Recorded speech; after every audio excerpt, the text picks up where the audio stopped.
Boy, he's awake. He's awake. I told you this kid isn't cut out for police work. Better send him back, where he came from early. Chen Qingfeng was woken by a noisy commotion. He felt groggy and couldn't open his eyes, but he heard the familiar southern Hebei accent in his ears. It had been so many years since he'd left his hometown, Chen Qingfeng hadn't heard anyone speak with his native dialect in decades. Yet, why did this voice sound so familiar? His eyes still wouldn't open. Chen Qingfeng's mouth tasted sour, and his throat was being churned by acidic bile from his stomach, making him feel extremely uncomfortable. At the same time, his nose caught the scent of rain-soaked earth mixed with an indescribable, putrid stench. Ugh! He vomited again, instinctively twisting his body to avoid soiling himself. Only then did his tightly shut eyes finally open. Move aside. Move aside. Give Comrade Chen some air. Chen Qingfeng struggled to get up, but someone nearby pushed him back onto the seat. That's when he noticed everyone around him was wearing white short-sleeved shirts and blue pants, with red collar insignias stitched at the neck. Type 72. This was the police uniform Chen Qingfeng had worn when he first started working. He had transferred into the public security system in 1983.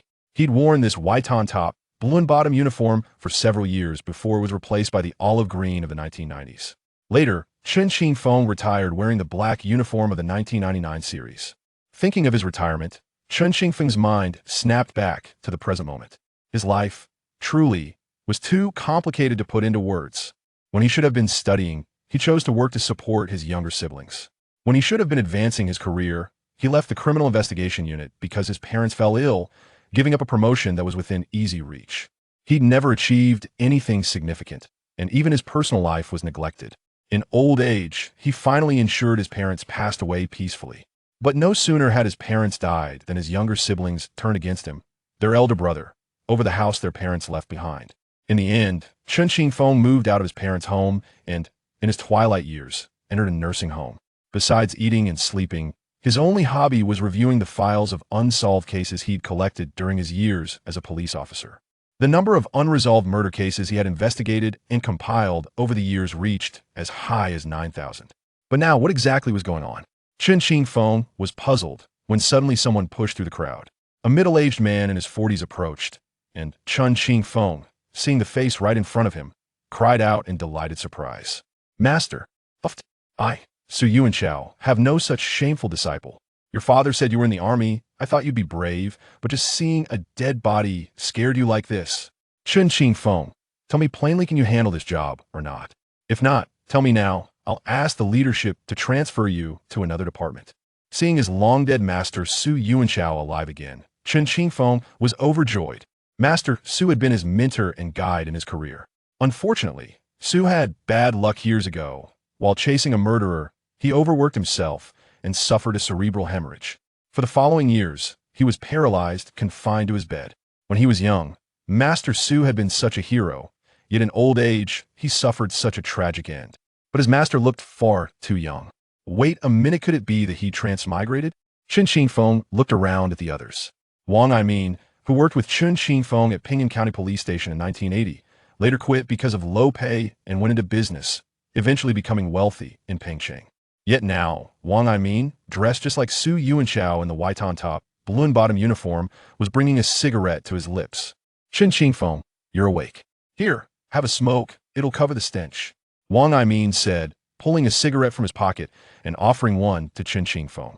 Chen Qingfeng had actually quit smoking, but as he took the Shanhaiguan brand cigarette, he fell into deep thought. He hesitated for a moment, then took the lighter Wang Aimin offered, lit the half-cigarette with a few puffs, and ignited it.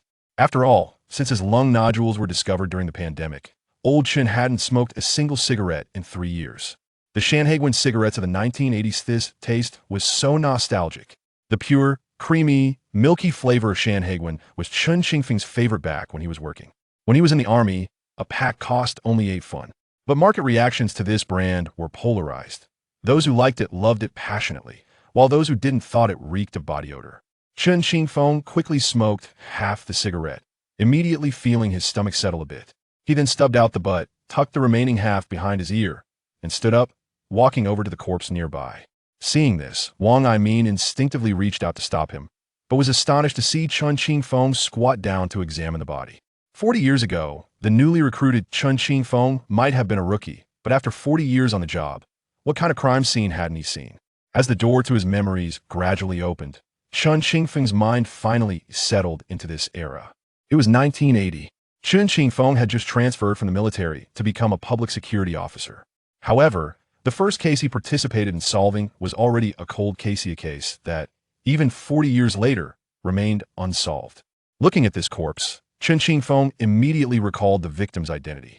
The dead girl was Lu Fengying. After graduating from vocational school, she started working at the Pingyuan County Cotton Textile Factory, becoming a proud textile worker. But the girl died the following year, turning into a stack of yellowing documents in the police bureau's archives. Until Chen Qingfeng retired, the case had made no progress. Was it because the police back then were incompetent? Indeed, 1980s technology couldn't compare to the future, but back then, the County Public Security Bureau had investigated nearly 1,000 suspects. They not only looked into all of Lu Fengying's relatives, but also thoroughly checked her classmates, friends, and co-workers at the textile factory from childhood onward, yet still failed to find the perpetrator. Several times, Master Su had even lost his temper and resorted to physical intimidation with suspects. But in the end, they still ruled each suspect out. Chen Qingfeng looked at Lu Fengying, his gaze moving to the lower part of the body. He clearly saw the woman's underwear pulled down below her knees. People in the 1980s didn't have much money. Even working at a cotton mill, Lu Fengying's clothes were patched. A thick hemp rope was tightly knotted around her neck. The terrified expression she wore at the moment of death remained, though insects were now crawling out of her mouth, proof that her body was already highly decomposed. In his previous life, Chen Qingfeng retired without ever finding Lu Fengying's killer. In this life, he was determined to deliver justice for the deceased. Chapter 2. Once the case was concluded, I hoped never to lay eyes on him again. Chen Qingfeng finally exhibited a semblance of masculinity. The young man persevered through this ordeal, and if he continues on this path, a career in law enforcement awaits him. Observing Chen Qingfeng crouched before the corpse, seemingly devoid of the previous repulsive retching, Su Yuanchao's tone softened. At that moment, Chen Qingfeng gazed at the female cadaver, his mind retracing the details of the deceased. This was the first case he had engaged in since commencing his career, thus it left an indelible mark on his memory. Every detail of the victim, the leads that were subsequently pursued, and the suspects who were at one point under intense scrutiny, all remained etched in Chen Qingfeng's mind. Yet, this case also represented a profound regret for both him and his mentor, Su Yuanchao. After Su Yuanchao suffered a stroke, Chen Qingfeng visited him several times, during which Su Yuanchao often recounted the tragic story of this unfortunate girl. Lu Fengying hailed from a rural background, yet her family was distinct from others in their community. Her parents not only supported her younger brother's education, but also financed Lu Fengying's vocational schooling. In an era when few rural girls like Lu Fengying managed to enroll in such institutions, her parents demonstrated remarkable foresight. After graduating from vocational school, Lu Fengying secured a position at the county's textile factory, thereby leaving her agrarian roots and becoming an urban dweller reliant on commercial grain. As a girl emerging from a rural household, she naturally lent support to her siblings. According to Chen Qingfeng's recollections, after Lu Fengying joined the textile factory, she resided in the company dormitory, subsisting on meager 5-cent vegetarian meals. Almost all her savings were sent back home to support her brother's education. People of that era, while often criticized for their gender biases, lived in a reality where a household without a male figure frequently faced bullying from neighbors. Lu Fengying met a tragic end. Her clothing was disheveled, and her undergarments were pulled down to her calves, indicating a clear violation of her dignity. Upon her demise, a rope was still tied around her neck, and the cause of death was predictably mechanical asphyxiation. These details had been ingrained in Chen Qingfeng's memory over the years. As he recalled, Chen Qingfeng instinctively tilted his head to examine Lu Fengying's lower body. In response, Su Yuanchao approached and delivered a sharp slap to the back of his head. "What are you staring at? Just as I commend you, you go astray?" Chen Qingfeng offered an awkward smile, but refrained from replying. Individuals of the 1980s were still rather conservative. Chen Qingfeng merely intended to observe the signs of violation, an essential aspect of police work. However, in a small northern county during the 1980s, such matters were certainly not handled with the stringent protocols that would be established decades later. The body would undoubtedly need to be taken back for examination by female officers at the bureau, yet this would inevitably compromise the crime scene. Alas, experience is accumulated gradually.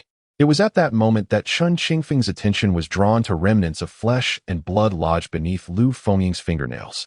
Su Yuanchao had already surveyed the scene and was now awaiting the arrival of his colleagues. At that moment, several individuals dismounted from their bicycles in the distance. It was the leadership from the institute. "Old Su, what is the situation?" "Leaders, the body was discovered by the public while collecting manure early this morning, carelessly discarded by the roadside. Upon inspecting the deceased's belongings, it appears she may have been a female worker from our county's textile factory." "From the textile factory? Have they been notified?" "Someone has already been dispatched to make contact. Investigate to see if the deceased had any close male friends. By the way, was there any indication of that kind of incident having occurred?" In this era, individuals were particularly reserved. Even the leaders spoke of such matters with a veil of discretion. From a distance, Chen Qingfeng overheard the conversation between Su Yuanchao and the leadership, which gradually stirred memories of similar cases. As the deceased had suffered an assault, the investigation at that time primarily focused on male suspects. With the textile factory having a limited number of men, each was scrutinized to determine whether they had alibis for the time of the incident. If anyone lacked a sufficient alibi, they would be promptly brought in for questioning. After an extensive investigation that eliminated the male colleagues of Lu Fengying from the textile factory, the focus shifted to her classmates from vocational school. Chen Qingfeng recalled a certain Feng Dajuan, who had had a good rapport with Lu Fengying during their school days. Subsequently, Feng Dajuan became a key suspect, and the investigation even extended to the eligible bachelors in Lu Fengying's village, particularly those in their 40s who remained single. Additionally, the village where the manure collector lived was also thoroughly examined. Logically, such a considerable undertaking would be regarded as a significant operation, even in later years. Yet, in the 1980s, in Pingyuan County, a place with limited transportation and few outsiders, the perpetrator remained elusive. Unlike later times, in this era, leaving one's hometown for another locality typically required a letter of introduction. Otherwise, whether at a hotel or a dining establishment, it was challenging to receive service. Dining out necessitated grain tickets, and accommodations were contingent upon one's work unit and introduction letter. Thus, from this perspective, the likelihood of an outsider being the perpetrator was minimal. At that moment, Chen Qingfeng had risen from beside the body. He quietly stepped aside and, using his untainted hand, retrieved a cigarette that had been tucked behind his ear. Just then, a voice called out, "Chen Qingfeng, come here, shortly. You will accompany your mentor to the textile factory to investigate what the male employees were doing from last night until this morning." Upon hearing his name, Chen Qingfeng placed the half-smoked cigarette back behind his ear. However, he frowned and subtly shook his head. In his previous life, the county police department, along with security personnel from various units, had thoroughly investigated all males who had come into contact with Lu Fengying. In retrospect, it was evident that these efforts were in vain. This investigative direction was fundamentally flawed. Yet, at that moment, the leaders continued to direct everyone to pursue the case along the well-trodden path. Chen Qingfeng was acutely aware that less than 12 hours had elapsed since the incident, marking a critical window for investigation. Was it truly wise to squander precious time on pursuits destined for futility? "Leader, I have a matter to attend to this morning. May I request a half-day leave?" "Nonsense, Chen Qingfeng. Do you hear yourself? An innocent citizen has just fallen victim to a vicious act, and you wish to take a leave at such a time?" Su Yuanchao, upon hearing Chen's request, felt a surge of irritation. Yet, Chen Qingfeng persisted, "Leader, I shall only be gone for a short while and will return by noon." Chen Qingfeng was not deliberately contravening his superior. Rather, he believed that the perpetrator must be in a state of panic. In his previous life, the scope of the investigation had undoubtedly been misguided. This time, he vowed to avoid the same mistakes. "Chen Qingfeng, you insist on taking leave now, do you? Fine. Old Su, once this case is resolved, transfer him to handle household registration tasks. I do not wish to see him again." "Understood." Su, filled with exasperation, replied. Chapter 3. The Scratch Marks Over 40 Years Ago. Both Chen Qingfeng and his mentor Su Yuanchao had squandered an excessive amount of time on this very case, ultimately allowing the criminal to evade justice. At that time, neither possessed the requisite professional experience. This time, however, Chen Qingfeng was resolute in ensuring that the perpetrator would not escape the clutches of the law. The younger officers in the bureau were investigating the social connections of the victim, Lu Fengying, as this case appeared to be a clear-cut instance of sexual assault. Yet, throughout the years, Chen Qingfeng had harbored a lingering doubt. What if it were not a case of sexual assault? What if the assailant were a woman? This thought resurfaced 2 decades into his career when he encountered a bizarre case involving a female murderer fabricating a sexual assault. Regrettably, by then, Lu Fengying had already departed from this world for over 20 years, leaving Chen without the opportunity to validate his suspicions. Now, the chance had re-emerged before him. The 9,000 recorded homicide cases in his notebook presented an opportunity for him to uncover the true culprits, provided he did not repeat the errors of the past. With this resolve, Chen Qingfeng felt a surge of determination. He mounted his bicycle and departed the scene, while Su Yuanshao watched his retreating figure, shaking his head in silent disapproval. After cycling towards the county vocational school, Chen Qingfeng contemplated the possibility that the murderer could indeed be a woman, driven by jealousy. In those days, graduates from vocational schools were guaranteed job placements by the state, though disparities existed between different workplaces. The textile factory in the county offered the most favorable conditions, and graduates vied desperately for positions there. Yet, Lu Fengying, a girl from a rural background, had managed to secure a job that even city dwellers coveted. Was it any wonder that she might attract animosity? Following this line of thought, Chen Qingfeng surmised that the assailant was likely a classmate of Lu Fengying from vocational school. As he pondered this, he arrived at the entrance of the county vocational school. "Comrade, I am from the Public Security Bureau. Was Lu Fengying a student at your institution? I would like to meet her former teacher." "Who?" "Lu Fengying. The young lady from Chitai village secured a position at the county textile factory last year. I wish to meet her teacher." "Ah, that girl. She must be a student of teacher Ma, who has just arrived. The moment you mentioned the textile factory, it resonated with me.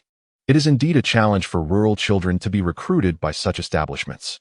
"Thank you, esteemed elder." In the 1980s, the security personnel were all officially employed. Chen Qingfeng expressed his gratitude and proceeded to the county vocational school. He parked his bicycle downstairs, where students were gradually making their way to class. Ascending the stairs in a few swift strides, Chen Qingfeng entered the office and immediately inquired, "Which one of you is Teacher Ma?" A woman in a blue short-sleeved shirt seated in the corner lifted her gaze. "Police officer, how may I assist you?" "Teacher Ma, I would like to inquire about something." "Do you recall Lu Fengying?" "Lu Fengying? Yes, I remember her. She was my student last year." "Teacher Ma, may I take a look at the graduation roster from last year? However, dear colleague, I am about to commence my class. I shall only take a few moments of your time." Teacher Ma regarded Chen Qingfeng with a puzzled expression. Were it not for his police uniform of white and blue, she might not have granted him such courtesy. Thus, she rose and approached a nearby cabinet to sift through the documents.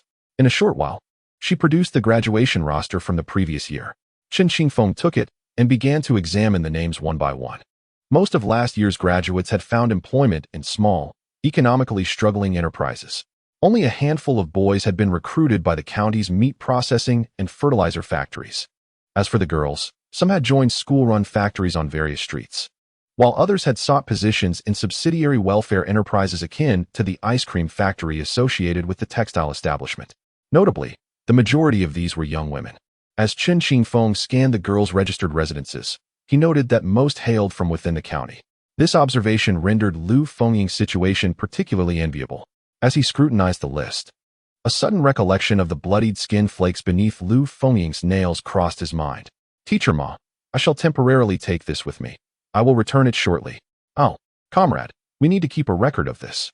If you do not come back, how shall we find you?" Without waiting for Teacher Ma to chase after him, Chen Qingfeng dashed off with the roster. However, as he rode away from the school, he noticed a vehicle from the county police department approaching in the distance. At that moment, Su Yuanshao was seated in the jeep, harboring frustration towards Chen Qingfeng.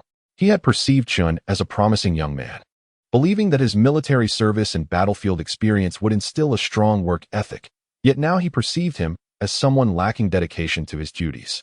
"Uncle Yuanshao, look. Isn't that Chen Qingfeng?" Lost in thought, Su Yuanshao caught sight of Chen Qingfeng riding his work bicycle past the entrance of the county vocational school. They were on a mission to investigate Lu Fengying's social connections. The county leadership placed significant importance on this matter. Early that morning, the Criminal Investigation Department had been bustling with activity. The leadership had taken the lead in visiting the textile factory to gather information, while the remaining personnel dispersed to the county vocational school in Chitai village, where Lu Fengying resided, to further investigate the situation. At this moment, Su Yuanchao gazed at Chen Qingfeng, leisurely perched atop his bicycle, and exclaimed in exasperation, "What a useless individual. Everyone is so busy that we haven't even had breakfast.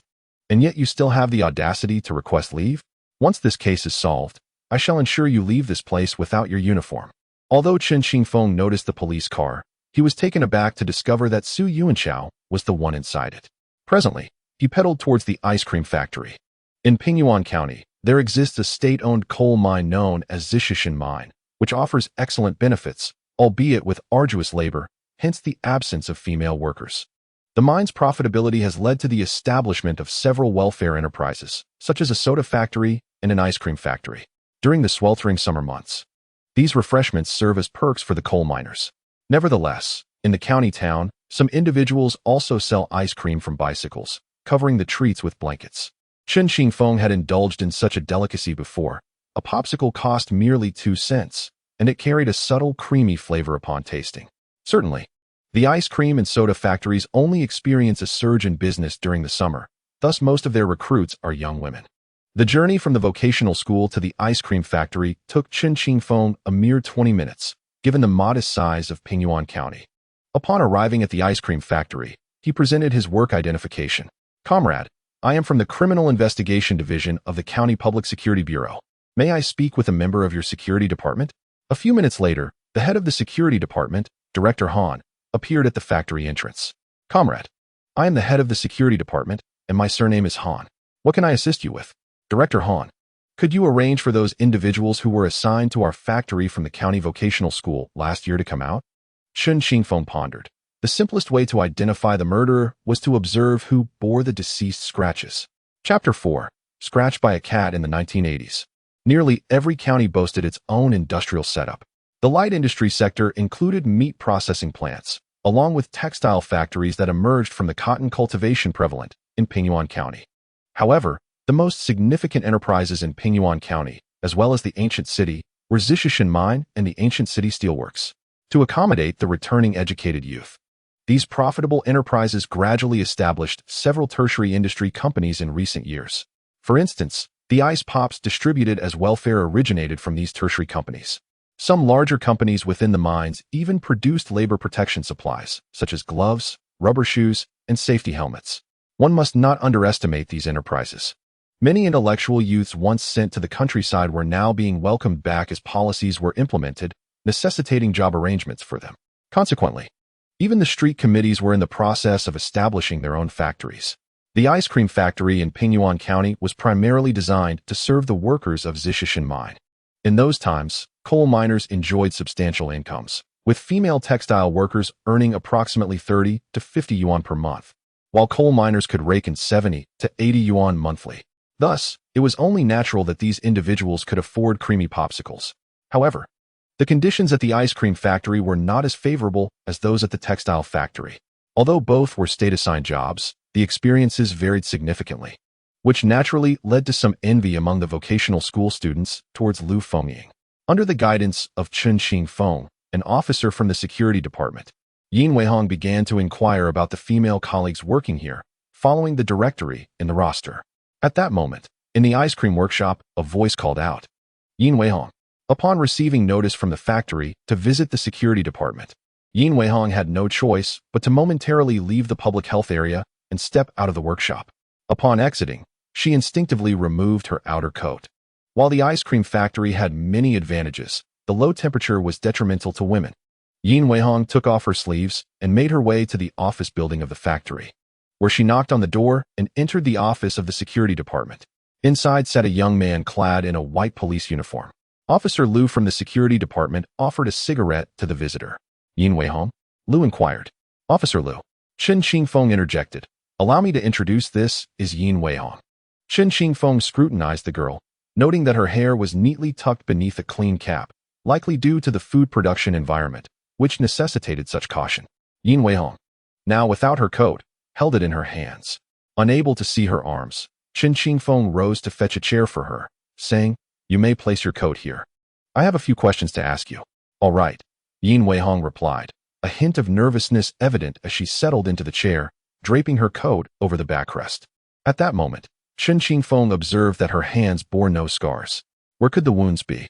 He pondered, uncertain if the assailant was a woman, and silently hoped that any scratches would not be in a private area, as that would hinder his ability to investigate.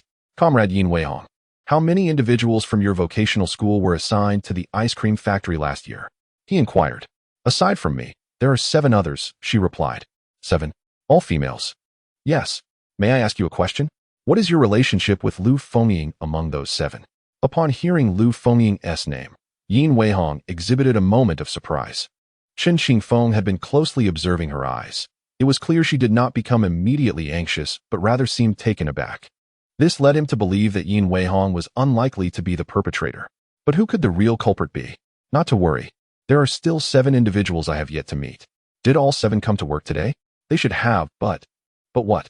But Bai Shengnan seems to be absent. Bai Shengnan. Just as Chen Qingfeng was about to inquire further, a knock at the door interrupted, and another girl entered. Officer Lu. Bai Shengnan said that she was scratched by a kitten yesterday and wishes to see a doctor today. Scratched by a cat? Upon hearing this, Chen Qingfeng immediately stepped forward to probe further. What did you say? Scratched? Where? Who are you? Oh, this is Comrade Chen from our county's criminal investigation department. He is here to gather some information. Not really. I share a dormitory with Bai Shengnan, and her injuries are somewhat sensitive to discuss with male colleagues. Oh, may I ask a few general questions? Upon entering, the young woman appeared somewhat reserved, her cheeks flushed with a rosy hue as her gaze fixated upon Chen Qingfeng, ultimately gesturing towards his chest. In truth, I did not find it particularly alarming. However, given the recent days of relentless overtime, it seemed that Bai Shengnan simply wished to procure a sick leave to rest for a few days. Are you certain she went to the hospital? Upon hearing this crucial piece of information, Chen Qingfeng could hardly contain his excitement. He had neither the time nor the inclination to inquire about the young woman's name. It was evident that he had stumbled upon something significant. Thus, he pushed open the door and dashed out, with Lu, the officer, hastily following suit. Comrade Chen. A few female staff members have yet to arrive. I cannot wait. Inform them of my visit today, but do not mention this to Bai Shengnan. It is a matter of discipline, Chen Qingfeng called back as he sprinted down the stairs, deliberately donning a cap. Without hesitation, he exited the factory grounds and pedaled furiously towards the county hospital. For decades, Chen Qingfeng had never come this close to the perpetrator. He stood on his bike, exerting all his strength to pedal with utmost speed. Fortuitously, the county town was not vast, and soon enough, he arrived at the hospital. The suspect, Bai Shengnan, may not actually be at the hospital. She could merely be seeking to obtain a few medical leave forms and then lay low to evade scrutiny. Chen Qingfeng deemed this possibility quite plausible. Upon arriving at the hospital, he noticed several individuals seated on the long benches in the outpatient hall. As he passed by, he overheard a hushed conversation. Have you heard? A female corpse was discovered on the road into the county today, stripped of her clothing. Really? I saw the police investigating there this morning. Chen Qingfeng, upon hearing the discussions among the patients, felt a sense of foreboding. He swiftly ascended the stairs, searching each consultation room one by one. Before long, the hospital security officers arrived, mistaking him for a troublemaker and surrounding him. Comrade, which police station are you from? Do you have identification? Comrades, I am from the Criminal Investigation Department of the County Public Security Bureau. I have my identification with me. However, if you could refrain from questioning me, I am in search of an individual, one Bai Shengnan, who should have just departed. As Chen Qingfeng spoke, a voice suddenly called out from behind him, Patient Bai Shengnan, please come in. He turned to see the source of the voice. The gynecology examination room? Bai Shengnan. Comrade Bai Shengnan. Chen Qingfeng listened as the doctor called out in the corridor, and he found a spot to sit quietly, observing to discern who Bai Shengnan might be. This case bore resemblance to a previous one. However, due to the inexperience of both Master Su and himself regarding homicide, they overlooked the significance of the tissue found beneath the victim's nails. Yet now, after many years of service as a police officer, returning with decades of accumulated experience, Chen Qingfeng perceived the case with newfound clarity. This is the overwhelming power of experience. Initially, everyone was misled by this case, expending considerable effort to investigate male suspects. However, Chen Qingfeng took a contrary approach this time, focusing his attention on women. He was determined to discover whether Bai Shengnan had been scratched by a cat or if there were other reasons for her visit to the hospital. As the nurse reached the center of the corridor, a woman suddenly rushed out from the restroom. "Hello, nurse. I am Bai Xingnan. Please come with me." Given that it was a gynecological treatment area, Chen Qingfeng, as a man, felt somewhat hesitant to enter. Nevertheless, he shifted his seat to position himself closer to the gynecological examination zone. In those times, hospitals could hardly provide an excellent environment. The floors were made of concrete, and a distinct scent of ether lingered in the air. However, the gynecological examination area was distinct from others, as a blue screen stood prominently at the entrance. The steel framework and blue curtain effectively shielded the interior from view, granting patients a modicum of privacy. Although the sight within was obscured, Chen Qingfeng, leaning in a bit closer, could faintly hear the conversation inside. "Comrade, I wish to obtain a medical leave note." "A leave note? What seems to be the problem?" "I have been experiencing severe abdominal pain these past few days." "Abdominal pain? If everyone with your level of discomfort were to come to the hospital for a leave note, would anyone be left to work?" "That's not it. I work at the ice cream factory, and the pain has been quite intense. My cycle has also been irregular, so I just want to take a couple of days off. Once I feel better, I'll return to work immediately." From the tone, it seemed a young female doctor was hesitant to grant Bai Xingnan's request. Just then, an older female colleague interjected. "Just give her the leave note and allow her to rest for 2 days. The cold environment of the ice cream factory can adversely affect a woman's menstrual cycle, potentially impacting her fertility in the future." Thank you. Bai Xingnan expressed her gratitude upon hearing someone advocate for her. Before long, the conversation ceased, and Chen Qingfeng remained seated at the entrance. Shortly thereafter, the girl who had dashed out from the restroom emerged, clutching the leave note, and hurriedly exited the hospital. Dressed in an eye-catching uniform, Chen Qingfeng decided to stow his hat in his bag and remove his white short-sleeved uniform. In those days, wearing a tank top while strolling down the street was quite acceptable. Thus, he changed his attire, uncertain whether Bai Xingnan had noticed him earlier. He donned blue trousers and a red tank top emblazoned with the number 81, a memento from his basketball days in the military. With that, Chen Qingfeng followed her outside, mounted his bicycle, and set off. Meanwhile, Bai Xingnan hurriedly arrived outside, waited briefly at the bus stop, and then boarded a bus. Chen Qingfeng observed the bus leisurely making its way behind him as he pedaled at a leisurely pace. Though there were few cars on the road in those times, bicycles and pedestrians were plentiful. The bus moved slowly through the county town, hardly able to gain speed. Before long, it reached the outskirts, where it came to a halt at the terminus. Chen Qingfeng stopped across an intersection and observed Bai Xingnan walking to the roadside. Shortly thereafter, a tractor approached, and Bai Xingnan raised her hand to hail it. After exchanging a few words with the driver, she climbed aboard. Chen Qingfeng realized that if he were to follow her on his bicycle, it would attract too much attention. He surmised that Bai Xingnan intended to escape to the countryside to avoid trouble. Consequently, Chen Qingfeng made his way to the bus station and knocked on the window of the dispatch office. Inside sat a woman in her 40s. Upon noticing someone tapping on the window, she furrowed her brow and, with a hint of annoyance, opened the door to inquire, "What do you want? Are you going to break the glass? Will you pay for it?" "Comrade, I am from the county police department and would like to borrow a phone." Upon hearing his affiliation, her tone shifted immediately. She welcomed him into the office and pointed to the phone. Chen Qingfeng dialed the county police station, but after several attempts, no one answered. Just as he pondered whether to pursue Bai Xingnan on his bicycle, a woman's voice finally came through the line. "Hello? Public Security Bureau, Security Division. Fengxia speaking. This is Chen Qingfeng." He recognized the voice as that of his colleague, Yan Fengxia, from the county police department. He remembered her because he had attended her wedding and tasted their wedding candies. "Chen Qingfeng, the leader just mentioned you. What trouble have you gotten into?" "Let us not discuss that, Fengxia. I need your assistance with something." "What is it?" "There's a woman I suspect is involved in something dubious. But as a man following her, I fear it may lead to complications." "Involved in something? Are you referring to the case from this morning? Are you coming or not?" "Chen Qingfeng, why haven't you reported this to Master Su? You're making me anxious." Chen Qingfeng informed Yan Fengxia to wait for him at the bus station, then mounted his bicycle to give chase. Under the blistering midday sun, he pedaled along the narrow road leading to the countryside, his legs propelling him forward. Eventually, he caught the distant sound of the tractor. With renewed determination, he pursued it, only to discover that Bai Xingnan was no longer aboard. "Comrade, where's the girl you just picked up?" "Girl? Who are you to ask? Why should I tell you? I am from the county police department." The woman got on the vehicle not far from the station. Oh, she just got off at Shenyang Brigade, the tractor driver replied, adjusting his glasses and pointing in the direction they had come from. Thank you, Chen Qingfeng said, turning his bicycle around, ready to head back. However, at that moment, a sudden jolt rang in his ears, followed by darkness, and he collapsed to the ground. Chapter 6. The malicious man and woman brother, look at you. You are neither married nor have children. My little Hui is set to enter primary school this year. If we don't transfer the household registration, he won't be able to attend the prestigious city school. This house serves no purpose for you. I've heard that nursing homes these days are quite nice.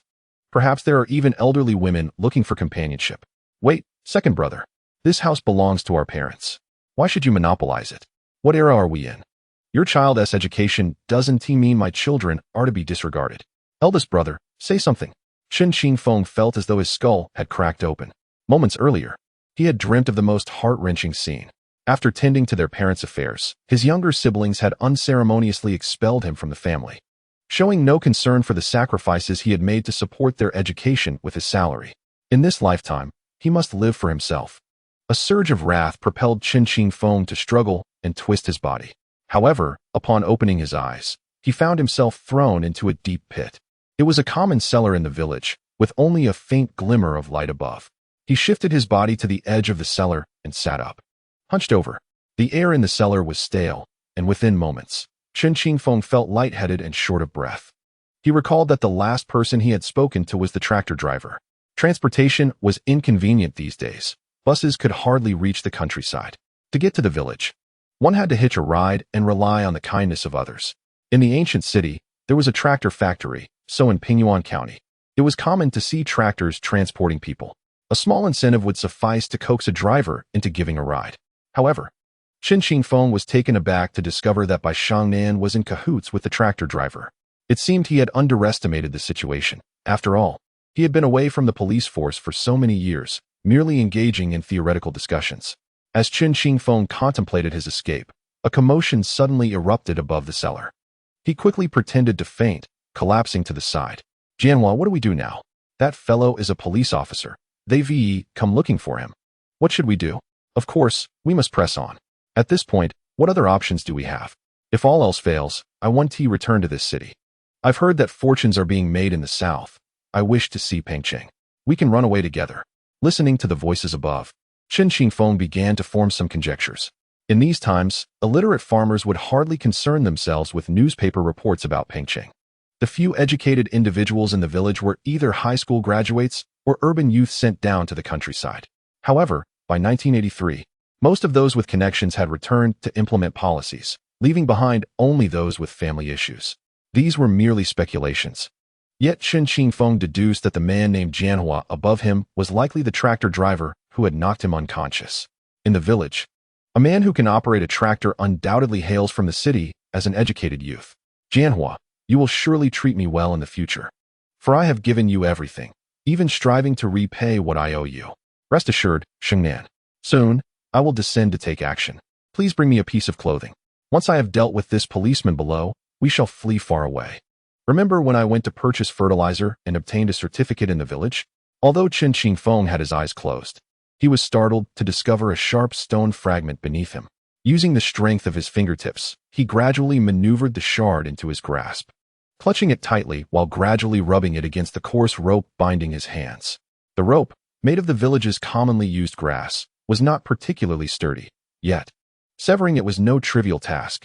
After considerable effort, Chen Qingfeng finally carved a gap in the grass rope and began to awkwardly loosen it with his fingers. With a sudden exertion, he freed his hands from the bindings. At that moment, the trapdoor above him creaked open. Having served in the military and returned in '83, Chen Qingfeng was in peak physical condition. He gripped the stone tightly, maintaining his previous posture. After a short while, he heard a man slowly descending from above, followed by a heavy thud as the man landed. The intruder kicked Chen Qingfeng twice. Upon receiving no response, he crouched down to seize Chen Qingfeng's shoulders. In an instant, Chen Qingfeng's previously restrained hands lunged toward the man's outstretched arms, toppling him to the ground. Chen Qingfeng then forcefully struck the man's face, landing a blow on a particularly vulnerable area, eliciting a pained scream. He pressed down on the man's arm, forcefully driving it against the ground, and soon spotted a butcher's knife tumbling to the earth. Chen Qingfeng swiftly delivered a punch to the man's throat with tremendous force. Before long, the man fell silent. Concerned about the potential for a fatal outcome, Chen Qingfeng reached to check for the man's breath. Just then, hurried footsteps echoed from above. Jianhua. A woman called softly from above. Chen Qingfeng recognized her voice as that of Bai Shengnan, the same woman from earlier.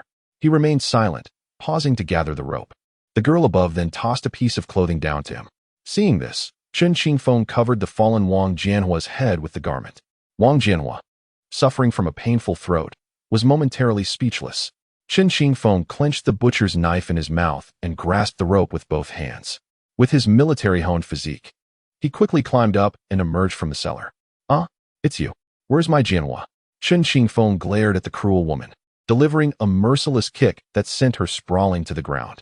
He seized the woman by her hair and forcefully hurled her into the cellar. Help! Murder! Murder! She screamed. Silence, you wretched woman, named Bai Shengnan. Panic ensued. Chen Qingfeng surveyed his surroundings. They were at the edge of the village, near an abandoned cellar where not a soul could be seen. He swiftly pulled the rope from the cellar. Just then, he noticed a cart approaching along the road. Chen Qingfeng waved his knife and shouted, Comrade, there is a murder here. Quickly summon help. Chapter 7. Who is the villain? Hello. Is this the Public Security Bureau's security section? I'm reporting a crime. A man claiming to be a detective from your department has harmed a young woman in our village. What? Dispatch someone immediately. The women in our village are at their wits' end. If we delay any longer, someone may take their own life. So Yuanshao, on duty that day, was momentarily perplexed upon receiving the call, as most of the male officers had been dispatched elsewhere. Suddenly, he recalled that earlier in the day, a coward from the Criminal Investigation Unit had claimed to be on leave and had not been seen since. A chill ran down his spine.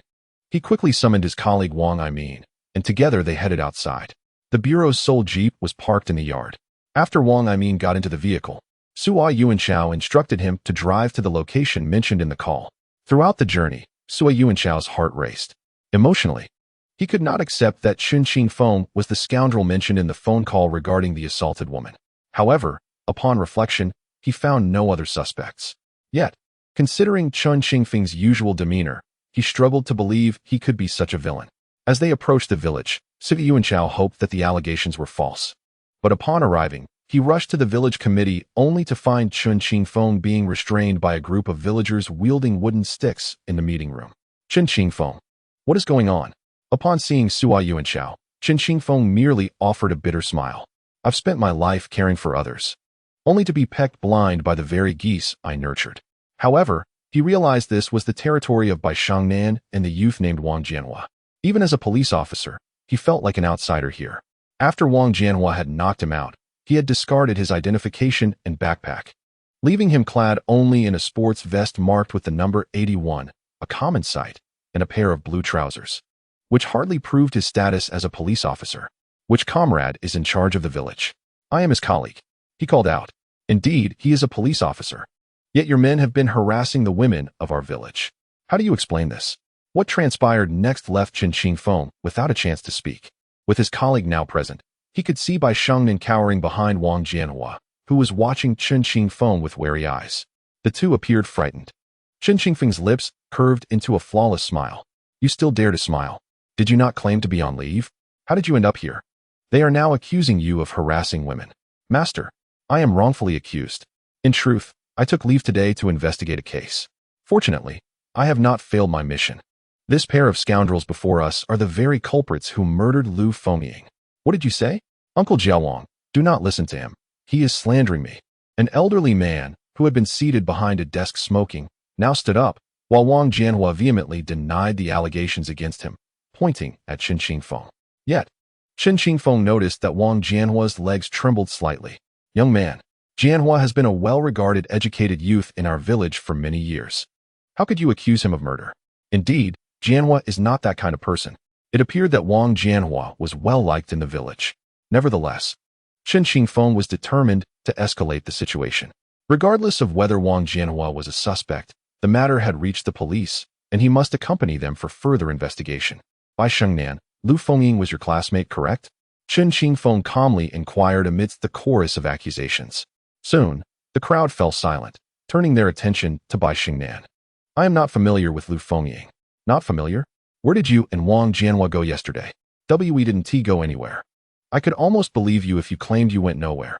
How can you assure me that Wang Jianhua didn't go anywhere? Were you two asleep together? Testing his theory, Chen Qingfeng successfully uncovered the connection between Wang Jianhua and Bai Xingnan. Upon realizing this, Wang Jianhua hurriedly interjected, Xingnan and I come from the same place. We are somewhat familiar, but it is not as you suggest. Besides, even if we were dating, it is not your place as a police officer to comment on it. But Lu Fengying is dead. She died just last night. So I ask you both, where were you? Wang Jianhua's demeanor shifted to one of anxiety as he leaned back. Chen Qingfeng recognized that the young man lacked experience. With a little pressure, his true nature would emerge. I was in the village last night. Is that so? Who can vouch for you? Don't say it was Bai Xingnan. I was sleeping at home. How can I prove that? Sleeping, and you expect someone to verify that? Haha, Wang Jianhua, if I did not have some confidence, would I come looking for you? Master, let us take them back. They are the culprits, without a doubt. Su Yuanchao observed the reactions of Wang Jianhua and Bai Xingnan, his suspicions growing. He then stated, Village Chief, let us take them in for questioning. This is a colleague of ours, and we will take him as well. Rest assured, regardless of who commits the crime, even if it is one of our own, we will not show favoritism. This was precisely the affirmation Chen Qingfeng sought. As long as they were brought to the Public Security Bureau, even if one was a woman, the evidence would be easier to ascertain. Thus, Chen Qingfeng was taken away alongside Su Yuanchao. As they entered the vehicle, Wang Aimin attempted to offer a cigarette to Chen Qingfeng, only to receive a fierce glare from Su Yuanchao. Get him into the car first. Wang Aimin, with a sense of helplessness, had no choice but to force Chen Qingfeng into the vehicle. The remaining two individuals also took their seats beside Chen Qingfeng in the back. Once inside, Chen Qingfeng closed his eyes to rest, while Wang Jianhua, seated closely beside him, nervously surveyed his surroundings.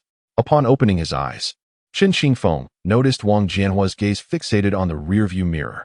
If you haven't done anything wrong, why are you so anxious? Who is anxious?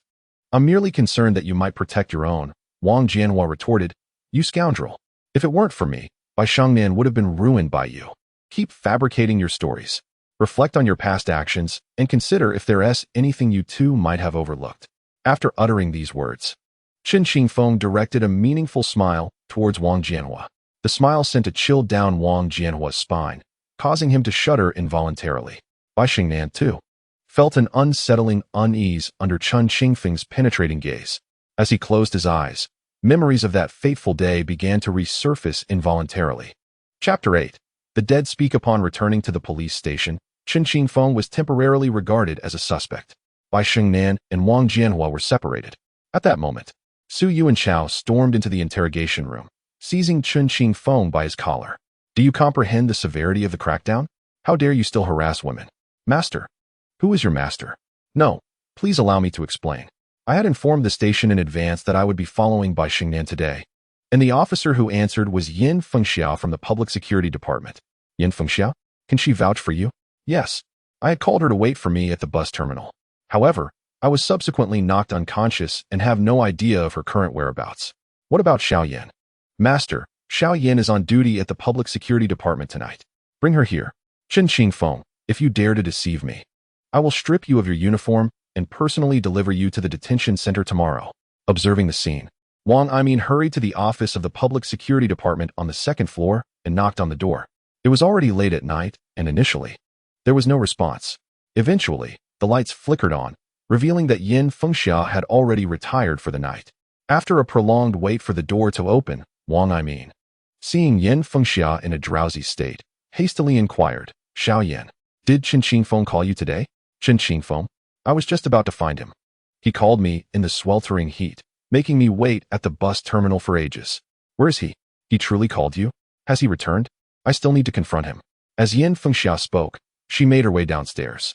Initially brimming with indignation, her demeanor softened upon seeing Master Su. Master Su.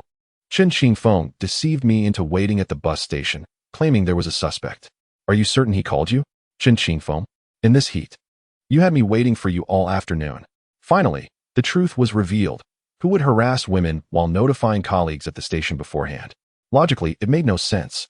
Regardless, Master Su felt a significant weight lifted from his heart. However, given the circumstances, he needed to ascertain what Chen Qingfeng was doing with the young lady. Enough. We shall discuss your matters another day. Chen Qingfeng, you claim you were pursuing a suspect, yet what business do you have following this young lady?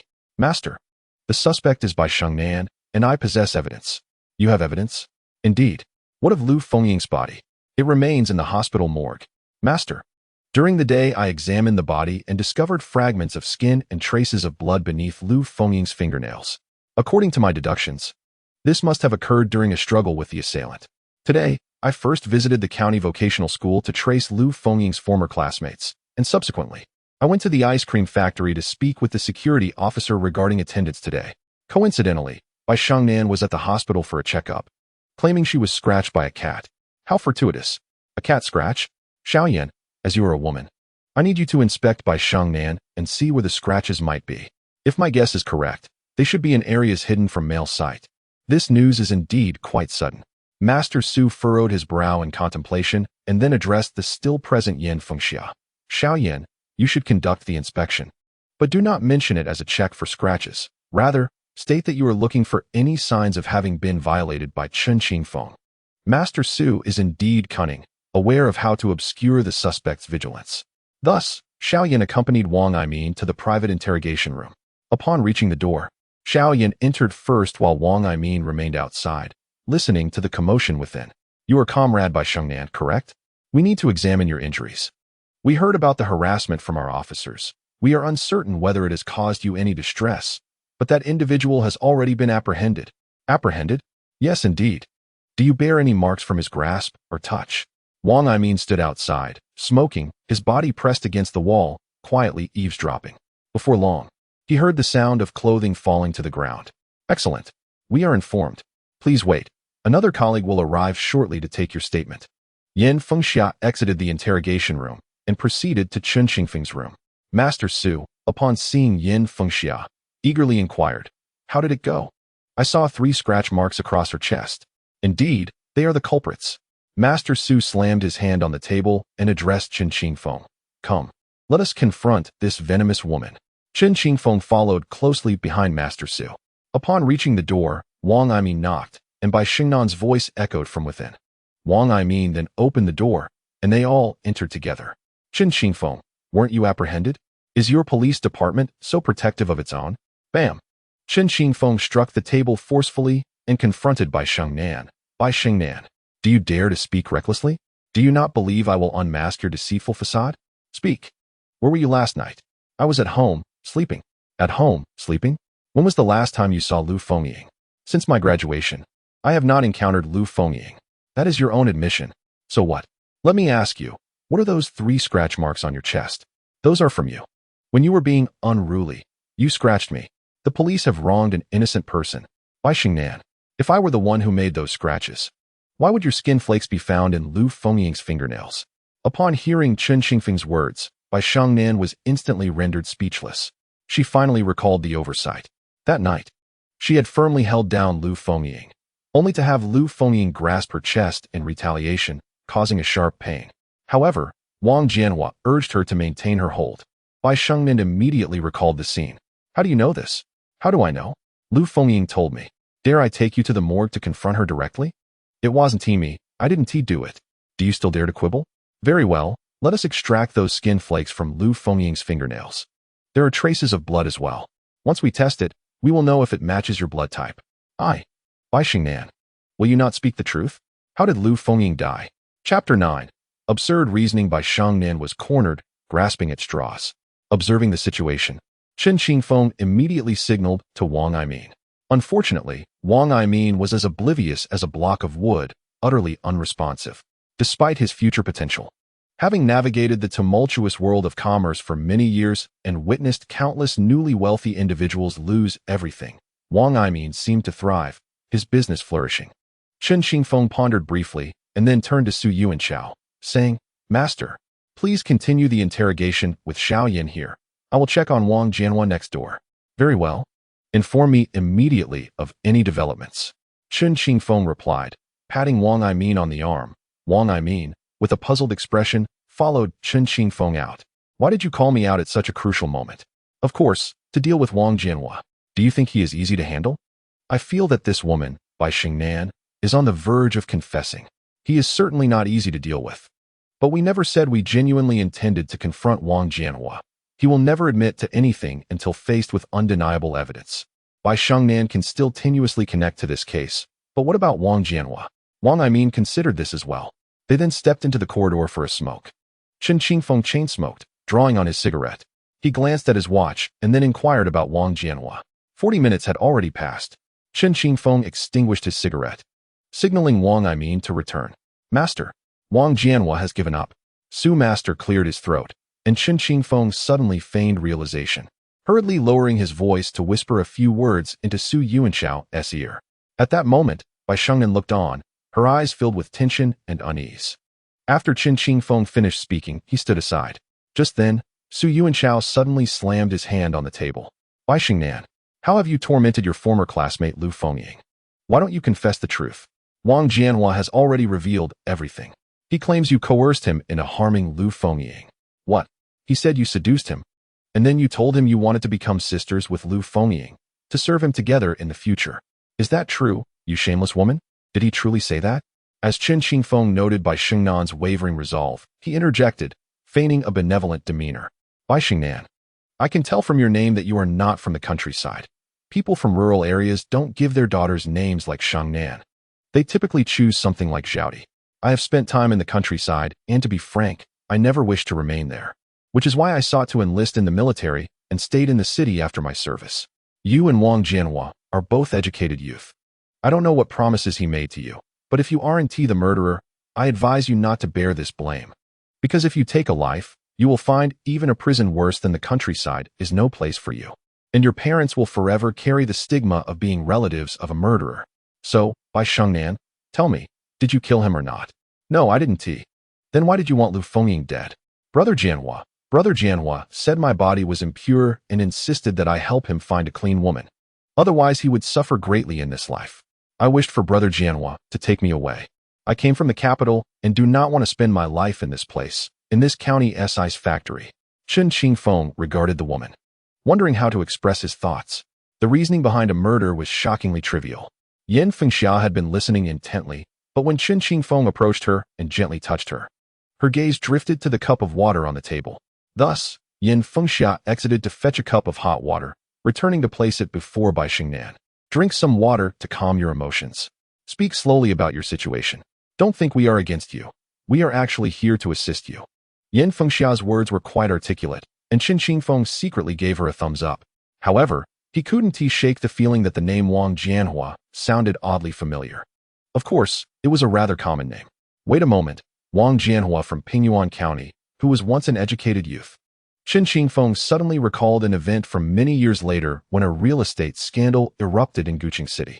The largest property development company, Jinwang Real Estate, had its owner, Wang Jianhua, abscond with funds, resulting in dire consequences.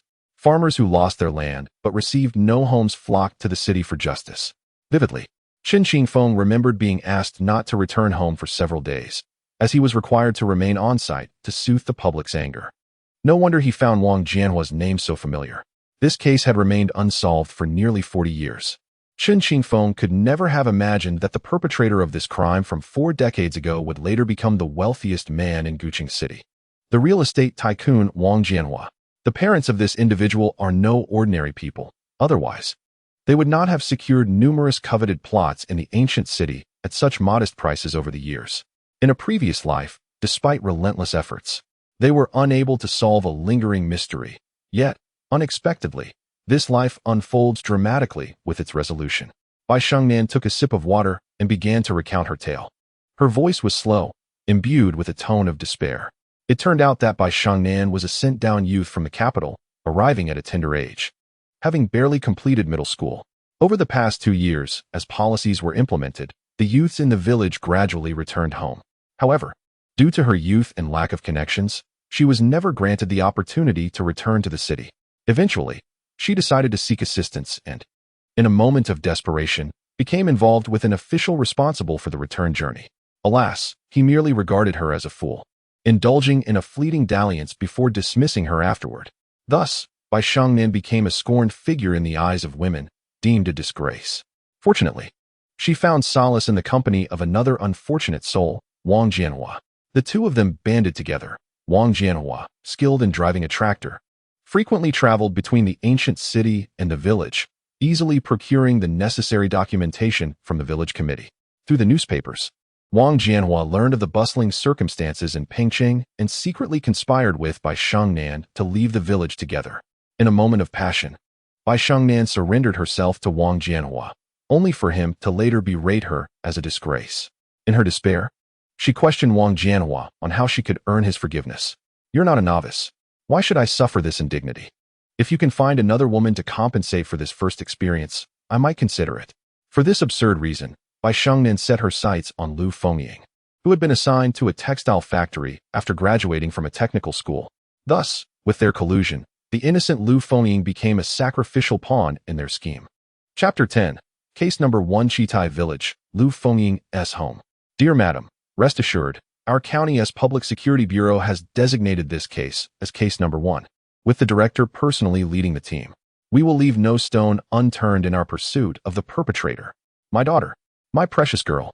The elderly lady sat despondently on the ground, wailing and beating the earth, seemingly lamenting the injustices of fate. At that moment, Director Ho was outside, collaborating with the village committee to discuss the investigation of suspects. Lu Fengying was the most outstanding girl in Chitai village. During her middle school years, several respectable families from the village had come to propose marriage. Indeed, at that time, the legal marriage age was set at 20 for women and 22 for men, as stipulated by the newly revised marriage law of 1980. However, in practice, especially in rural areas, it was quite common to engage in early betrothals or even cohabitation, with couples waiting a few years before obtaining formal certificates. Lu Fengying was considered an accomplished girl from the village, having been recruited by a factory, securing a steady supply of goods, and becoming a city dweller. When Lu Fengying was still a vocational student, many young men in the village, experiencing the stirrings of first love, were captivated by this beautiful girl. Now, with Lu Fengying tragically victimized, the investigation naturally focused on the unmarried men from her hometown. In the afternoon, the police summoned several dubious characters from the village to the village committee office for questioning, followed by inquiries directed at all the village's men regarding their whereabouts at the time of the incident. This continued late into the night. Although many villagers expressed grievances, most felt sympathy for the Lu family. The village chief, recognizing the rare talent that had emerged from their community, was determined to cooperate fully with the county police. As for the ordinary villagers who murmured complaints, could they really oppose the village chief? Director Hua, weary from a long day, sat outside smoking a cigarette. Meanwhile, several female officers were attempting to comfort Lu Fengying's family in their time of grief. Suddenly, a commotion erupted outside, accompanied by hurried footsteps. Director Hua? Is the county police chief Hua here? Who is it? I'm a duty officer from the grain requisition office in the neighboring village. I just received a call from the county police, instructing me to inform Director Hua that time should not be wasted here. The suspect in the 612 case has been apprehended. What? The 612 case refers to Lu Fengying's case. After the county police reported the situation to the city bureau, it was designated as a significant case. Yet, it had only been a day, and now they claim to have solved it. Who made the call? Director Hua inquired, puzzled. I don't know. I didn't ask. And they didn't say? Perhaps one of the police comrades could accompany me to inquire further? Seeing this, Section Chief Xing from the Public Security Department volunteered to accompany the grain office staff back to their office. Before long, he rushed back, breathless. Director Hua, it seems the case has indeed been solved. What is going on? Who told you?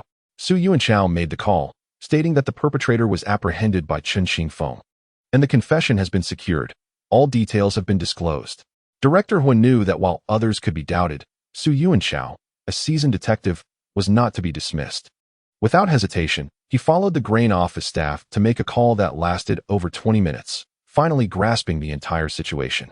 Old Xing, tell the comrades to cease their fruitless efforts. Also, instruct a few female officers to attend to the family's emotional needs. The rest, return with me.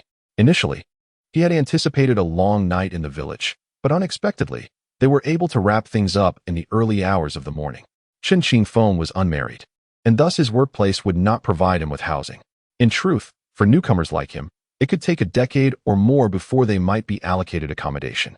Yet, Chen Qingfeng vaguely recalled that he had nearly caught the last wave of welfare housing in the 1990s. Subsequently, he sought refuge with friends, borrowing a dormitory from his workplace, where he resided for many years. It was not until he approached his 40s that he finally acquired his first home. However, not long after, that residence was relinquished at a low price due to the substantial medical expenses incurred from his parents' illnesses, coinciding with a surge in the real estate market.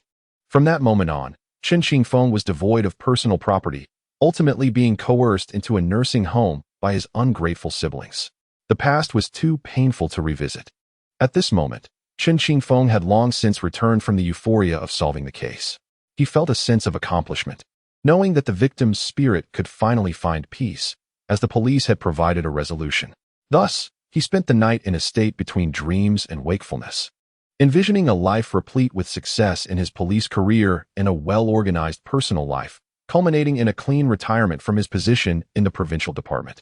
However, upon awakening, Chen Qingfeng discovered himself still in the unit's dormitory, with the sound of Wang Aimin's snoring resonating from the upper bunk.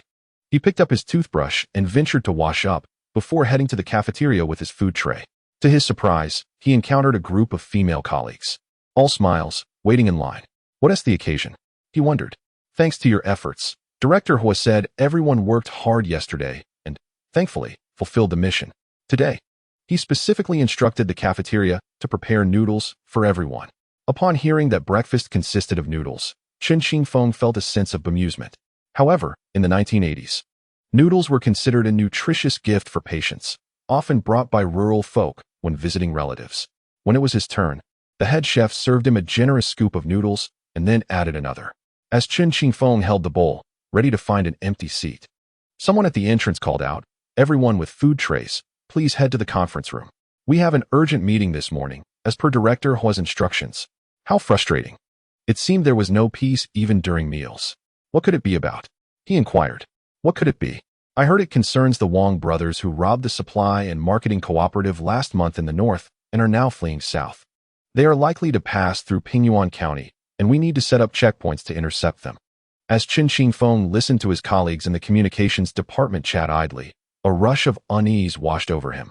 If his memories served him right, the main perpetrators of the National No. 1 case in '83 were indeed attempting to escape to Pingyuan County.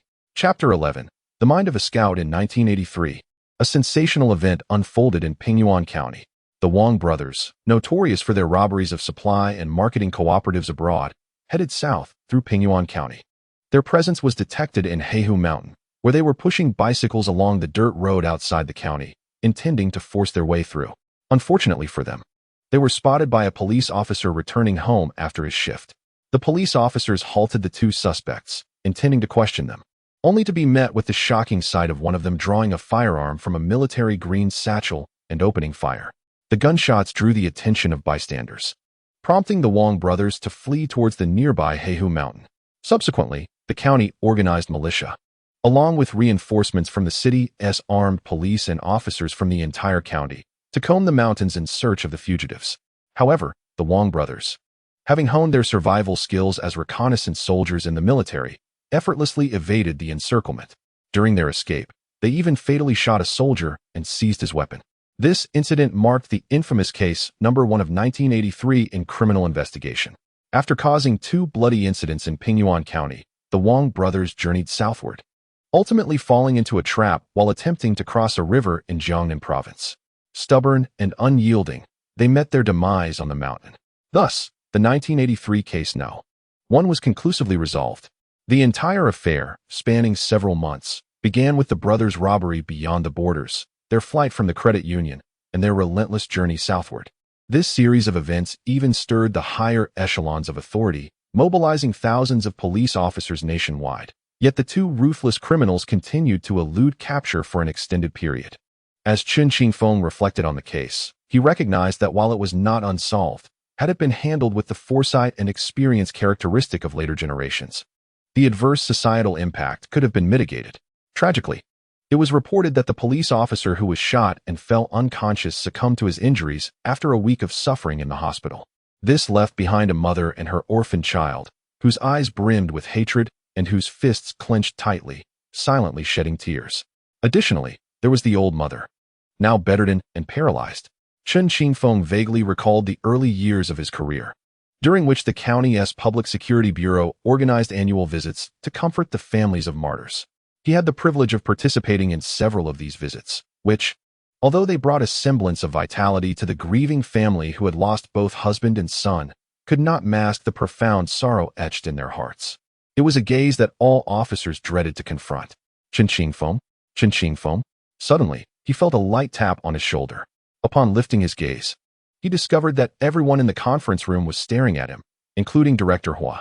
Xiaochun, the director is outlining the tasks. Why are you lost in thought? Director, I'm fine. Thank you for your acknowledgement regarding yesterday's case. Xiaochun, the director continued. However, in our profession, we cannot afford to be complacent during investigations. Once we apprehend the two Wang brothers beyond the borders, I will commend you to the Municipal Bureau. He then proceeded to discuss the assignments for the county's Public Security Bureau. Chen Qingfeng listened attentively to the directives. The Bureau's mandate was primarily to safeguard the lives and property of the county's residents. Consequently, checkpoints were to be established along major transportation routes to scrutinize all suspicious individuals. Meanwhile, the villages on the outskirts of the county were entrusted to the local militia. As the whereabouts of the two Wang brothers remained unknown, the provincial department assessed that they might rapidly descend southward by utilizing the railway, waiting for an opportunity to escape. In Plain County, a locale not situated along the railway lines, it is not classified as a priority area, as delineated above. Upon hearing this arrangement, Chen Qingfeng couldn't help but furrow his brow. Leader, Xiaochen, do you have something to say? May I speak?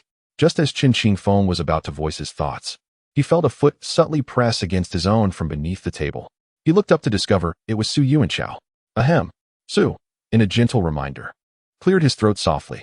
Chen Qingfeng recognized this as a gesture of goodwill from his mentor, yet, to avert a repeat of the tragic events of the past, he felt it prudent to maintain his stance.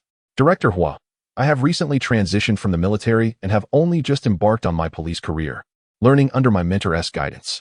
Technically, I am not in a position to comment. However, I have heard that the Wang brothers once served in the military and were, in fact, scouts.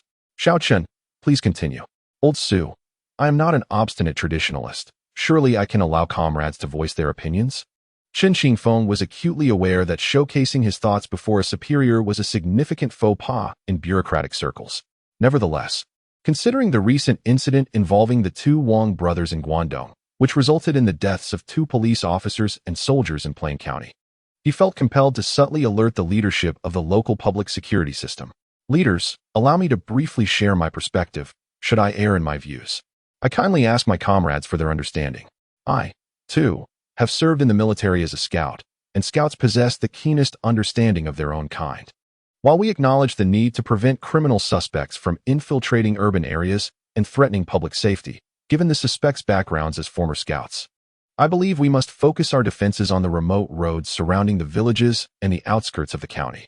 These areas, but our county's public security forces, alongside the militia, number so few that even if we mobilized everyone into the western mountainous regions, it would amount to scattering a handful of beans.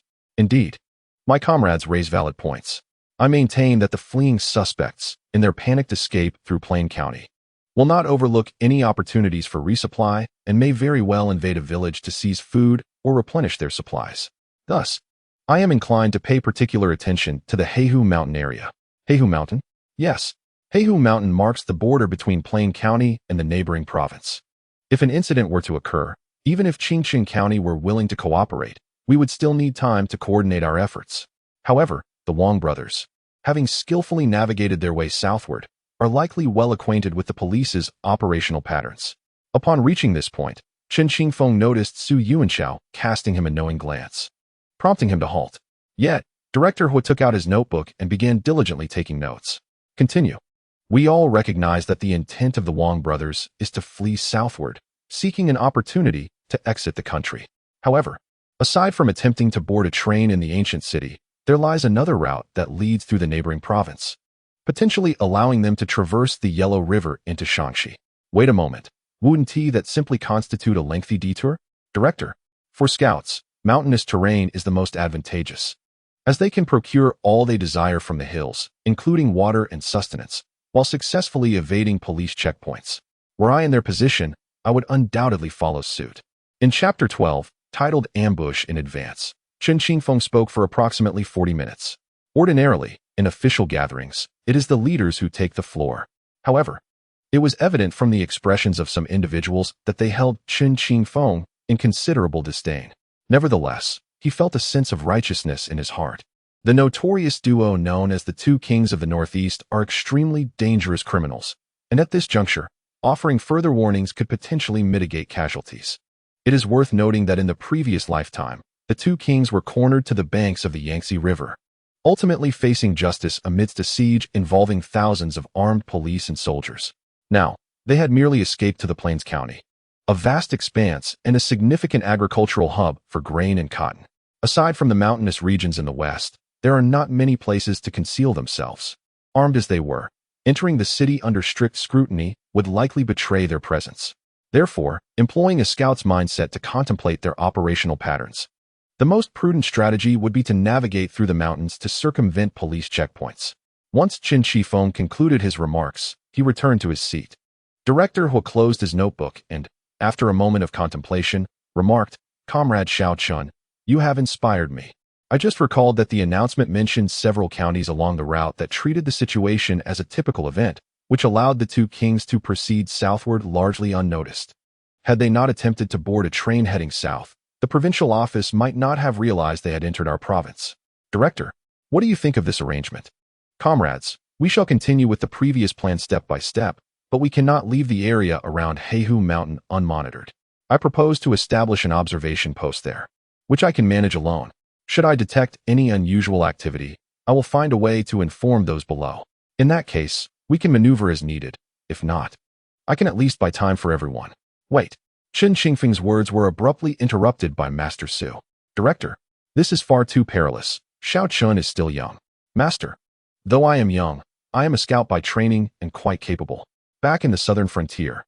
"Enough," the director interjected. "I understand that everyone is busy and there is a shortage of personnel, but I still wish to accompany Xiao Chen to the mountains. At least there would be some mutual support." Master Su, with a deep-seated aversion to evil, never shies away from work-related matters. Yet, when danger looms, he is equally unyielding. However, Chen Qingfeng did not desire Master Su's involvement in this matter. The reason was simple. Despite being a police officer, Master Su remained, at his core, a civilian.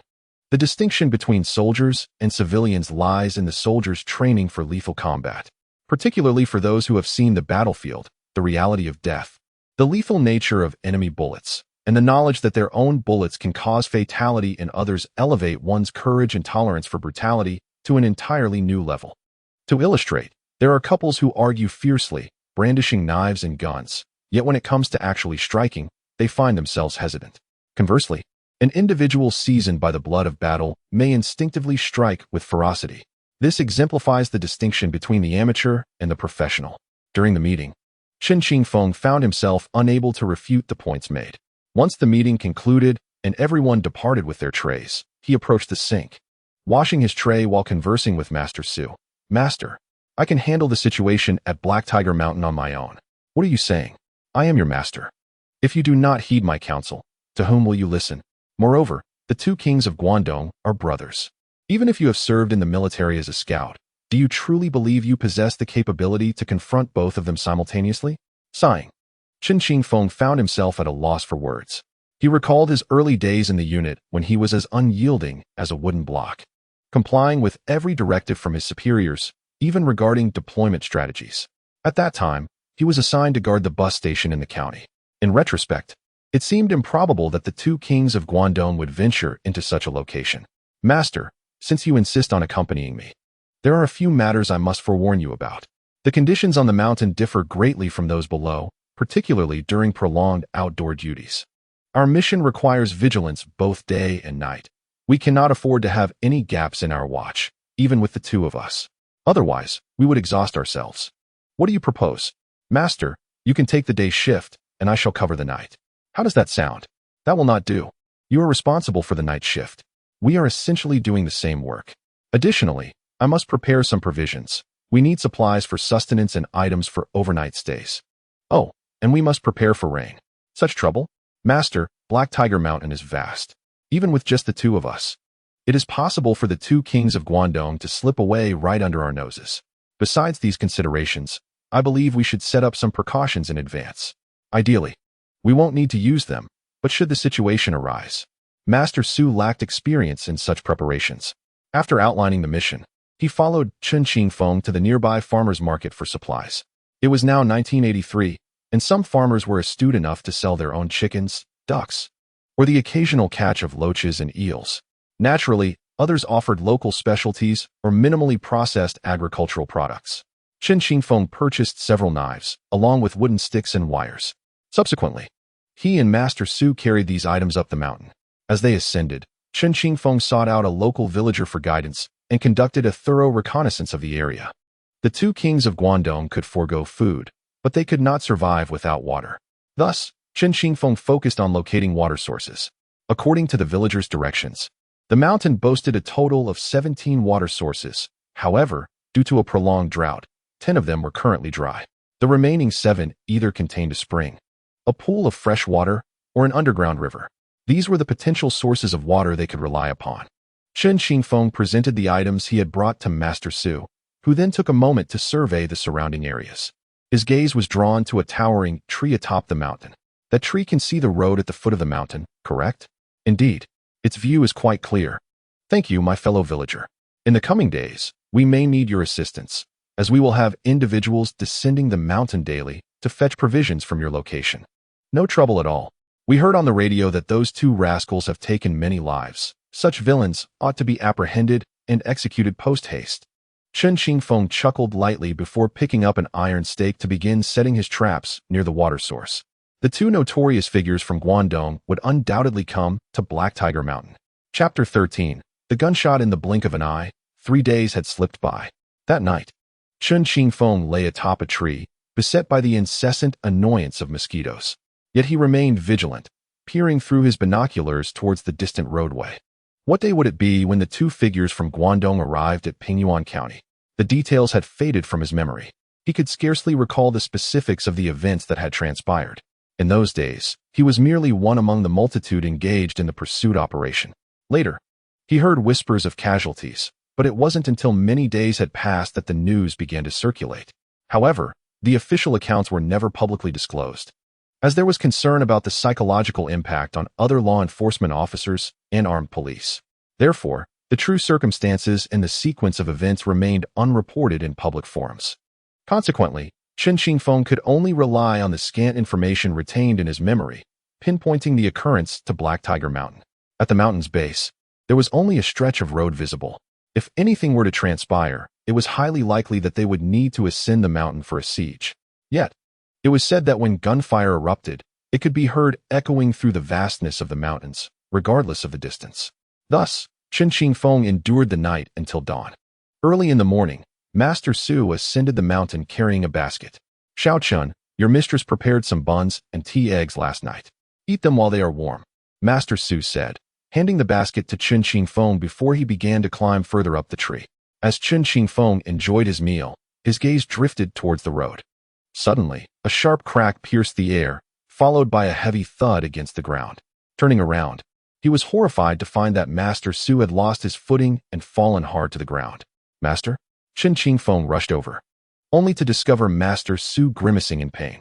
Just as he reached out to help, he noticed a splinter of dead wood protruding from Master Su's thigh, blood gushing forth like a fountain. Chen Qingfeng realized that Master Su had likely injured an artery. Immediate medical attention was imperative. Oh, do not move, I am fine. Finish your buns and hurry down to rest. Master, what are you saying? Your leg is bleeding profusely. Chen Qingfeng hastily removed his vest, tearing it into strips to tightly bind around Master Su's thigh. Observing the relentless flow of blood, he unfastened his weapon belt, pulling it to its thinnest, and forcefully secured it at the proximal end of Master Su's thigh. After a brief dressing of the wound, he swiftly hoisted Master Su onto his back and hurried down the mountain. Wait, what if those culprits pass by here? But I cannot simply stand by while you bleed on the mountainside. Alas, it is all my fault. If the bandits of Guangdong escape, I will bear the blame at the county police station. Master, let us not dwell on that. I will carry you down and find a villager to see if we can arrange a donkey cart to get you to the county. Enduring the pain, Su Yuanxiao urged Chen Qingfeng to quicken his pace. After approximately 20 minutes, they reached the foot of the mountain and entered the village. Villagers! Villagers! Chen Qingfeng anxiously knocked on doors. Before long, a door creaked open, revealing an early riser. Many households were either having breakfast or just waking up. As the door swung wide, a villager, bare-chested and startled by the sight of Chen Qingfeng covered in blood and carrying a similarly bloodied middle-aged man, collapsed to the ground in fright. Who are you? Comrade villager. I am from the county police station, and I have my identification. We have a comrade here who is injured on the mountain and needs a donkey cart to transport him to the county. His injuries are severe. A wooden splinter has pierced his leg. Quickly, Arya, tell your mother to help me harness the donkey cart. Without hesitation, the villager rushed to assist in preparing the cart. Chen Qingfeng promptly transferred Su Yuanxiao onto the cart. Just as the villager and his wife were busy harnessing the donkey, an unexpected sound echoed through the valley, two muffled thuds. Bang! Bang! Who is setting off firecrackers at this time of year? The villager wondered aloud, perplexed. But Chen Qingfeng's expression grew grave as he turned towards the source of the sound. Those are not firecrackers. Su Yuanxiao, too, recognized the gravity of the situation. Seeing this, Chen Qingfeng wasted no time and began to flee, but Su Yuanxiao grasped him firmly. He then produced a leather holster from his waist and handed it to Chen Qingfeng. Xiao Chen, it is my fault. If the bandits of Guangdong escape this time, I will have no face left to remain at the county police station. Master, do not worry. I shall capture them. Chen Qingfeng cautioned the villager to avoid the back roads and take the main path. Armed with the gun Su Yuanxiao had given him, he swiftly made his way towards the sound of gunfire. After running for about 15 minutes, he finally spotted a figure lying on the ground. As he approached, he realized it was a person clad in a police uniform. Rushing forward, he pressed his hands against the individual's chest. Brother? Brother, wake up. Ah, comrade. I have spotted the fugitives. Hurry and pursue. In that moment, Chen Qingfeng understood he had encountered a comrade who had perished years ago in the line of duty. He briefly glanced at the wounds of the other man. One bullet had struck his abdomen, while another had hit his leg. The injury on his leg appeared less severe, but the wound on his abdomen was profusely bleeding. Chen Qingfeng swiftly tore off the vest the man was wearing, fashioned it into a makeshift bandage, and pressed it into the wound to staunch the bleeding. The overwhelming pain elicited anguished cries from the man lying on the ground, yet he resolutely bit down on his lip, aware that his companion was endeavoring to save him. After a moment of contemplation, Chen Qingfeng realized that the villager had not strayed far, so he lifted the wounded man and made his way back to the village. Upon arrival, he spotted the villager approaching the village in trance with a donkey cart. Seeing this, Chen Qingfeng entrusted the injured man to him, exclaiming, "Villager, our comrade has been injured by villains. I must ascend the mountain. Rest assured, comrade from the Public Security Bureau." Chen Qingfeng couldn't help but reflect on the commendable relationship between the police and the public during such times. He then turned and dashed out of the village. Reaching the base of the mountain, at the site of the incident, a pool of fresh blood remained.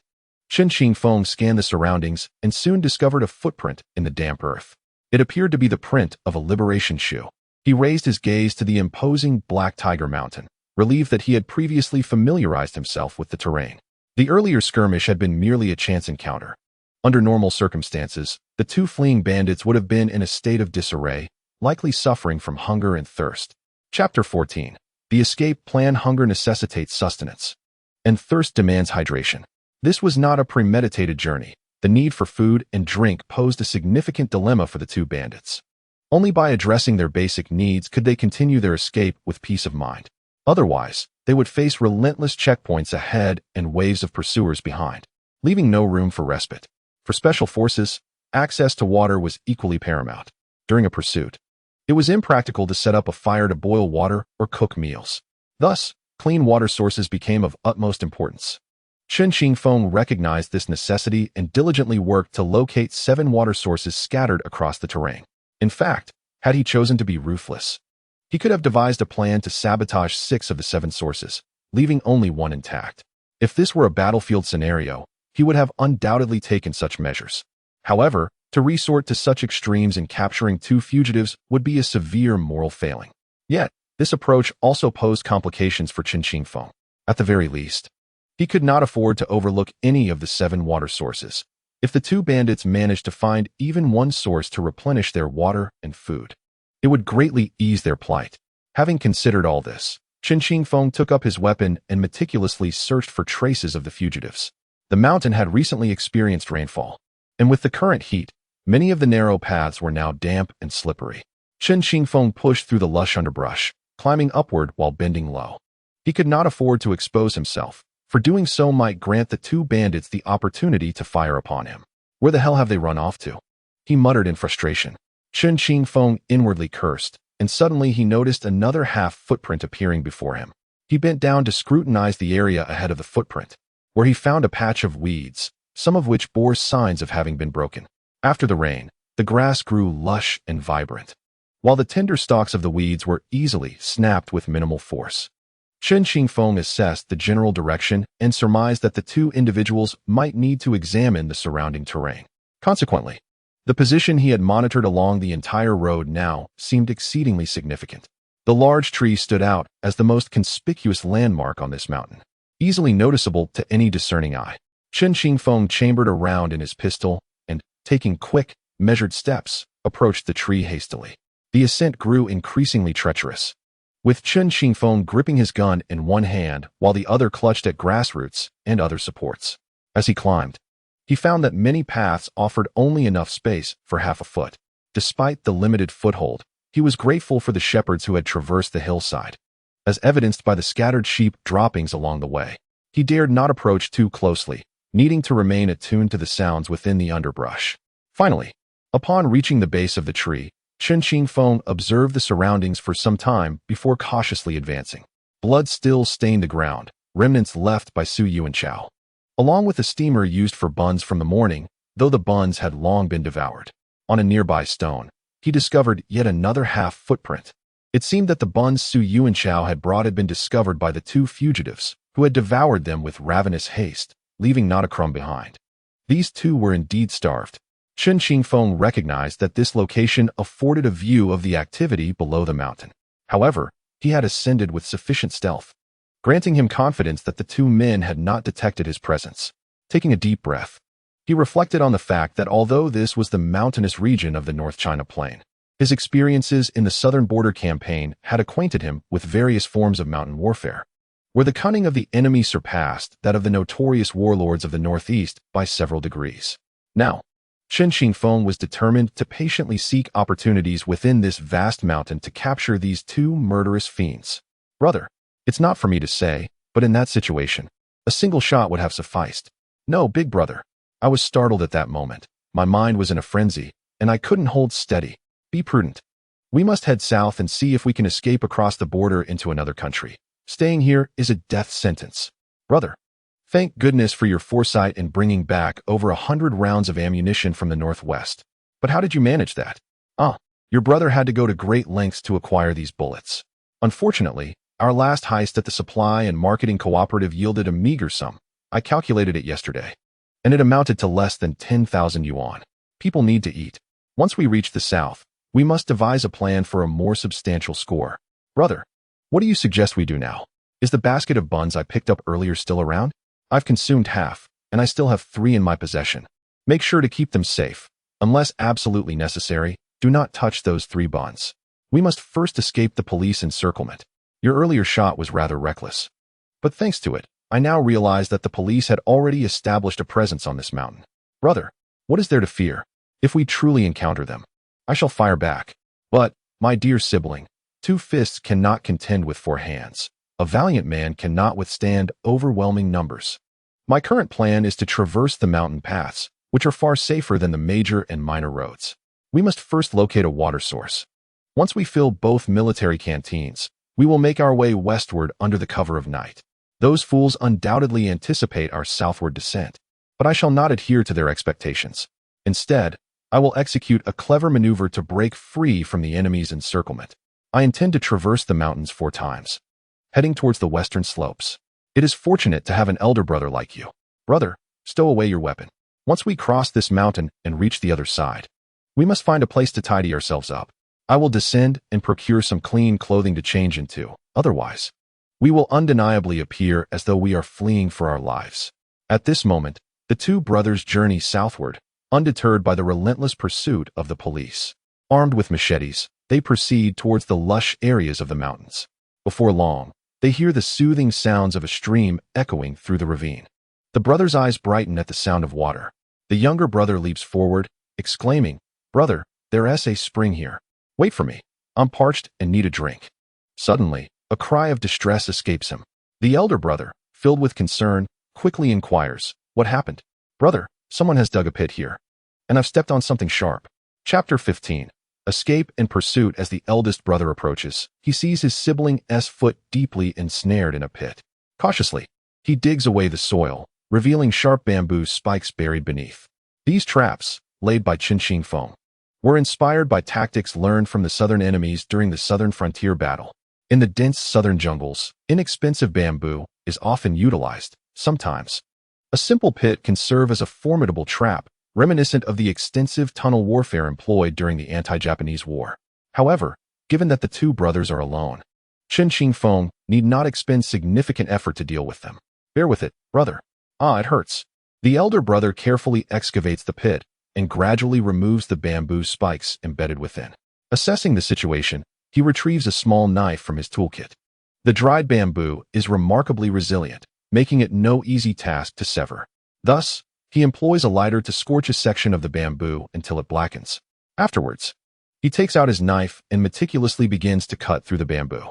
Once a segment is severed, he retrieves a towel from his backpack, folds it, and hands it to his brother. Wang Jia's second son comprehended the implications of his elder brother's words. Resolutely, he clenched his teeth, biting down on the towel with fervor. With wide eyes, he fixed his gaze upon his brother, gripping tightly onto the bamboo splinters that protruded from his toes. Muffled cries of pain were effectively stifled by the towel. Once everything was addressed, the elder brother hastily retrieved a bottle of strong liquor from his bag. After taking a swig, he sprayed some onto his brother's wounded foot, subsequently pouring the remainder directly onto the injury.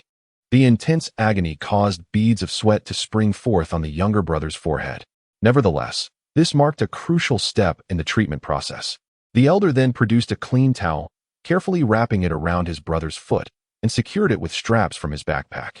"Brother, it seems we have drawn unwanted attention," he remarked. "What troubles you, elder brother?" "This trap is not one set by hunters. I recall witnessing certain classified films during my military service that depicted such devices. Civilians are oblivious to them. It was noted that the enemy from the south excels in crafting traps utilizing bamboo. Elder brother, this method is rather painful, isn't it? Fear not. The dumplings we encountered earlier may have been a remnant of the ambush. However, as you observed, there was also a pool of blood nearby. It could have been from a wild beast. What shall we do now? Endure a little longer, brother. This place is perilous. We must venture further into the mountains. Once we find a secure location, I shall procure some herbs to apply to your wound. We are currently situated at the border between Pingyuan County and the neighboring province. Let us remain hidden here for 10 to 15 days. Once your foot can bear weight, we shall resume our journey. Elder brother, I have become a burden to you.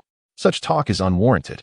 I have heard tales of foreign lands where everyone drives cars and resides in grand houses. Together, we shall break free. Once we escape, we will indulge in the finest of pleasures, and women will be plentiful. Remaining here only subjects us to their scorn."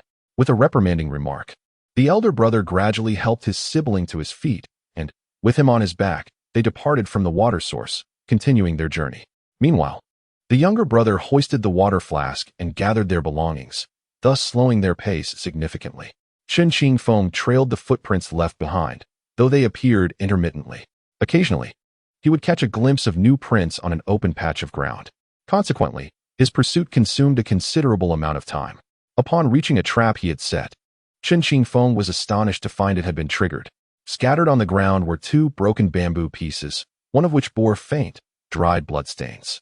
He reached down, touching the blood, which still clung to his fingers, sticky and not entirely dried. He rinsed his hand in the spring nearby and sat down to ponder the whereabouts of the 2 fugitives. The 2 Wang brothers had evaded capture from the border, and it was inconceivable that the police and soldiers along the way had not exerted themselves. Yet, these 2 individuals seemed adept at circumventing the encirclements established by law enforcement and military personnel.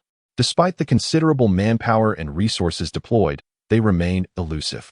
Each time their whereabouts are detected, a significant mobilization occurs, yet the two individuals vanish without a trace.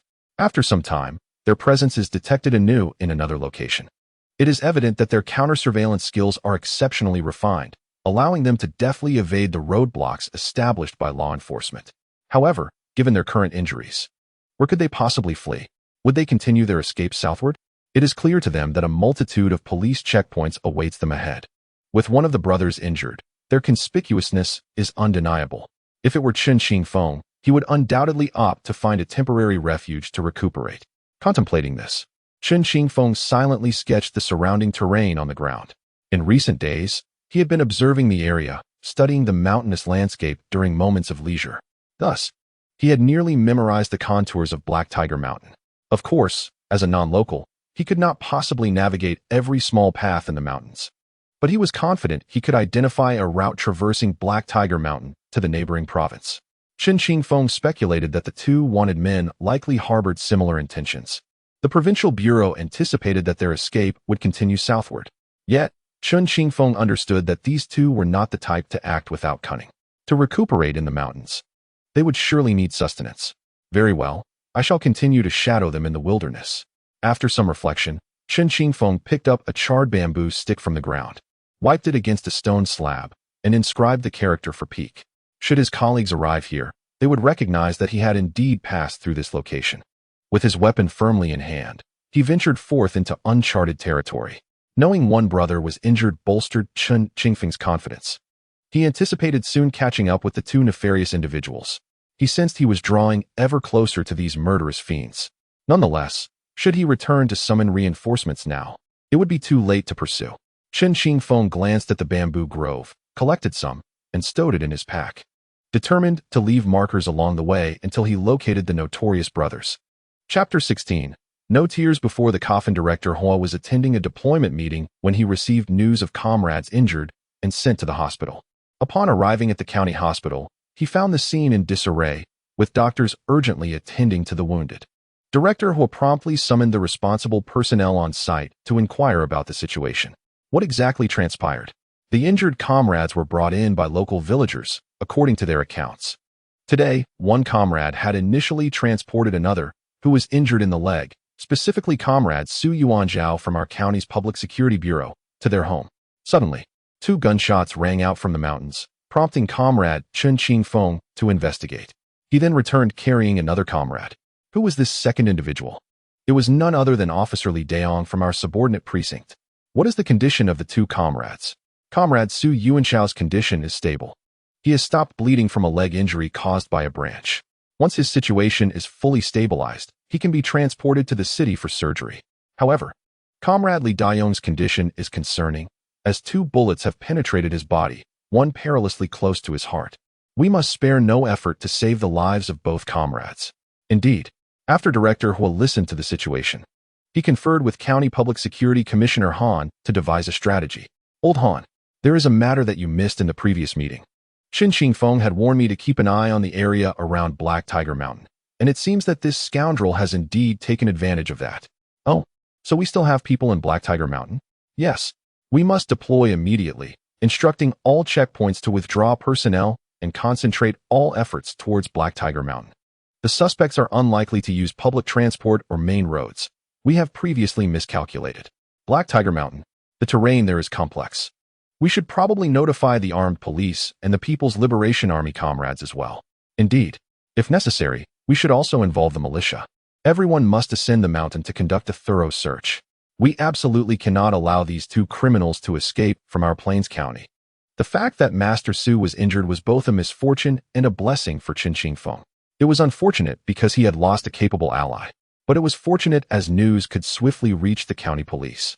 In this era, remote areas often lack telephone connectivity, and the only means of communication is through human messengers. Thankfully, both Master Su and his injured comrade received timely medical attention and were transported to the county. The tragedies of the past should not repeat themselves. However, if those 2 ruthless bandits are not apprehended promptly, more bloodshed may ensue. Under the scorching sun, Chen Qingfeng wiped his face with the hem of his clothing and then drained his water bottle. He was parched. Yet he surmised that the criminals were not faring any better, as he noticed the traces they left behind. Carrying a person while retreating leaves deeper footprints than if two individuals fled together. Chen Qingfeng took advantage of this condition, steadily trailing behind. He suddenly realized that this was a war of attrition. Although he possessed a handgun, the two bandits were reputed to carry over 100 rounds of ammunition. The sheer volume of their firepower was beyond what Chen Qingfeng could withstand. Thus, capturing these two miscreants would necessitate cunning. His plan was to follow discreetly, waiting for the opportune moment to strike when his quarry became utterly exhausted. Now was the time to deplete their energy.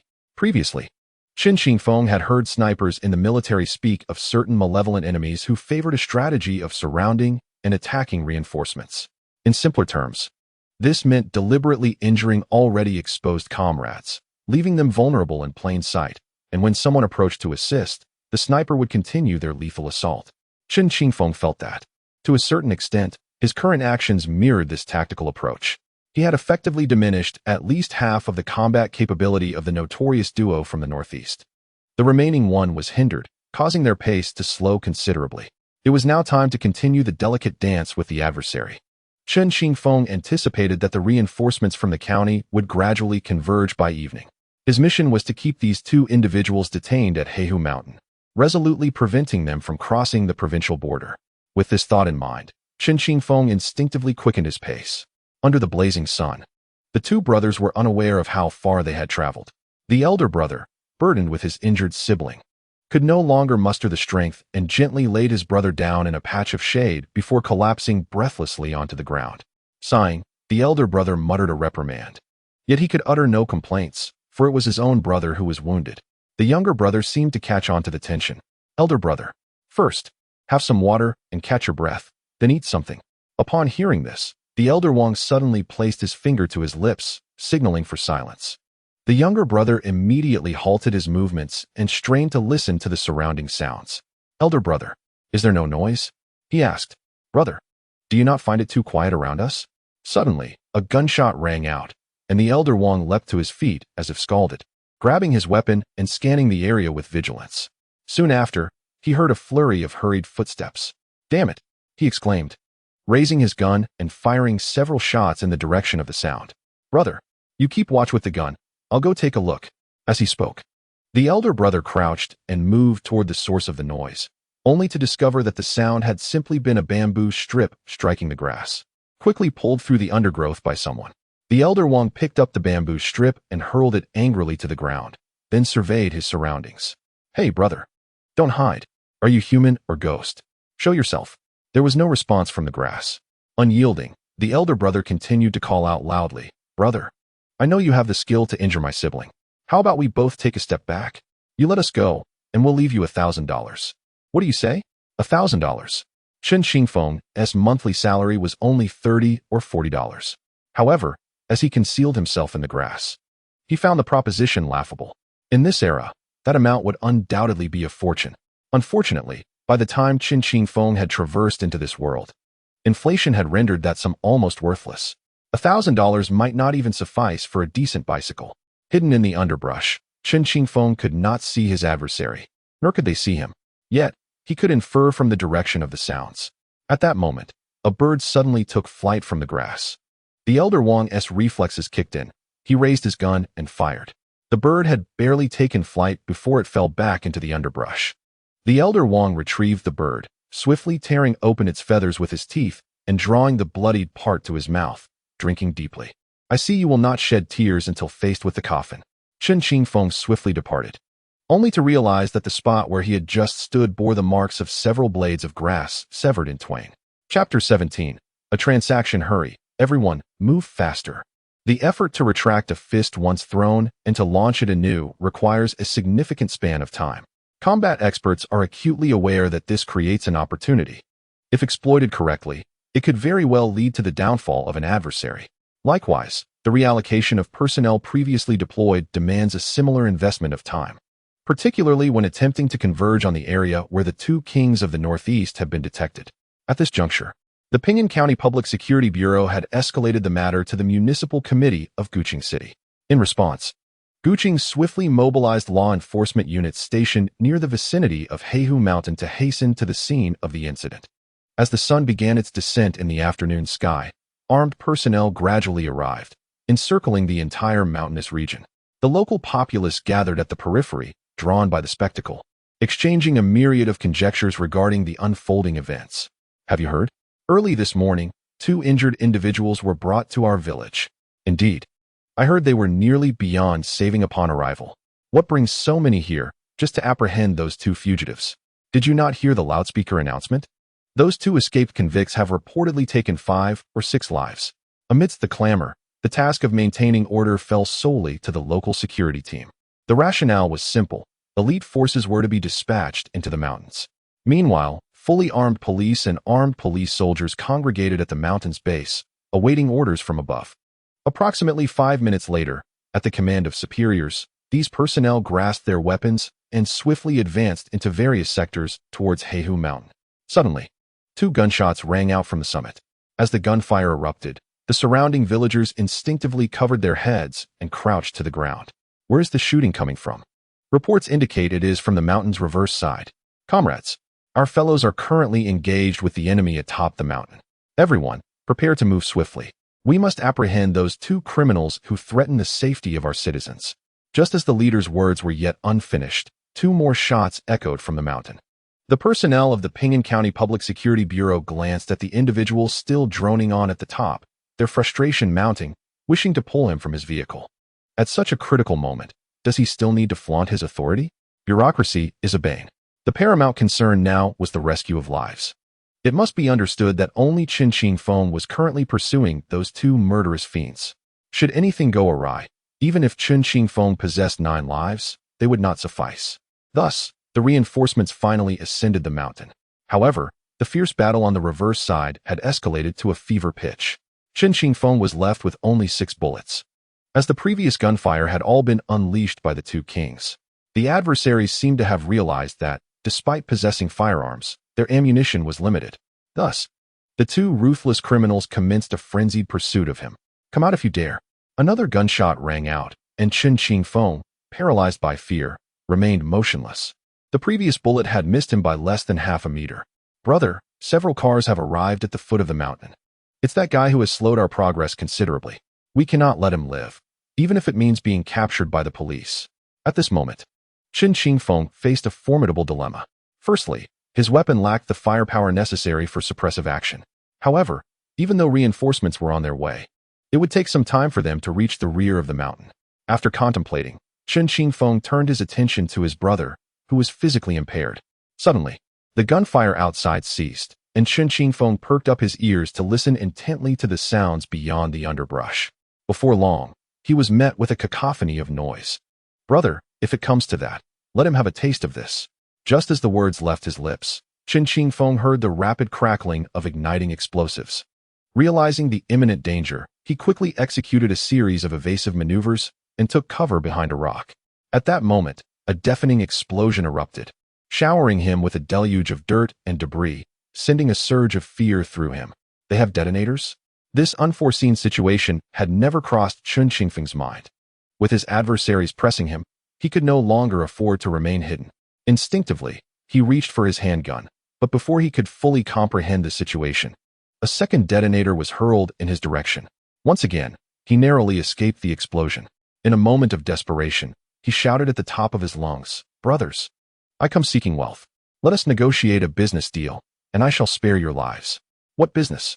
"I am aware that you stole 10,000 yuan from the supply and marketing cooperative. As a police officer, I have endured countless hardships in the South, nearly losing my life at the hands of those armed thugs. Having barely returned alive, I find myself in a miserable predicament, toiling away on this mountain while you thrive. I have had enough of this life. Quit the nonsense. What trickery are you attempting? If you dare deceive us, we shall obliterate you. Brothers, save those detonators for your escape. The pursuers at the foot of the mountain will soon catch up. Your time to deliberate is running out. I am asking for a mere 5,000 yuan. You must be joking. We do not have 5,000 yuan to spare. Gentlemen, I do not seek this money without reason. You fell into my trap earlier, and I can reveal a route that will lead you swiftly to the neighboring province of Jin. How can you determine if my words bear truth? believe it or not. If I were unfamiliar with this mountain, how could you have been ensnared in my trap? Let me make myself clear. Those pursuing you will catch up in less than 2 hours, and can you escape with an injured leg? This statement struck a chord with the Wang brothers, who understood that their pursuers would not relent. The bond between the two brothers is unbreakable, and although they have committed numerous wrongdoings, their fraternal affection remains genuine. At this moment, the elder brother has not abandoned his younger sibling, and this becomes Chen Qingfeng's bargaining chip. The elder brother cast a desperate glance towards the foot of the mountain, where the pursuing enemies drew ever closer. He turned back to his brother and urged, "Brother, trust him. I cannot give him the money. Money is important, but life is paramount." Ignoring his brother's distress, he promptly moved forward, retrieving 5,000 yuan from his bag, which he then placed under a large stone on a flat patch of ground between them. "Brother, I have left the money here. Now, guide us towards a clear path." Chapter 18. Jumping Tiger Gorge. Chen Qingfeng was not truly interested in the money. However, the current situation was decidedly unfavorable for him, necessitating a well-thought-out plan. A few days prior, while preparing in the mountains, he had discovered countless narrow paths, some so convoluted that even the locals could easily get lost. Yet, as a scout with extensive experience in jungle warfare, he had faced such challenges almost daily in the southern frontier. Now, he intended to employ a strategy of delay, directing the brothers toward a dead end. Chen Qingfeng knew of a route that appeared to lead to a neighboring province, yet, in reality, it was a trap. Along that path were 2 water sources, at which he had set up traps and ambushes. Listen carefully, start heading south, and when you see a large tree, turn into the canyon on your left. That road will lead directly to the neighboring province. How can we trust you? They retorted. Let me assure you, there are 2 springs along that route. But do not approach them, for I have laid traps there, and a moment's carelessness could cost you dearly. Thank you, brother.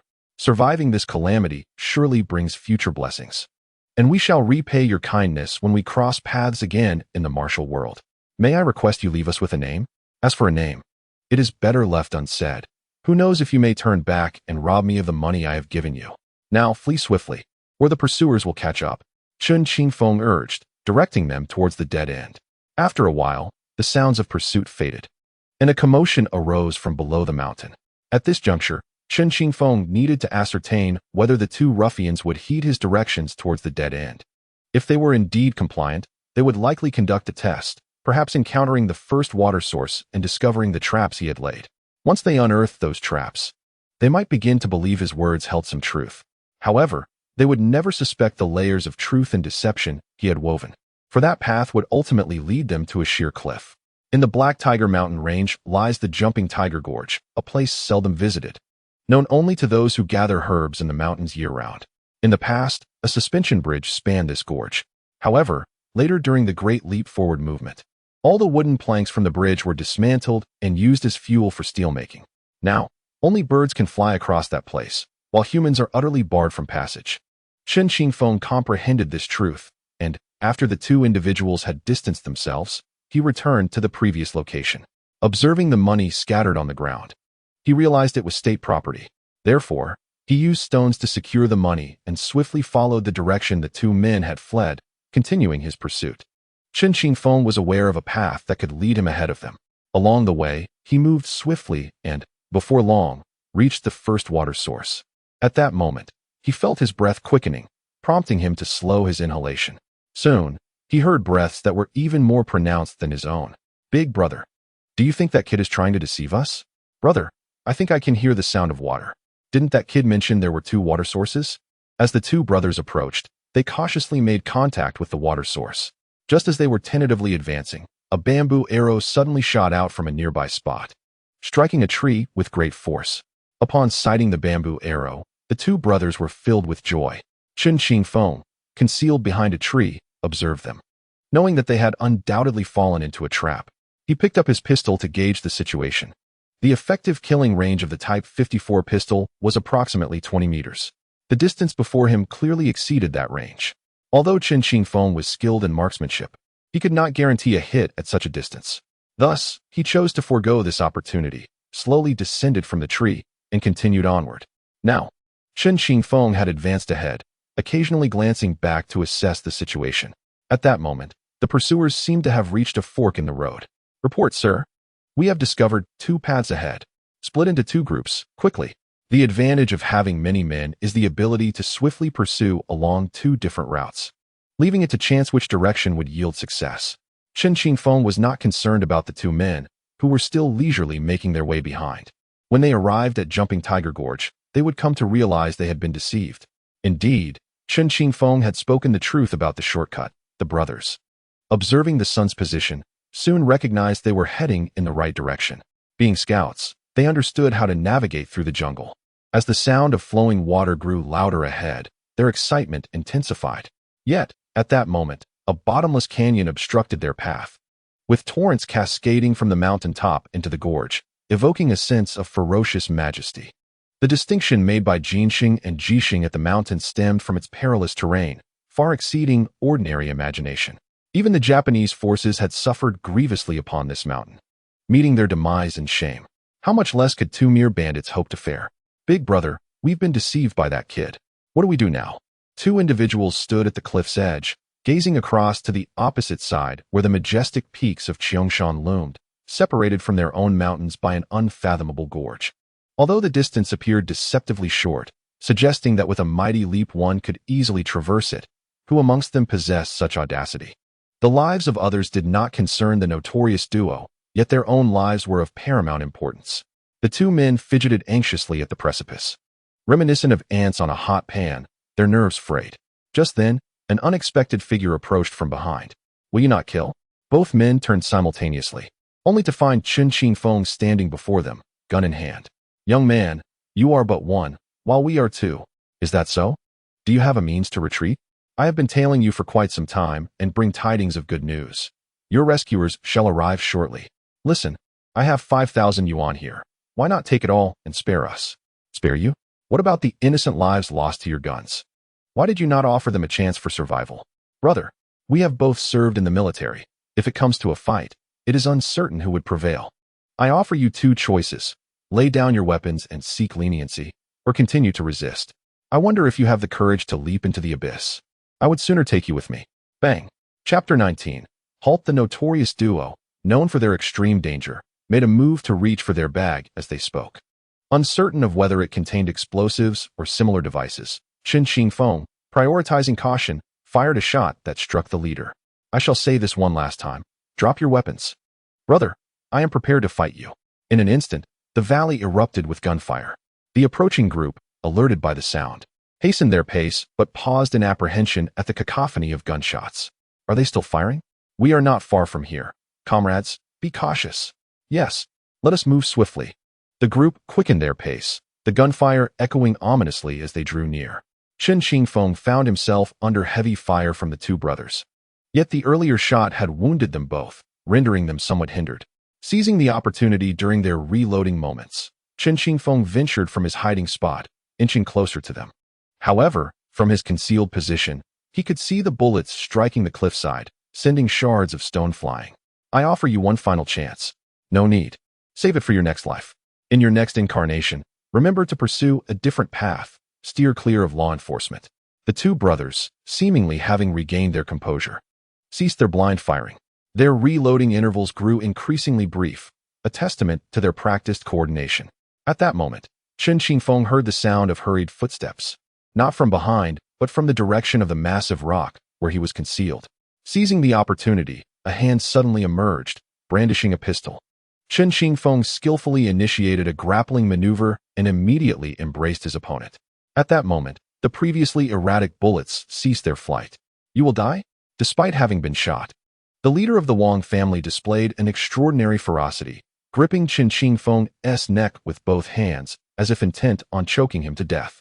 Meanwhile, Chen Qingfeng found himself pinned beneath his adversary, acutely aware of the gun held by the 2nd member of the Wang family. Second brother, come help.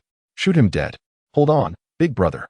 Upon hearing this, Chen Qingfeng could not afford to wait for the 2nd brother, who had just changed his footing, to approach.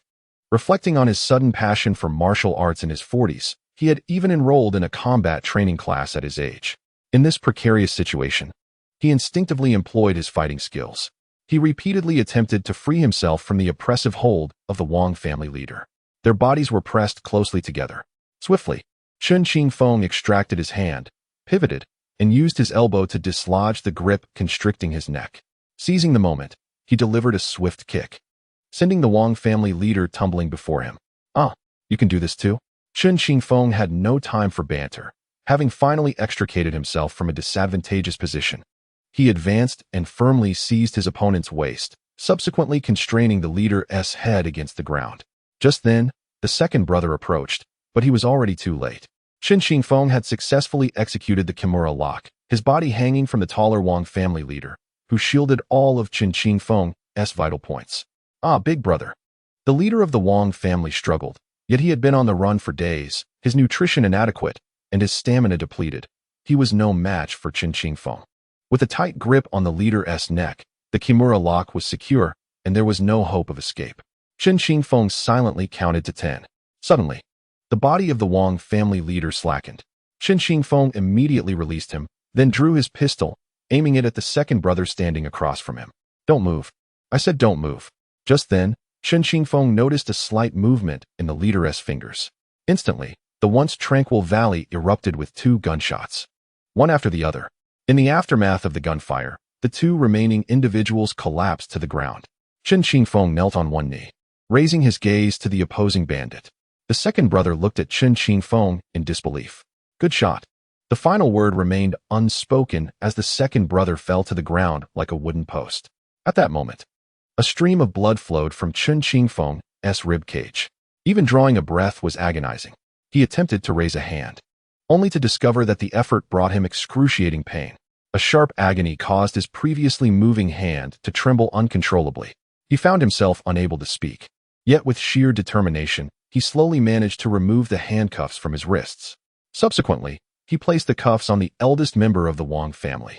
Chen Qingfeng wished to call for help, but words eluded him. A stream of crimson gushed from his mouth, and he perceived the second member of the Wang family, lying on the ground, stir slightly. There was another individual. He could not allow them to escape. Chen Qingfeng, bleeding profusely, inched closer to his opponent, ultimately summoning the strength to grasp them. Exhausted, he could only crawl in pursuit of the second Wang family member, who was also attempting to flee in a similar manner. Upon catching up, he seized their ankle with the handcuffs and secured them in place. "Brother, let us go. I have much wealth. Stick with me, and I promise you a life of luxury," pleaded the second Wang member. Chen Qingfeng, hearing these words, felt a surge of frustration. He clamped the handcuffs tightly onto his own wrist, while the second Wang member desperately kicked. Chen Qingfeng was drained of all energy, his vision blurring. Was he truly on the verge of bidding farewell to this world? Suddenly, he felt his hand being yanked straight, followed by an intense pain. Instinctively, he attempted to thwart his assailant, but in his hazy state, he looked up to see the second Wang member raising a rock, poised to strike his wrist. "Ah, let me go?" Chen Qingfeng was engulfed in despair. If only he had brought more bullets to the mountain, or if Master Su had not encountered misfortune, perhaps the outcome would have been different. Regrettably, there remained countless unsolved cases and many souls departed, restless in the earth below. Chen Qingfeng, you cannot succumb so swiftly. Stop. Chapter 20. Boundless Prospects. Ring. Hello. This is the Municipal Bureau Command Center. Which station are you calling from? What? Pingyuan County? Have you made an arrest? Are you certain? Is anyone injured? A police officer has been hurt. When Chen Qingfeng was discovered, one of his hands was already drenched in blood. Upon arrival at the scene, his colleagues rushed forward, apprehending the 2 fugitives. The firearms and ammunition the fugitives had carried were firmly pinned beneath Chen Qingfeng's body. No one knew how long he had endured torment at the hands of the suspects before losing consciousness. However, when he was transported to the county hospital, the doctors determined that his arm had sustained a comminuted fracture. Consequently, he was transferred overnight to the municipal hospital. The relevant information was promptly communicated to the provincial department, which reported to the appropriate authorities. Ultimately, with directives from the highest level, the best specialists from the province were dispatched to Guqing City to treat Chen Qingfeng. Meanwhile, the 2 criminals were detained at the Pingyuan County Public Security Bureau. Despite solving such a significant case, there was no sense of joy within the county police department. On the contrary, the news from the city was grim.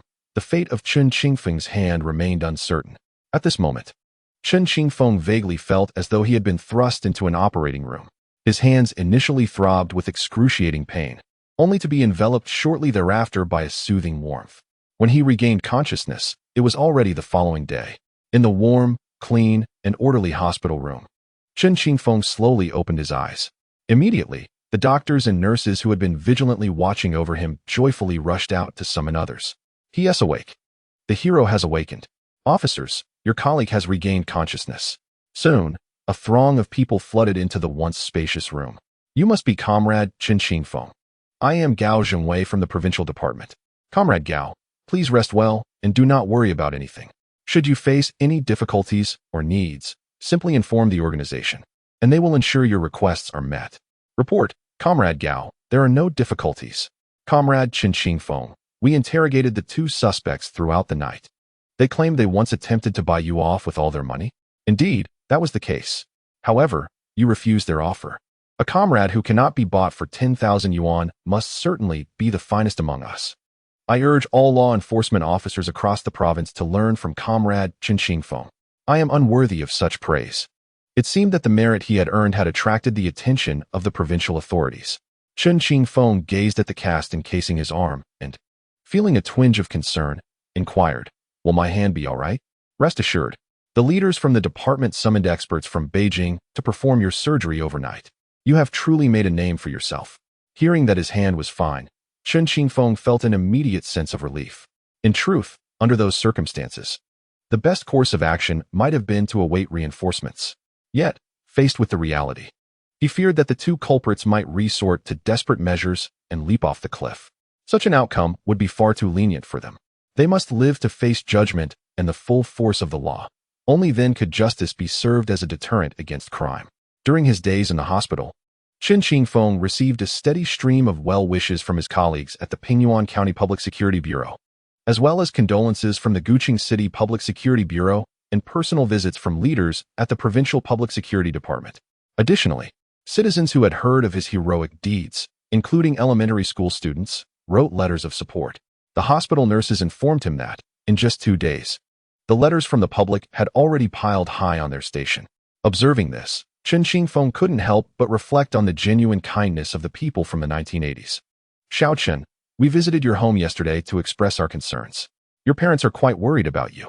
We had no idea your family was in such difficult circumstances, remarked Wang Aimin, a colleague from the unit, as he brought the care packages from the county police to the Guqing City Central Hospital. He opened a jar of canned peaches, feeding Chen Qingfeng while recounting the events of the past few days. The Wang brothers were sent to the provincial capital the following day and subsequently handed over to officials from the ministry. However, the Pingyuan County Public Security Bureau would undoubtedly be awarded a collective second-class merit citation for their efforts. As for the other two injured comrades, Su Yuanshao was recognized with a third-class merit, while another colleague who was shot during the confrontation was awarded a second-class merit. As for Chen Qingfeng, the promised rewards have yet to materialize. However, the provincial authorities have already put forth his name. Regrettably, when Wang Aimin spoke of these matters, Chen Qingfeng exhibited little interest. His upbringing was far from blissful. Upon entering the workforce, his parents relentlessly exploited him to provide for his younger siblings. Eventually, both siblings gained admission to university and embarked on their respective careers, while Chen Qingfeng remained behind to care for his parents. In the end, he even lost the property his parents had left him. As the eldest, Chen Qingfeng felt this was his obligation throughout his life. Yet, in this lifetime, he senses a myriad of possibilities awaiting him. His siblings will continue their studies, but he will only support them until they reach 18. Once they enter university, he will no longer be responsible for their welfare. As for his parents, it is unreasonable for the burden to fall solely upon him, given that there are 3 siblings. This opportunity for Chen Qingfeng to alter his destiny has come at a grave cost. It is certain that he will be heralded as a model figure by the authorities. In this era, education remains highly esteemed. Chen Qingfeng believes he might seize this opportunity to secure a chance for higher education. As he contemplated these matters, the urgency of apprehending Heir Wang diminished significantly in his mind. Nevertheless, his demeanor was perceived as humility by his colleagues. Having achieved such significant merit, he still maintained the modesty of a newcomer. Even Wang Aimin regarded Chen Qingfeng as someone worthy of profound friendship. After the case was resolved, the atmosphere in the department lightened considerably. Wang Aimin was assigned to remain at the city hospital, tasked with caring for Chen Qingfeng. Observing Wang Aimin's daily presence by his side, Chen Qingfeng recognized that in a few years, this young man would shed his police uniform, venture into the business world, and amass considerable wealth, ultimately transforming into one of the nation's affluent few before the dawn of the year 2000. Although Chen Qingfeng did not aspire to be a super-rich individual like Wang Aimin, he harbored hopes of accumulating some retirement savings through his acquaintance. At the very least, he wished to be free from financial worries for the remainder of his life. Thus, in recent days, he took to reading the newspaper and intentionally began to encourage Wang Aimin. "Old Wang, I read in the paper that in Pengcheng, they are constructing a floor each day. Do you think we can continue living off a stagnant salary? My prospects are bleak, but you, Xiao Chun, have boundless potential." Chapter 21. The tobacco dealer. In a decisive effort to combat the grave societal threats posed by criminals, and with the approval of the National People's Congress, it has been resolved that a stringent crackdown will commence this August. Chen Qingfeng lay on his hospital bed, clutching a newspaper detailing this crackdown. The inevitable had arrived as scheduled. Despite being well prepared, his current injuries rendered him unable to participate in this grand operation. He had spent the past few days confined to his hospital room. In his previous life, he had never endured such severe injuries, and for a moment, he remained oblivious to their weight. Surrounded by colleagues from the county police department, Chen Qingfeng finds himself under their care. His hand has not healed as well as hoped, and two treatment options have been presented to him. One option involves traveling to the capital, but after careful consideration, Chen Qingfeng opts for the second plan, which entails receiving treatment in Shanghai. Despite this news, his family remains conspicuously absent. A few days prior, Su Yuanchao had called Chen Qingfeng's parents, only to be informed that there were farming duties to attend to back home, and with his younger siblings still in school, no one could be available to care for him. Chen Qingfeng is not surprised by this outcome. He had harbored suspicions for many years regarding whether his parents regarded him as their child in the same way they did his younger siblings. In a previous life, certain doubts weighed heavily on his heart, yet he never voiced them. Now, recollecting past experiences, he suddenly realizes that he had been foolishly filial, harboring the illusion that as the eldest, he must make sacrifices for his younger siblings, despite the evident imbalance in how his parents treated them. Chen Qingfeng has always perceived subtle differences between himself and his siblings, as well as his parents. While the family possesses a darker complexion, he stands out with notably fair skin, remaining the fairest even after laboring under the sun daily. Moreover, his siblings have always enjoyed better nutrition than he, yet they have consistently been shorter than him by a considerable margin. "Comrade Chen, how do you feel today? We've conducted the examination. Your hand has healed better than expected. The expertise from the capital is indeed remarkable. However, we need to formulate a rehabilitation plan. Will I need to stay in the hospital? No, that's not necessary." After pondering the situation, Chen Qingfeng decides to reside in a rehabilitation center, allowing him to experience the splendor of Shanghai in this era. He currently has 300 yuan in his pocket, a reward for his recent accomplishments, an amount that, in this day and age, is quite substantial. In a future context, however, it may barely suffice for a meal. While 300 yuan is a year's salary for him, it is not a fortune. In this time, it might only be enough to purchase a bicycle.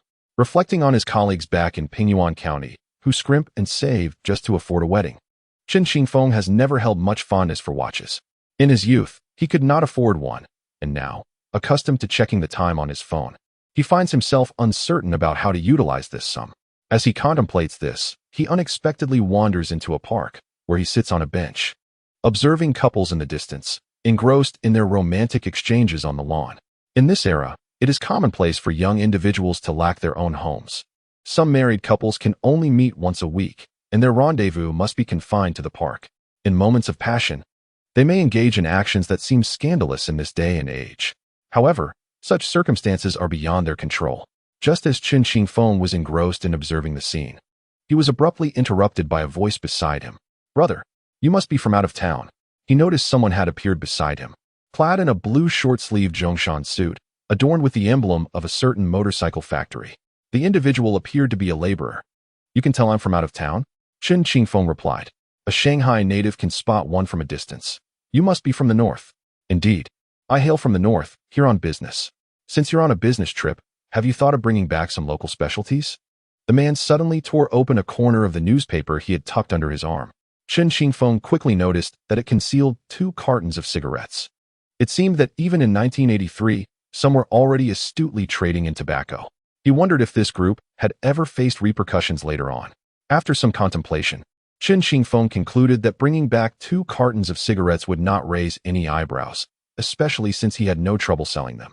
With 300 yuan in his pocket, he decided to purchase 2 cartons of Dezhonghua, followed by 2 cartons of Tianmin and Liaodongpai cigarettes.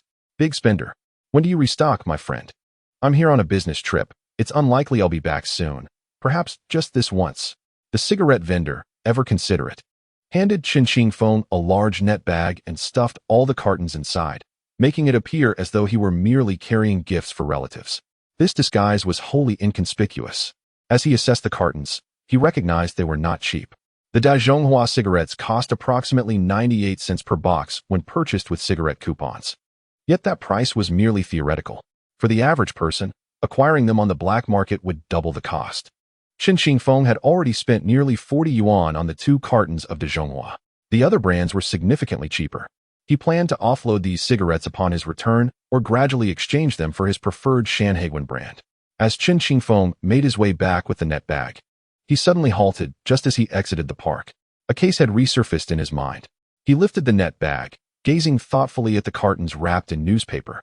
Becoming lost in contemplation, it seemed there were matters beyond mere recovery that demanded his attention. With one hand dangling, he returned to the recuperation facility of the Public Security Bureau in the metropolis. The facility housed several elderly comrades, who greeted him warmly upon his return. "Xiao Chen, where have you wandered today?" "I went to the park. Come over in a bit. Lao Liao and I are about to play chess." "Certainly, Uncle Jiao," Chen Qingfeng acknowledged, then proceeded to his room with the cigarettes. After setting them down, he washed his hands, brewed a cup of tea, and stepped outside with the cup in hand. At this moment, 2 elderly gentlemen in the sanatorium were engaged in a fervent battle over the chessboard. "Jiao, do you know where one can exchange tobacco and liquor in this bustling metropolis?"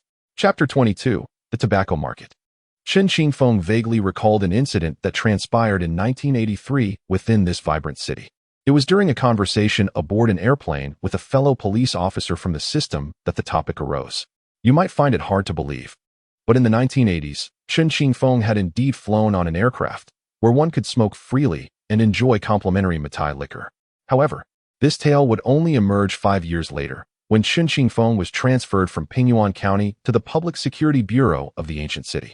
The circumstances surrounding that case were as follows. The earliest wave of affluent individuals in the 1980s did not hail from respectable backgrounds. Many had emerged from the Talankio prison in this metropolis. Once released, these individuals, lacking decent employment opportunities due to their criminal records, found themselves idle and destitute. Consequently, they capitalized on the advantages of the city and ventured into foreign trade. However, their version of foreign trade was far from ordinary. In truth, it was smuggling. Shanghai stood as the industrial and commercial heart of the nation, housing a plethora of state-owned enterprises that would later gain prominence. Among these, the tobacco company thrived exceptionally well.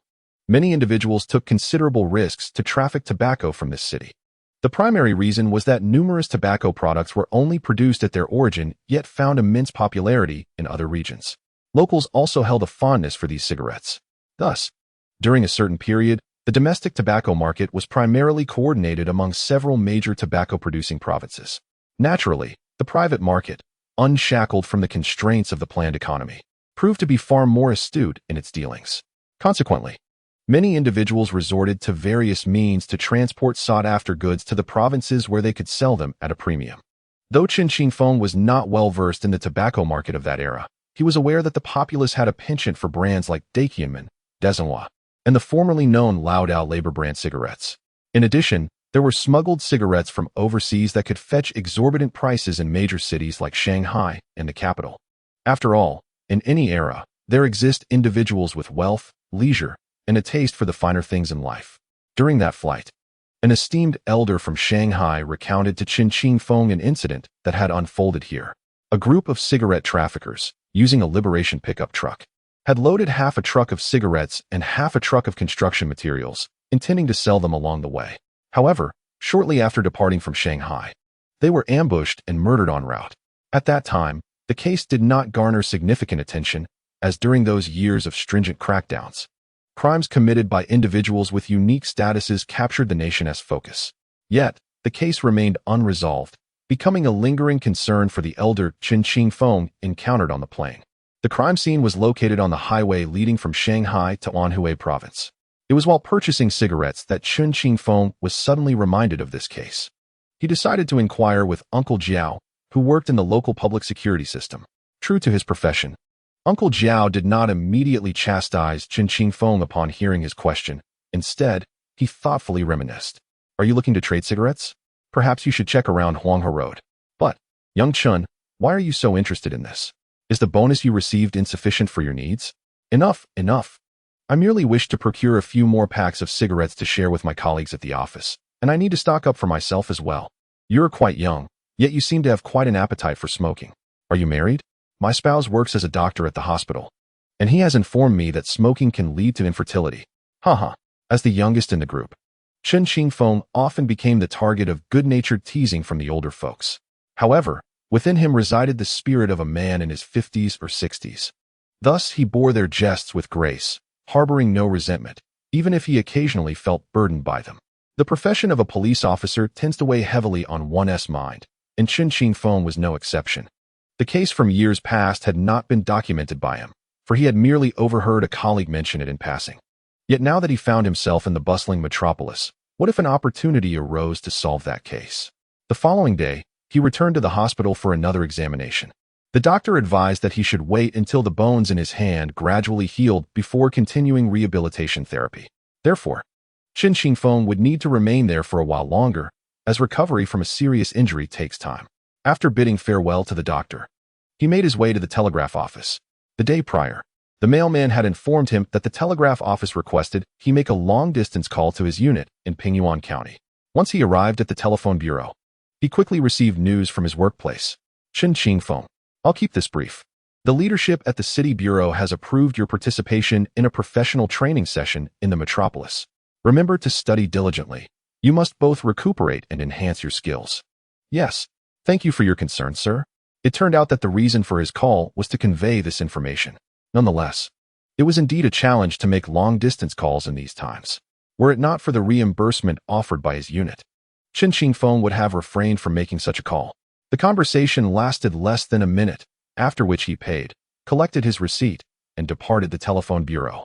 After asking for directions, he took a bus to the Huanghe Road area. Brother, do you need foreign exchange coupons? Brother, I have national food tickets. Brother, do you want US dollars? Hong Kong dollars or yen are also available. As Chen Qingfeng walked down the street, he noticed several individuals mysteriously approaching him, offering their wares.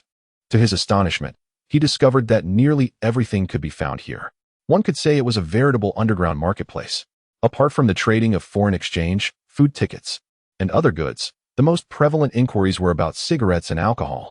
Chen Qingfeng came merely to observe. However, in such a chaotic environment, it was inevitable that some individuals harbored ill intentions, just as he gestured that he did not require any US dollars. A sudden cry pierced through the air from a distance. Thief! Someone has stolen my money. Catch the thief. Immediately thereafter, a figure dashed past Chen Qingfeng. Instinctively, he extended his leg, causing the assailant to tumble to the ground in a most unfortunate manner.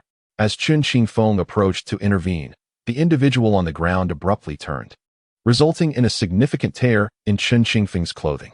Who does this country bumpkin think he is, daring to meddle in my affairs? With a swift motion, Chen Qingfeng kicked the knife from the assailant's grasp, and with another powerful kick, rendered the miscreant unconscious. Chapter 23. A solitary case, comrade. You acted valiantly just now. May I inquire which unit you belong to? We wish to commend you. No need for that, comrade.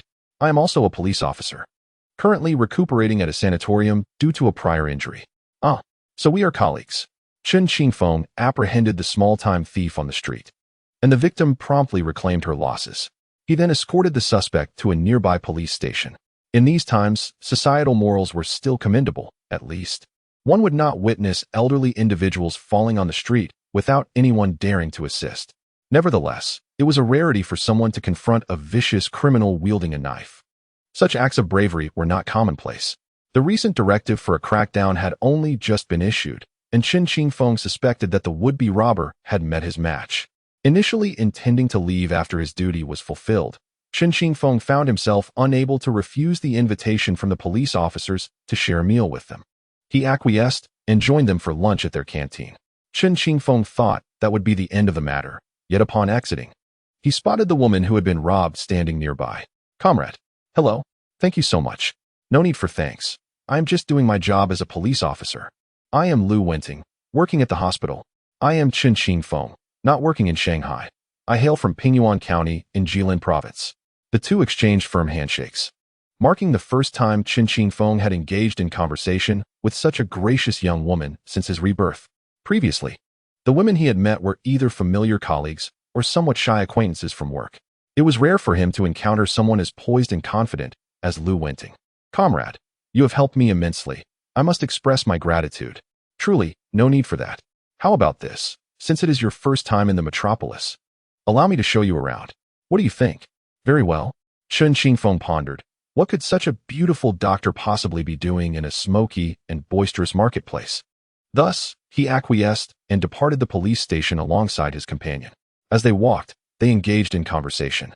It was then that Chen Qingfeng learned that Lu Wenting had ventured to that particular location in hopes of procuring some tobacco and spirits as gifts for the leaders of her brother's workplace. His brother, employed in the agricultural sector in the bustling metropolis, had remained stationed at a farm in northern Jiangsu despite the passage of years since the policy was enacted. Lu Wenting's intention was to see if presenting a token of gratitude could facilitate her brother's return. Upon hearing this, Chen Qingfeng could not suppress a weary sigh. In this day and age, some individuals, possessing a modicum of authority, have learned to complicate matters for others. Merely signing a document or affixing a seal could alter the trajectory of a person's life.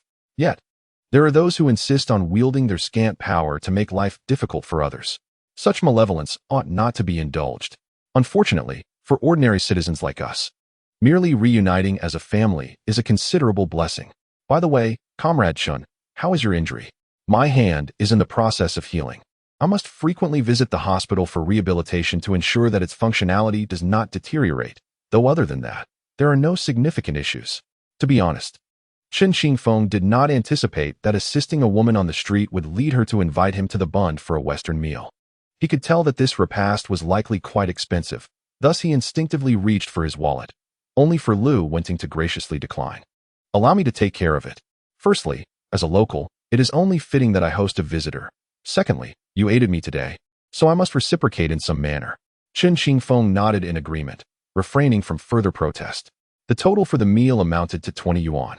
While he was unaware of Lu Wenting's monthly earnings, he surmised that this meal had consumed at least half of her salary. After they finished dining, Lu Wenting and Chen Qingfeng exchanged farewells. Their encounter was merely a fleeting moment of fate, yet Lu Wenting requested the address of the sanatorium.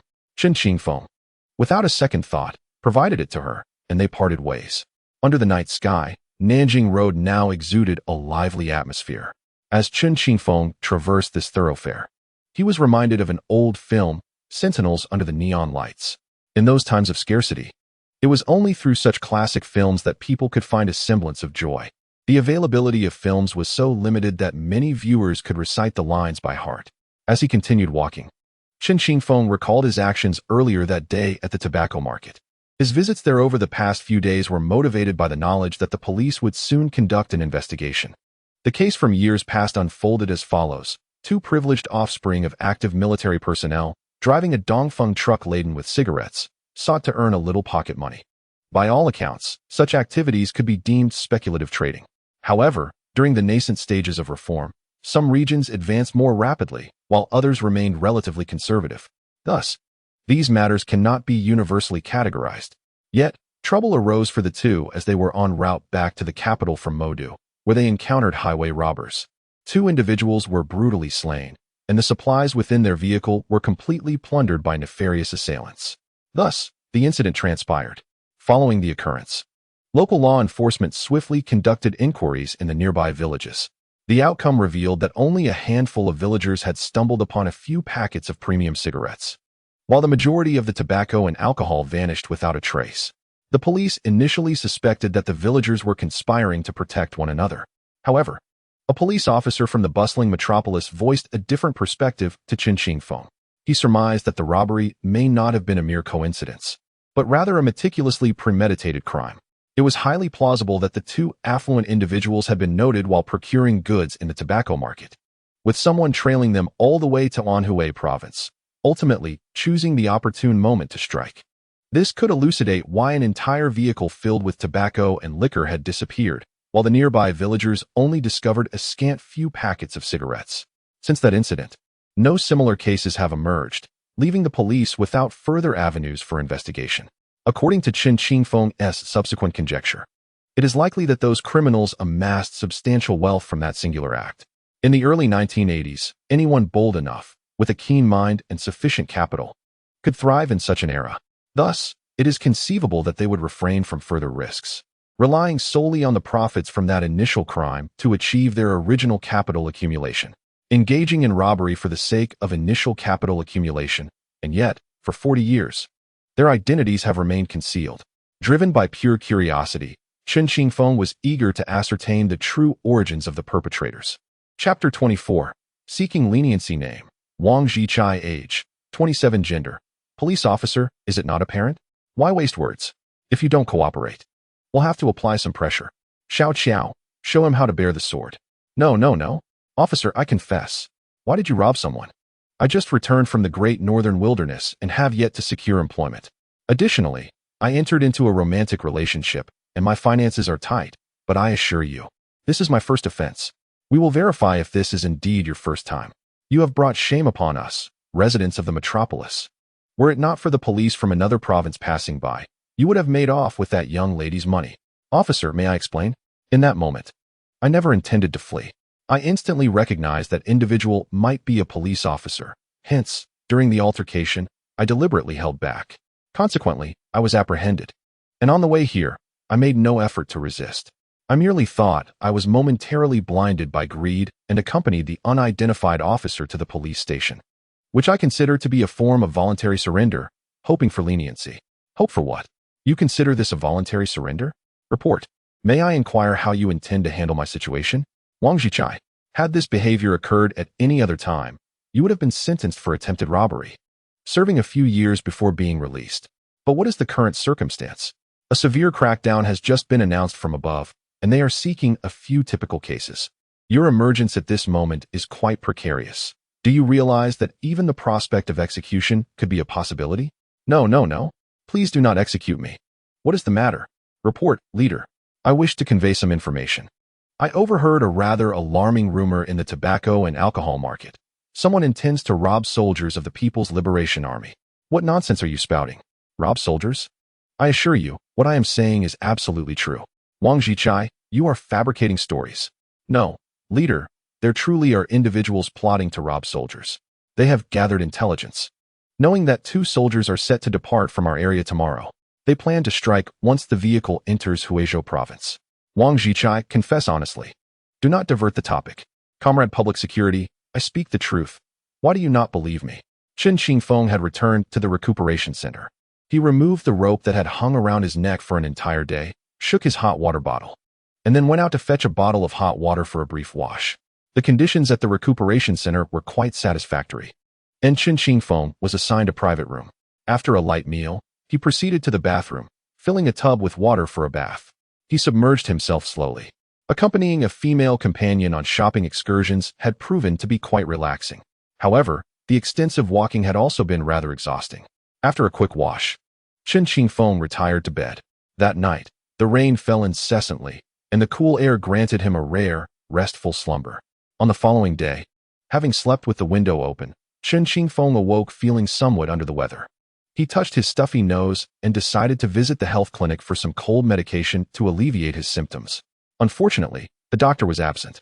Considering he was scheduled for rehabilitation that day, he resolved to head to the hospital for a prescription. Thus, after breakfast, he hurried to the hospital. Upon arrival, Chen Qingfeng initially engaged in some basic rehabilitation exercises. Subsequently, the doctor examined the condition of his bone recovery. They say that it takes 100 days to heal from a muscle or bone injury, and the cast on Chen Qingfeng's arm could not yet be removed. Could you prescribe me some Banlangen, doctor? Banlangen. You will need to visit the internal medicine department. There are many people there at the moment. Let me accompany you. Chen Qingfeng expressed his gratitude and followed the doctor out of the rehabilitation room. They traversed the expansive hospital grounds until they reached the outpatient department. Observing the patients waiting outside, Chen Qingfeng felt that cutting in line was somewhat inappropriate. Just then, the colleague who had been assisting him with rehabilitation stood at the entrance and addressed those in line. "Excuse me, comrades. This individual behind me is a public security officer seeking to obtain some Banlangen. Could you kindly allow for some convenience?" All right. Chen Qingfeng was then beckoned inside. In truth, all that was needed was for the doctor to write a note, and Chen Qingfeng could collect the medication from the pharmacy. However, upon entering, the doctor immediately lifted his gaze and recognized Chen Qingfeng. "It's you, Dr. Liu. Do you know each other?" "Indeed." In the morning, Chen Qingfeng thought to himself that he would finish seeing the remaining patients before he clocked out. "If you are not in a hurry, I can bring the medicine to the sanatorium," he contemplated. After a moment of reflection, he acknowledged that skipping the queue was rather inconsiderate. Thus he expressed his gratitude and stepped back. However, upon further contemplation, he realized that since he was already there, it would be unnecessary for Dr. Liu to make a special trip just for him. After all, she had treated him to a delightful dinner the previous evening, and it seemed only fair to reciprocate the gesture. Therefore, Chen Qingfeng decided to wait outside. As noon approached, the influx of patients increased significantly. It was not until 12:30 that Dr. Liu concluded her consultations. Upon her emergence, she spotted Chen Qingfeng seated patiently. "Weren't you supposed to go back?" she inquired. "Oh, I was hoping to treat you to a meal," he replied. "Sounds wonderful, but what shall we eat?" She responded. "I've heard that the vegetarian dishes at Gondolin in the Magic City are quite exquisite. Shall we go and sample them together?" Dr. Liu readily agreed. Afterward, Chen Qingfeng accompanied her to the pharmacy, where he collected several packets of Banlan General unceremoniously. He tore open the packaging, poured the powder directly into his mouth, and took a generous swig from his water bottle. "Hey, is that how you take your medicine?" she exclaimed. "Isn't it sufficient to ingest it?" "You are mistaken," he replied. "Many ailments can indeed self-heal without medication. The primary reason prescriptions are given is often to encourage patients to drink more water. If you consume your medicine in such a way, you miss out on another significant benefit." "What benefit?" she asked. "Drinking more warm water," he answered. Chen Qingfeng was attempting to cultivate a deeper connection with the doctor he had encountered in the Magic City. Truth be told, he was uncertain about the reliability of long-distance relationships in this day and age. He was even unclear if Liu Wenning had any interest in pursuing a romantic relationship. However, having never married in his previous life, he felt compelled to explore potential connections now that he finally had some time. His intention was to forge friendships rather than engage in romantic pursuits. Unbeknownst to Chen Qingfeng, at that very moment, hundreds of kilometers away on a highway, a tragic incident had already unfolded. Chapter 25, Training Class in Huizhou Province. During a time when there were no highways, one could still occasionally witness drivers of large carts along ordinary roads. In the morning, the roadside grass was glistening with dew. A weary donkey, pulling a cart, began to slow its pace. The driver, rather than striking the donkey with force, gently pulled the reins to bring the cart to a halt. He then led the donkey to a patch of grass beside the road, allowing it to graze on the tender green shoots. The driver glanced at the dung bag hanging from the donkey's rear and proceeded to remove it, emptying the contents into a bamboo basket. This material would serve as fertilizer upon his return, as farmers certainly would not disdain such a resource. Sitting at the front of the cart, he rolled up his pant legs and retrieved his smoking pipe, intending to enjoy a smoke to alleviate his fatigue. Just then, the donkey, which had been peacefully grazing, suddenly raised its neck and brayed loudly. "What are you braying about? If you're not eating, then hurry up and get moving." The donkey, swaying its head in distress, suddenly tilted it towards a patch of grass. The cart rattled, and as it followed the direction of the donkey's gaze, a sudden slip caused a person to tumble from the vehicle. "Murder! There's been a murder." The provincial office had enrolled Chen Qingfeng in a training course in the bustling metropolis. The venue was located near the old police academy in the city. Typically, the attendees of such training sessions were predominantly young officials, making Chen Qingfeng an anomaly among them. However, upon his arrival, he was quickly recognized. "You are Chen Qingfeng, the detective who apprehended the two notorious bandits from the northeast, right?" "Indeed. Comrade, you are truly remarkable for capturing both of them single-handedly. It was nothing extraordinary. Merely a stroke of luck. I was nearly taken down by them." Chen Qingfeng flicked his arm encased in plaster. Just then, someone approached and casually handed him a cigarette. Comrade Chen Qingfeng, I have come from outside the region to attend this training as well. During last night's dinner, your name came up in conversation. Taken aback, Chen Qingfeng had not anticipated that he had gained such notoriety. However, reflecting on the notorious exploits of the two bandits, who had wreaked havoc across the region, evading numerous police and military barricades, it was no wonder that his name had surfaced. The gathering buzzed with conversation, drawing more people in, with some encouraging Chen Qingfeng to recount the details of his capture of the bandits. He, however, chuckled modestly, feeling it more prudent to remain low-key, especially since he was merely there for training and did not even possess a university degree. He considered that in the coming decades, those who had attended university would likely dominate the ranks within the system. Contemplating this, Chen Qingfeng resolved to enhance his qualifications upon returning, perhaps by enrolling in night classes to secure a diploma. Otherwise, he feared he might miss future opportunities for advancement. With this thought in mind, he recognized the importance of taking the training session seriously. In truth, no one had previously mentioned such matters. Yet, these training courses served to forge connections within the police system. As long as relationships were maintained, even when sent on assignments, navigating work-related challenges would become more manageable. While they engaged in lively discussions, the instructor arrived, prompting an immediate hush as everyone returned to their seats. I apologize, this morning the province reported a case. So I had originally planned to discuss an incident from last year in the Shaanxi area. However, I realized that such cases are still quite rare in our country, which is why we have not encountered them before.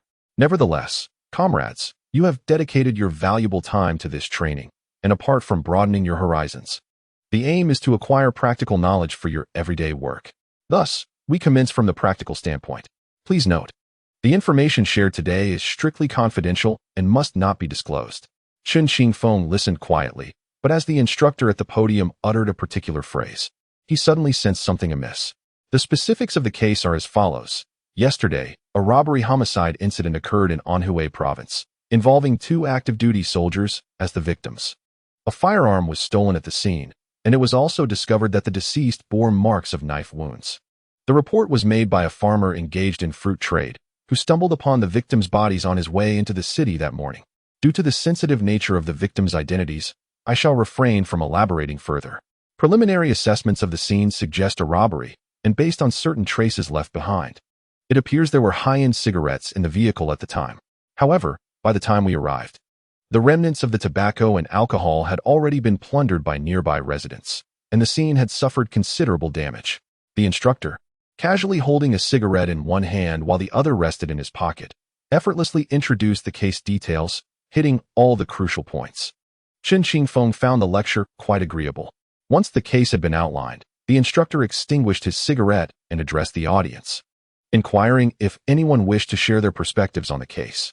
Likely due to their unfamiliarity, no one responded to the instructor's prompt. Observing the awkward silence, the instructor furrowed his brow slightly and remarked, "Are all comrades so bashful? Surely, you encounter such cases frequently in your work." He continued, "I am aware that our training session includes a heroic individual who apprehended two of the Ministry of Public Security's most wanted criminals. Is he present today?"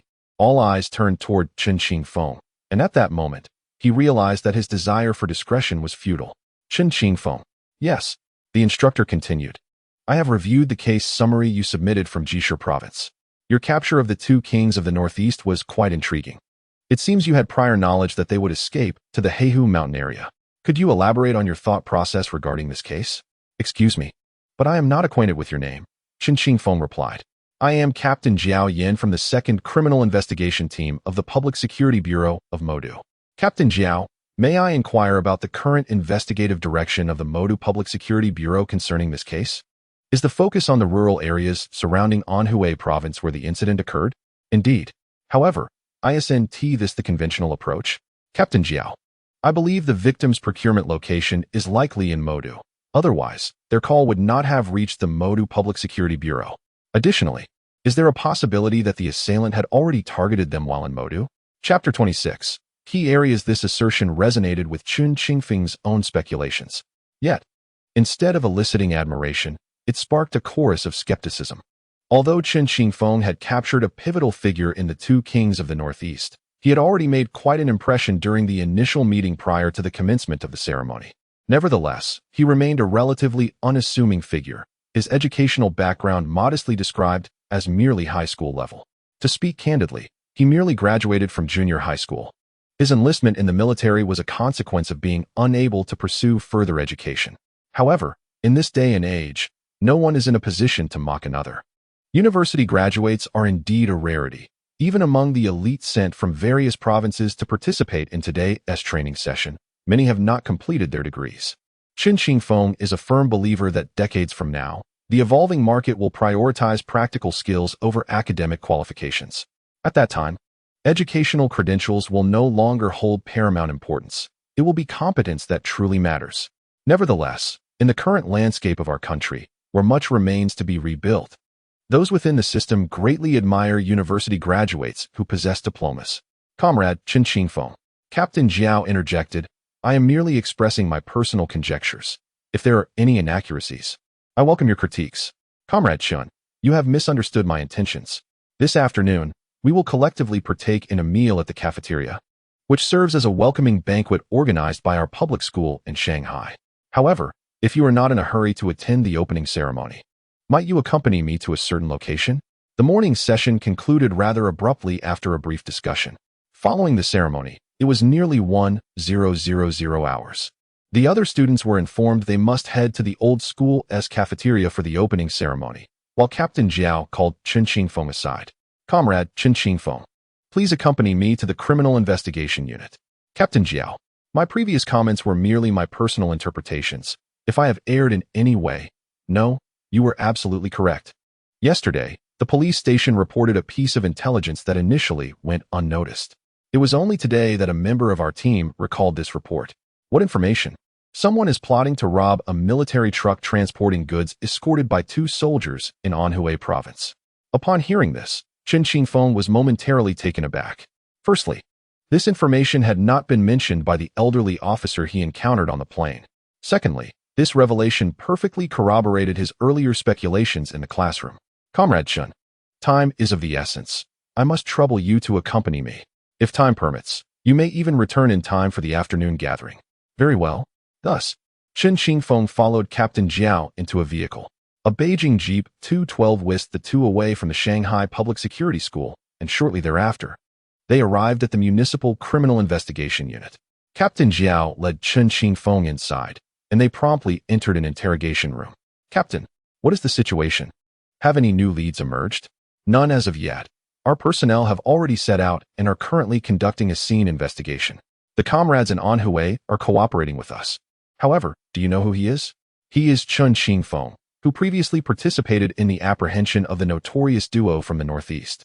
Did you not review the interrogation records? The transcript from the police station indicates that it was Comrade Chen who captured Wang Aimin. So it is you. It is an honor to finally meet you. The individual extended a hand in cordiality toward Chen Qingfeng, who, with an unhealed hand injury, could only manage a feeble handshake. Moments later, the earlier interrogation records were brought forth. Captain Jiao presented the interrogation records before Chen Qingfeng. Comrade Chen, we are at a loss regarding this case. Initially, as you suggested, I too believed it to be a spontaneous act by local villagers or highway robbers near Huizhou. However, just before my lecture, a colleague from the criminal investigation team recalled the interrogation records sent by the police station yesterday. I proceeded to my class, instructing them to bring the suspect for questioning. And astonishingly, the account aligned perfectly with what you mentioned during the lecture. Captain Jiao, allow me a moment to review this before I share my conjectures, Chen Qingfeng replied. Receiving the records with a nod from Captain Jiao, he examined the handwritten records, each stroke meticulously clear. A stark contrast to the future where all interrogations would be recorded audibly and visually. Yet, if the suspect willingly confessed, he would likely endure little hardship. Upon scrutiny, Chen Qingfeng noted that the initial interrogation merely depicted the suspect, Wang Aimin, as a petty thief. The details regarding the robbery were disclosed voluntarily by the suspect, motivated by a desire to earn merit, a rationale that appeared reasonable. Furthermore, the information provided by Wang Aimin corresponded with Chen Qingfeng's contemplations over the past few days regarding the case. In truth, not all trucks traversing remote areas could be intercepted. The 2 soldiers guarding the vehicle were armed, and any ordinary highway robber would likely surrender at the mere sight of firearms. Moreover, swiftly relocating the cargo necessitated meticulous planning, as only through such preparation could an entire truckload of tobacco and alcohol be seized in a brief span. One should not underestimate the value of such a load. The infamous two kings of the Northeast had fled, committing numerous murders for a mere 10,000 yuan. In contrast, the two soldiers were in possession of a truck filled with esteemed tobacco and fine liquor, with a modicum of economic acumen. These goods could be transported to provincial capitals or other major cities along the route, likely selling out rapidly. These items were highly sought after in the planned economy, often considered luxury goods in short supply. In situations like that of Lu Wenting, where one might need to procure gifts to solicit favors, even with tobacco tickets and cash on hand, acquiring such items could prove challenging. This batch of coveted tobacco and alcohol was practically a necessity, particularly amidst the backdrop of the current wave of educated youth returning to the city. Reflecting on these matters, Chen Qingfeng contemplated potential locations for disposing of the stolen goods, which might lie along the route taken by the two soldiers back to major cities, such as the provincial capital of Huizhou or significant urban centers in Lu Province. They might even detour through Yu Province or find opportunities in Ji Province. Captain Jiao. My current line of thought is this: the two victims may have social connections here in Shanghai. If it were up to me, I would prioritize an investigation into those individuals who have interacted with them over the past couple of days. These two may have encountered someone in a particular setting, inadvertently or deliberately revealing their whereabouts. Moreover, their procurement of tobacco and alcohol in such markets, where one is often unguarded, makes it exceedingly easy to attract attention. Are you suggesting that we should focus on the tobacco and alcohol market? Captain Jiao, even if this is not a criminal investigation, from a public safety perspective, the tobacco and alcohol market experiences a significant flow of people daily. Those purchasing items often carry substantial amounts of cash and possess high-value goods, which could easily be circulated on the market. Do you not consider this area a focal point for our inquiries? Chapter 27. Overlooked perspectives by predecessors. The tobacco and alcohol market in the Magic City is merely a term coined by Chen Qingfeng. In reality, the primary commodities exchanged in this area are not tobacco and alcohol, but rather various essential tickets and coupons that people cannot live without. Of course, those in the know might also engage in the resale of foreign currency vouchers and similar items. In the 1980s, individuals were heavily reliant on various tickets, from essential goods like oil and salt to larger items such as refrigerators and color televisions. Without tickets, one could procure nothing. However, some families, due to employment and other reasons, found themselves with an excess of tickets that they could not utilize. Conversely, families with more children and fewer working members faced severe shortages. This disparity necessitated the exchange of various tickets to supplement their needs. With tickets, one could purchase affordable grain at designated stores. Otherwise, they were left to buy overpriced grain from small vendors. In those days, there was no consensus on how to classify these small vendors. Sometimes they were labeled as speculators. At other times, authorities would turn a blind eye. The area Chen Qingfeng frequented was initially a hub for such exchanges. The Magic City is a sprawling metropolis where the standard of living is elevated and the supply of various goods is ample. As a result, people have long since transcended basic needs, pursuing higher-end foreign appliances. While some individuals may possess wealth, they often find themselves unable to acquire such items without industrial product coupons. Additionally, there are scarce imported goods. In essence, this market compensates for the deficiencies of a planned economy, but it has also spawned a myriad of problems, particularly the prevalence of cash transactions, which have attracted the attention of criminals. Chen Qingfeng is not affiliated with the Magic City Public Security Bureau. His invitation to assist stems from his slight connection to the case and the interest he sparked in Captain Jiao during a classroom discussion. However, the Bureau is not short of personnel. While interest is one thing, upon his arrival, Captain Jiao merely sought Chen Qingfeng's insights into the case's thought process before arranging his return. When Chen Qingfeng arrived back at the public security school, the ceremony had yet to commence. Many newly acquainted classmates were distributing cigarettes or munching on sunflower seeds, engaged in light-hearted conversation as they awaited the upcoming banquet. In those days, people generally lacked the means to indulge, and opportunities to gather for food and drink were indeed rare. Some individuals seized the opportunity to discreetly hide leftover snacks or candies from gatherings, solely to bring a semblance of joy to their children at home. Xiao Chen, what did Captain Jiao summon you for? Oh, nothing much. There's an internal case. He merely sought my opinion. What could I possibly contribute? That's why I was sent back. Comrade Xiaochun, you are simply being modest. Modest? Not at all. I am merely speaking the truth. We are here to learn from the advanced knowledge of the Public Security Bureau in the Magic City. It is hardly my place to lecture them. Esteemed seniors, you overestimate my capabilities. Comrade Chen, while there is an element of modesty in your words, I believe most of it reflects reality. Captain Jiao is a model of excellence in the national public security line. Otherwise, why would he be assigned to teach us? As they engaged in casual conversation, several leaders entered the venue, marking the official commencement of the session. Such events typically involve speeches from leaders, communal dining, and then free activities in the afternoon. Chen Qingfeng sat quietly, attentively listening to the leaders speak, yet his mind was preoccupied with the case at hand. How would the perpetrator dispose of the stolen goods? While contemplating this, he recalled that prior to the lecture, each participant had received a hardbound notebook. Upon opening it, he discovered it contained photographs of local scenic spots. Flipping to the last page, he indeed found a map. In this era, every notebook is designed with both aesthetics and practicality in mind. The national map at the back proved particularly useful. Chen Qingfeng examined the location of the Magic City and the highways extending from it. Would they take the highways? Selling these high-end cigarettes and liquor would not be an easy task, as the majority of the populace still struggles economically. Only a scant few can afford Chunhua cigarettes and Maotai liquor, perhaps foreign nationals or overseas Chinese merchants in places like Pingqing in the south, alongside some families of officials in large cities.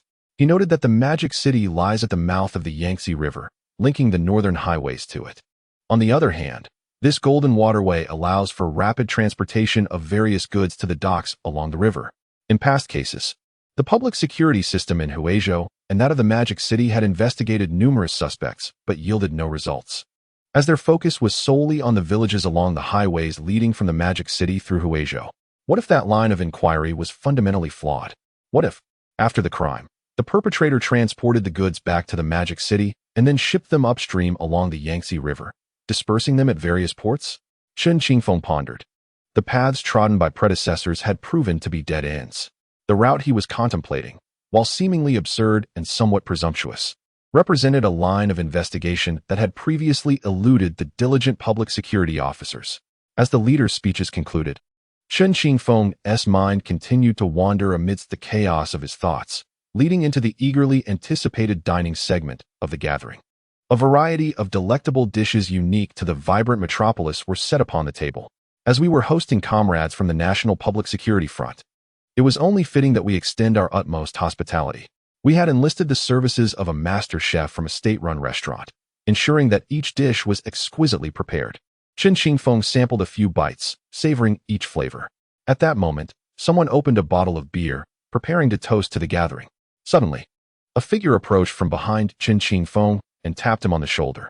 Comrade Chen, Captain Jiao has asked me to inform you that there may be some activities this afternoon that require your participation, so please refrain from drinking. Chen Qingfeng readily set down his wine glass. He enjoyed a simple lunch, and shortly thereafter, someone assigned by Captain Jiao knocked on his door. Hello. Greetings, Comrade Chen. Captain Jiao has departed for Huizhou province. We met earlier today. It dawned on Chen Qingfeng that the visitor was an associate of Captain Jiao, though he was unfamiliar with his name. What brings you here? It is regarding the individual we apprehended in the market. He revealed that those claiming to commit robbery were indeed premeditated. However, he did not see their faces. He only noted that their accents did not seem local to the metropolis. An accent? From where? It is said to resemble that of individuals from Shandong or Henan provinces. While this information alone does not conclusively identify the suspects, it does provide a lead. Does Captain Jiao have any further instructions? He wishes for you to examine the photographs from the crime scene. Photographs. Chapter 28. Chen Qingfeng's deduction. Captain Jiao's apprentice, Hua Sheng, was in Chen Qingfeng's room, presenting him with the freshly developed photographs. Chen Qingfeng meticulously scrutinized the images from the scene. There were two individuals in the vehicle, both active military personnel. The evidence suggested that they were armed. However, by the time they were discovered, their holsters were found empty. According to the account of the first person on the scene, the bodies had been discarded in a meadow, hastily covered with some wild grass and twigs. This indicates that the perpetrator was rather rushed in disposing of the bodies. The contents of the truck had been entirely removed. Chen Qingfeng speculated that the vehicle had not been driven away as it was likely registered under military ownership.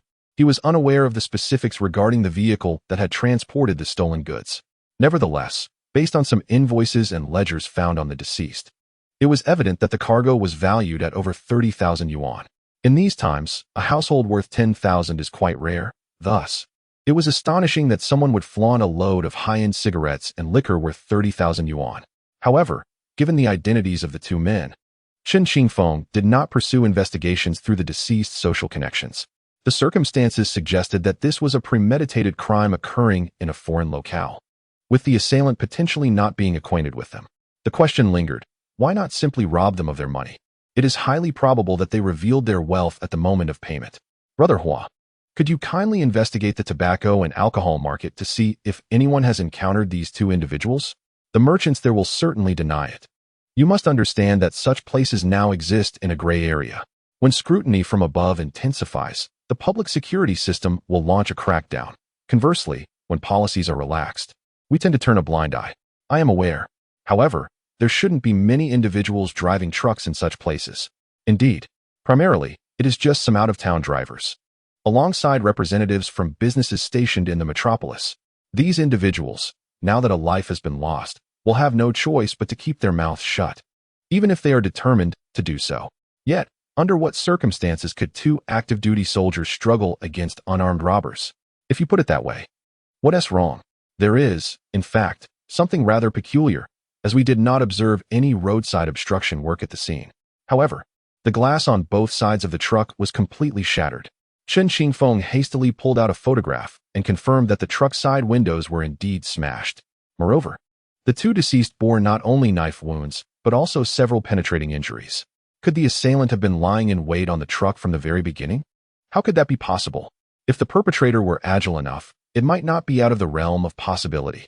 Chen Qingfeng picked up several more photographs to examine the road conditions at the scene. The current state of the highways is nothing like the conditions that will prevail years hence. To say that the roads are riddled with craters would be an understatement. In this era, railway transport is the mainstay, while road transport primarily operates within urban confines. Aside from military vehicles, very few people drive long distances across provinces and cities. Observing the shattered glass in the photographs, Chen Qingfeng recalled his earlier hypothesis. If the assailant truly attacked the driver and passenger from both sides of the truck, their agility must have been quite remarkable. Contemplating further, he began to believe that the assailant likely escaped by water and subsequently delivered the stolen goods along the way. Brother Hua, I reiterate, what kind of profession do you think such agile individuals might possess? Perhaps clinging to a speeding truck, one hand grasping the vehicle while the other brandishes a knife to threaten the driver. Are they acrobats? Or perhaps gymnasts? Could it be possible they are sailors? Sailors? If we follow this line of thought, I suspect their route for disposing of stolen goods might be as follows. They robbed some tobacco and alcohol, intending to sell them along the banks of the Yangtze River. If we solely focus our attention on the highways leading north, it would be akin to leaving a gaping hole. Chen Qingfeng pondered his logical reasoning carefully. Firstly, the impression he received from the crime scene suggested that the assailant's agility was exceptional. Sailors work on tumultuous waters. To maintain balance on a vessel amidst crashing waves, one must possess remarkable stability skills. The same applies to driving on land. There are indeed places on the military vehicle where one could stand. Yet in an emergency, the driver would undoubtedly jerk the steering wheel in an attempt to shake off the robbers aboard. At this moment, if the robber could still stand steadily on the vehicle, Chen Qingfeng believed that such composure was not something an ordinary person could achieve. Only under these circumstances would it be conceivable for the two individuals in the vehicle to fall victim to gun violence. This is due to the fact that within a very short distance, firearms do not hold a distinct advantage over other lethal weapons. Perhaps Huaxing had received certain hints from Captain Jiao. Chen Qingfeng quietly observed the other party, noticing their initial confusion, followed by what appeared to be a silent nod of agreement with his perspective. Brother Huaxing, I'm merely speculating. Consider it an opportunity to hear a different viewpoint. No. Captain Jiao specifically instructed me before leaving to inquire about your opinion. I find your reasoning quite compelling. At this juncture, Chen Qingfeng felt no obligation to voice any opinions. He had assumed the role of an advisor left behind by Captain Jiao. The primary investigative focus was undoubtedly on the rural areas along the Huizhou province. Yet this did not imply that Captain Jiao had abandoned other leads. In 1983, the concept of the golden 72 hours had yet to be established. However, it was common knowledge that the sooner one acted after the occurrence of a crime, and the more meticulously one planned, the easier it would be to apprehend the perpetrator swiftly. Comrade Chen, you should take a good rest. We will investigate the market area and simultaneously dispatch relevant personnel to the docks to inquire if anyone has recently departed. Very well. I shall not keep you any longer. Chen Qingfeng replied as he rose to see Huaxing off. Huaxing then turned to leave. At that moment, a classmate from the Northeast, who was also attending the training, knocked on the door and handed in 2 movie tickets. Xiao Chun, these are movie tickets issued by the school after our gathering. Why 2? Since this is our first visit to the Magic City, we thought to experience the sights of the Bund tonight. And so we decided to share the extra tickets with everyone. Chen Qingfeng glanced at the time. There was still ample time remaining in the afternoon, and he did not know anyone particularly well here. Perhaps he could ask Lu Wenting if she would like to join him for the movie. With this thought in mind, Chen Qingfeng expressed his gratitude and left the public security school with the 2 movie tickets in hand. Chapter 29. Capture. After Huaxing departed from the public security school, he returned to the unit. At this time, most of his colleagues were busy with their work. However, due to the discovery of new leads in the Magic City, some personnel were required to remain and assist. Following Captain Jiao's earlier orders, Huaxing summoned a few individuals and decided to head to the Huangpu River docks to assess the situation. They had already gathered a substantial amount of information, primarily indicating that the suspects involved in the crime possessed accents from either Shandong or Hunan provinces. Furthermore, Chen Qingfeng speculated that these individuals were sailors and had likely departed from the docks at the time of the incident. Thus, he led a small team to the docks, where a flurry of activity was underway. The cranes were busy loading cargo onto riverboats. Many of the vessels navigating the Yangtze River were cargo barges carrying bulk goods. Suddenly, comrades from the Public Security Bureau arrived to conduct their investigation. The port manager promptly stepped forward to greet them. Comrade, we seek to find a few individuals who possess an accent from either Shandong or Hunan provinces and who departed from the dock last night, returning today or at an earlier time. My apologies, but we may need to conduct an investigation into this matter. Is the management of personnel movements strict in your area? What strictness is there? These are seasoned sailors who, upon arriving in the bustling metropolis, naturally wish to explore the grand city. We are not a police unit, and it would be inappropriate to restrict their freedom. The personnel from the dock company provided a somewhat awkward introduction to the situation. After pondering for a moment, Huaxing spoke up. Is there any company that has trucks operating from your dock? Not specifically, came the reply. We have a transportation team, and typically, any transportation needs are handled by the transport team under our dock company. A transportation team? Upon hearing this, Huaxing's mind sparked with an idea. Who left yesterday, and then suddenly returned today? You won't believe it, but there are indeed a few drivers, the response came. I'll check for you. The faces of Huaxing's companions brightened instantaneously. However, Huaxing covertly signaled to them to maintain their composure. While the person in charge went to check the vehicle records, Huaxing discreetly exchanged glances with 2 of his colleagues, who understood the cue and proceeded downstairs. Before long, the company's representative returned, stating, I apologize. 2 drivers are absent. They went out yesterday and had a minor scrape, so they took their vehicle to the repair shop early this morning. What is the origin of that driver? Oh, he's from the metropolis, but his father was also from here. Later, he took over, and his father joined our dock company's transport team. If that's the case, he indeed speaks with a Shandong accent. Could you take me to meet him? He is not here at the moment. Perhaps you could wait for him in the lounge? Huaxing nodded in agreement and followed the representative to the shift room of the transport team drivers. Upon entering, several drivers were engaged in tea and smoking, while others were tidying their personal belongings and some were eating. The air was thick with smoke. Huaxing, also a smoker, immediately detected the aroma of Labor brand cigarettes permeating the atmosphere. As he surveyed the room, accompanied by company personnel, he suddenly noticed a tea box overflowing with cigarette butts, containing several conspicuous remnants of Chunghua cigarettes. A subtle smile crept onto Huaxing's lips. By the way, what is the name of that driver? His name is Shang Yong. Does Master Shang have a good relationship with the sailors from that foreign vessel? Huaxing inquired. At that moment, someone in the driver's shift room enthusiastically responded. Master Shang is quite friendly with those 2 young men from Yujing Transportation Company. I often see them bringing local specialties from there. Is that so? Where are those 2 drivers? They should be on the ship. Their vessel is scheduled to load cargo shortly and departs this afternoon. What? Huaxing received the news and immediately exited the lounge, at which point his two colleagues, whom he had dispatched earlier, returned. One colleague approached and whispered a few words into Huaxing's ear.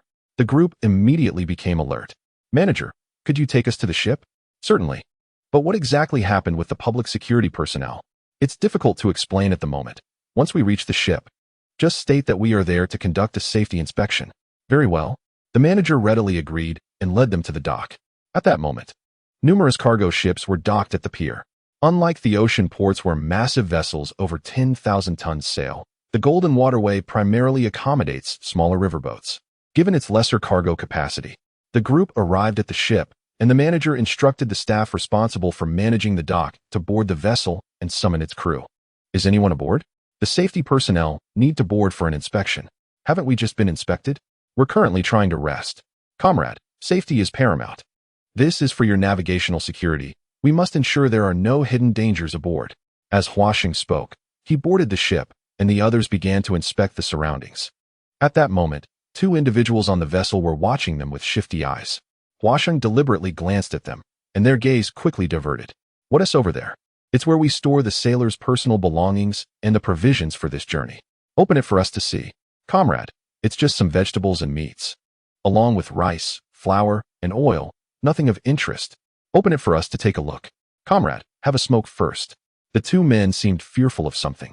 Quickly approaching to offer a cigarette, which Huaxing noticed was a brand of Zhonghua. At that moment, he swiftly executed a grappling maneuver, pinning one of them to the deck, while his two colleagues promptly subdued the remaining sailors. What are you doing? You know very well where you went last night. We just stepped out for a bit. Was it truly just a bit? Search. Brother Hua, there are some high-end cigarettes and liquor in the cabin. Upon hearing this, Huaxing was overjoyed. Just then, someone began to struggle fiercely, even attempting to leap into the river. Fortunately, the shipping company's personnel acted swiftly and restrained him. What are you doing? Let me go? You know exactly what you've done. Arrest them all. We need to call Captain Jiao. The folks in Huizhou need not concern themselves any longer. Chapter 30. Prescient Chen Qingfeng, Captain Jiao. Captain Jiao, thank you for your hard work. How is it going? Have you apprehended them? Captain, we just brought the suspects back, and I consulted with Comrade Chen Qingfeng. The interrogation process unfolded precisely as Comrade Chen had previously outlined. It was remarkably identical. It was as if Comrade Chen had been involved in this case himself. What? Captain, Comrade Chen Qingfeng's judgments are remarkably accurate. He has nearly pinpointed every significant key moment. When those suspects were first brought in, they intended to remain silent. But after I posed a few questions as per Chen Qingfeng's suggestions, they completely lowered their psychological defenses. How impressive. I initially thought he merely possessed a modicum of cleverness, but to my surprise, Jixing has dispatched such a talent. Captain, would you like to review the interrogation report? No need, take me in. I shall personally inquire about the circumstances from the suspects. Captain Jiao declared, following Huaxing into the interrogation room, where the officers already present hastily vacated their seats. You lot, recount what you just mentioned once more. What more is there to say? This is our Captain Jiao. Captain Jiao lifted a cigarette to his nose, inhaling its scent without igniting it. You've pilfered so many Zhonghua cigarettes. Yet you've only managed to smoke a few in the duty room. Don't you feel it's a tremendous loss? Victory belongs to the capable. Whatever we say now is futile. Ask your questions. Very well. I shall pose a different inquiry. Are you not curious as to how I located you? Haha. The officer beside you informed us of a safety inspection when he went to the dock to apprehend individuals. I sensed something amiss at that moment. But you, old fellow, how could you be outdone by such a young man, returning so late? You didn't happen to run off to Huizhou, did you? Nonsense. This is our Captain Jiao. It was also an order from the captain that I apprehend you. Do not jest. If he were so confident, why didn't he go to the Huangpu River dock himself? Enough. Do not attempt to sow discord among our colleagues. First, tell us how you three, along with that driver, became acquainted. We met while working in the countryside in Yunnan. The three of us were assigned to the same house. One night, we caught a snake and a mouse, and we decided to cook them together, fulfilling the promise we made when we swore brotherhood. Ridiculous. You three aspire to emulate the bonds of the peach garden? What is wrong with us three? Had it not been for our lack of connections, would we have been cast into such a remote place in Yunnan? Do you have any idea what our lives have been like these past few years? Yes, policies have since been implemented, but after enduring so much hardship, we return to nothing more than this meager job. So what do you desire? What do we desire? We wish to earn money, just like those two young lords who transport tobacco and liquor in their trucks. Truly, they are the sons of affluent families from the north. A mere gesture yields tens of thousands of yuan, filling a truck with contraband from the tobacco and liquor markets. One can only imagine how much they profit from a single trip. Frankly, we've had our eyes on the tobacco and liquor market for quite some time, but we've hesitated to take the plunge. However, upon seeing those two, I felt compelled to seize their opportunity. How outrageous. Outrageous about what? During the time of the down to the countryside movement, you lamented the hardships of rural life and sent people off to the military, while the children of us common folk aspired to become soldiers, which was no easy feat now, with the return to the city. Those who came back first did so through connections. Meanwhile, we toiled endlessly over there for many years, only to see what outcome. You harbor grievances and seek to retaliate against society. Spare me your words and recount your criminal exploits instead. There is little to say. We had been lingering around the tobacco and alcohol market, hoping to find an opportunity for some extra income. Then those two fools flaunted a bundle of money. And we thought, if we don't rob them, who will? Coincidentally, the three of us had originally teamed up during our time in Yunnan. So we procured a vehicle from the dock and followed them out of the metropolis. As our vehicle approached the borders of Huizhou, we resolved to rob them. I won't inquire further. Those two individuals were armed. What became of the guns? I intended to keep them, but having heard of the recent crackdowns, we discarded them into the Huangpu River. If you wish to retrieve them, send someone to fish them out. What about the other sailor on the boat? How did you manage to intercept the vehicle? After sailing for so long, we surely possessed that skill. We gripped the railing of the liberation truck. I held a bundle of clothing in one hand, and with a forceful punch, smashed the glass. Then, I drew a machete and began to slash inside. Initially, those two attempted to shake me off, but in a moment of resolve, I struck one across the neck, and blood sprayed everywhere, splattering my face. Yet my mind was solely focused on the cargo. In our haste, we hesitated on the road, delaying our actions too long. After dispatching the individual, we dragged the body from the vehicle and, in a state of panic, hastily moved the boxes. We finally managed to clear the entire load, though we wasted some in the process, unable to carry it all. Given a bit more time, we would have burned the truck along with the body. I wonder how you officers would find us then. Captain Jiao, upon hearing this, maintained a calm demeanor. He was an adept interrogator, personally inquiring to verify the accuracy of prior statements. This case was one he could not afford to take lightly. The reason was simple. Upon his return, a call had come from the municipal bureau inquiring about this very case. As for the identities of the victims, the higher-ups instructed that they remain undisclosed to avoid unnecessary complications. In summary, this case was of significant stature, even drawing the attention of some high-ranking officials in the capital. Fortunately, the Public Security Bureau in the metropolis apprehended the culprits in less than 2 days, bringing honor to the authorities. Captain Jiao felt a wave of relief. Luckily, he had not stubbornly adhered to his own views and had listened to that young man, Chen Qingfeng, who provided a unique perspective during his teaching at the police academy. Armed robbery and murder coincided with a recent announcement of intensified crackdowns. At this moment, these three suspects had unwittingly walked into the line of fire. Had it not been for his apprentice leading a group to corner them by the banks of the Huangpu River, the three individuals would have swiftly vanished aboard a boat, absconding with their ill-gotten gains, leaving no trace behind. After concluding the interrogation, Captain Jiao stepped out of the interrogation room, closely followed by Huasheng, suddenly halting in his tracks. Captain Jiao turned to Huasheng and said, "Inquire whether Comrade Chen Qingfeng has any inclination to remain here in the bustling metropolis. If he agrees, coordinate with the Public Security Department of Jilin Province to facilitate the transfer of his personnel status." Understood. Chapter 31. Old correspondence in less than 48 hours.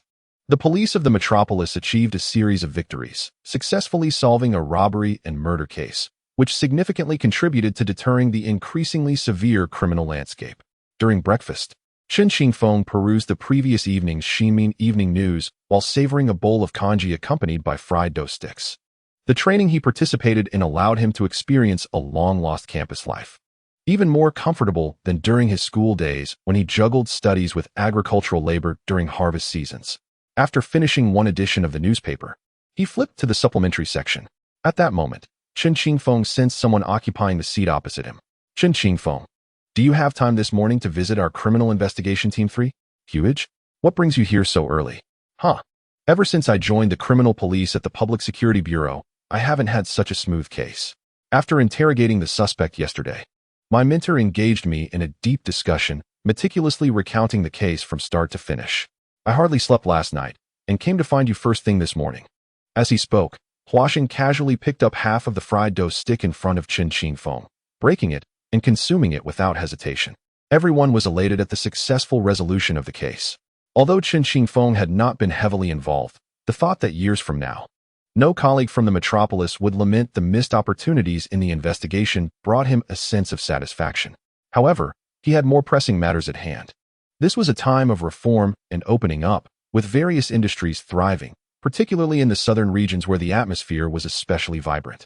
In the past, the mention of a 10,000 yuan household elicited gritted teeth. Now, everyone aspired to become one. Yet, considering the wages of the era, which averaged merely a few dozen yuan a month, the dream of saving enough to become a 10,000 yuan household seemed utterly fanciful. Moreover, investment or speculative activities were virtually non-existent. The stock market had yet to emerge. The only options available were trading in tickets or engaging in philately, compared to trading various grain tickets or color television tickets. Perhaps collecting stamps presented a promising avenue. Old Shun, I won't be polite any longer. Captain Jiao sent me to ask if you would consider staying here in the metropolis. Me? Stay in the metropolis?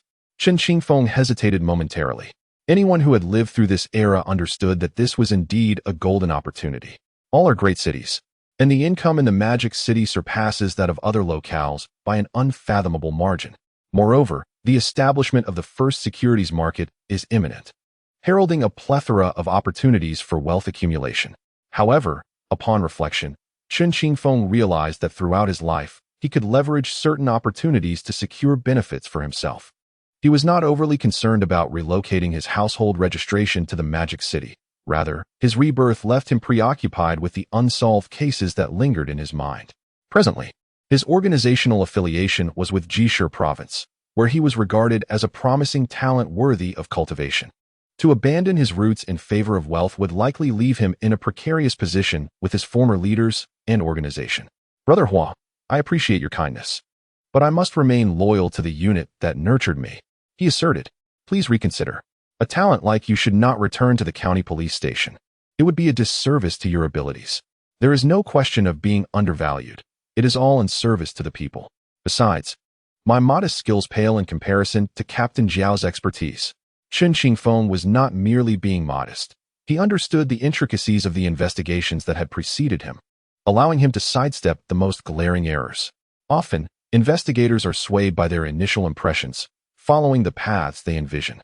While this approach may yield results at times, for a reborn individual who possesses hindsight, the previous investigative trajectories of unsolved mysteries are hardly worth clinging to. This insight constituted Chen Qingfeng's greatest asset. After breakfast, Brother Hua had work awaiting him and had to take his leave, regretting that he could not persuade Chen Qingfeng. Yet, Chen Qingfeng remained indifferent. He yearned to explore the stamp market and broaden his horizons. In the past, in the ancient city, he had witnessed the spontaneous formation of an antique market. Back then, many individuals exchanged various items within the antique market, but the most prominent were the leaders' badges, assorted tickets, stamps, and foreign currencies. These items were often treated as rare curiosities. With a free day ahead of him, Chen Qingfeng decided to venture out. He inquired with the elderly gatekeeper at his school, who pointed him toward a sundry market. After stepping outside, he followed directions until he arrived at the market on Qiujing Road. This location, having served as a transitional space between the Chinese and foreign concessions for over a century, naturally evolved into a bustling market due to its strategic position. Upon entering, Chen Qingfeng was greeted by an extraordinary vibrancy.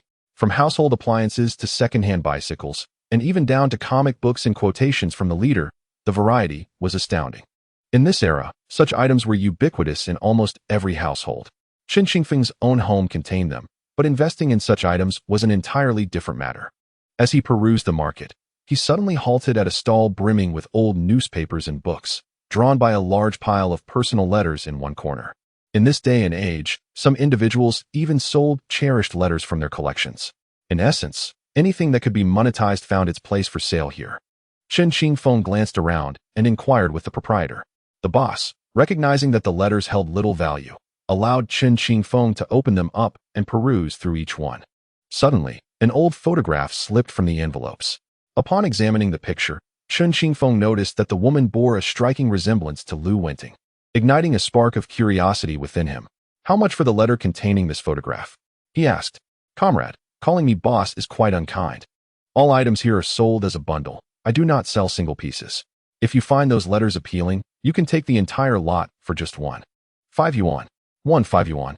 This is so heavy it wouldn't even be worth selling as scrap. Comrade, you misunderstand. Old letters are not like those of today. Sometimes they are filled with tender sentiments, written quite candidly. Who knows, you might uncover traces of romance that date back decades, even over a century. They hold great intrigue." Chen Qingfeng was primarily interested in the photograph. Nevertheless, given the proprietor's insistence, he retrieved 5 yuan and acquired the bundle of letters, subsequently departing from the stall. Chapter 32. Wang Aimin resigns. Chen Qingfeng rummaged through the old goods market, acquiring several letters. In truth, he was merely passing the time. But the photograph that had fallen out piqued his interest. Upon returning to the sanatorium, the gatekeeper suddenly informed him that a female comrade had delivered some nutritional supplements for him. Receiving a few cans from the gatekeeper, Chen Qingfeng reflected that, in later times, canned goods had lost their novelty. Typically, visitors brought milk or health tonics to patients. However, during this era, sweetened canned fruits were the most sought-after nutritional items, accompanied by some milk powder. Recognizing these gifts as a gesture of gratitude from Lu Wenting, he promptly called the hospital. "Comrade Chen, Dr. Lu, I received all the items you sent. You need not be so courteous. Are you free this evening? How about I treat you to a movie? This evening? Is that a problem? Not at all. How about this? I'll treat you to hot pot, and you can invite me to the movies." "Sounds good." Chen Qingfeng agreed, though he mused that hot pot was rather expensive in these times. However, he speculated that dining on hot pot in Shanghai might differ from the northern experience. With the photograph in hand, he set out when the time was right, making his way to the hospital to await Lu Wenting's departure. As they strolled together, they first arrived at a quaint alley near the hospital, where a few small shops thrived. The alley was bustling with workers and people resembling officials, all gathered to eat, drink, and converse merrily. In the center, a large pot simmered. Southern hot pot differed from that in the north. During his time up north, Chen Qingfeng occasionally indulged in meals at state-run restaurants, though such occasions were few and far between. Most meals consisted of copper pots for cooking meat, especially in winter. In contrast, the southern style emphasized a pot filled with fresh ingredients, accompanied by a jug of fine wine and a pot of preserved delicacies. Though the name may sound peculiar, Chen Qingfeng believes that stewed dishes is a more fitting term. After tasting it, he found the broth to be delicious and savory. However, the ingredients were composed of various innards not typically found in the market. In any case, he quite enjoyed it. As the two sipped their sodas, Chen Qingfeng suddenly recalled something and retrieved a photograph from his pocket, handing it to Lu Wenting. "When was this taken? I wanted to ask you. I stumbled upon this photo today at the second-hand market. It was tucked away among a pile of letters." "Letters? What letters?" "Just some old correspondence, nothing of significance. I was feeling a bit bored and went there to pass the time. Upon discovering this photo, the owner insisted I buy it along with the letters. So I did. You are quite something. Others come to the bustling metropolis to purchase watches and clothing, and you return with a heap of old letters. Wait a minute, ISNT doctor. Lu, curious? Even when you first saw this photo, you thought the woman resembled you. She does bear a slight resemblance." Lu Wenting touched her cheek, her gaze fixated on the woman in the photograph. The woman wore a qipao and exuded a different kind of beauty compared to Lu Wenting. If Lu Wenting embodied the intellectual elegance of a scholar, the woman in the picture radiated the regal splendor characteristic of a refined lady. These two forms of beauty were entirely distinct, at least in Chen Qingfeng's discerning eyes. Nevertheless, it piqued Lu Wenting's curiosity. "What do those letters contain?" "I'm not sure, but since I need to continue my recuperation, I'll take some time to study these letters and uncover their contents." After dinner, the two made their way to the cinema. Chen Qingfeng surveyed the offerings, but felt little connection to the current films. However, Lu Wenting immediately recognized the iconic actress Zhang Yu from the 1983 hit film Lushan Love. The impact of that film had been monumental, captivating audiences nationwide. Thus, after some contemplation, Chen Qingfeng only remembered this actress. They decided to watch the new film An Unforeseen Story featuring the 1983 star. Films from this era tended to indulge in introspection. After a few minutes in the cinema, Chen Qingfeng discerned that the same narrative tropes persisted, the characters' lives transformed, culminating in a gratifying conclusion. He felt indifferent, as during that time, he was merely a child, living in a rural area, belonging to the lowest echelons of society, devoid of any upward mobility. However, Lu Wenting resonated with the film, perhaps reminded of her brother who had yet to return from the northern farming district. In those days, one could not meander about with a lady after watching a movie. After bidding each other farewell at the cinema, they returned to their respective homes. Chen Qingfeng made his way back to the sanatorium. He then turned on the desk lamp, and by its gentle light, he began to ponder over the letters. To facilitate organization, he first arranged these letters chronologically. Many of the letters were written in traditional Chinese characters, suggesting they were composed during that era, or perhaps even earlier, during the Republican period. At that time, people were yet unfamiliar with the concept of antiques. As Chen Qingfeng perused several of the letters, he discovered that they were penned by a woman addressing her relatives across the harbor in Xiangjiang. The contents were unremarkable, revolving around mundane matters of daily life. Chen Qingfeng soon found himself growing somewhat weary of the reading. That night, he experienced several dreams, all related to Dr. Lu Wenting, leading him to awaken with a peculiar fondness for her. Just as he rose to have breakfast, the elderly attendant from the reception rushed in to find him. "Xiao Chen, there's a colleague outside looking for you. They say they're from Pingyuan County." Pingyuan County? Chen Qingfeng was taken aback and hurried outside. Upon seeing the visitor, he was instantly astonished. "Wang Aimin, what brings you here? Don't even mention it. I had a fierce argument with Director Hua and have resigned from my position." "What?" "I initially planned to head straight to Pengcheng, but when I thought of you being here, I decided to stop by. You had a good job. Why resign on a whim?"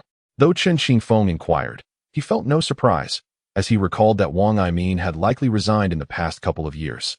The reason for his resignation stemmed from a crackdown on speculation, during which Wang Aimin, out of sympathy, had released several villagers selling agricultural products, resulting in disciplinary action against him.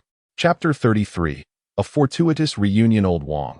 That was a position in the Public Security Bureau. Honestly, do you not regret it? Regret? Of course.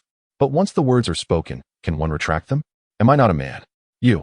Truly, you suffer for the sake of pride. I have reached this point. Do not criticize me. Chen Qingfeng lifted the bottle, pouring a fine vintage of Shikumen liquor into Wang Aimin's glass. Southerners often enjoy sweet rice wines like Nuer Hong or Huadiao, yet these pale in potency compared to strong spirits. However, due to insufficient distillation, they contain many impurities, resulting in a considerable after-effect. Nevertheless, enjoying a chilled cup of rice wine in summer is quite delightful. As Chen Qingfeng and Wang Aimin sipped their drinks, the conversation unfolded. "I simply cannot stand by while a group of men bullies a widow and her daughter. You see, the widow collected wild duck eggs from the fields to sell in the city. Who did she offend? We don our big hats and immediately impose fines. Fines are one thing, but then they detain people, criminalizing them under the guise of speculation. Does that make sense? Whether it makes sense or not is not for you to decide. However, Wang Aimin, I admire your courage. You dared to confront Director Hua. Here's to you. Cheers. I must tell you, old Chun, my intention in joining the police force was driven by a sincere desire to serve the people. Yet, the absurdities I have encountered in reality have compelled me, Wang Aimin, to take a stand. Thus, I shall no longer partake in this profession. The world is vast, and surely there exists a means of sustenance for me elsewhere. Old Wang, there is something I must convey to you. You listen to me. Regarding this matter, I believe you should not cast blame upon Director Hua. I do not speak in his defense, but as members of the police force. We are a disciplined cohort obliged to heed the orders of our organization. Is it not said that we must ensure the completion of the tasks assigned to us? Indeed. But Chen Qingfeng, look at those vulnerable souls. How could you bear to dismantle their livelihoods? This brings me to my second point. While certain actions must be taken, one can also exercise compassion. There exists a saying that during the recent division of Germany, when individuals from East Germany sought refuge in the West, the guards stationed at the Berlin Wall raised their weapons only to deliberately fire blanks. Did they fulfill their duties? Yes, they did. But is it worth risking one's life over a wall? This leads us to another truth. Orders are rigid, yet humanity is dynamic. A mere inch of elevation in the gun's muzzle could alter the trajectory of a life forever. Years from now, when reflecting on this incident, you shall not be burdened by guilt. Do you not agree? Wang Aimin gazed at Chen Qingfeng, his face flushed, yet he found himself at a loss for words. The nature of police work demands obedience to superiors. However, in instances where orders are patently excessive, one retains the discretion to act independently. Perhaps this encapsulates the disparity between myself and Chen Qingfeng. Old Wang, to return to our discussion, I may allow leniency towards petty vendors. Yet should I encounter individuals like the notorious two kings of the Northeast, I would rather sacrifice my own life than back down. Old Chen, I raise this glass in your honor. After a moment's contemplation, Chen Qingfeng downed the cup of rice wine and then presented a large hairy crab to Wang Aimin. Those from the north do not savor hairy crabs with the same patience as their southern counterparts. Wang Aimin, like a voracious beast, promptly stuffed half the crab into his mouth. Old Wang, do you have any plans? What plans could I possibly have? At present, I am unable to obtain even a letter of introduction. Merely reaching you here has been a stroke of extraordinary fortune. Then you should head to Pengcheng. By the way, do you have any money on you? Money? I have 2 months' salary left. The rest has been sent home. I dare not inform my family, fearing it would cause them distress. Perfect. I have heard that Zhonghua cigarettes sell remarkably well nationwide, particularly in the south. Both Zhonghua and Dakiamin can be sold by the individual stick. I previously purchased some. Tomorrow, wait for me at the entrance of the sanatorium. And take these cigarettes as travel fare. It should suffice to support your journey to Pengcheng. Additionally, I have 300 yuan on me. Consider it a loan from me to you. That is not acceptable. At present, I have no employment. How could I repay you after borrowing so much? Old Wang, I have faith in you. Old Chen, go explore Pengcheng. There should be ample opportunity there, but you must also possess the means to seize it. This is all the money I have. You must take it. Tell me something good. Chen Qingfeng pondered, for he recognized that Wang Aimin's temperament was ill-suited for a career in law enforcement. In truth, he had not remained in the police force for long before venturing into entrepreneurship. Now, in the 1980s, the economic vitality of the southern regions was beginning to emerge. The earlier one embarked upon the entrepreneurial journey, the sooner one could amass their initial fortune. Frankly speaking, the 1980s represented an era ripe for the accumulation of primordial capital. Once the first pot of gold was secured, the prosperous stock market of the 1990s, alongside resource-driven markets such as coal and rare earth elements, followed by the burgeoning real estate sector, all unfolded as grand feasts of wealth. However, for the average individual, participation in these subsequent financial banquets necessitated an entry ticket. Thus, those who managed to secure their initial capital during this time could be deemed as having boarded the express train to prosperity. As a reborn individual, Chen Qingfeng had no intention of remaining impoverished for life. Engaging in speculative ventures under the guise of law enforcement would undoubtedly be challenging. Yet, given Wang Aimin's distinct perspective on speculation, it seemed reasonable for him to engage in the trade of certain goods to the north. After contemplating this, Chen Qingfeng resolved to offer Wang Aimin some guidance. Old Wang, I've heard of a certain electronic watch from the south. It's quite the bargain down there. But if we could transport it to the capital, it could fetch 40 to 50 yuan each. Moreover, various electrical appliances from the south, especially from Pengcheng, have long since abandoned all forms of rationing. If you could procure some, selling them in the north would be an immensely profitable venture. Old Chen, what you're saying makes my heart race. Are you planning to join me in Pengcheng? Are you dreaming? My honor was earned through my own hard work. You expect me to abandon my family and follow you to Pengcheng? In truth, I am currently without a job, living much like a vagabond. How about this, Old Wang? Consider the initial investment as my stake. We are like brothers, and we shall keep our accounts clear, 50-50 shares. If we incur a loss, I shall accept it without demanding repayment. But if we profit, how does sharing the gains sound? Old Chen, that doesn't seem right. Not right. Quite the opposite. It is perfectly reasonable. Let us toast to this venture. I will see you off to the train station, and upon your return, may we reunite in wealth. Chapter 34. A new case in the old port sister. In the last letter I received, it mentioned that the children at home are growing. I have procured some food here in Hong Kong and entrusted it to a friend to send back. Earning money in Hong Kong isn't easy, and there are days I only manage a single meal. You and brother-in-law should take good care of the children and live frugally. Additionally, I have set aside a sum for the children. Please do not touch it unless absolutely necessary. As Chen Qingfeng perused these aged letters, they served as a balm for his solitude during his time alone in the bustling metropolis. After bidding farewell to Wang Aimin, he returned to his routine of attending classes by day, resting in the afternoons, and enjoying leisurely outings by night. However, as time passed and he had explored all the nearby attractions, he began to delve into the letters he had acquired. To his surprise, one particular letter turned out to be a correspondence from a woman addressed to his sister's family spanning many years. It appears that the woman serving as the elder sister has not been particularly fortunate. Prior to the liberation, she was kept as a concubine by a wealthy merchant from the South Seas. Eventually, he abandoned her and fled to Hong Kong. The woman endured hardships until the liberation, but her family struggled to make ends meet.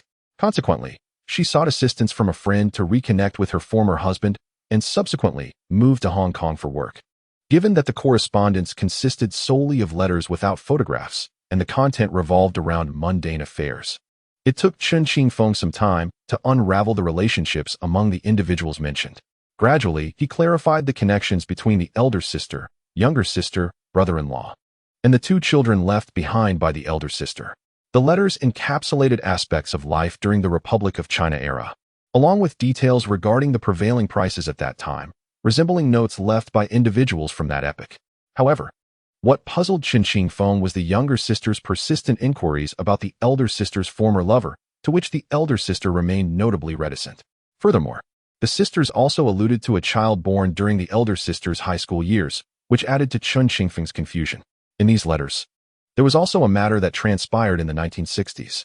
Due to the family's dire financial situation and the cries of several hungry children, the younger sister subtly inquired if they could utilize something the elder sister had left behind. Aware of the current circumstances in the country, Chen Qingfeng recognized that bringing it forth at this juncture would likely not resolve their issues, but could rather bring misfortune upon the children.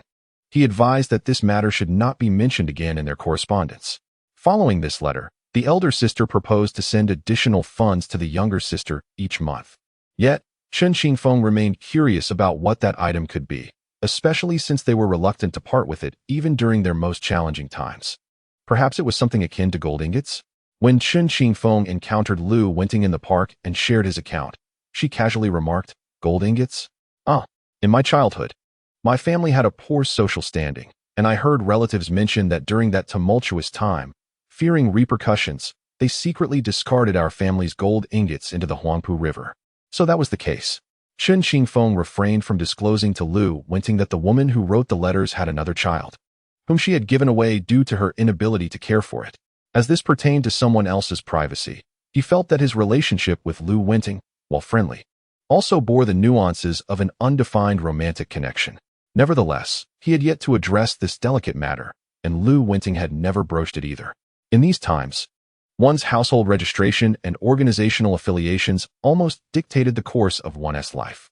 This was not only true in the present, but would remain so into the 1990s, when Shanghai had its own blue-stamped household registration.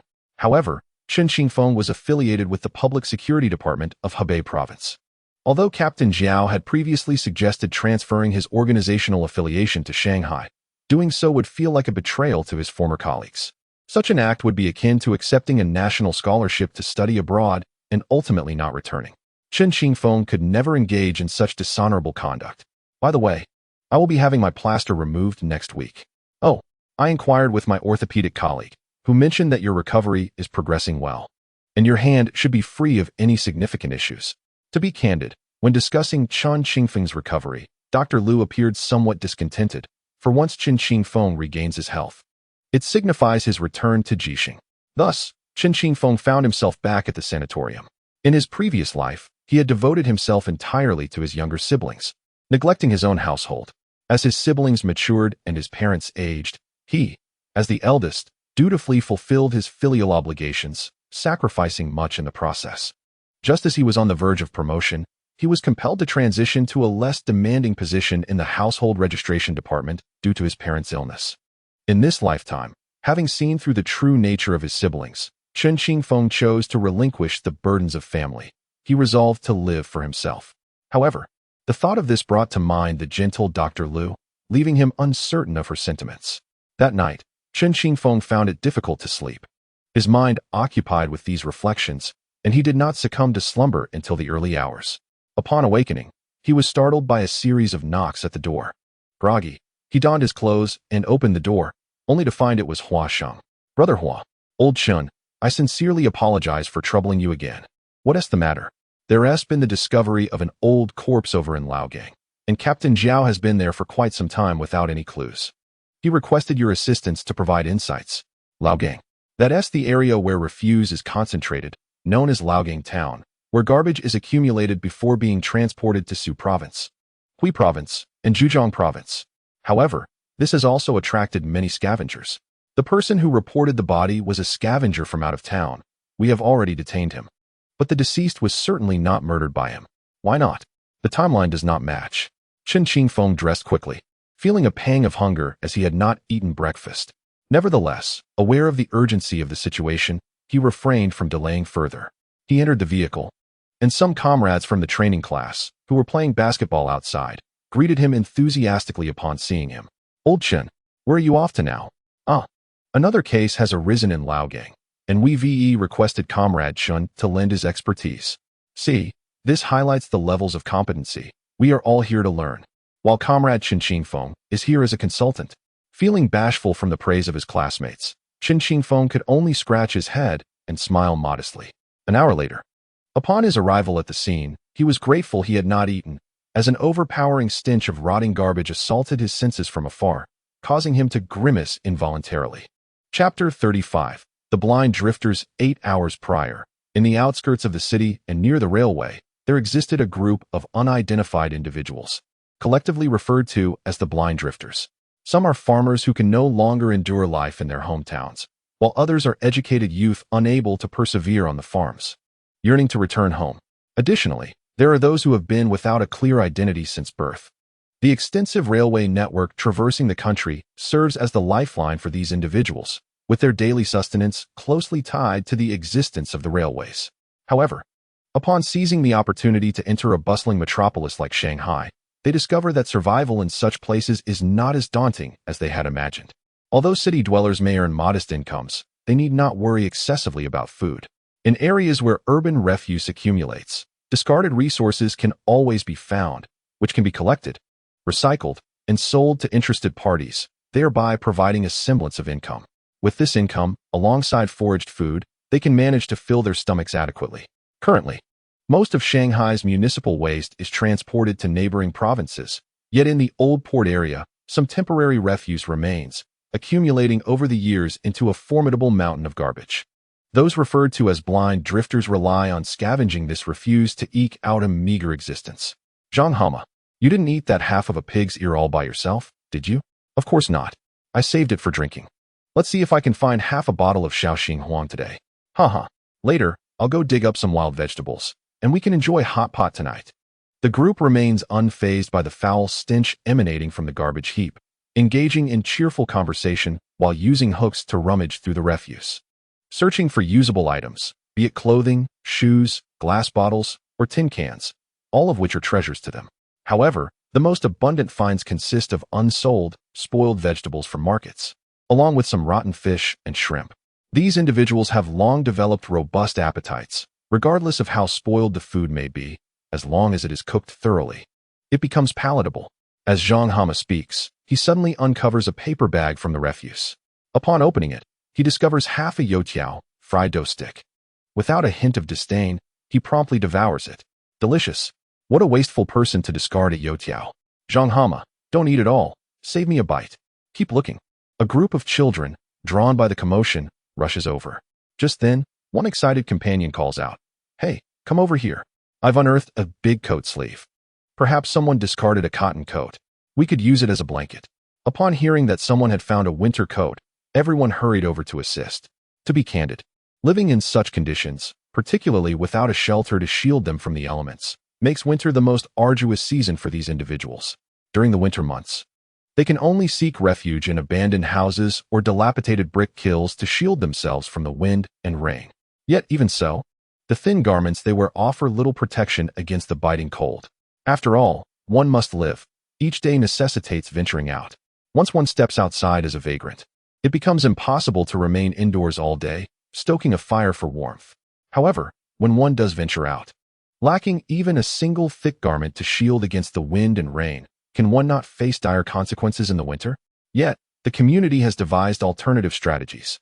During the cold months, a group of companions would don all their clothing, stuffing newspapers and licorice between layers as a means of warding off the chill. Unfortunately, this too presents a dilemma. Even the slightest movement would cause the hay to scatter, rendering the once warm garments utterly ineffective. In this refuse-strewn expanse, finding winter clothing proves to be the most arduous task. In these times, no household would carelessly discard a cotton-padded coat. When a coat becomes worn, the cotton is extracted and taken to a craftsman who specializes in fluffing it anew. Thus, the old cotton is transformed into something resembling new, though in reality, it remains just as soiled with dust and skin flakes. A single quilt demands a considerable sum, and unless someone is marrying, the thought of crafting a new quilt seldom arises. Today, fortune smiled upon us. A few companions eagerly descended upon a promising find. As they unearthed half a sleeve of a coat, one of the children lost his footing and tumbled into the refuse. A gasp escaped from the gathered crowd. The unfortunate lad suddenly felt something clutched in his hand. Upon opening his eyes, he was struck with horror. A desiccated human hand was grasped in his grasp, its sharp nails resembling hooks. The Joint Defense Team of Old Port Town, today, seemed to have encountered an anomaly as they stumbled upon these vagrants, who reported the discovery of a corpse at the garbage hill. Observing this unusual behavior, the team refrained from hastily dispersing the children, instead opting to investigate the site themselves. Their curiosity, however, only led to their own shock. They subsequently reported the incident to the police in Shanghai. By the time Captain Zhao arrived, the scene had already been secured. The children, who relied on refuse for survival, were understandably frightened, but the kind officers provided them with soy milk and buns, bringing a semblance of joy akin to a festive occasion. "What is the situation?" Captain Zhao inquired. "I have questioned them," he continued, "and they mentioned they arrived in the city by train during the cold season, eventually following the refuse trucks to Old Port Town. An examination of the remains revealed that the corpse had likely been deceased for over a decade, with its skin thoroughly dried. It was apparent that these children bore no culpability in the matter. What traces remain at the scene?" Captain Zhao pressed on. "Only a nearly skeletal body dressed in a blue cotton-padded coat was found, devoid of a hat or any identifying items within the coat. So, we possess no leads whatsoever?" he concluded. Indeed. Upon hearing the forensic expert's words, Captain Zhao's brow furrowed immediately. He could tolerate a lack of clues in the case, but the absence of any leads left him at a loss. There lay only a single corpse. From where had it come? How had it ended up in this refuse heap? And when had it appeared? All remained shrouded in mystery. "Huasheng, come here for a moment. Return and bring Chen Qingfeng to have a look." Chapter 36. The Desiccated Corpse. Unbeknownst to Chen Qingfeng, a month had slipped by since his arrival in the bustling metropolis of Mo.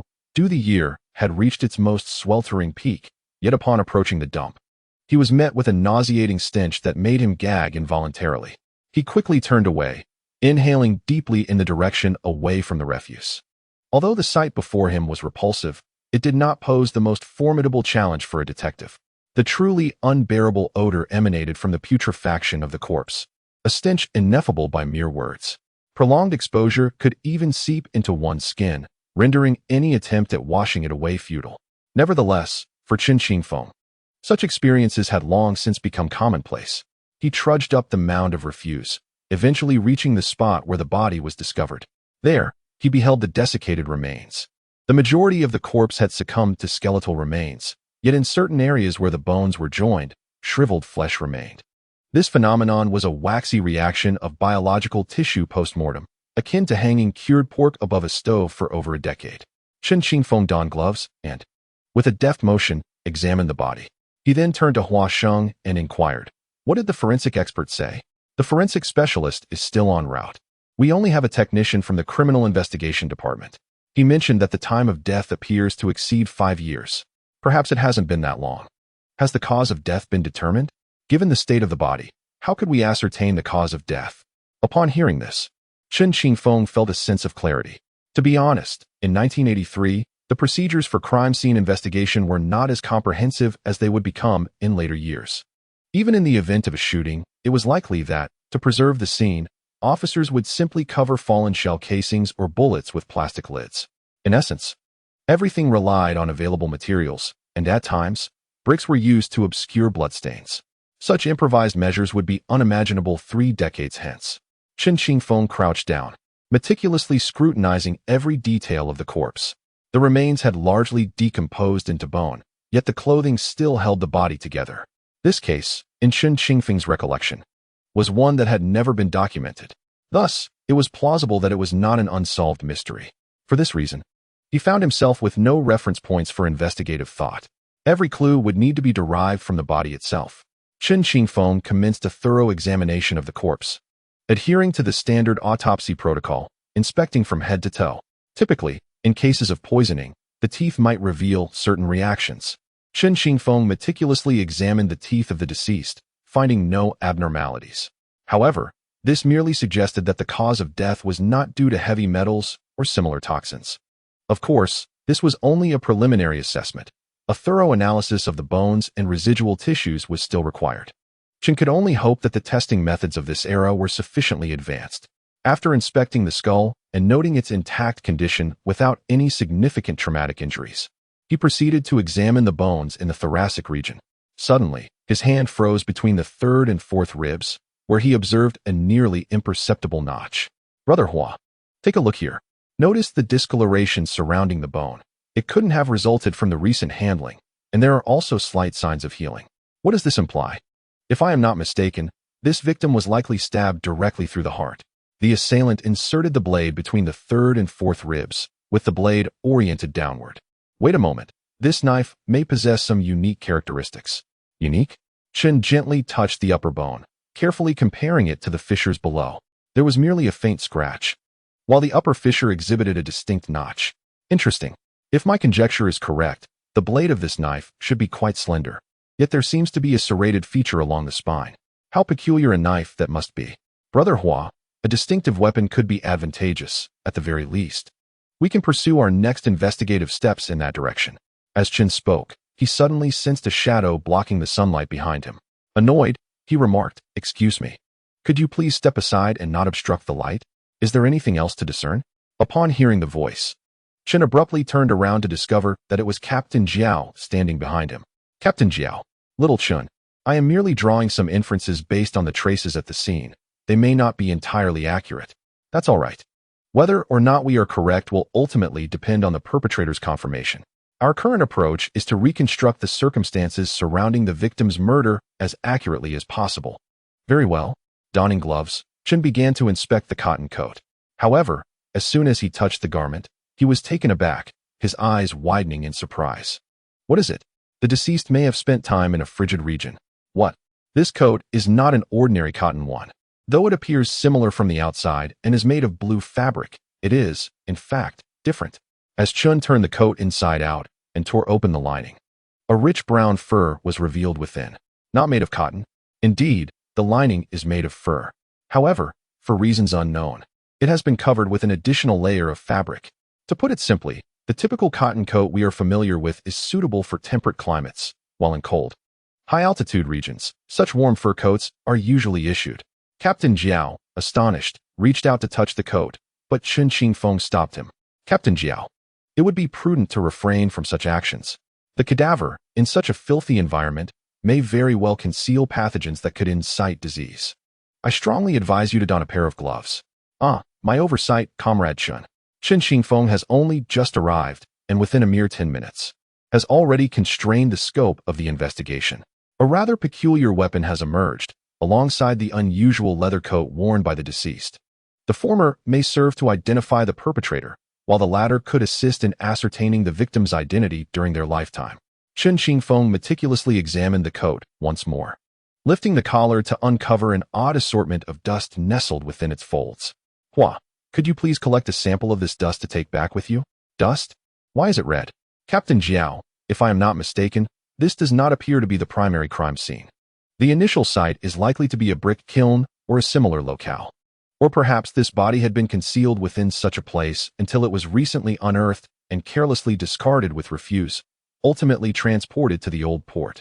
Chapter 37. The superiority of foreign goods Shang. Please inform the Household Registration Office to retrieve information on all the educated youth returning from high-altitude regions within the city. Additionally, seek out that peculiar weapon. See if you can locate the type of knife Chen Qingfeng mentioned. Understood, Captain Jiao. Upon returning from the scene, Captain Jiao promptly delegated tasks. Thus far, Chen Qingfeng has provided several pivotal clues and investigative avenues. Foremost is the peculiar weapon, followed by the leather coat worn by the victim, which may signify places where he worked or lived.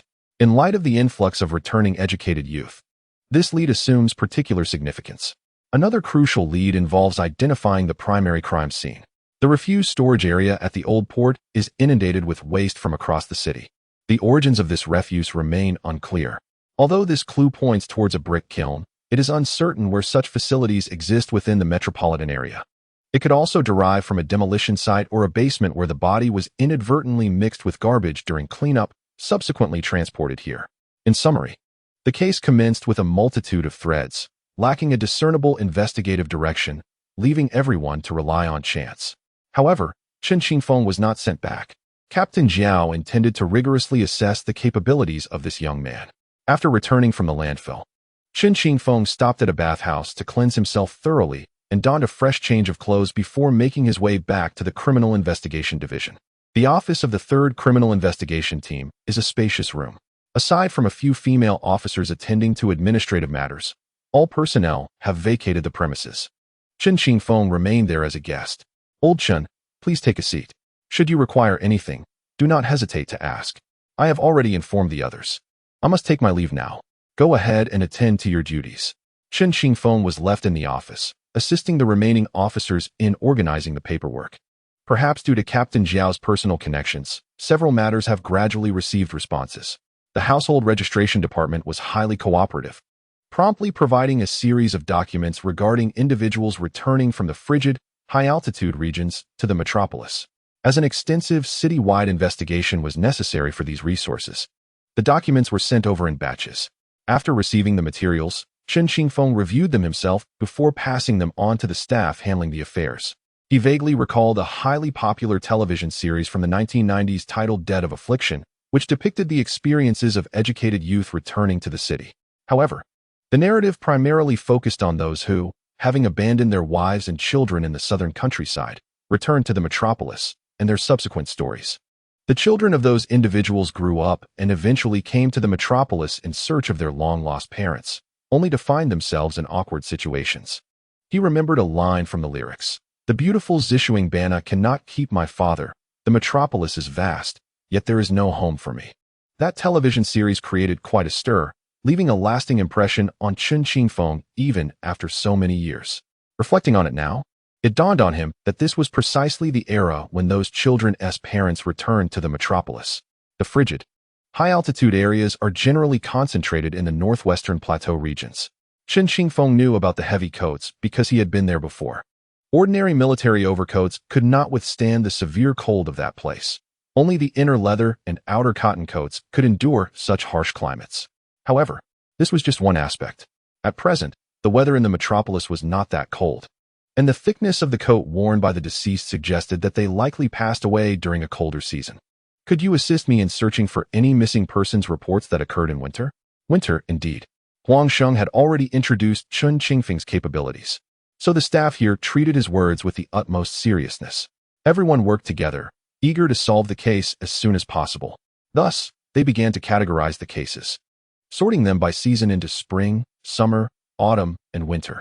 Chen Qingfeng meticulously extracted the winter cases one by one and organized them. It was a complex task, and before he realized it, night had fallen. By evening, Captain Jiao and the others had still not returned. Chen Qingfeng felt it inappropriate to linger for dinner, so he expressed his intention to leave, mentioning he would return the next day if needed. Afterward, he departed from the police station. Stepping outside, he reached into his pocket, finding some ration coupons and a bit of money. As a single man, without the responsibility of caring for siblings or parents, he had no trouble providing for himself. Therefore, he decided to dine out.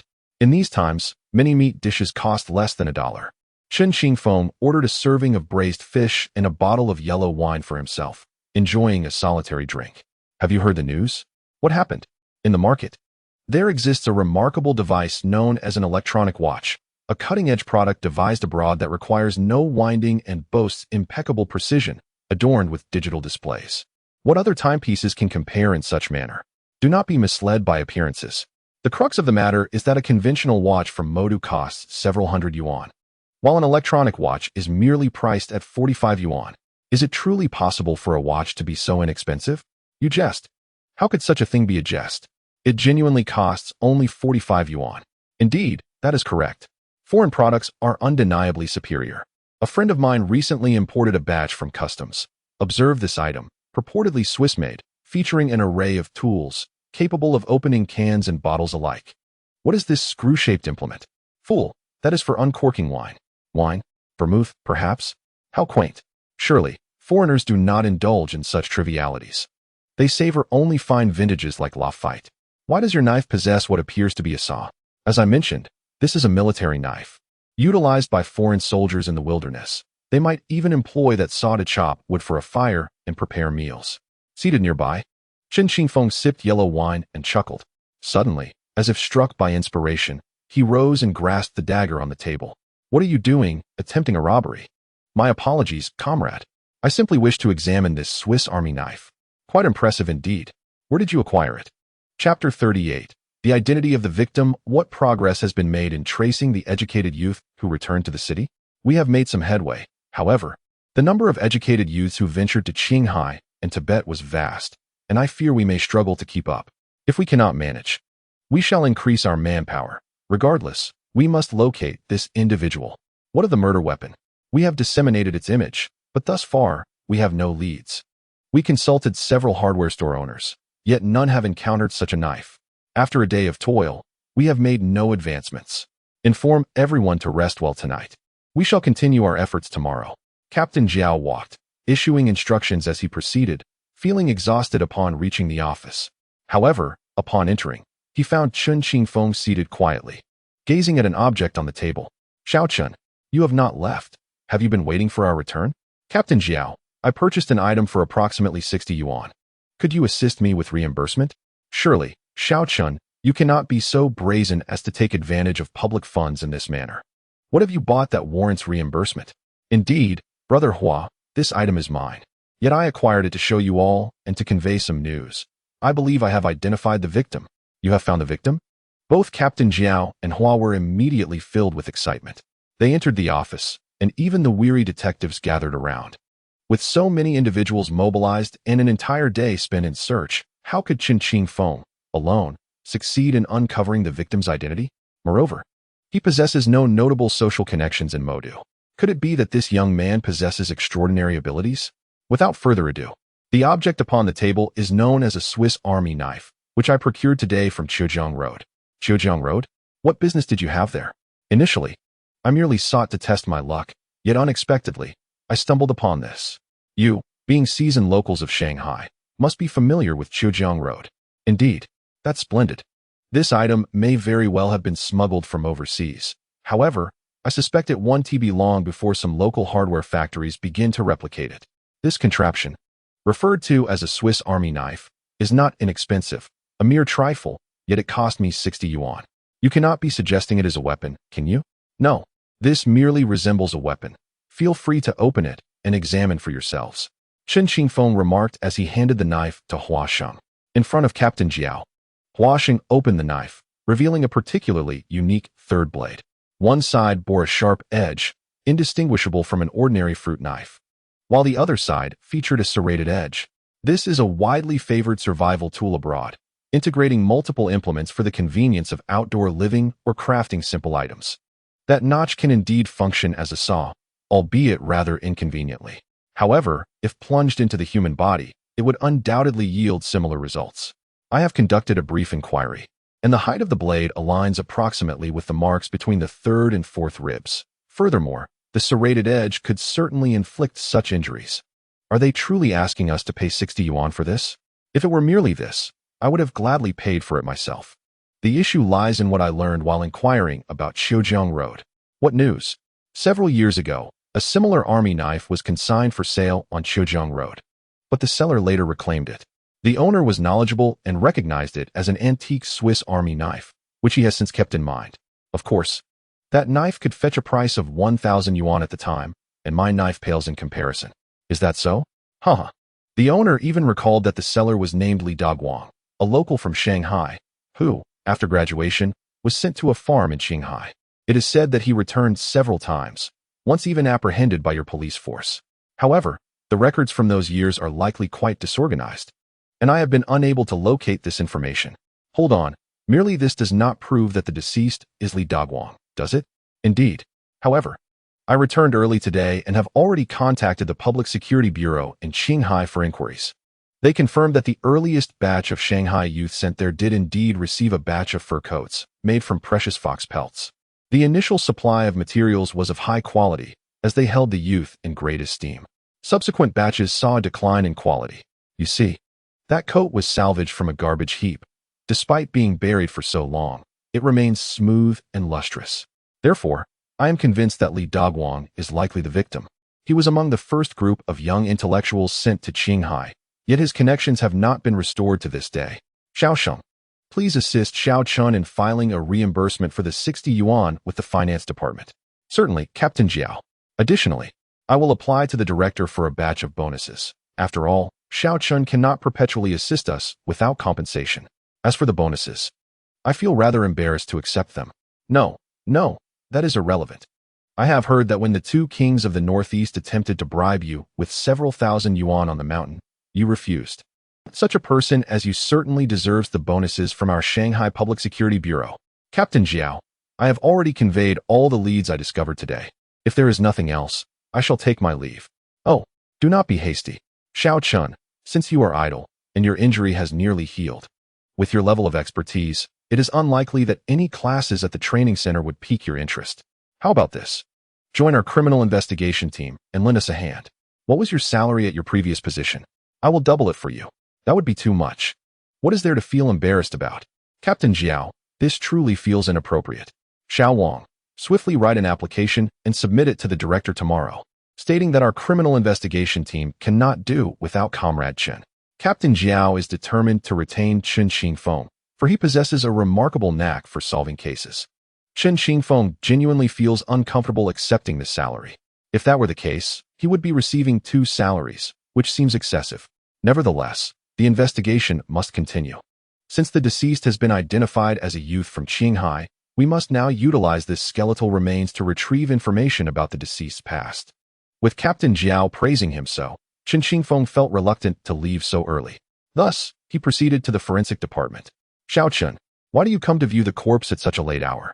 Are you not afraid? What is there to fear? I have no guilty conscience. However, Captain Jiao, the best way to confirm the deceased's identity as Li Daguang is to examine whether there are any fractures or signs of injury on the body. What if there are none? Then we would be out of luck. Chapter 39. A bonus of 500 yuan in the dead of night. Chen Qingfeng arrived at the morgue and opened the corpse cabinet.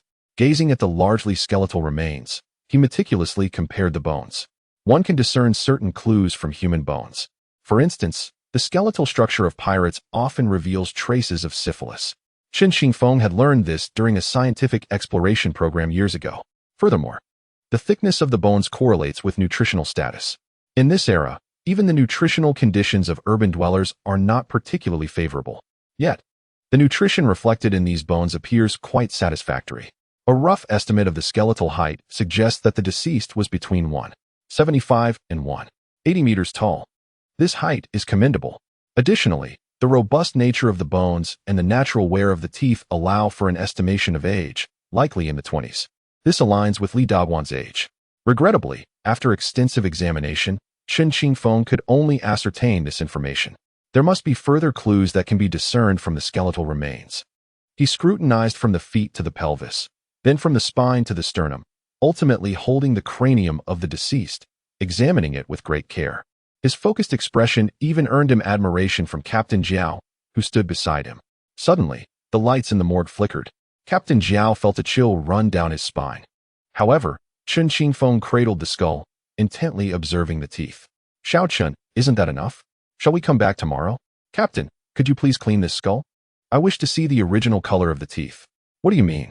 Chen Qingfeng took the skull outside and gently brushed the incisors twice with a small brush.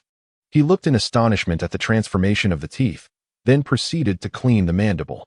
In an instant, the two sections of bone revealed a stark contrast in color. The bones, once stained yellow by refused water, suddenly gleamed white, while the teeth appeared darkened. What is happening here? If I am not mistaken, this is tetracycline-stained teeth. Tetracycline-stained teeth? While it may be uncommon in Shanghai, such discoloration is not rare in our region. Tetracycline is an antibiotic used to treat diseases like plague, brucellosis, cholera, and tularemia.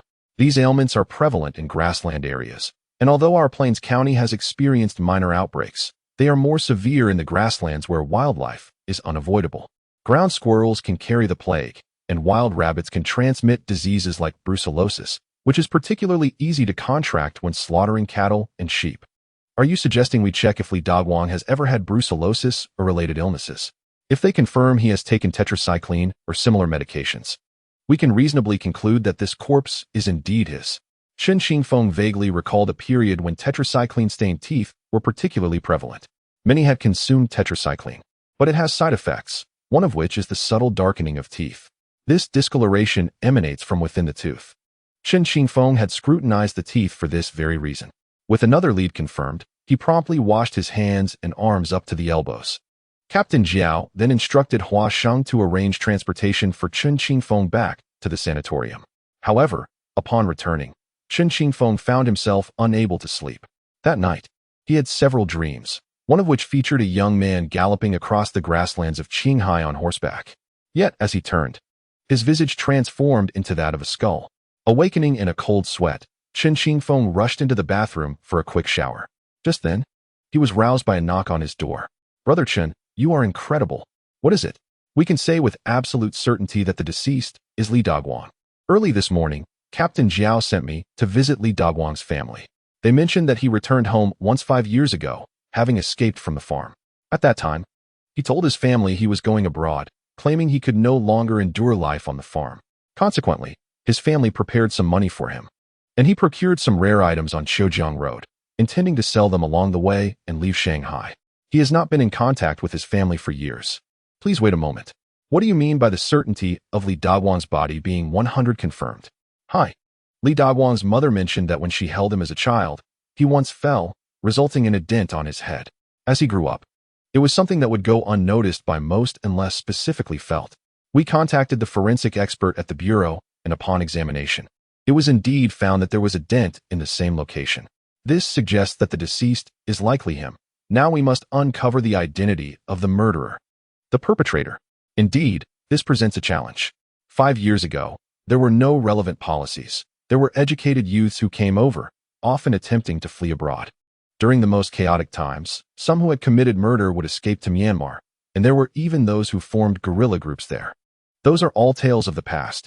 I believe, Brother Hua, that you should first reach out to Li Dogwang's previous workplace to inquire if he had any friends or relatives there, and also sort out the connections here in Shanghai.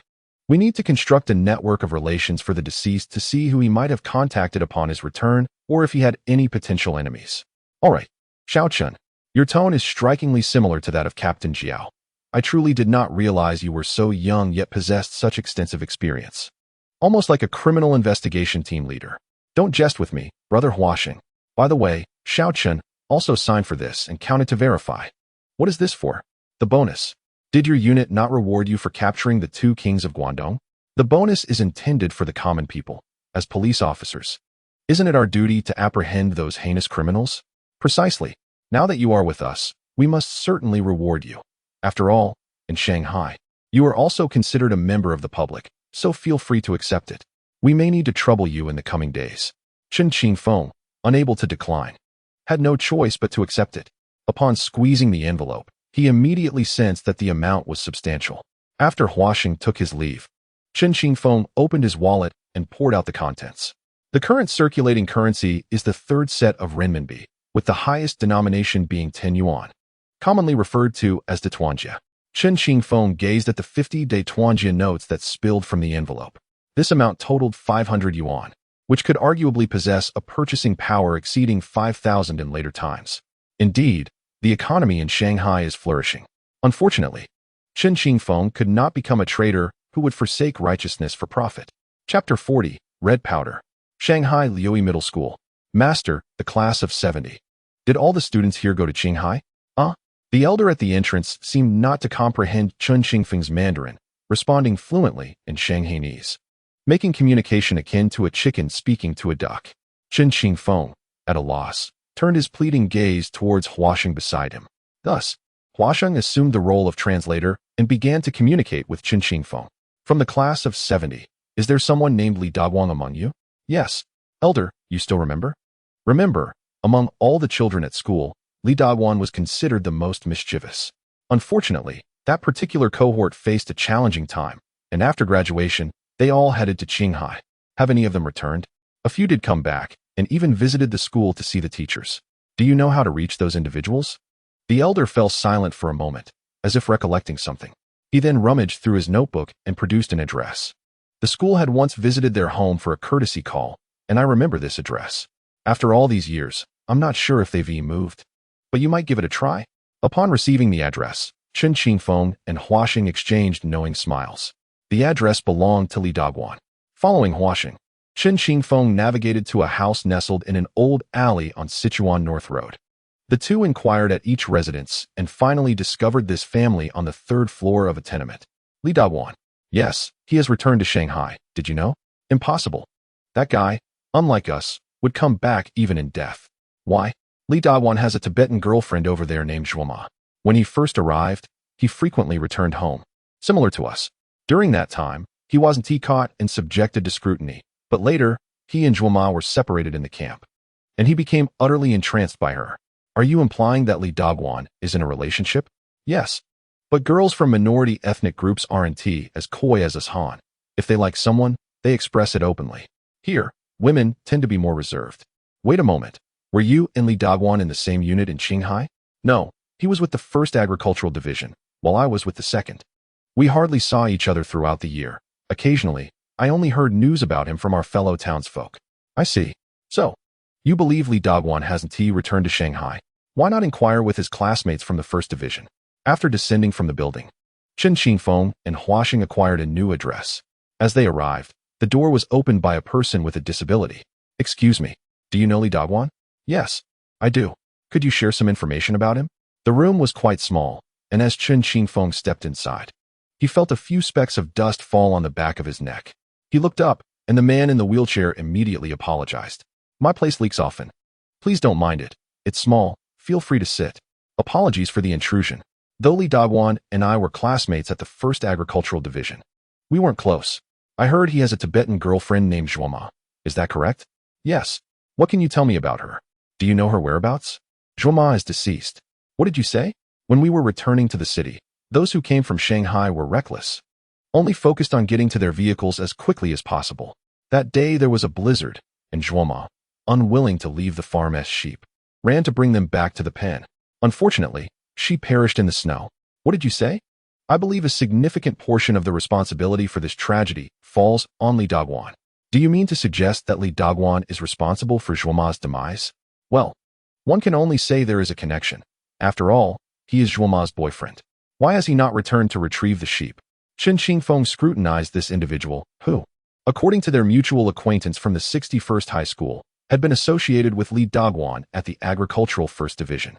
Both hailed from Shanghai and worked within the same unit, implying a harmonious relationship. Yet, this man spoke of Li Daguang with evident disdain. What then? Is the true nature of the relationship between this Yin Boda and Li Daguang? A significant question loomed in Chen Qingfeng's mind. What has happened to your leg? It was injured while I was stationed in Qinghai. It was a work-related incident. Upon my return, the authorities took good care of me and assigned me to work at the factory on the street below. Your circumstances seem relatively favorable. I visited some of your other classmates today, and they are still without employment. As long as I have food to eat, I cannot expect much more. By the way, may I inquire when was the last time you saw Li Daguang? It must have been during the return to the city. I recall that many people were attempting to flee back. The situation was quite chaotic. Perhaps he managed to board that train, but unlike me, they all had proper documentation for their return. Without such papers, I would not even know where to search for them. Indeed, without documentation, one can only become a drifter. Hua Sheng regarded this unfortunate man with sympathy, and as he was about to ask another question, Yin Boda launched into a tirade about life on the farm.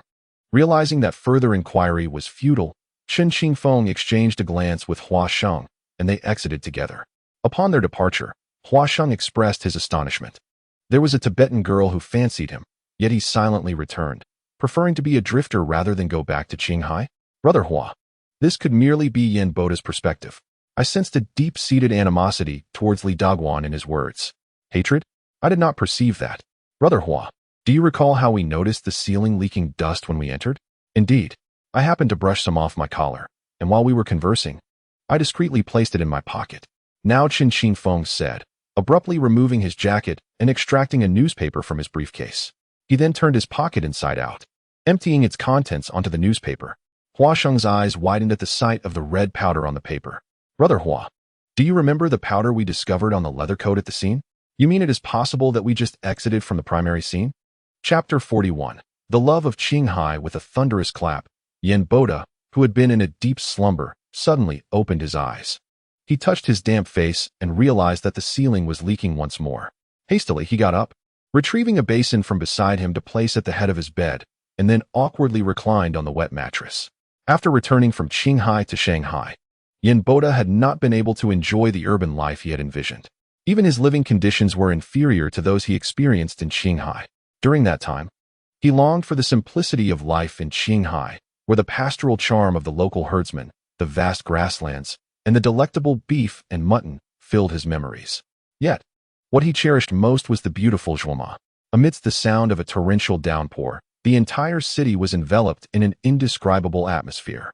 Chen Qingfeng, clad in a raincoat, sat in the communication room, incessantly dialing phone numbers. Meanwhile, Hua Sheng was diligently documenting, painstakingly reconstructing the events that transpired in Qinghai. This was the year when the first group of educated youth returned home. Upon receiving news, those who remained in Qinghai devised various means to return to their former hometown. However, among them, Li Daguan stood out as an anomaly, willingly choosing to stay on that land because of his beloved girl. During that period, some young women even resorted to selling their bodies in the desperate bid to return to Shanghai. Yet, fate played a cruel trick. Among the names on the list of the first group returning to the city was Li Daguan, who had no desire to go back. Leader, I have already submitted my report. I wish to remain here to help build the beautiful Qinghai. Why must I return to Shanghai? Comrade Li Daguan, we have clarified your father's situation. You are being sent back to care for your mother. But my mother's living conditions are quite satisfactory. The government has arranged for dedicated personnel to look after her. She even has her own physician. Is it not better for me to stay here? Comrade Li Daguan, this is an order from the organization. Surely, the organization should also respect an individual's wishes. When I was reluctant to come here, you forced me to do so. Now that I wish to stay, you insist on my departure. What does this mean? Li Daguan slammed his hand on the desk in the farm office, then stormed out. The farm leadership shook their heads at Li Daguan's obstinate demeanor. Meanwhile, Yin Boda was leveraging all connections in a bid to secure a spot to return. Upon learning of Li Daguan's intention to relinquish his chance to return, he immediately approached him. Daguan, we had a good rapport back in school. Since you don't wish to return to Shanghai, how about you let me go instead? Go back if you wish, as long as the farm agrees. I have no objections. Listening to the accounts of those left behind on the farm, recounting stories about Li Daguan, Chen Qingfeng felt a surge of admiration. The farm still reminisced about Li Daguan, for he was, in many respects, an individual of pure character. Truly pure individuals always command respect. That night, Chen Qingfeng heard a poignant love story intertwined with a despicable and sordid conspiracy. It seemed he had discovered the key to unlocking the truth of this case. The next day, just as dawn broke, Yin Boda transferred himself into his wheelchair. He changed out of the damp clothes he had worn the previous night and donned a pristine work uniform. Afterward, he crawled downstairs. Upon reaching the ground floor, he adeptly maneuvered 2 small stools step by step toward the factory. Yin Boda had contemplated leaving his wheelchair behind, yet he dared not do so. Nowadays, an increasing number of educated youth were returning to the city, most of whom struggled to find employment and spent their days idling, occasionally engaging in petty crimes. A substantial group of unemployed young people lingered in the city. Had it not been for an unfortunate incident, Yin Boda would have been like them. The sole source of pride he possessed was his legitimate job, Yet a profound sense of loss accompanied him, for he had lost the use of his legs. However, as he maneuvered to the entrance of the street office's factory, he suddenly spotted two familiar figures standing there. Yin Boda, we meet again. Who would have thought so much transpired with you in Qinghai? Last night, I was in contact with the youth who remained there and the leaders of the troop. Would you like me to remind you of the events between you and Li Dogwan? Li Dogwan. What connection do I have with him? I heard you took Li Dogwan's place to return to Shanghai. He willingly ceded that opportunity to me. Indeed, Li Dogwan relinquished his chance to return to the city and handed it to you. However, some complications arose in between. Am I not correct? I have no idea what you are talking about. Li Dogwan, your hands possess considerable strength. I wonder if you could carry another person down from the loft. By the way, how do you transport your living supplies to the loft each day? I've heard that people in Shanghai are rather cold-hearted. Surely you wouldn't trouble your neighbors daily with such matters. And how did your wheelchair end up in the loft? Did you manage to bring it up there on your own? Are you not tired? I still have to work. Yin Boda, it was you who caused Zhuoma's demise, wasn't it? What on earth are you talking about? We have uncovered the truth. Li Dogwan's reluctance to return to Shanghai stemmed from his love for a girl from Qinghai. He initially believed his mother would disapprove, but she, too, came from a humble revolutionary background and would not look down upon a girl born from simple, hard-working pastoralists. Later, Li Dogwan had a change of heart, correct? Can you please stop bothering me? You deceived Zhuoma, claiming that Li Dogwan braved the blizzard to save the sheep. Zhuoma believed your lies and rode out into the snow to tend to the flock, only to be killed by wolves in the storm, wasn't it? You are framing me. This is nonsense. Through your despicable tactics, you caused Li Dogwan to lose his beloved, leading him to remain on that land, enduring anguish until he learned of the truth. He then rushed to Shanghai to confront you, which resulted in a conflict where you fatally stabbed him.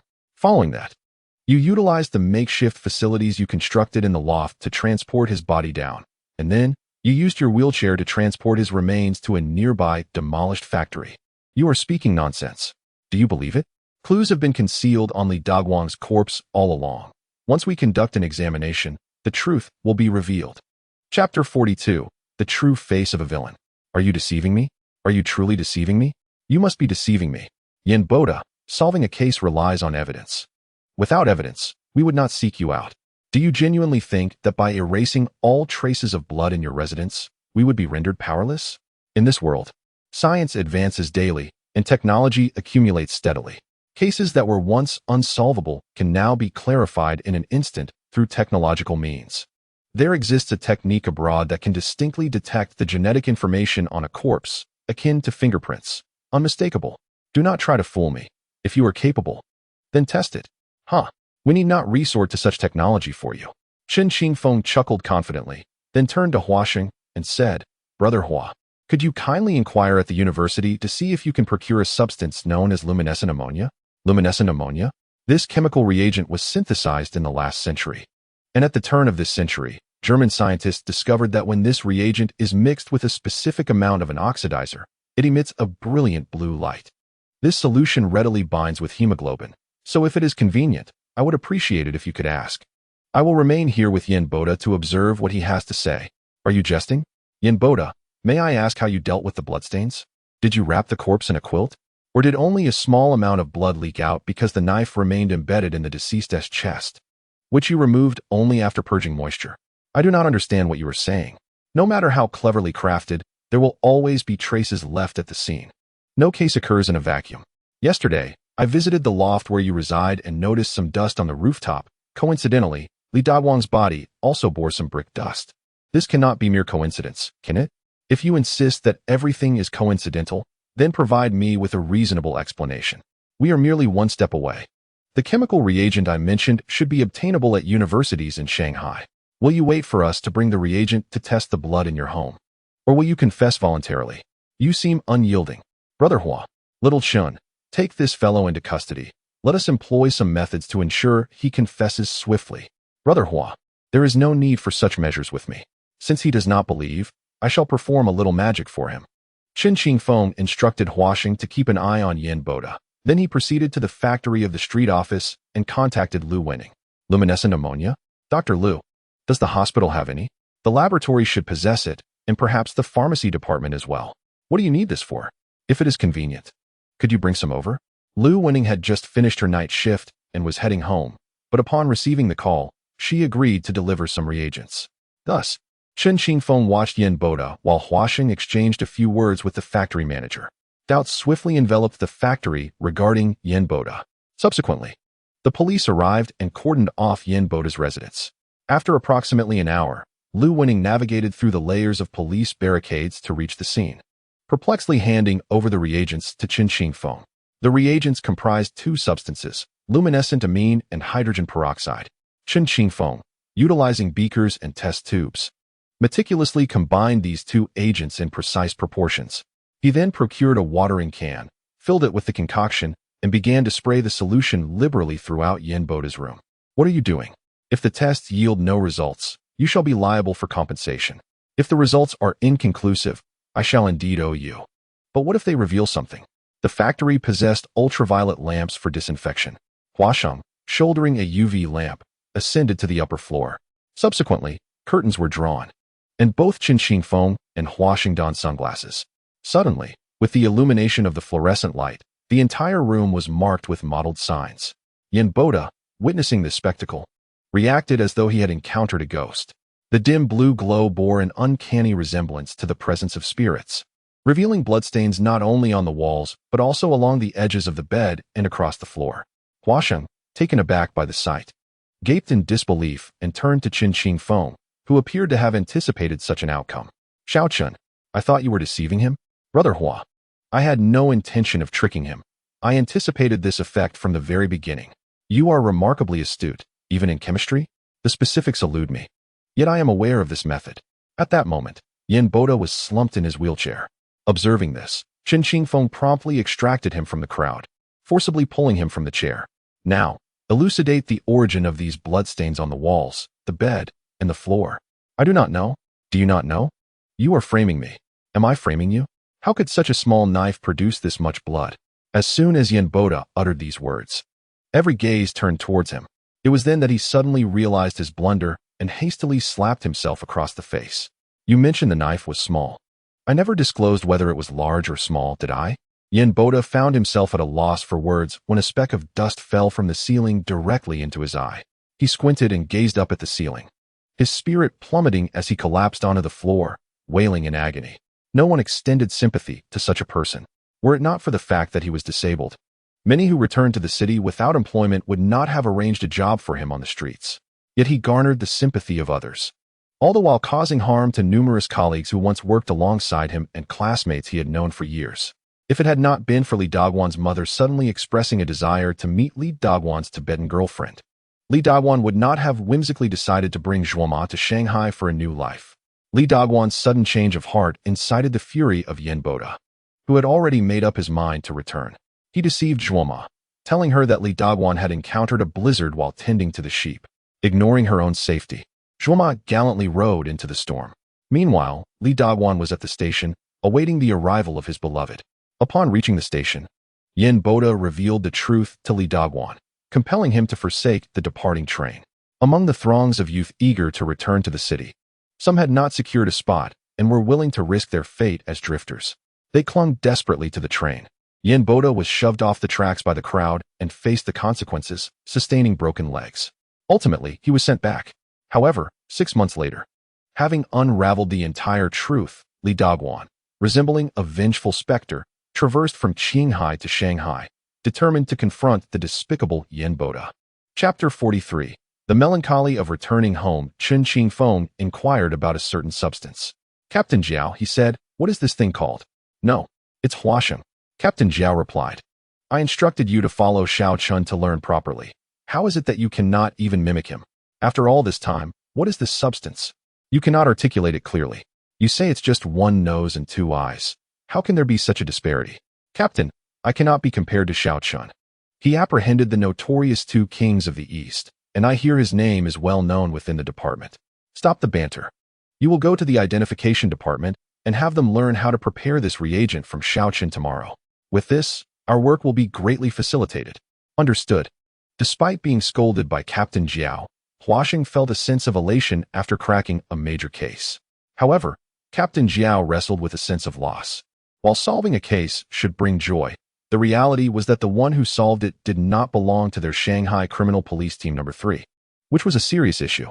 Witnessing such talent slip away was heart-wrenching for Captain Jiao. Huasheng, what's the matter?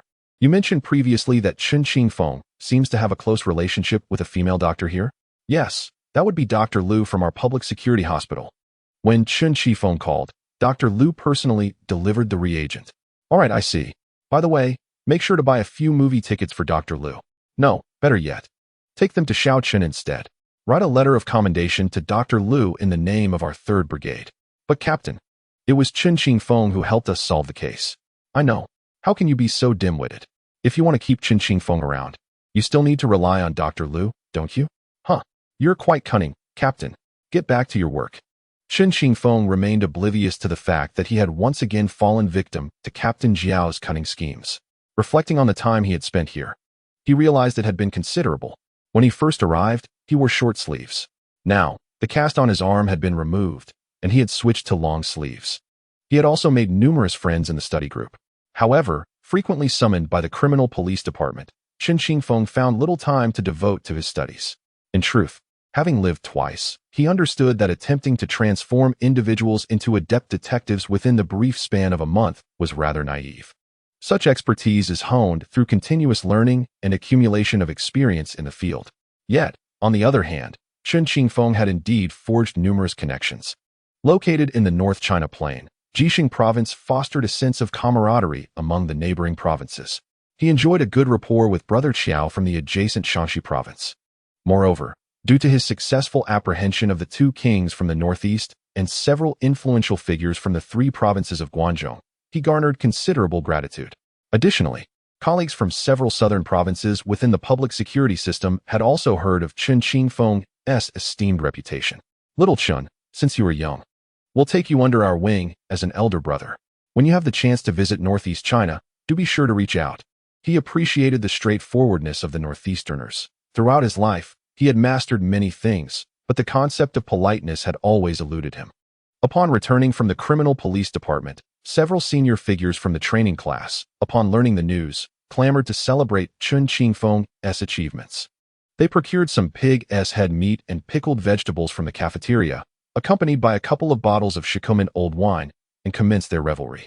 Conversations flowed freely as they consumed 6 bottles of yellow wine before finally retiring for the night. However, that evening, Chen Qingfeng felt little excitement regarding the case resolution, as he was acutely aware that his return to his hometown was imminent. There, he would confront unfamiliar younger siblings and navigate the complexities of his parents' emotional entanglements. In his previous life, he harbored a vague sense of something amiss, yet he could never substantiate it. This time, he was determined to uncover the truth of his familial ties. As he drifted into a hazy slumber, he dreamt of Lu Wenting, finding himself in a park where he hesitated to confess his feelings to her. Just then, the park's loudspeaker announced its impending closure, leaving his words unspoken. Awakening suddenly, he realized it had all been a dream. Glancing at the calendar on his desk, he noted that in half a month, he would be returning home, and his hands were nearly healed. Yet, emotionally, his feelings for Lu Wenting remained unvoiced, perhaps a blessing in disguise. Chen Qingfeng had the opportunity to stay, but he felt a sense of obligation to the public security system of Jisheng Province that had nurtured him. Furthermore, most of the unresolved cases he owed were also situated there. One cannot always prioritize oneself. Sometimes, it is essential to consider those who have shown you kindness. Reflecting on this, his sentiments toward his parents grew less estranged. He contemplated purchasing some local specialties from Shanghai to bring back, as it was important to maintain those social ties. However, he was resolute in not wanting to become the family's workhorse once more. The 2 younger siblings are only expected to manage until high school, as Chen Qingfeng, having learned from the experiences of a past life, is well aware. At this juncture, should either sibling gain admission to a university, they would be provided with meals and accommodation, not to mention the absence of tuition fees. Contemplating this, the burden that weighed heavily on Chen Qingfeng's heart was finally lifted. He allowed himself a moment of respite, tidying up a bit in the morning, only to discover the letters scattered across his desk, along with the photograph he had handed to Lu Wenting. Chen Qingfeng meticulously separated all the correspondence. Some envelopes bore faded inscriptions, while others had been water damaged due to the passage of time. After considerable effort, he managed to find one envelope with a legible recipient's address. Thus, he resolved to visit the location personally. With this thought in mind, Chen Qingfeng had a light meal at the cafeteria before stepping outside.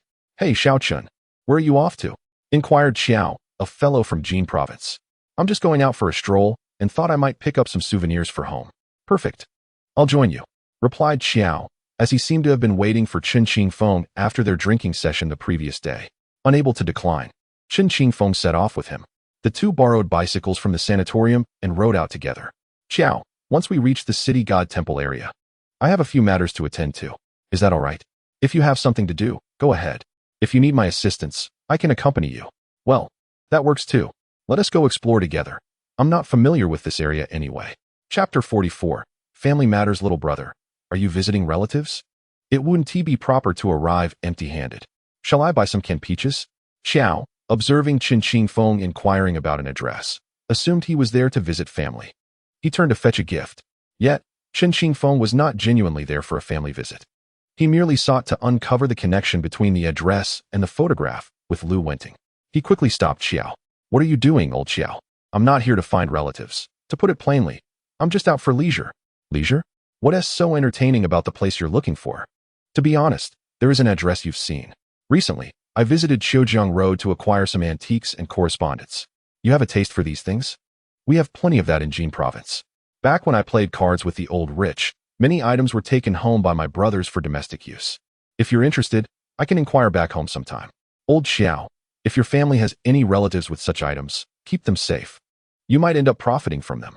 I'm merely in it for amusement. I didn't go there to buy jade or porcelain. I merely obtained some letters of uncertain origin, one of which contains a photograph. I thought the woman in it was quite lovely, so I came to inquire." "Little brother, are you trying to find a partner?" "Old Xiao, please don't jest. Even if that woman were alive today, she would be at least 50 or 60. To put it succinctly, I happened upon these letters by chance and felt a connection to their owner, which prompted my curiosity about their current state of affairs." "How intriguing."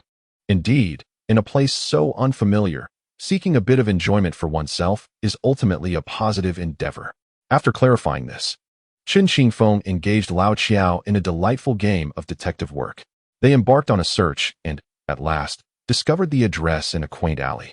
Upon knocking on the door marked with the address, it opened to reveal a man with an excessively groomed appearance. "Whom are you looking for?" he inquired. "Greetings, sir. Have you seen these letters?"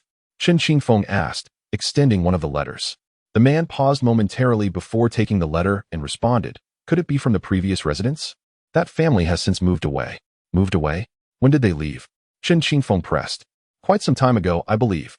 There used to be 5 members in that household, a couple and their 3 children. The man worked with us, and this was company housing.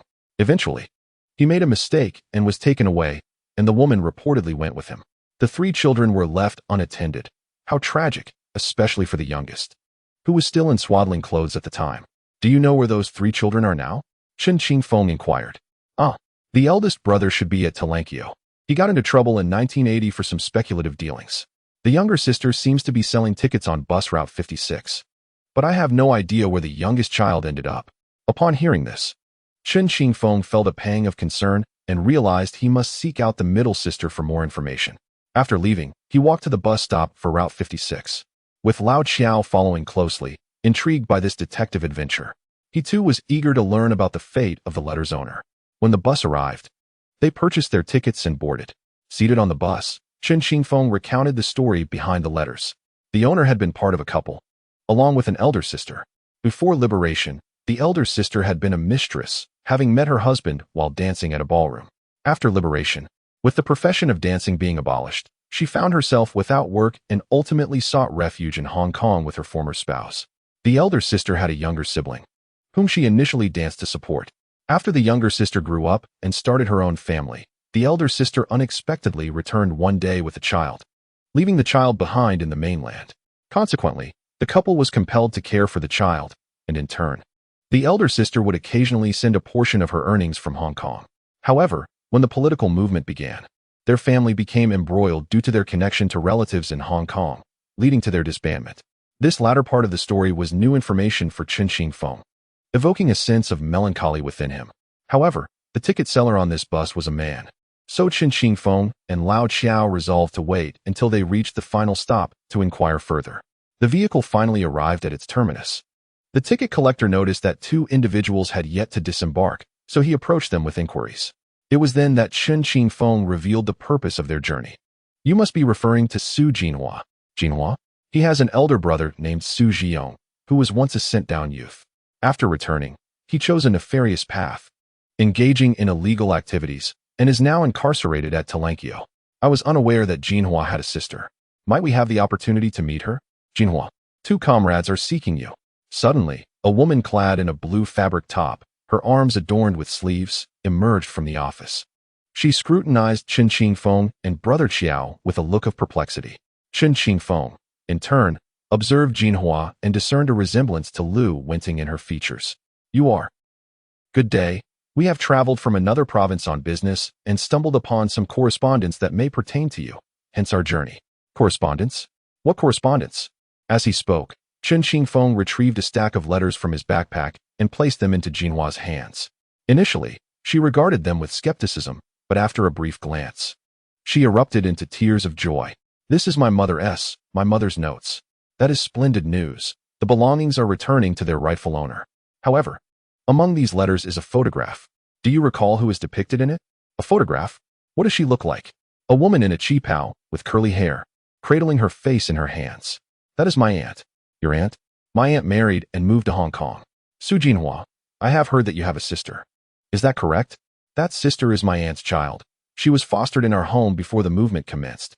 However, when she was just a year old, our family faced persecution, and my sister, brother, and I were forcibly separated. Do you know where my sister is? I am acquainted with a woman who bears an almost identical resemblance to the woman in the photograph, but I cannot ascertain if she is indeed your sister. Do you have time? I could take you to meet her. Chapter 45. Brother Qiao's concerns Dr. Lu. May I pose a personal question? Chen Qingfeng arrived at the hospital with a woman, and upon entering, Dr. Lu warmly greeted him. However, Chen Qingfeng pulled Dr. Lu aside. Why are you speaking so oddly today? What I wish to inquire is whether your mother ever spoke to you about your origins. Origins? You recall that photograph, do you not? I am uncertain if I should divulge this, but the woman in the photograph bears a striking resemblance to you. Does that not intrigue you? Upon hearing Chen Qingfeng's question, Lu Wenting's mind began to swirl with doubt. Throughout her life, her parents had treated her with utmost kindness, and her brother had been exceptionally protective. Nevertheless, she had often questioned her family as to why her classmates remarked that she did not resemble her mother. As Lu Wenting matured and entered middle school, she noticed that her complexion was exceptionally fair compared to her family. Initially, she believed it to be a sign of poor health. Yet, as time passed, she became increasingly aware of the growing number of differences between herself and her relatives. For instance, in her family, cilantro was not a favored herb, yet Lu Wenting found no aversion to it while dining at a classmate's home. Moreover, every family member bore a long stripe beneath their eyes, save for herself. To be candid, after becoming a doctor, Lu Wenting naturally harbored doubts regarding this peculiarity. She had even perused several foreign texts on the subject, all of which hinted at the possibility of her lacking a genetic connection to her parents. However, when Chen Qingfeng posed his abrupt inquiry, she felt taken aback. There is a chance that the individual over there could be your sister. If you are inclined, perhaps you might engage her in conversation. Should you wish to refrain from responding, I shall inform her that it was merely my misunderstanding. Wait, what is it? I've always had a premonition since childhood. Yet, I cannot accept such a sudden arrangement. Dr. Lu, my intention in bringing them here was not to compel you to abandon your current parents or anything of the sort. After all, they too have the right to reunite with family. I have inquired about their circumstances, and they have endured considerable hardship over the years. The events of the past do not imply that you were abandoned by your parents. Rather, some matters are simply dictated by fate. Lu Wenting hesitated for a long while, her gaze fixed upon Chen Qingfeng, who suddenly remarked, perhaps I should share my own story. What? In my childhood, I was always tasked with caring for my younger siblings. Our family was impoverished. During the New Year celebrations, I could only eat the meat that my siblings were unable to chew. Even when it came to new clothes, I was relegated to wearing what remained from my father's wardrobe. All the fabric rations were allocated for my younger siblings to have new garments. Initially, I believed it was my duty as the eldest son, but once I entered the workforce, My family insisted that I should bear all expenses for my siblings' education and future families. That was when I began to question everything, and I gradually realized that my appearance differed from that of my parents and siblings. Qingfeng, I have never shared this with anyone before. I thought if you had experienced something similar, we might find solace in our shared plight. However, from your tone, it seems your adoptive parents treated you well. Mine were decent too, but it took me years to comprehend certain truths. Regardless of their sacrifices, deep down, they harbored selfish desires for me to make sacrifices for their lineage. No one wishes to be regarded as another's accessory. Tragically, it was only as Chen Qingfeng approached retirement, after the passing of his parents and having fulfilled the duties they entrusted to him, that he became aware of this issue. He aspired for Lu wanting to attain clarity in her life as well, refusing to let her existence slip away aimlessly. Indeed, after listening to Chen Qingfeng's account of his experiences, Lu Wenting changed her perspective. In the afternoon, she sat with Su Jinhua on a park bench, while Chen Qingfeng and Brother Qiao observed them from a short distance, quietly watching over them. Brother Qiao sighed with a sense of nostalgia, marveling. Who would have thought that coming out with you would lead to reuniting a family? Truthfully, I did not foresee this either. I merely followed a thread of clues that piqued my interest. Xiao Chun, it seems you possess an innate sensitivity towards solving cases. I wonder if you might be inclined to assist me with a perplexing dilemma? Brother Qiao, allow me to briefly elucidate the situation. Should you be willing to lend your assistance, I can furnish you with comprehensive details. Prior to my training, I received a case involving a rural woman from our vicinity who reported to the police station that her son had gone missing. Was it a case of child abduction? Initially, I too suspected it might be, but the woman later clarified that her son was over 20 years old and intended to pursue courtship after the new year. Can this truly be classified as child abduction? At that time, the case was assigned to our criminal investigation team, and I confess I did not take it seriously at first. After all, he was an adult, and he could have gone anywhere. Our province is not affluent, and it is not uncommon for local villagers to venture elsewhere to seek a livelihood. I instructed my team to search for 2 days, but yielded no substantial leads. So I shifted my focus to other cases. Suddenly, I was dispatched for training. In truth, I had little to occupy my time upon my arrival. That day, for reasons unknown, I recalled this case and casually inquired about it. What happened next? The investigator I assigned to this case, Xiao Zhang, informed me that he had discovered a dozen similar reports across the city. A dozen? Were they all male, or was there a mix? All were male, and, how should I put it, they were all rather imposing figures. The victim from my case stood at 1.8 meters, while the others ranged from a minimum height of approximately 1.75 meters. All were adults, with the youngest still in high school, albeit having started later than usual. It struck me as odd. How could a group of robust young men simply vanish? Brother Qiao, what are your suspicions? You see, with the educated youth gradually returning, the city's security is deteriorating. I suspect these individuals may be congregating for some nefarious purpose. Are you aware of the recent case in Inner Mongolia? I have indeed heard. It was widely reported. A group of ruffians cornered a young woman in her home, repeatedly assaulting her. What difference is there to the atrocities committed by the Japanese invaders? Chapter 46. Not a single acquaintance present. Comrade Chen Qingfeng. I hereby take great pleasure in introducing you to my cousin, Su Jinhua. Have you two met? Yes. Cousin Jinhua even bathed me when we were young and can still recall the marks on my body. I truly had no idea that I had other relatives in this world. What about your brother? Unfortunately, my brother has faced misfortune. Since returning from the northern wilderness a year ago, he has yet to secure employment. Ultimately, he resorted to engaging in the trade of grain coupons with others. But due to a crackdown on speculation, he was apprehended and sent to Talankio. Upon mentioning her brother, Su Jinhua felt a twinge of embarrassment. In these times, having a family member who has spent time in prison is quite a significant matter. Fortunately, Chen Qingfeng did not harbor any prejudice against the charge of speculation, because he knows that in a few years, this accusation will be annulled. Moreover, true profiteers, aside from a few corrupt officials, have indeed engaged in actions that benefit the country and its citizens. The most renowned incident occurred in the 1990s when a businessman imported 4 large Soviet passenger aircraft using several carloads of canned goods. This event created a nationwide sensation. How about this? Allow me to treat everyone to a meal. Is that appropriate? There is nothing inappropriate about it. Firstly, I have recently assisted the criminal police with some work, and they felt obliged to reward me with a bonus. Additionally, Having spent this considerable time in Shanghai, Dr. Liu has taken great care of me, and my hand has healed remarkably well, thanks in no small part to his attention. As Chen Qingfeng spoke, he insisted on treating them. Brother Qiao, though initially hesitant, was drawn in by Chen Qingfeng's enthusiasm. The four of them then sought a local Shanghai restaurant beneath the residential complex. They ordered a dish of stir-fried water spinach with fermented tofu, braised pork belly, marinated fresh meat, and stir-fried eel. With 4 dishes, 2 bottles of soda, and a bottle of yellow rice wine, they began to enjoy their meal heartily. Later that evening, Dr. Liu offered to escort his cousin back home, while Chen Qingfeng bid farewell to Dr. Liu and the others outside the restaurant and proceeded to walk back with Brother Qiao. On their way home, they exchanged insights regarding the previous cases. Brother Qiao, is it possible that this is a series of connected crimes? A series of connected crimes? Such cases do exist abroad, where assassins target specific individuals, not for money or lust, but to satiate their twisted desires for murder. Do you think this is something that only decayed capitalist nations experience?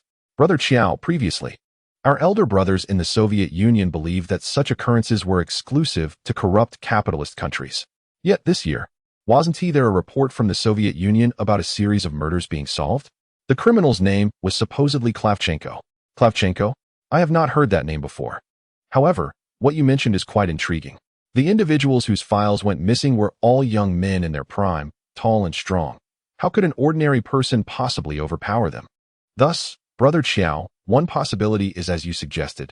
These individuals may have gathered for a specific purpose. But if your theory holds, then the first point is that these individuals must have connections with one another. In other words, some or most of them should be acquainted. Alternatively, they might share a common acquaintance, and these individuals have clandestinely organized them into a conspiratorial group. However, this can be easily ruled out. You merely need to have those who investigated the missing files inquire whether the victims knew each other. You are correct. How did I not think of that? Nonetheless, I believe, Brother Qiao, the likelihood of this being the case is quite low. Another possibility is that these individuals were all taken away and murdered by the same perpetrator. He possesses a well-honed technique for seducing and deceiving these robust men, as well as a methodical approach to executing them and disposing of their bodies. Wait a moment. Does this imply that such an individual must be physically strong?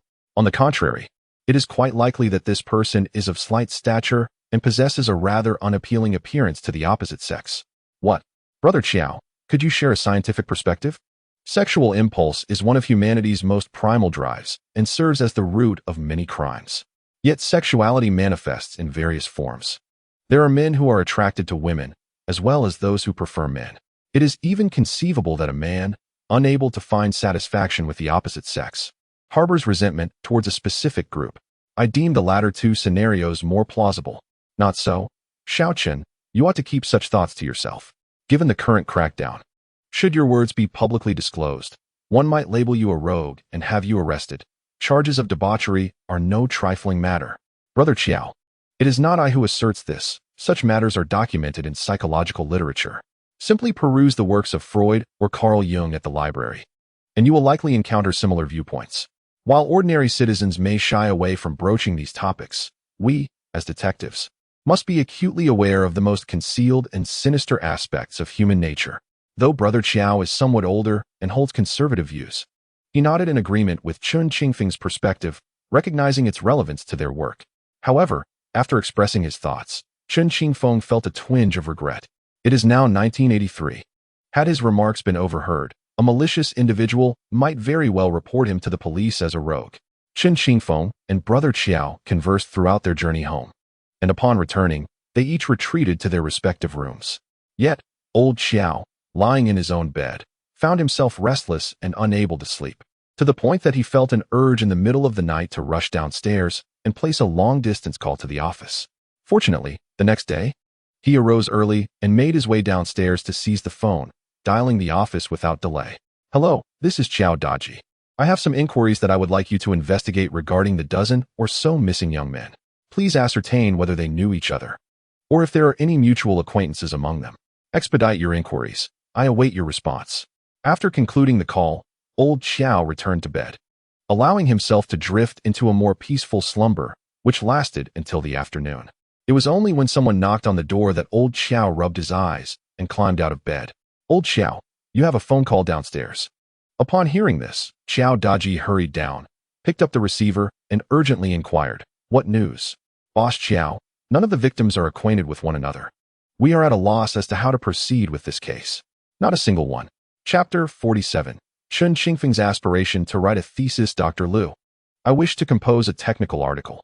Could you advise me on the appropriate venue for publication? Writing an article? You mean a thesis?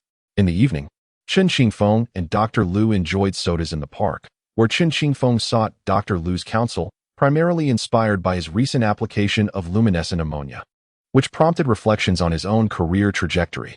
Soon, the domestic public security system will usher in an era of college students. In these times, anyone with a high school education aspires to take the college entrance examination in pursuit of a brighter future. The 1980s marked a glorious period for university students. Once admitted to a university, the state not only provided living expenses but also waived tuition fees, and most importantly, guaranteed job placements upon graduation. In truth, Chen Qingfeng possessed only a junior high school diploma. After graduating, he embarked on what seemed to be the most promising path for rural youth, joining the army. However, enlisting was no simple feat back then. Yet, Chen Qingfeng stood tall and robust among his peers, embodying the ideal candidate for military service. Eventually, he participated in the South Xinjiang self-defense counterattack war, where his valor in battle earned him recognition from higher authorities. Upon his discharge, he was assigned to the Public Security Bureau in Pingyuan County. However, Chen Qingfeng was acutely aware of the trajectory his life would take thereafter. Through hard work in the criminal investigation team, he solved several cases and managed to hold on until he reached the city squad. Unfortunately, he soon encountered the limitations imposed by his educational background, hindering any further advancement. Throughout his life, Chen Qingfeng was determined to fully utilize the talents he had been reborn with. Writing papers presented a shortcut. After all, he possessed knowledge that was undoubtedly applicable in his work. Should his articles capture the attention of a university professor, he might even gain admission to university without the entrance exam. Even if university were not an option, establishing a presence in the public security sector had its merits. At least he would have published a paper which could prove advantageous in his career progression. Qingfeng, he was advised. The essence of writing a paper lies in articulating the principles clearly, but the key is identifying the innovative aspect, whether anyone has applied this technology in a particular field. For instance, luminescent ammonia is found in reagent bottles in hospital laboratories. Previously, no one had thought to use luminescent ammonia in conjunction with fluorescence to trace blood stains. While the laboratory is aware of it, they wouldn't venture to crime scenes to apply such technology. This is where your innovation lies. Really? But I'm somewhat unsure of how to write a paper, he replied. Here's what you should do. First, gather information on luminescent ammonia to understand why it fluoresces when combined with blood stains. Then, explore its potential applications, how long blood stains can be identified using this technique, and its sensitivity. All of these need supporting data. If you approach it this way, your paper may require extensive research and considerable time.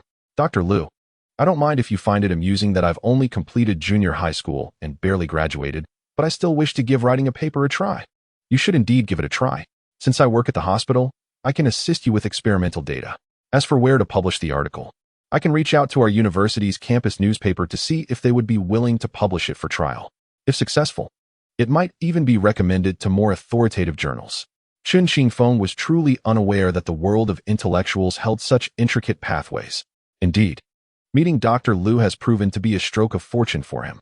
However, Chen Qingfeng couldn't help but feel a twinge of inferiority, for he possessed only a junior high school education, while Dr. Liu was a bona fide university graduate. In recent days, Dr. Liu had been in exceptionally high spirits, as she had been getting along remarkably well with both her biological family and her adoptive mother. The Su family expressed their gratitude towards Dr. Liu's adoptive mother for nurturing her into a university student. Furthermore, Liu Wenting's adoptive mother was a kind-hearted individual who, upon hearing about the hardships endured by the Su siblings, felt a deep sense of compassion for the two children. The only unfortunate circumstance was that Dr. Liu's elder brother was currently incarcerated in the Talankio prison, and her nominal brother was working on a farm in northern Jiangsu. Unable to return to Shanghai, Chen Qingfeng sought guidance on how to compose his thesis for an entire evening. Dr. Liu suggested that the specific experiments could be postponed, but it was imperative for Chen Qingfeng to articulate his viewpoints first. Therefore, upon returning home, he could draft a review on the application of luminescent ammonia technology in criminal investigation. This topic indeed had a template to follow. Dr. Liu hastily drafted an outline in her notebook and handed it to Chen Qingfeng, encouraging him to refine it at his own pace once he returned. That evening, Chen Qingfeng and Dr. Liu shared a bowl of simple yanchun noodles from a roadside vendor, utilizing only a 10-cent grain coupon. To be honest, the cost of dating in these times was remarkably low. Chen Qingfeng remembered that in his 30s, going on blind dates often cost him upwards of 100 or 80 yuan for a meal. With the intention of drafting his review, Chen Qingfeng returned to the sanatorium early. The courses at the police academy were nearing completion, and upon graduation, each student would be awarded a certificate that purportedly held some value as a credential. Upon his return, several older friends from Northeast China invited him to play cards. However, Chen Qingfeng politely declined, choosing instead to retreat to his dormitory, where he meticulously wrote the review according to Dr. Liu's guidance, focusing on the application of luminescent ammonia in on-site criminal investigations. He elaborated on specific examples, including the recent incident at Yin Boda's residence where he had mixed the substance. Chen Qingfeng outlined the proportions for preparing luminescent ammonia and described the technique of using ultraviolet lamps to detect blood traces at the scene. It was evident that writing was not his forte. He labored over the piece until the early hours of the morning, barely managing to complete a draft. The following morning, after a brief slumber, he awoke and diligently transcribed the article in neat handwriting. The hospital observed a midday break, and Chen Qingfeng arrived early. Liu Wenting emerged with a lunchbox, inquiring if he had eaten. Feeling somewhat embarrassed, Chen Qingfeng shook his head, prompting Dr. Liu to offer him the lunchbox. Meanwhile, she took the manuscript he had written and began to read it attentively. Dr. Liu read slowly, occasionally making annotations with her pen. As Chen Qingfeng savored the rice and braised pork from the lunchbox, he glanced at Liu Wenting with hopeful anticipation. Overall, it seemed that he had met the required standards, truly. However, some modifications are still necessary. This afternoon, I will visit the medical school to consult my professor and see if he can provide a recommendation for your review. Splendid. Chapter 48, Professor Sun and Liu Wenting. This afternoon, Professor Sun will not hold consultations. He is meticulously revising Chen Qingfeng's manuscript.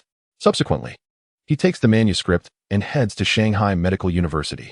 Established in 1927, Shanghai Medical University stands as one of the oldest and most prestigious medical institutions in the country. However, after the turn of the millennium, this esteemed university was merged into the renowned Fudan University. Upon arriving at the campus, Liu Wenting first purchases some fruit outside before making her way to the dormitory building where the professors reside. In these times, those who manufacture missiles fare worse than those who sell tea eggs. The professors at the university generally find themselves in challenging circumstances, residing in old buildings and sharing a communal kitchen for cooking. In the past, while teaching, professors would offer additional guidance to students, primarily in English and biology. The previous education system focused mainly on application, resulting in high school graduates often possessing inadequate foundational knowledge. Moreover, students from diverse backgrounds managed to enter university, with some relying entirely on rote memorization to pass their exams. Although many concepts were memorized, true understanding was often lacking. During those days, students frequently congregated in Professor Sun's study, often to the point of overcrowding. Despite being a professor, his income during that period was quite limited. The professors at the medical school were somewhat better off. Even though they were affected by political movements, there remained a necessity for medical care. Consequently, their situation was relatively stable during those years. Professor Sun has only recently resumed his work, feeling that he squandered too much time in previous years. Thus, he has thrown himself into work, often neglecting his own needs. The remuneration and benefits provided by the school occasionally fell short, compelling the professor's wife to venture out occasionally to gather discarded vegetable leaves from the market to supplement their household income. Professor Sun, Liu Wenting knocked on the door, which was opened by the professor's wife. Wenting, is that you? Old Sun, look who has come. Upon seeing his beloved student Liu Wenting, Professor Sun was filled with joy. He had personally nurtured this talented and beautiful student, who, upon graduation, was sought after by several hospitals. He learned that she has now become a vital asset to the hospital at such a young age. However, due to the prevailing hierarchy in the hospital, despite her excellent medical skills, she has yet to attain a professional title. Wenting, why have you come bearing gifts? I did bring something, but primarily, I need your assistance. Professor, I have a friend who, despite lacking formal education, possesses some practical problem-solving methods at work and wishes to write a paper. I asked him to draft a review, and I was hoping you could take a look and provide some feedback. Is this friend a colleague from your hospital? No, to be precise. He is one of my patients. As Professor Sun received the manuscript, he immediately recognized Lu Wenting's handwriting. He smiled silently, casting a gentle glance at Lu Wenting. Initially, he paid little mind to it, for it was merely a review, not a formal paper. However, as he continued reading, Professor Sun could not help but exclaim in admiration. The notion of applying luminescent ammonium in forensic investigations at crime scenes was indeed intriguing. Wait a moment, it also referenced a specific case. Was this instance real? Indeed. It was genuine, and the application at the time proved remarkably effective. I was present at the scene and witnessed it firsthand. The bloodstains from years prior were uncovered in an instant. If this is truly the case, the potential applications would be vast. The nation currently encourages scientific inventions and innovations. Such technology ought to be patented. Professor, do you believe this article is suitable for publication in our university's journal? The university journal? An article of such practical significance and innovation should be published in a national-level journal. Please keep the article with you. By the way, who is the author? Chen Qingfeng. Professor, my friend is a police officer. Oh, how fortuitous. Recently, the police academy in our city has invited me to give lectures to trainees from across the country, primarily focused on anatomical knowledge. I am currently developing the lesson plan. Upon hearing this, Lu Wenting cheerfully informed Professor Sun, Professor, Chen Qingfeng is attending this training session. He is from the police force in Jizhou. You should be able to meet him. Really? If I meet him, I shall invite him to our university and see if we can collaborate on this research topic. Professor Sun held the article in high regard, though he pointed out some inaccuracies in wording and phrasing. Lu Wenting felt hesitant to show Professor Sun the original draft written by Chen Qingfeng, as it was riddled with colloquial language, academic terminology was misused, and there were numerous typographical errors. Ultimately, the article remained with Professor Sunday. Lu Wenting also mentioned that further research on the paper would require some data for reference. Professor Sun agreed to enlist the assistance of students from the university to conduct experiments. Lu Wenting stayed at the professor's home until the afternoon, during which the professor's wife persistently urged her to stay for dinner. However, Lu Wenting knew that accepting such an invitation in these times could be quite troublesome, so she graciously declined the kind offer. As she departed from the campus, her heart soared with joy, even more so than from receiving the professor's endorsement. After Chen Qingfeng submitted the paper, he did not immediately inquire about its eligibility for publication. In his previous experience, especially as retirement approached, he had submitted such requests, often facing lengthy waits. A few days later, however, the police academy informed them that they were to attend an anatomy class. To be honest, seasoned detectives were not particularly fearful of corpses. Yet, upon their arrival at the police academy, they were informed that the class would take place at the specimen display room of Shanghai Medical University for on-site learning.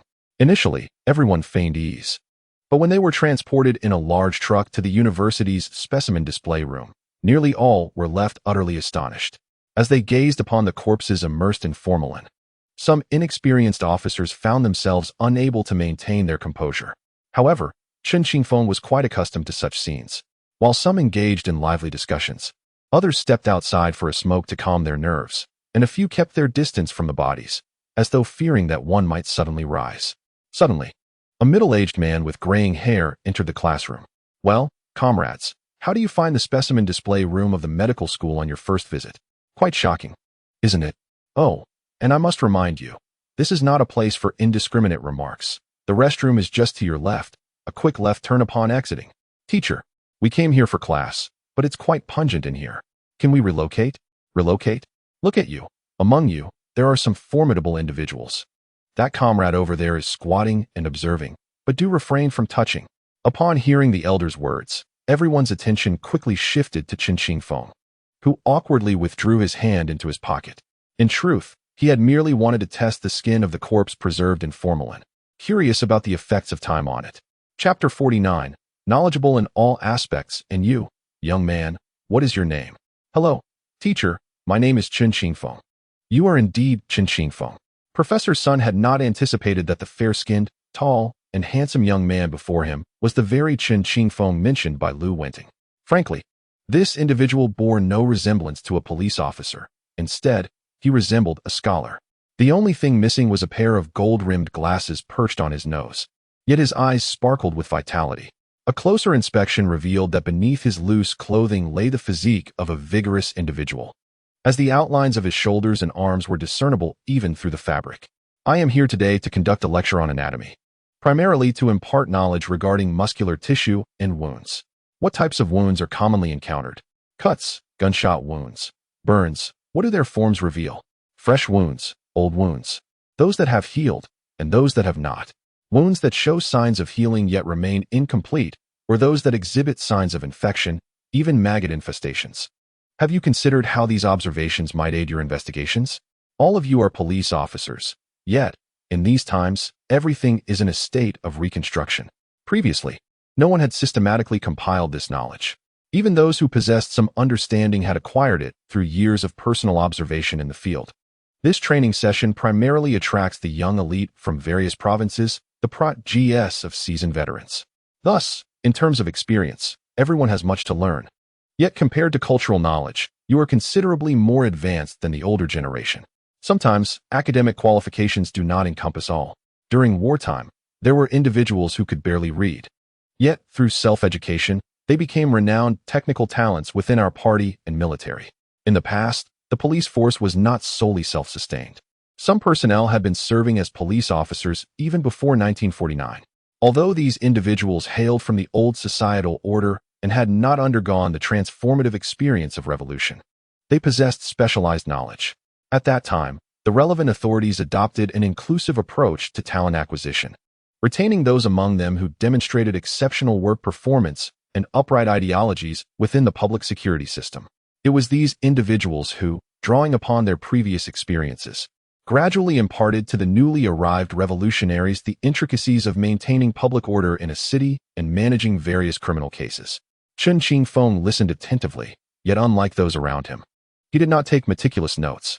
Frankly speaking, the concepts being discussed had long been thoroughly analyzed by scholars over the decades. Chen Qingfeng was even aware that across the ocean in America, a facility known as a body farm had been established. This outdoor laboratory utilized donated corpses to study the natural decomposition processes. Questions arose regarding when corpses would attract maggots, when flies would emerge, under what circumstances giant views would form, and when post-mortem lividity would manifest. There was a significant lack of research in this area domestically. Suddenly, Chen Qingfeng felt a burgeoning opportunity before him. The comrades attending the class might not have been particularly cognizant of death's implications. Following a person's demise, as body temperature declines, vitality gradually dissipates. Eventually, rigor mortis sets in, followed by the body softening. The initial phase is referred to as rigor mortis, while subsequently, under natural conditions, some bodies decompose due to microbial activity, while others undergo various transformations. The most common example is Sichuan's cured meat, which, in principle, is akin to Egyptian mummification, a form of biological desiccation. At this juncture, Professor Sun observed that several students from Sichuan wore expressions of dismay, while others, aware of their background, stifled their laughter. The atmosphere in the classroom became increasingly lively. Professor Sun decided to alter his teaching approach. He addressed a student stationed near the corpse, remarking on his apparent courage, suggesting that those with boldness should undertake greater responsibilities. Pointing to an iron hook, he requested that the student retrieve the body from the water tank. Amidst the fearful gazes of fellow students, Chen Qingfeng approached nonchalantly, took the iron hook from the wall, and walked to the tank. He skillfully hooked the body and gradually lifted the remains of the deceased. In that moment, the expressions of his peers shifted to a mix of reverence and trepidation. However, as Chen Qingfeng carefully parted the skin on the chest of the corpse, he observed the lung tissue within and exchanged a surprised glance with Professor Sunday. Young man, it seems you are quite intrigued by this body. Could you share your insights? Professor Sun inquired. If I am not mistaken, this individual must have been a minor. Chen Qingfeng replied confidently. Indeed, this corpse was donated by a worker from a state-owned quarry in the northern Jiangsu region. His cause of death was pneumoconiosis. Oh, so you are familiar with pneumoconiosis. Did you deduce it through pulmonary fibrosis? Quite so. And I also observed that the deceased's hands were of unequal robustness, indicating that his dominant hand was the left. He was a left-handed individual. Everyone stared in astonishment at Chen Qingfeng. It was remarkable that with just a fleeting glance, he could discern so much. No wonder this fellow managed to capture the notorious two kings of the Northeast. Indeed, Chen Qingfeng, would you mind sparing a moment after class? Yesterday, someone submitted a paper you authored to me, and I spent the entire night reading it and made numerous revisions. Would you join me for a cup of tea afterward? Chen Qingfeng was taken aback to discover that the elderly professor before him was indeed the person Lu Winning had referred to. What a small world. However, considering that today's South lesson took place at the Shanghai Medical College, it was not surprising that Lu Winting, being an alumnus, would know the professors here. Yet, this was 1983. Many of the officers attending the training session had not attended university, and even those who had were part of the Laborers and Peasants University Initiative, where those who labored honorably were granted access to higher education. A thesis? Such an esoteric subject was something they had never encountered collectively. I believe Xiao Chen only has a middle school diploma. Several Northeastern gentlemen murmured in astonishment. Although his diploma is of middle school level, his remarkable skills are certainly not something one could acquire with such an education. Brother Qiao extolled Chen Qingfeng's talents, and the Northeastern man nodded in agreement. Indeed, I find it hard to believe that those university students could rival his prowess. How marvelous it would be if Xiao Chen could come to our Northeastern region. Chapter 50, Chinese Medical Journal. At the beginning of today's class, everyone was quite taken aback. Gradually, they began to discern some insights, particularly as Chen Qingfeng and Professor Sun engaged in a fascinating exchange, interpreting the corpse from a forensic perspective, which was truly commendable. Thus, the two exchanged ideas fluidly. Professor Sun is a master in the field of medicine, possessing profound expertise in anatomy. However, forensic science appears to be more practical when it comes to criminal investigations. There is indeed a distinction between the two, the simplest being that Professor Sun focuses on the living, while forensic experts typically concern themselves with the deceased. This lesson was originally intended to cover anatomy, with Professor Sun having prepared a lesson plan centered on muscular structure. Yet gradually, he and Chen Qingfeng transitioned from discussing muscles to bones, from bones to the organs, and from the organs to dermatological conditions. Moreover, their dialogue also encompassed trauma studies and various pharmacological knowledge. Frankly, today's class was truly enlightening, especially for those with practical experience, who immediately set aside their pride. Those present, being among the elite of their respective provinces within the public security system, were considered exceptional young police officers.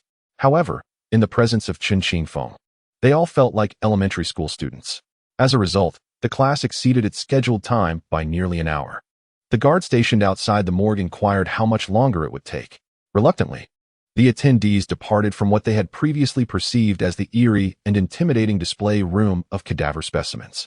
Ultimately, it was Brother Qiao who, with a heavy heart, assisted Chen Qingfeng in returning the body of the deceased instructor back into the formalin tank. "Xiao Chen, I must commend your audacity. It is truly remarkable," exclaimed one. "Indeed. To be frank, who among us has not encountered death? You, Xiao Chen, are a combat hero, yet many of us have seen the battlefield as well. However, today, gazing at the corpse submerged in the liquid, none of us dared to take action. Only you, Chen Qingfeng. Please, my esteemed brothers, if you continue to flatter me, I shall seek a crevice to hide within." Chen Qingfeng replied, somewhat flustered. As he noticed Professor Sun beckoning him, Chen Qingfeng hastily cleaned his hands and followed. A few companions observed his retreating figure, murmuring among themselves, "This Xiao Chen has recently been mingling with the criminal police team in Shanghai. Do you think he can remain in Jixing? I doubt it. If he were willing to come to Northeast, I would gladly arrange for him a suite. Even ahead of the older comrades. A mere suite? If he were to come to Anshan, I would surely arrange for him to lead a division in the criminal police team. You have no idea, now that the educated youth are returning, each one is clamoring for employment, and they are all quite young, indeed idle to the extreme, much like the two kings of Guangdong. But I wonder if Comrade Chen enjoys the morning tea in Guangzhou? We in Guangdong could certainly benefit from such an experienced individual." The classmates in the study group continued their discussions behind him, while Chen Qingfeng remained oblivious, walking alongside Professor Sun through the campus. The professor could recite the details of every flower and blade of grass, as if they were treasured memories. "Xiao Chen, what is your relationship with Xiao Lu? Dr. Lu treated me once, and we became acquainted through various interactions. I assisted the police team with a case, and she was quite helpful during that time. Oh, Xiao Lu is quite a good child, Professor Sun remarked, eyeing Chen Qingfeng with a hint of concern. There were certain sentiments he felt were inappropriate to voice as a teacher. However, deep down, he believed that Chen Qingfeng and Xiao Lu were quite well suited for each other, though he felt the former's academic credentials were somewhat lacking. Xiao Chen, in this day and age, knowledge remains invaluable. Take the time to further your education. With your intelligence and capability, it would be no challenge at all. Professor, you hold me in too high regard. I am not one to boast. I read your review. Xiao Lu asked if it could be published in our university's journal. I believe that would be a disservice to your talents. I intend to recommend that you submit that review to the Chinese Medical Association's Chinese Medical Journal. Upon hearing this, Chen Qingfeng nodded. Though he was unaware of the significance of the Chinese Medical Journal, this publication, issued in both Chinese and English and established in 1915, is regarded as one of the most prestigious in the medical field within the country. While communication with the outside world had previously been severed, it is now gradually being restored. Last year, this magazine was once again included in the core journal database abroad. This means that once Chen Qingfeng's paper is published, not only will domestic scholars have access to it, but international scholars may also have the opportunity to read his work. Chen Qingfeng accompanied Professor Sun to his home. When mealtime approached, the professor's wife was preparing to go out for groceries. Professor Sun led a stranger, a young man, into the house and promptly instructed his wife to prepare several dishes to entertain their guest. Chen Qingfeng felt quite awkward and quickly offered to buy some groceries himself. However, Professor Sun brought him into the study and handed over the review paper that had already undergone several revisions. Take a look. If there are no issues, I will recommend your paper for publication. Moreover, since this is merely a review, you will need to devise a more detailed experimental design. Only with comprehensive data will this research be deemed complete. Professor Sun, I might need to ask Dr. Lu for assistance with the experiments. Not a problem. Just come to her alma mater when the time comes. By the way, I might need to return to Jixing soon. What? You're planning to go back now? How will you conduct the experiments?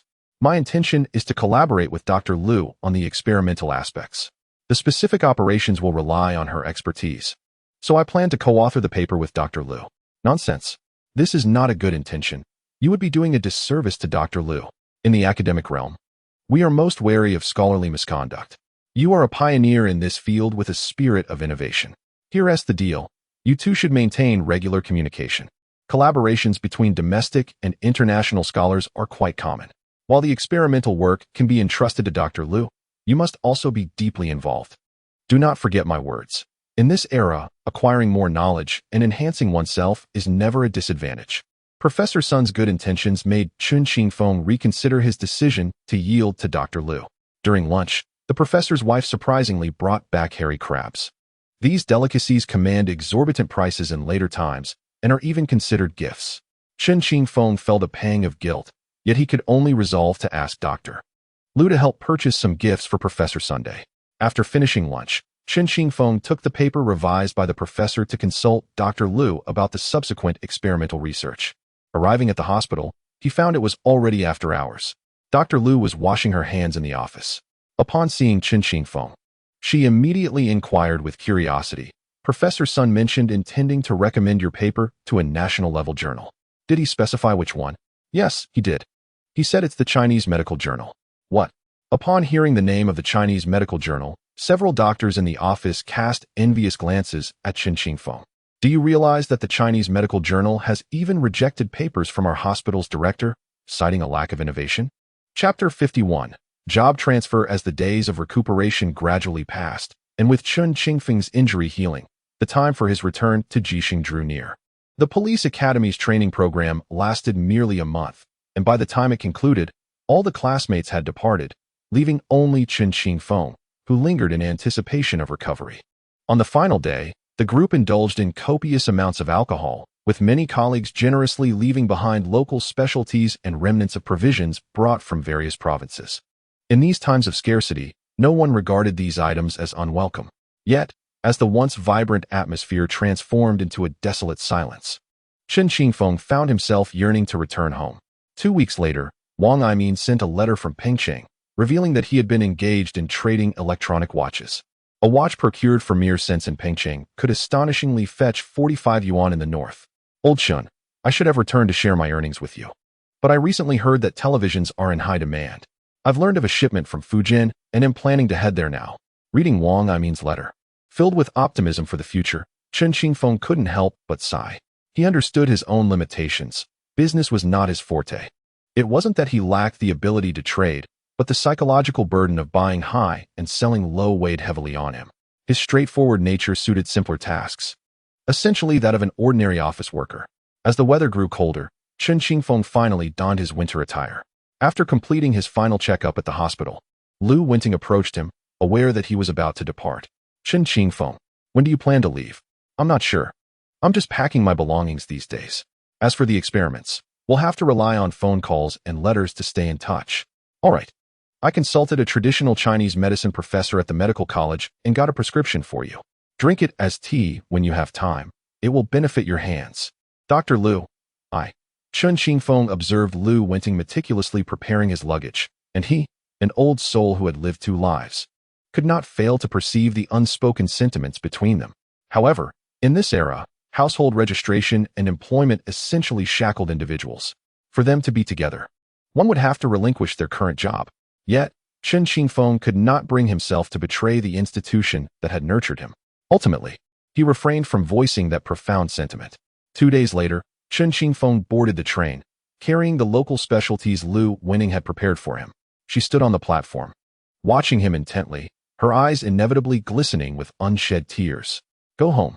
I will write to you once I arrive. The train hasn't departed yet. I'll wait here a little longer. Feeling somewhat awkward, Chen Qingfeng disembarked, and on the platform, Lu Winting suddenly embraced him. Will you return to Shanghai again? I will strive for that. In truth, I found myself with an opportunity this time. However, at my previous workplace, I had only just commenced my career. My colleagues and superiors had extended tremendous support to me, and to suddenly announce my departure would be to betray the trust they had placed in me. The train's whistle echoed as the conductor began to urge Chen Qingfeng and his companions to board. Reluctantly, Chen Qingfeng bid a heartfelt farewell to Lu Winting. As the train gradually departed, Lu Winting's figure receded alongside the moving window, and as the train accelerated, no matter how he strained to turn his head, he could no longer catch sight of her.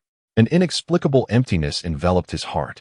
The train journeyed northward, first arriving in Lu Province, then changing its locomotive to head west and south, ultimately bringing Chen Qingfeng back to Pingyuan County. On the day of his arrival, he disembarked to find Su Yuanshao waiting for him on the platform. Xiao Chen, you're back. Su Yuanshao exclaimed with delight upon seeing Chen Qingfeng, but immediately took hold of the numerous items he carried. Master, I can manage these. Your hand has only just begun to heal. Let me take them for you. Don't you want to return home first? No need. I'll head to the dormitory first. I've brought quite a few things for everyone. Chen Qingfeng was reluctant to go to his home, as he felt no warmth from a family that had turned into ungrateful wretches. Su Master, however, thought little of it, merely assuming that Chen Qingfeng felt embarrassed about taking an extended leave at the sanatorium shortly after starting his job. In truth, Chen Qingfeng did harbor such feelings. His injuries had long since healed, and although the Public Security Bureau of Pingyuan County was a departmental-level unit, the daily workload was indeed substantial. Northern provinces generally boast larger populations. For instance, the ancient city where Pingyuan County is located has nearly 8 million residents, with Pingyuan County itself housing around 700,000 to 800,000 individuals. Such a population could rival that of a city in more remote areas. Thus, Chen Qingfeng returned to the county's Public Security Bureau. However, upon learning of his arrival, the leadership promptly summoned him to the office. Soon, Chen Qingfeng observed his superior retrieving a magazine from a drawer. Leader? Comrade Chen Qingfeng. You have authored a paper? This is a sample issue from a medical journal in the capital. They called the Municipal Bureau, which then referred the call to us. To be honest, the Municipal Bureau inquired how it was that we had not been informed of your publication in the Capital S Journal. Truth be told, I was at a loss for how to respond. Director Hua, when I was in Shanghai, I assisted the local public security officers in investigating several cases, but I hadn't yet had the chance to report to you. Fortunately, the magazine contacted us. Otherwise, we would have remained unaware of the significant assistance you provided to the comrades at the Public Security Bureau during your time in Shanghai. Comrade Chen Qingfeng. The City Bureau has conveyed their intentions to our Public Security Bureau in Pingyuan County, expressing their desire to transfer your organizational affiliation to the City Bureau. Just as Comrade Chen Qingfeng was settling in, he was unexpectedly met with this news. Leader? Comrade Chen Qingfeng, it is not that I wish to part ways with you. It is simply that the ancient city requires someone of your experience and capability. Director, the unit has nurtured me. How can I simply leave? If you can achieve success in the ancient city, it will indeed be a source of pride for Pingyuan County, demonstrating the effectiveness of our talent development efforts. I have heard that the comrades from the City Bureau have assured assistance in facilitating your transfer, yet you still chose to return. Chapter 52. The treatment of returning home. To be frank, it was only a few years later that Chen Qingfeng was transferred to the City Bureau. Therefore, he harbored no psychological resistance to his assignment in the ancient city, understanding that the county's Public Security Bureau primarily dealt with mundane, grassroots tasks. At times, even detectives were relegated to the duties of ordinary officers. When Chen Qingfeng first transitioned to the City Bureau, the process was far from smooth. Initially, he was merely on loan, and upon his arrival, he served primarily as an assistant to the formally assigned officers there. During that time, his closest relationships were with some of the Joint Defense Team members under the City Bureau. However, with diligent work, Chen Qingfeng eventually cracked a significant case, which ultimately led to his successful transfer to the City Bureau. This occurred nearly 8 years after he had initially been borrowed by the City Bureau. Throughout those 8 years, his salary continued to be disbursed by the Pingyuan County Public Security Bureau. The compensation for city police was considerably more favorable than that of their county counterparts. Yet, after 8 years of performing the same duties, he finally received an equivalent compensation, only to find that he had missed the most precious opportunities for promotion due to his age. After all, when any promotion opportunities arose in the City Bureau, they typically favored their own personnel, who would concern themselves with the promotion prospects of someone whose organizational affiliation remained with the county's Public Security Bureau. This circumstance is precisely why Chen Qingfeng felt indebted to the Pingyuan County Public Security Bureau. Now, upon hearing Director Hu's heartfelt remarks, he suddenly grasped an important truth. Perhaps he could better assist those who once cared for and supported him by being in the City Bureau. The first person who came to Chen Qingfeng's mind was his mentor, Su Yuanchao. Given Su's deteriorating health, he needed to bring him to the city for a comprehensive examination, lest something dire occur. Contemplating these matters, Director Hu alleviated his internal concerns. Following an extensive discussion, Chen Qingfeng heeded his leader's counsel and decided to accept the transfer order to the City Bureau. Very well. I wish you great success in your new position. You have just returned. Take some time to visit home. Certainly, Chen Qingfeng responded, then departed from the director's office. Upon stepping outside, my long-unseen colleagues gathered around me. In these times, returning from Shanghai can yield a plethora of treasures. Initially, someone had asked Chen Qingfeng to bring back a few items. Among the young members of the criminal police team, there was a desire for a Shanghai watch, which Chen Qingfeng generously purchased with his own funds. His colleagues, delighted by this gesture, promptly reimbursed him. Additionally, Chen Qingfeng gifted each of them a pack of Shanghai cigarettes, a substantial gesture in itself. When it came time for Master Su, however, Chen Qingfeng presented him with several capsules of Ngong Niu Huang. What is this, child? A bit of tobacco and liquor would suffice. Why this hefty medicine? Master, your health has been poor, and after your recent injury, you've suffered a decline. I was uncertain what to gift you, but knowing your wife would chastise me for giving you alcohol or cigarettes, I thought this medicine could be of use. Keep it at home. As one ages, ailments are inevitable. Very well. What did the director say? I heard you are to be transferred to the Municipal Bureau. Indeed. It's a pity my time in Pingyuan County was so brief, especially with my extended leave. That matters little. You apprehended the notorious Wang brothers from the Northeast. A transfer to the Municipal Bureau, or even the provincial office, is well-deserved. Continue to work diligently. Chen Qingfeng solemnly bowed to Master Su, who then patted him on the shoulder before driving him back to his countryside home. With matters to attend to, Master Su dropped Chen Qingfeng off at the village entrance. He then walked along the familiar path towards his home. In the 1980s, his family, consisting of several members, held rural household registration. Eventually, it was Chen Qingfeng who was seconded to the city, utilizing various connections to bring his younger siblings to study there.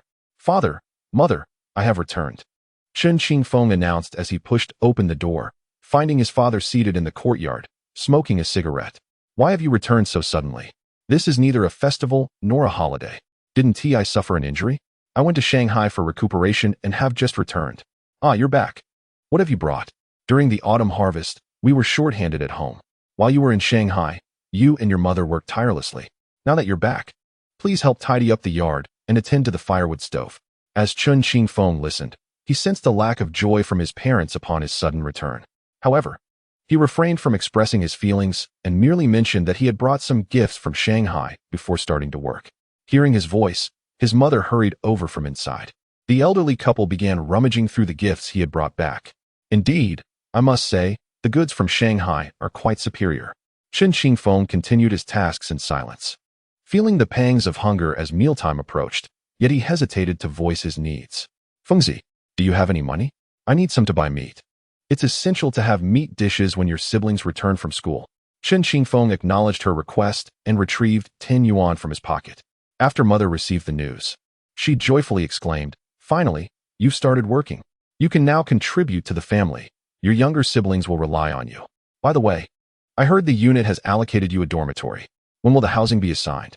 Hurry and get your siblings' household registrations transferred." "Mom, there are so many senior colleagues ahead of me. How could it possibly be my turn for housing? Aren't you the one who captured that notorious criminal? A hero, no less. Why hasn't leadership shown you any favor?" "Mom, housing allocations follow strict regulations, prioritizing those in greater need. Given my circumstances, I don't qualify." "That cannot be the case. Perhaps you haven't cultivated a good relationship with the leadership. Why not buy a gift? I'll bring some of our family's cured meat. Together we can strengthen those connections." Chen Qingfeng was disinclined to engage in such explanations. However, he truly did not wish to return to that home. "Fengzi, winter is approaching, and I need to clean the ashes from the Kong in my room. After dinner, please tidy it up. It's been months since you last visited. You must come back in spring, even if you have to take leave. Who will tend to the fields at home otherwise?" "Understood." Chen Qingfeng glanced at his father's shiny bald head.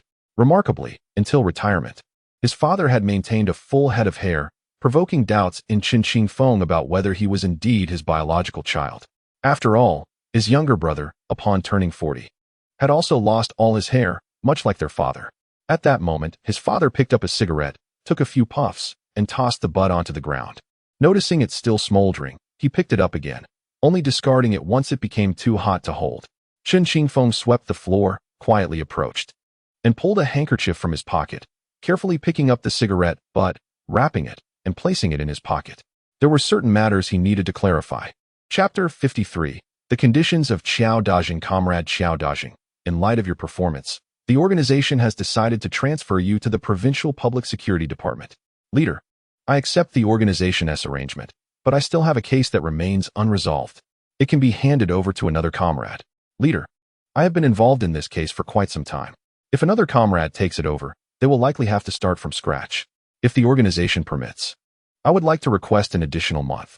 Comrade Qiao Dajing, the work at the Provincial Public Security Department is also exceedingly demanding. Please facilitate a swift handover and proceed to the provincial capital.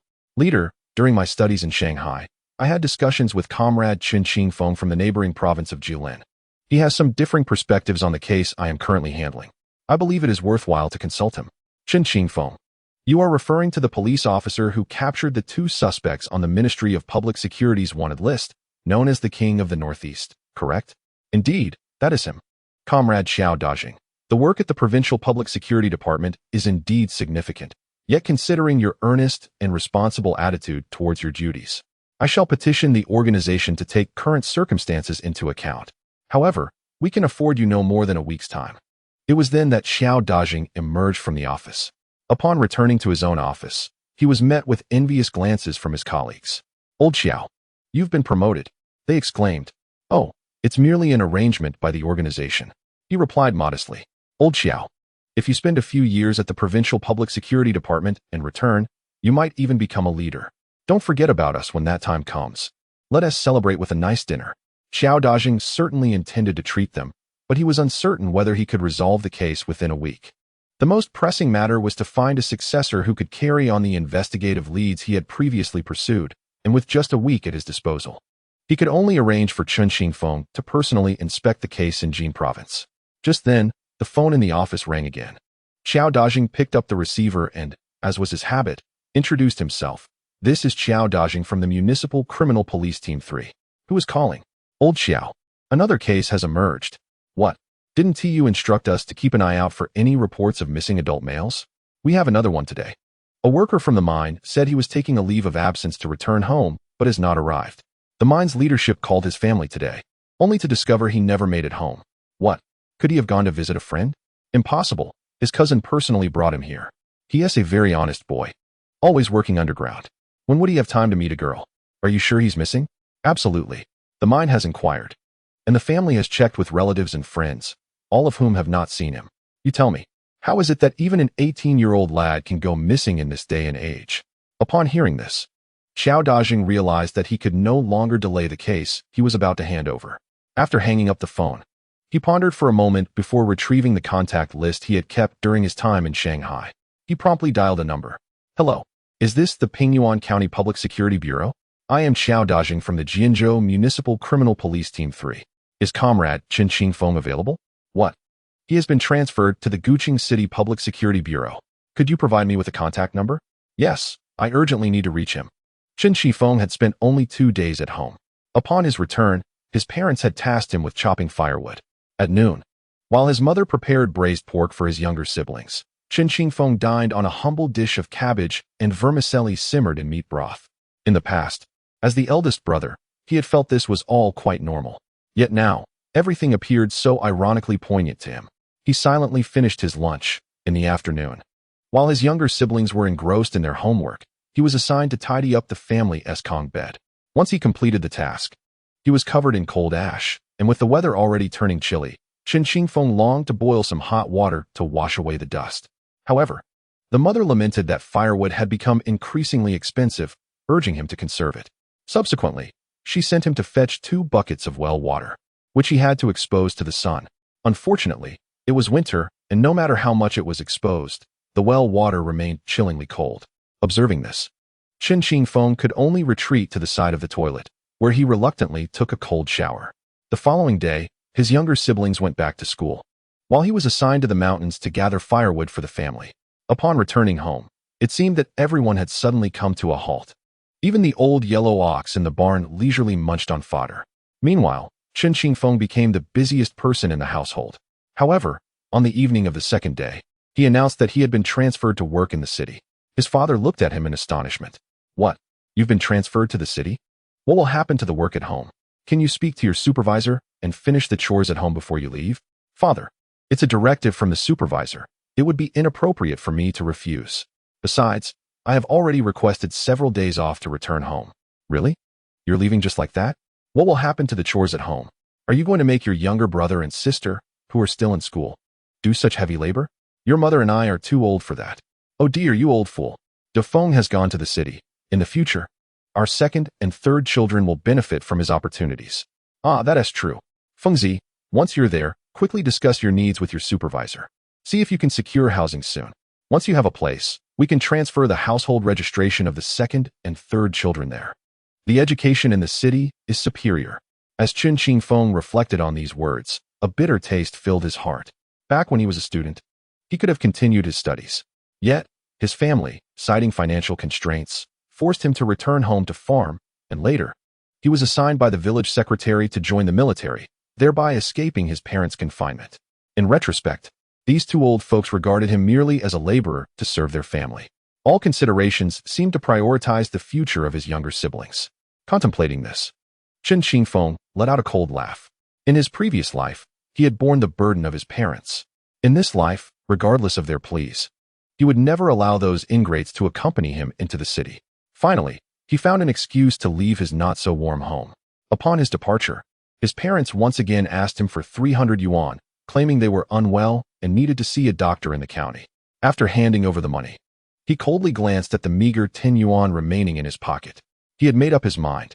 He would soon uncover the truth about his origins and ascertain what connection he truly had with this family. Chapter 54. A new environment, Pingyuan County, is named for its expansive North China Plain, where the land is flat and conducive to mechanized agriculture. However, historically, this region has been densely populated, with each family allotted only a limited amount of land. Consequently, by the time Chen Qingfeng transformed into a city dweller, most farmers continued to lead a rudimentary agricultural lifestyle, each possessing merely a small plot of land. The constraints on mechanized agriculture stem from the population size rather than geographical conditions. To the west lies the majestic Taiyang Mountains. Upon returning to the county town, Chen Qingfeng, armed with a letter of introduction from his workplace, took a train to the city. He arrived in the afternoon, and when he presented his letter at the reception desk of the municipal police department, the staff requested that he wait for a moment. Shortly thereafter, several individuals emerged from within and warmly welcomed him inside. Comrade Xiao Chun, what brings you here at this hour? Leader, I just returned from Shanghai. I visited home for a couple of days and hurried back. Excellent timing. We only learned of your recent paper presented at the medical conference when the journal contacted us. They even called our municipal police department. Leader, have you had a meal yet? Not yet. Quickly, summon the members of the 2nd Criminal Investigation Team to take Comrade Xiao Chun to the dormitory. Let us ensure he receives some ration tickets and has a chance to fill his stomach at the cafeteria. Thus, Chen Qingfeng found himself in a foreign environment. However, upon his arrival, he had personally apprehended the notorious bandit known as the Two Kings of Guangdong. Many at the city bureau had heard of his exploits. Furthermore, there was already an intention to transfer Chen Qingfeng to the city bureau, as evidenced by the fact that he had been granted a slot to study in Shanghai. Before Chen Qingfeng reported for duty, a significant event had occurred. He had astonishingly published a paper in a top-tier national journal. This achievement even garnered the attention of the Provincial Public Security Department. Following the publication, medical institutions in the province filed reports advocating for the promotion of his research. Soon after, the Provincial Public Security Department learned that Chen Qingfeng's studies had assisted the criminal police in Shanghai in solving a major case. The latest news indicated that the leadership at the ministry was keenly interested in the scientific achievements of the Provincial Public Security Department. In light of this, the leaders at the city bureau hurriedly secured Chen Qingfeng, fearing that in a few days, provincial leaders might similarly recognize this promising young individual and transfer him to the provincial capital. The ancient city is the seat of the local committee and oversees not only its own jurisdiction, but also the neighboring Xingtai city. The municipal police department of the ancient city is also responsible for criminal cases in the adjacent Xingtai city.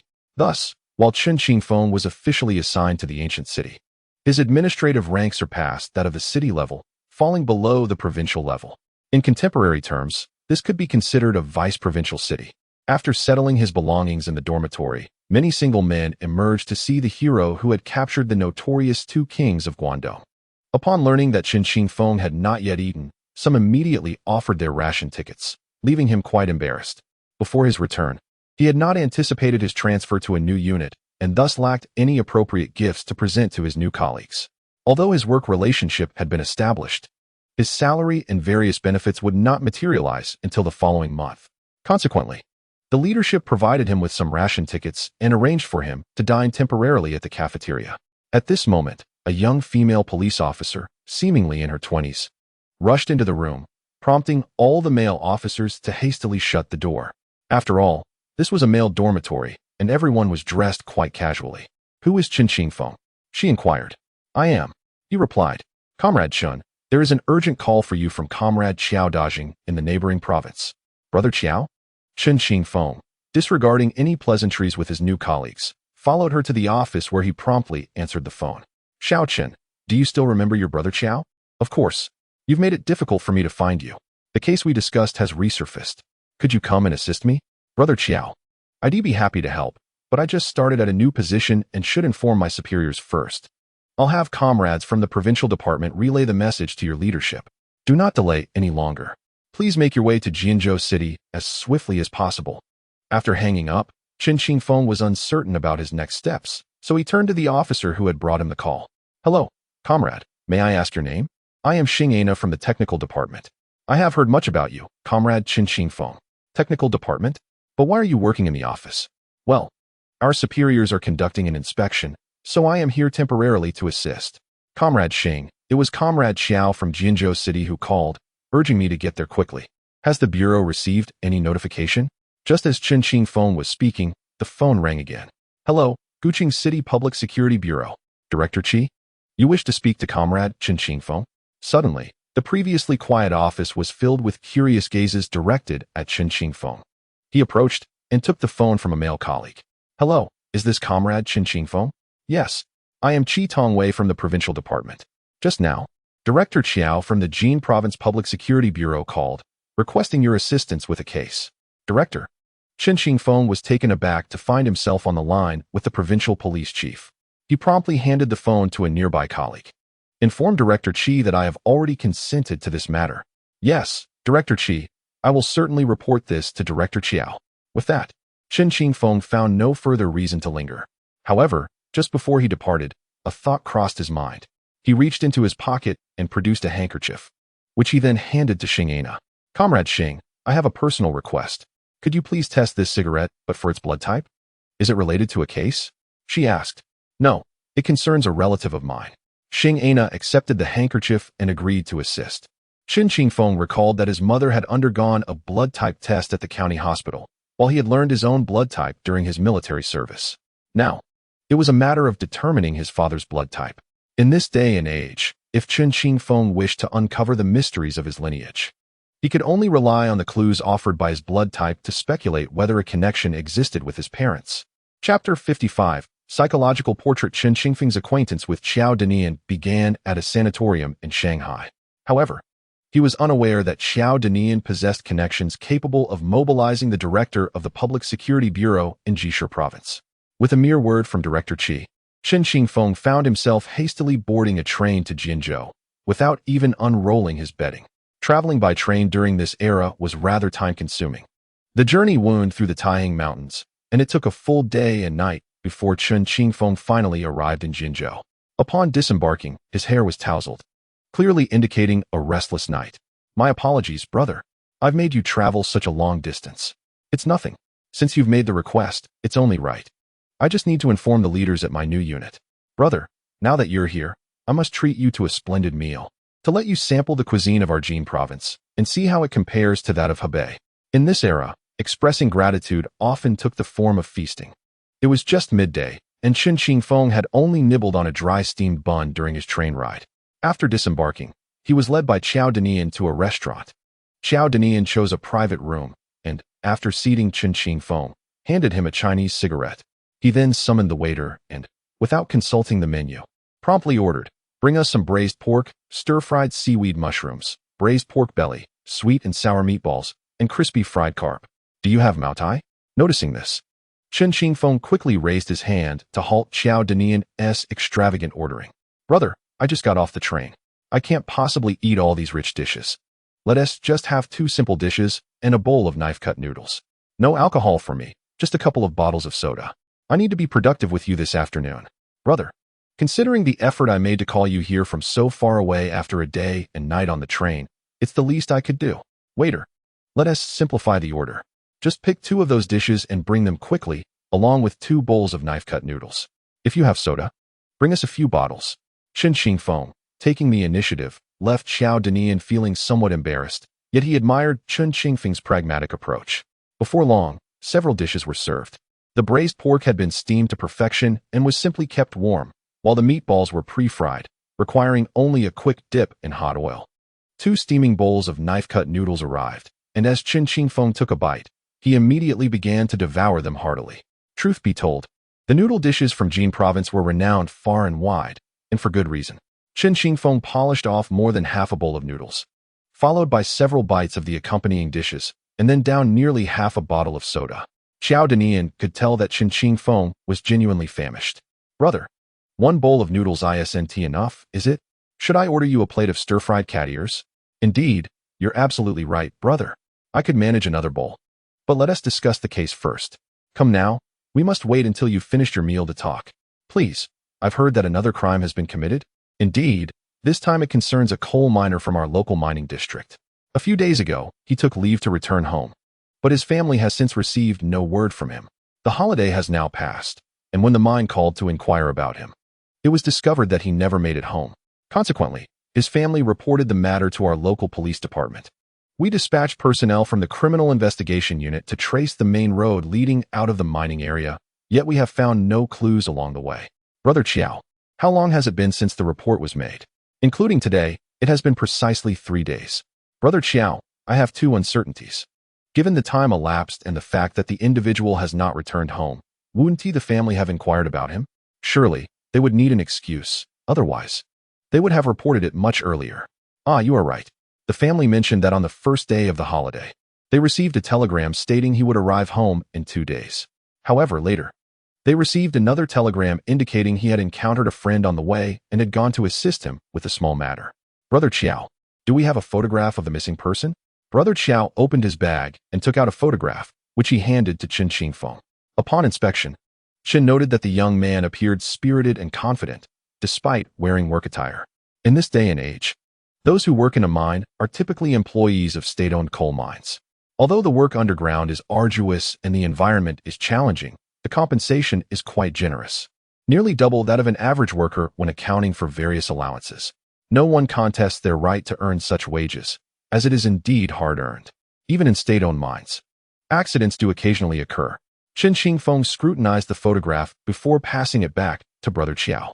Brother Qiao, with such a young man, it is unlikely that an ordinary person could overpower him. What sort of individual would target someone like him?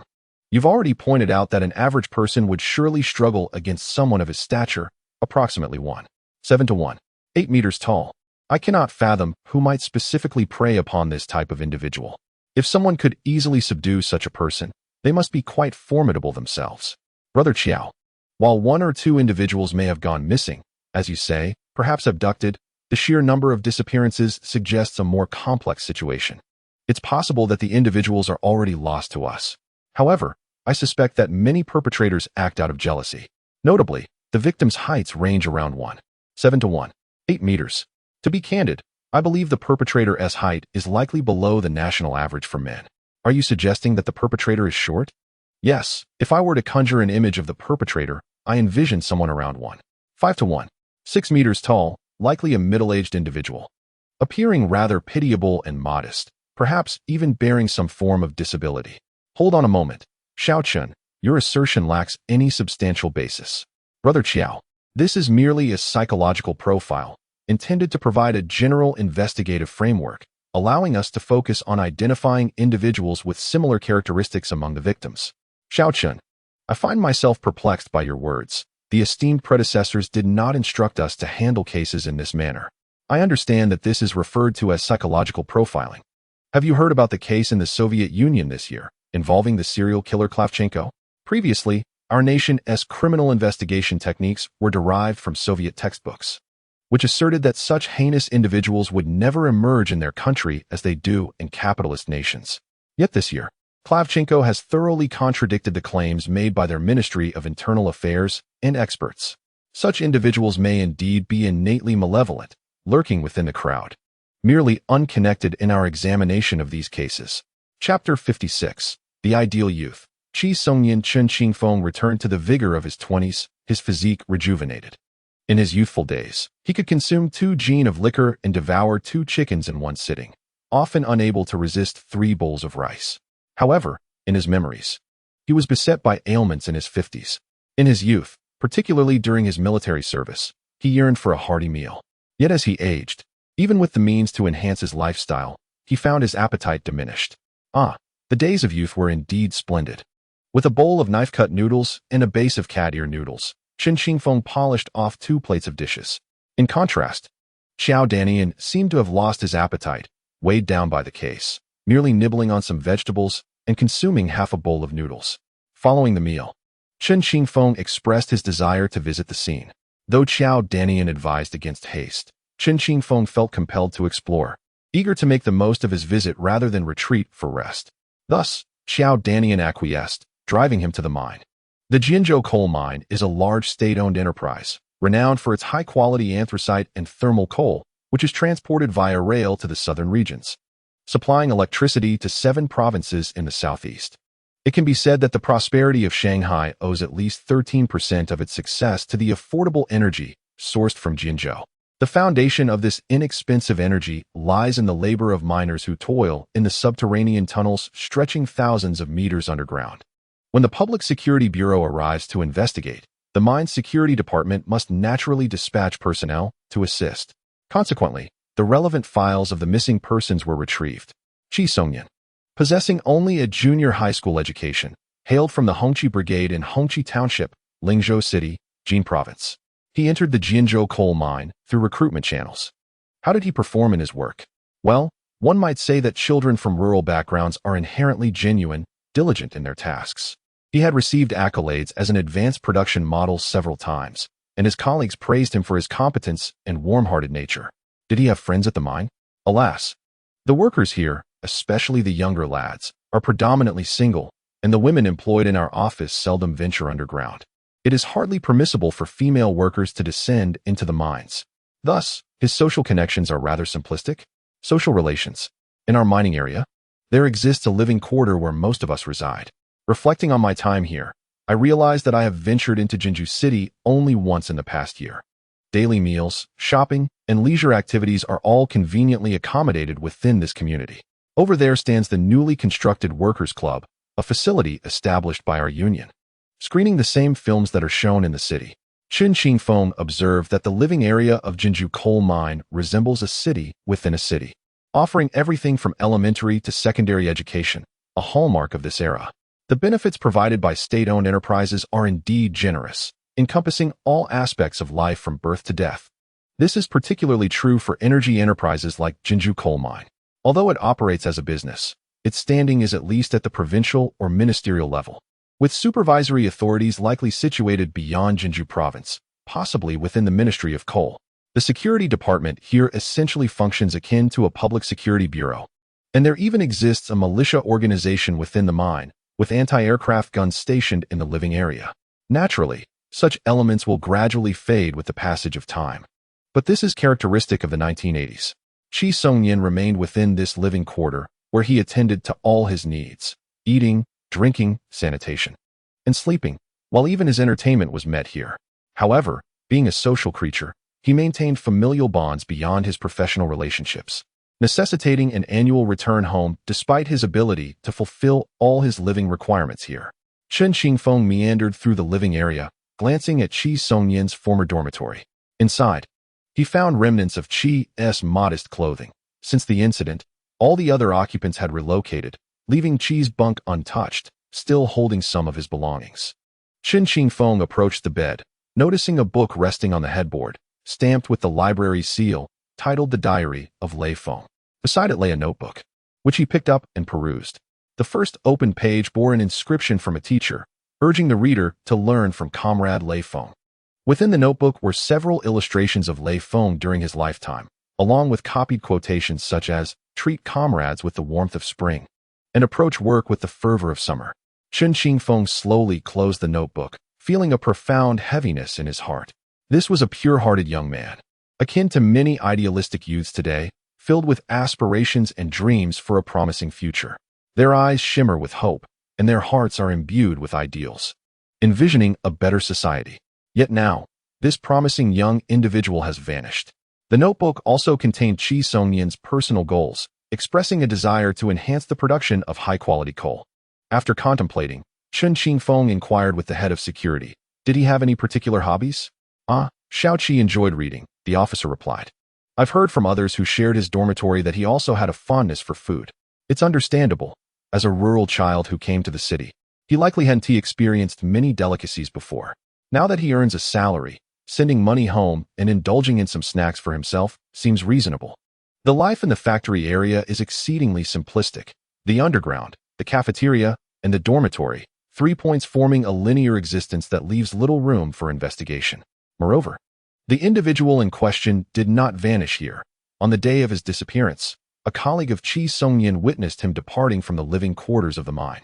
Therefore, it is plausible that the incident transpired during his journey from the mining area to the train station and subsequently along the route back to his hometown. Brother Qiao, let us depart from this place and refrain from troubling the security personnel any further. I wish to explore the path leading from the mining area to the train station. Along the way, please elucidate the connections among these cases. Very well. With that, Chen Qingfeng shook hands in farewell with the security staff and set off with Xiao Daji. The two men traversed the rugged road, and at a certain point, Chen Qingfeng felt inclined to take the wheel himself. He possessed a driver's license, although it was not until the 1990s that he had the opportunity to obtain it. Nonetheless, during his military service, he had driven a large liberation truck. As they traveled, Xiao Daji began to share the details of the case with Chen Qingfeng, prompting a switch in positions. Let us commence with the first case. The inaugural incident occurred 3 years prior, involving a young intellectual returning from a farm in Xinjiang to visit family in Jinzhou, who mysteriously disappeared en route. According to the family's recollections, he had been near the post office by the train station, where he even sent a telegram home. The train station? Chen Qingfeng interjected. Not solely the train station, but also the bus station. Brother Qiao, are you suggesting that many of the victims were travelers? Indeed, there are at least a dozen. Some are from the city as well. Brother Qiao, I have a hypothesis. Could you assist me in verifying whether these individuals were required to utilize trains, buses, or similar forms of transportation prior to their disappearances? That may not be entirely the case. Chapter 57. The Blackstone. Xiao Daji had amassed considerable information regarding the cases, yet Chen Qingfeng perceived that few held any investigative merit. Firstly, the missing individuals were all adult males. Typically, their families would not be overly concerned for their safety. It is not that they are indifferent, but rather that, conventionally, who would abduct strong adult men? Clearly, children and attractive young women are the preferred targets. What purpose would there be in kidnapping robust men? Thus, in most scenarios, it takes days, if not weeks, before anyone thinks to report a case to the authorities. As we all know, the golden period for solving cases is a mere 72 hours. The evidence collected within these crucial hours is the most abundant and the easiest to preserve. Chen Qingfeng meticulously perused the case records, most of which were notes taken by lower-level police departments. Some even lacked on-site investigations. What value could such documents possibly hold for an investigation? With a resigned sigh, Chen Qingfeng cast aside the stacks of case files he had reviewed onto the table. Meanwhile, the colleagues of Xiao Daji in the office regarded Chen Qingfeng, the outsider, with skeptical glances. Is this the remarkable individual that old Joe has brought back? He appears rather youthful. Can he truly be relied upon? I have heard that this young man single-handedly apprehended the 2 kings from the northeast. Surely, it cannot be him. Lower your voice. He has previously participated in the self-defense counterattack in the south. Chen Qingfeng, feeling somewhat fatigued, rubbed his eyes and then picked up a case file. However, upon reviewing it, he suddenly felt invigorated. This time, it was not merely a hasty record of a report made days later, but rather a thorough on-site investigation. The missing person was a youth of approximately 16 or 17 years. Song Jiyu, who was 17 years old at the time of his disappearance, was still a high school student. This incident occurred half a year ago. Yes, I heard it was raining heavily that day. This young man had a day off and was returning home, which was quite a distance away. Moreover, his family did not own a bicycle, so he always relied on the bus for his return. Xiao Danian was well versed in the details recorded about these cases, indicating that he had indeed put considerable effort into them. As Chen Qingfeng listened to Xiao Danian recount the general details of the case, he too was engrossed in his examination. Song Jiyu, a 17-year-old high school student, was academically gifted and had gained admission to the county's key secondary school with high marks. At school, he was amongst those with prospects of attending university and thus received special attention from the teachers. It is said that upon his enrollment, he was even exempted from tuition fees. In this era, gaining admission to university is akin to a carp leaping over the Dragon Gate. Even if one was a rural resident yesterday, today, upon being accepted to university, they transform into an urban dweller enjoying the benefits of commodity rations. Upon graduation, the state allocates jobs, and attending university incurs no cost. One could say this is the era of abundant advantages from the college entrance examination. This generation is poised to occupy pivotal positions across various fields in the future. They bask in the benefits of their time, yet were well prepared before these advantages arrived. As for Song Jiyu's family, being rural residents, they did not have the convenience of riding bicycles or walking home like other students from the county town. The school offered a holiday once a month. Song Jiyu would take this opportunity to return home. However, on the day of his return, it was raining heavily. Many witnessed him standing alone beneath a tree at the bus stop, seeking shelter from the rain. Nevertheless, that evening, his family did not welcome him home. Concerned, his family hurried to the city school that night, only to be informed that the child had already returned. Thus, they proceeded to report his disappearance to the police. Given that he was a top student from a key county school, the police took the matter seriously and conducted an on-site investigation. It was pouring at the time, and there were hardly any people waiting at the bus stop near the school. Consequently, only a few faint footprints remained on the platform. The officers responsible for the case diligently photographed both shoe prints. "Old Chen, have a smoke." "All right." Chen Qingfeng accepted the cigarette that Xiao Danian had offered, discovering it was yet another Zhonghua. He then lit it and placed it between his lips. The aroma of the tobacco eased his previously fatigued nerves. His mind finally began to function once more. He gazed at the photograph, realizing that footprints could reveal a plethora of clues, indications of height and weight, potential leg ailments, and even discernments of gender. How, one might inquire, could height and weight be deduced? Primarily through the depth of the footprints. Chen Qingfeng had examined several footprints at the scene, and it was evident that Song Zhiyu's were quite distinctive.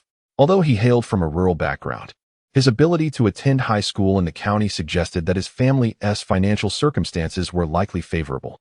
The photograph depicted Song Zhiyu wearing a pair of sneakers, which was a standard attire for students at the school. As Chen Qingfeng scrutinized the photograph, he also reviewed the records within the case file. The documentation stated that Song Zhiyu had previously achieved first place in a long-distance running competition, with the prize being the very sneakers he wore. If those sneakers belonged to Song Zhiyu, then the other footprint, appearing rather shallow with no distinct patterns on the ground, likely belonged to the individual who had been waiting for the bus alongside him. This footprint appeared diminutive and shallow, suggesting that the person was not particularly heavy. Moreover, the stride length between the two footprints indicated that this individual was not tall. Chen Qingfeng attempted to estimate, using the scale provided in the photograph. The stride measured approximately 45 centimeters, a length typically not associated with taller individuals. Additionally, the outer edge of this person's footprint was noticeably deeper than the inner edge, suggesting that they likely had a slight outward splay to their feet. As Chen Qingfeng contemplated the suspect's sketch he had previously created, a sudden alertness surged within him. Just then, a dark mark within the footprint captured his attention. "What is this?" Chen Qingfeng inquired softly, pointing at a few small stones embedded in the soil at the edge of the photograph. "These black stones, what's the significance?" "Stones? Let me take a look," Xiao Danian responded, bringing the photograph closer to his eyes to examine it under the light. To him, they appeared to be merely ordinary stones. After all, it was not uncommon to find pebbles mixed into footprints on a dirt road. However, as Xiao Danian spoke, Chen Qingfeng suddenly produced a photograph of the bus stop where Qi Songnian had previously waited.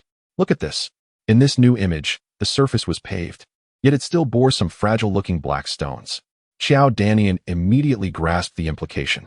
Is this coal? Indeed. But Qi Songnian worked in a coal mine. Wouldn't it be normal for there to be some coal residue where he waited? "Old Xiao, when we visited the living quarters yesterday, the conditions there, frankly, were far superior to those in your Jinzhou city. The coal mine's living quarters provided better amenities and maintained cleanliness. I realize my argument may seem tenuous. Yet if we can find coal residue in so many case files, or even in a significant number of them, it would be rather coincidental, considering that Jin province is a major coal-producing region. Wouldn't you agree?" Chapter 58. The Old Man Transporting Coal. Though Jinzhou boasts the title of a coal metropolis, even with its abundance of coal resources, it is implausible for coal residue to litter the streets. Furthermore, several individuals had vanished from bus stops, locations within the urban area that are routinely cleaned. This is not a coal transportation route. How could there be so much coal residue? What is the situation on the scene?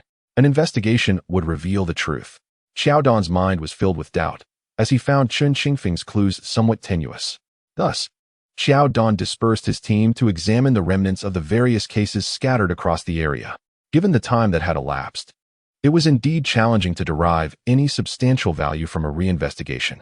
Nevertheless, Chen Qingfeng's findings were, to some extent, a lead. At this moment, Chen Qingfeng was silently crafting a profile of the suspect in his mind. The assailant's ability to easily access so many adults suggested that this was not their first offense. Yet, what purpose did it serve to remove these adult males? Chen Qingfeng remained uncertain. Many criminal acts are driven by primal urges rooted in sexuality.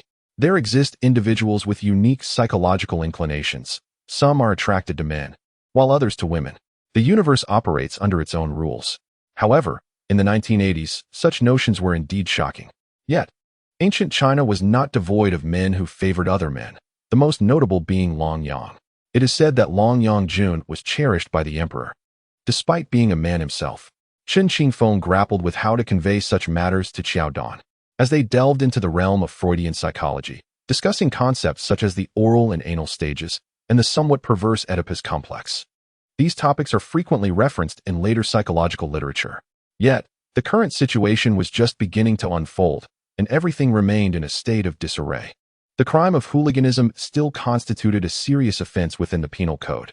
Chen Qingfeng pondered whether to approach the case from this angle. While investigating, he adhered to the principle of not becoming personally involved. Fortunately, he could only suppress these speculations in his heart. If only footprints were present, he would start there. As for the small black stones beneath the prints, he could investigate their origin as well. As the saying goes, the scene reveals itself upon repeated inspections. Thus far, the case most proximate to the time of the incident was the disappearance case at the Jianzhou coal mine. How did Qi Songyan vanish? Chen Qingfeng resolved to analyze it afresh. He made a modest request to the colleagues remaining in the office. Could you please take me to the bus stop near the Jianzhou coal mine residential area? I wish to see it for myself. Given the late hour, it was likely that only the night service remained. His request was met with indifference, which was understandable. After all, they were all in law enforcement. Who could truly rely on whom? Chen Qingfeng shook his head with a wry smile. After inquiring about the bus to the Jianzhou coal mine residential area and clarifying the route, he decided to embark on the journey himself. As he stepped out of the municipal police headquarters, the streets had already turned desolate.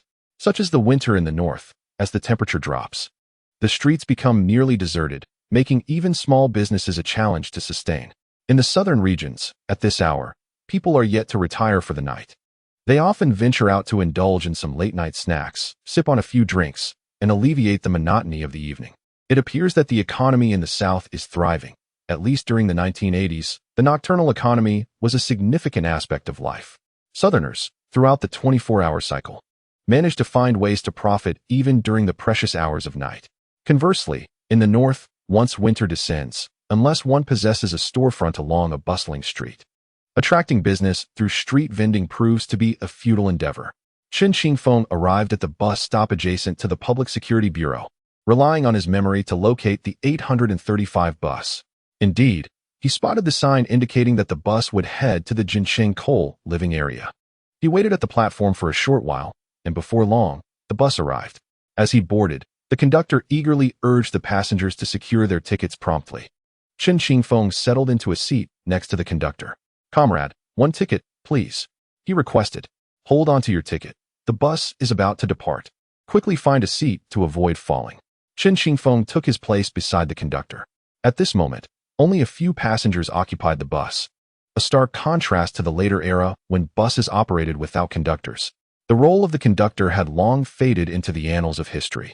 However, observing the youthful conductor, Chen Qingfeng felt that the atmosphere of a bus with a conductor was indeed more vibrant. The conductor not only managed ticket sales, but also announced when passengers needed to disembark. Occasionally, if a passenger had numerous belongings, the conductor would remind the driver to wait a moment longer. Intrigued by this novelty, Chen Qingfeng could not resist asking the conductor, "Comrade, I am from out of town. Where might I find a place to eat along this route? A dining establishment?" "Ah, you have missed the mark. All the eateries are in the city. Our bus is headed to the Jincheng living area. Your work must be quite busy then." "Busy? Let me tell you, not only is it busy, but we often encounter troublesome situations." "Troublesome situations?" "Indeed. Just a few days ago, at the entrance of the living area, an elderly man transporting coal lost control of his vehicle and collided with our bus. Fortunately, a young man came out to repair our headlights. However, those farmers coming into the city are truly unfortunate. When the accident occurred, the poor fellow was so frightened that he knelt before the bus." "Comrade, you seem quite empathetic. Did you know that in some cities, the local residents refer to these individuals as blind drifters? I cannot abide by such derogatory terms.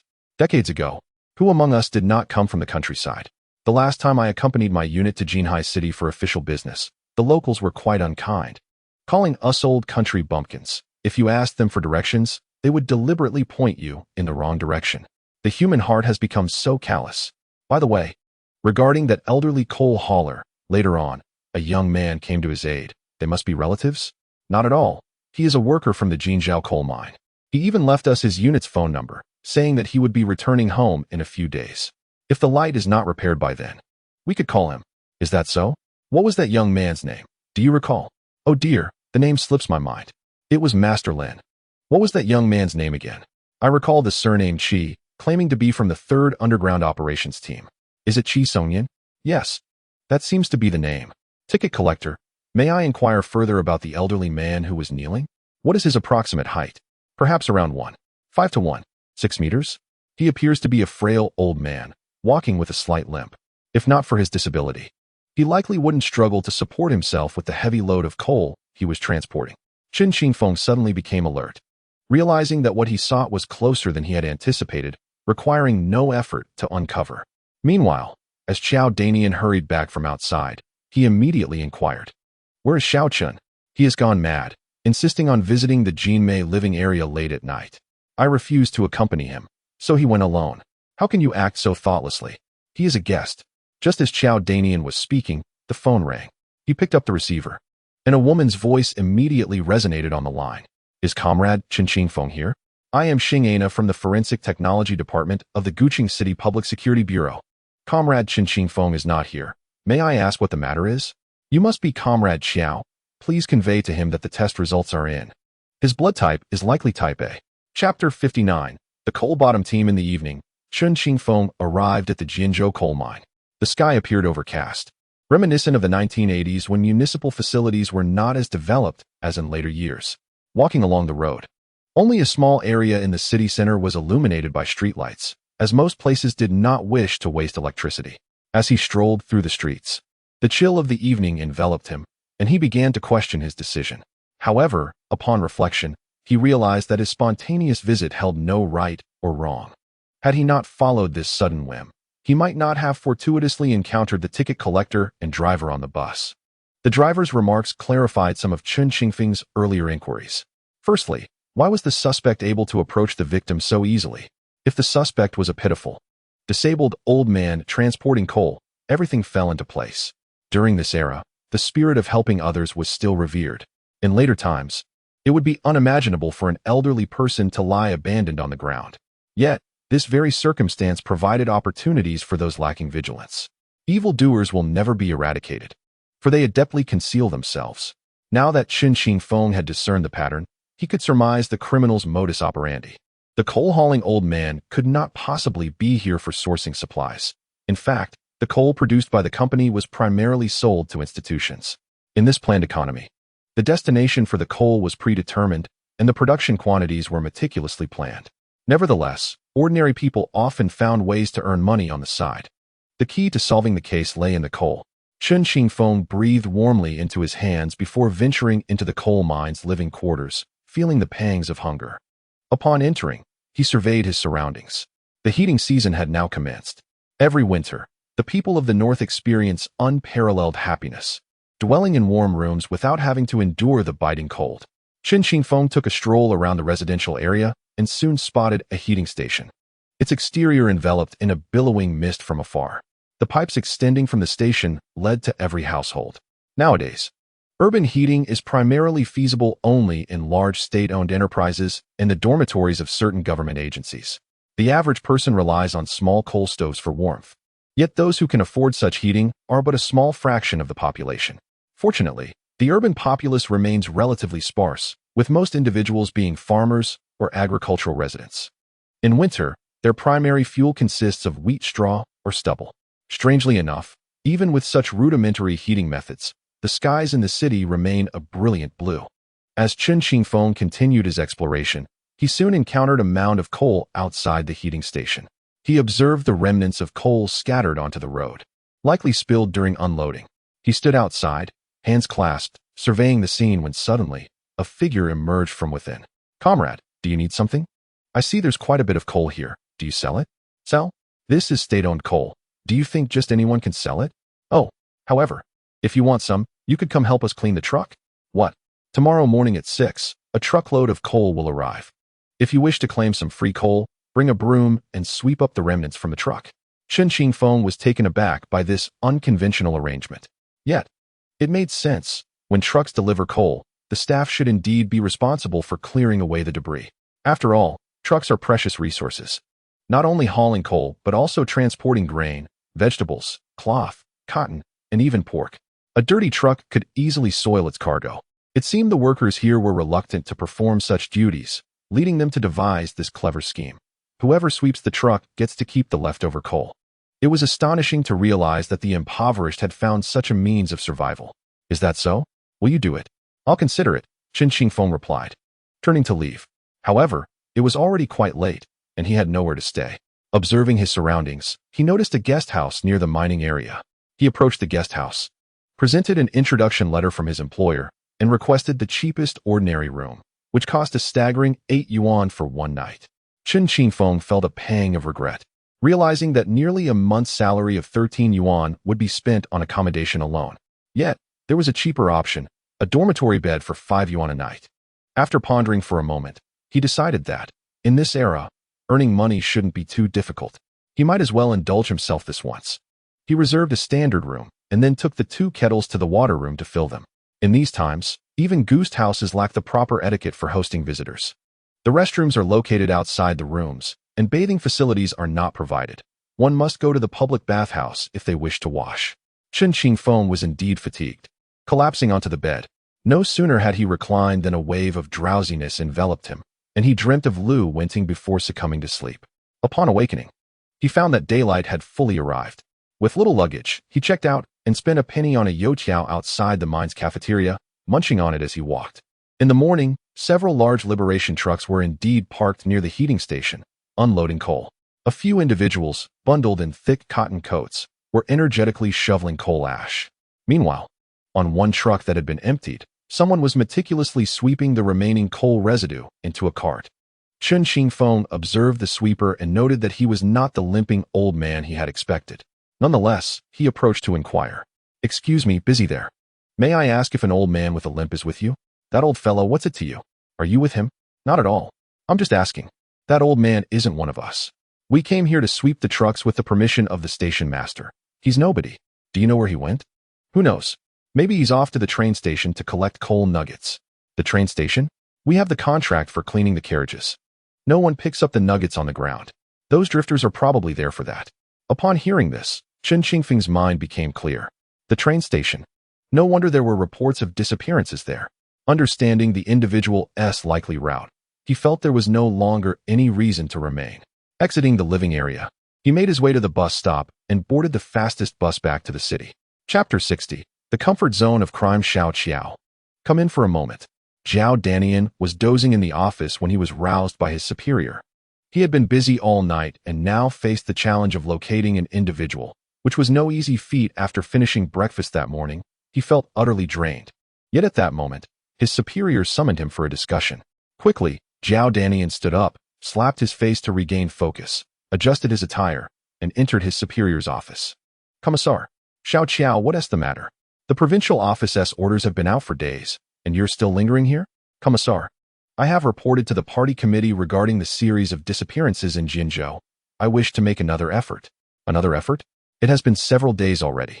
Just as Zhao Danian was about to explain, the commotion outside escalated. Noticing the commotion, he swiftly opened the door and stepped outside, with the commissar following closely behind. Chen Qingfeng had been missing for a day and a night, yet upon his return, his face was as dark as that of a black bear. His clothes were filthy, covered in a layer of coal dust. The people around him quickly gathered, with some jokingly asking, "What happened, oh great hero? You look as though you've tumbled into a coal mountain." "Don't even mention it. I spent the entire day at the train station sweeping up coal dust. At last, I've managed to grasp the situation." Chen Qingfeng, feeling disgruntled by his soiled appearance, unceremoniously sat down on the ground, disregarding his image, and pulled out a cigarette from his pocket. Seeing this, Xiao Dazhong promptly squatted down to light it for him. At that moment, the political commissar approached. "Who is this? What a mess he is. Does he even realize this is a police station?" "Commissar, this is Comrade Chen Qingfeng, who has come from Jixing province to assist us." "So you are Chen Qingfeng. Greetings, I apologize for dirtying the floor. Once I rest for a bit, I will fetch a mop and clean it up." "Old Xiao, You have overlooked a critical issue. Do you know why most cases occur near bus stations, train stations, and the Jinju coal mine? Well, let us find a map. Chen Qingfeng declared, and Xiao Dazhong quickly retrieved one. Let us eliminate the cases that happened in spring, summer, and autumn, and focus solely on winter. Chen Qingfeng stated, swiftly marking several locations on the map with the familiarity of an expert. Here, the railway compound, and here, the grain bureau dormitory. Additionally, over here, the teacher's dormitory of Jinju No. 2 Middle School. Do you see the pattern? It seems they are all residential areas. Indeed, most of the winter cases occurred near bus stops in residential areas, rather than at long-distance bus or train stations. However, if we exclude winter and examine spring, summer, and autumn, we find the incidents concentrated at bus stations and train stations. Chen Qingfeng summarized these cases, quickly identifying a pattern. In spring, incidents were prevalent near the train and bus stations. In summer, they primarily occurred around the long-distance bus stations. By autumn, a few cases emerged in local labor markets and farmers' markets. Despite uncovering some clues, Xiao Dazhong remained perplexed about the underlying reasons. Let me put it this way. This individual earns his living by selling coal balls. Selling coal balls? Yes, and one could say it is virtually cost-free. His supply channels are the train stations and the coal dust at the mines. During winter, cases arise in residential areas because the residents require coal, and these individuals typically transport it in carts, selling it by the load. And then, in spring, summer, and autumn, the urban demand for coal diminishes. However, coal does not spoil. Thus, apart from collecting coal dust and accumulating some coal, he also engages in trading profitable goods at farmers' markets. In summary, this person has a high degree of mobility. Xiao Dazhong listened intently, increasingly astonished. Why had he failed to recognize these patterns? However, as Xiao Danian listened attentively, his gaze gradually settled upon Chen Qingfeng, particularly on the once pristine cotton jacket he wore. The blue padded coat had become almost a standard attire within the police force. Simultaneously, many others outside donned similar cold-weather gear. When Chen Qingfeng first arrived, he was impeccably dressed. Now, his clothing was entirely soiled. If not for his calm demeanor while analyzing the case, Xiao Danian would have thought him a mere minor. Answers could not be unearthed from the confines of an office. A hasty visit to the scene would yield no conclusions either. Chen Qingfeng spent an entire day observing there, witnessing the subtle changes manifesting over time at the scene, and discovering the methods and techniques employed by the lower-income populace. So, you suggest that the person we are searching for is a short man who sells coal balls? Indeed, but there is a silver lining. The bus conductor and driver of Route 835 have encountered this individual. You might send someone proficient in portraiture to inquire, to see if they can render a likeness of the suspect. Furthermore, this man who hauls coal would not have a wide operational range. Recently, he returned with a load of coal ash from the Jinzhou coal mine. I suspect that the areas we just discussed, particularly the nearby communities, are likely within his sphere of activity. It is improbable for him to venture far while hauling a heavy cart in the biting winter cold. As Chen Qingfeng spoke, he drew a large circle near the locations of the recent crimes, then clenched his fist decisively upon the center of the circle. We shall search within this area. True to form, Xiao Danian's esteemed advisor provided a well-reasoned analysis that swiftly rejuvenated the spirits of those who had previously felt despondent. Yet, Chen Qingfeng's insights merely scratched the surface of contemporary American criminal theory. It is known that suspects often operate within a comfort zone, engaging in their illicit activities within familiar surroundings. This comfort zone typically lies not far from their residence or a locale where they have long resided. As the familiar terrain offers a sense of security, a suspect must possess knowledge of the area, understanding how to swiftly ensure their safety in the event of unforeseen circumstances. Thus, Chen Qingfeng concluded that the suspect selling coal balls likely operated in the eastern part of the city. Now that Chen Qingfeng had narrowed the search area so precisely, if the comrades at the Jinzhou Public Security Bureau could not apprehend this individual, it would surely invite ridicule from the police in Jixing Province. Chapter 61. Purchasing cabbage at the Jinzhou City Bus Terminal. Within an office, a sketch artist dispatched by the Public Security Bureau was diligently crafting a likeness of the suspect based on the descriptions provided by the driver and conductor. Is his face round or oval? Round. What about his hair? Is it sparse or thick? Well, it's medium, I suppose. Quite dirty, a bit oily, and slightly curly. And what about the individual? Does he possess any distinctive facial features? He sports a mustache, a distinct horseshoe shape, and it seems he has some on his chin as well. His demeanor exudes an air of sincerity, although his eyelids droop slightly. How much longer for the portrait? Captain Xiao? We have only just begun. It will likely take over 2 hours, replied Xiao Dajing, glancing anxiously at the time. Chen Qingfeng, the consultant they had engaged, was clad in a dark, heavy cotton coat. Despite having washed his face, one could not shake the impression that he belonged to the underclass. Nonetheless, Chen Qingfeng paid little mind to such judgments. His attire was akin to that of many common folks on the streets. In the 1980s, the streets were devoid of the glamorous. They were populated instead by those seeking a livelihood in the city. The officials were easily identifiable by their gray zhongshan suits, complemented by wide-brimmed hats and military uniforms. Ordinary people's clothing consisted of just a few pieces, either a cheap fabric zhongshan suit or, during winter, a thick cotton coat. Chen Qingfeng checked the time, aware that the portrait would not be finished anytime soon. He decided, therefore, to pull Xiao Dajing aside. We need not linger here. Let us take the car and explore the area. All right. At this moment, Xiao Dajing had completely submitted to Chen Qingfeng's authority. Having been responsible for this case for quite some time, he had initially perceived it as a mere missing persons incident. However, as the situation escalated, the gravity of the underlying truth had begun to weigh heavily on his mind. In contrast, Chen Qingfeng had only been in the vicinity for 2 days, yet had uncovered details of the case that Xiao Dajing had never encountered. Reflecting on his own efforts, Xiao realized that while he had been diligent, he had merely visited the scene and returned to the office to review the records repeatedly. He had never considered that the environment could change with time. As they drove along the road, curiosity got the better of Xiao, prompting him to inquire, "Old Chen, from whom did you learn your criminal investigation techniques?" "Well, some I learned from books, others from seasoned veterans in Pingyuan County, and a few I developed through my own experimentation, methods that may not be conventional. But Old Chen, what does it matter if a method is conventional or not? If it works, it is a good method. There are no universally applicable investigative techniques. Each case presents its own unique challenges. For instance, during the day, when we visited the residential area, it was difficult to discern much, especially with the director of the security department present. Even if some wished to speak, they would be mindful of the leader's feelings. But in the evening, when you don my attire, people will regard you as a drifter, and their attitudes and manner of speaking will be entirely different. Indeed, following you has certainly taught me something new." As the car slowly passed the entrance of the farmer's market, an elderly man, straining under the weight of a cart laden with cabbages, struggled to make his way out. While others relied on livestock to pull their carts, this old man had harnessed the reins over his shoulders, exerting himself to pull the load. He was pulling a cart laden with cabbages, passing through several residential areas, and eventually came to a halt in front of one such neighborhood. He maneuvered the cart to the roadside, retrieved a sign, and placed it in front of the cart. Then he squatted down, observing the passers-by with keen eyes. "How much for the cabbages?" "2 pennies a pound."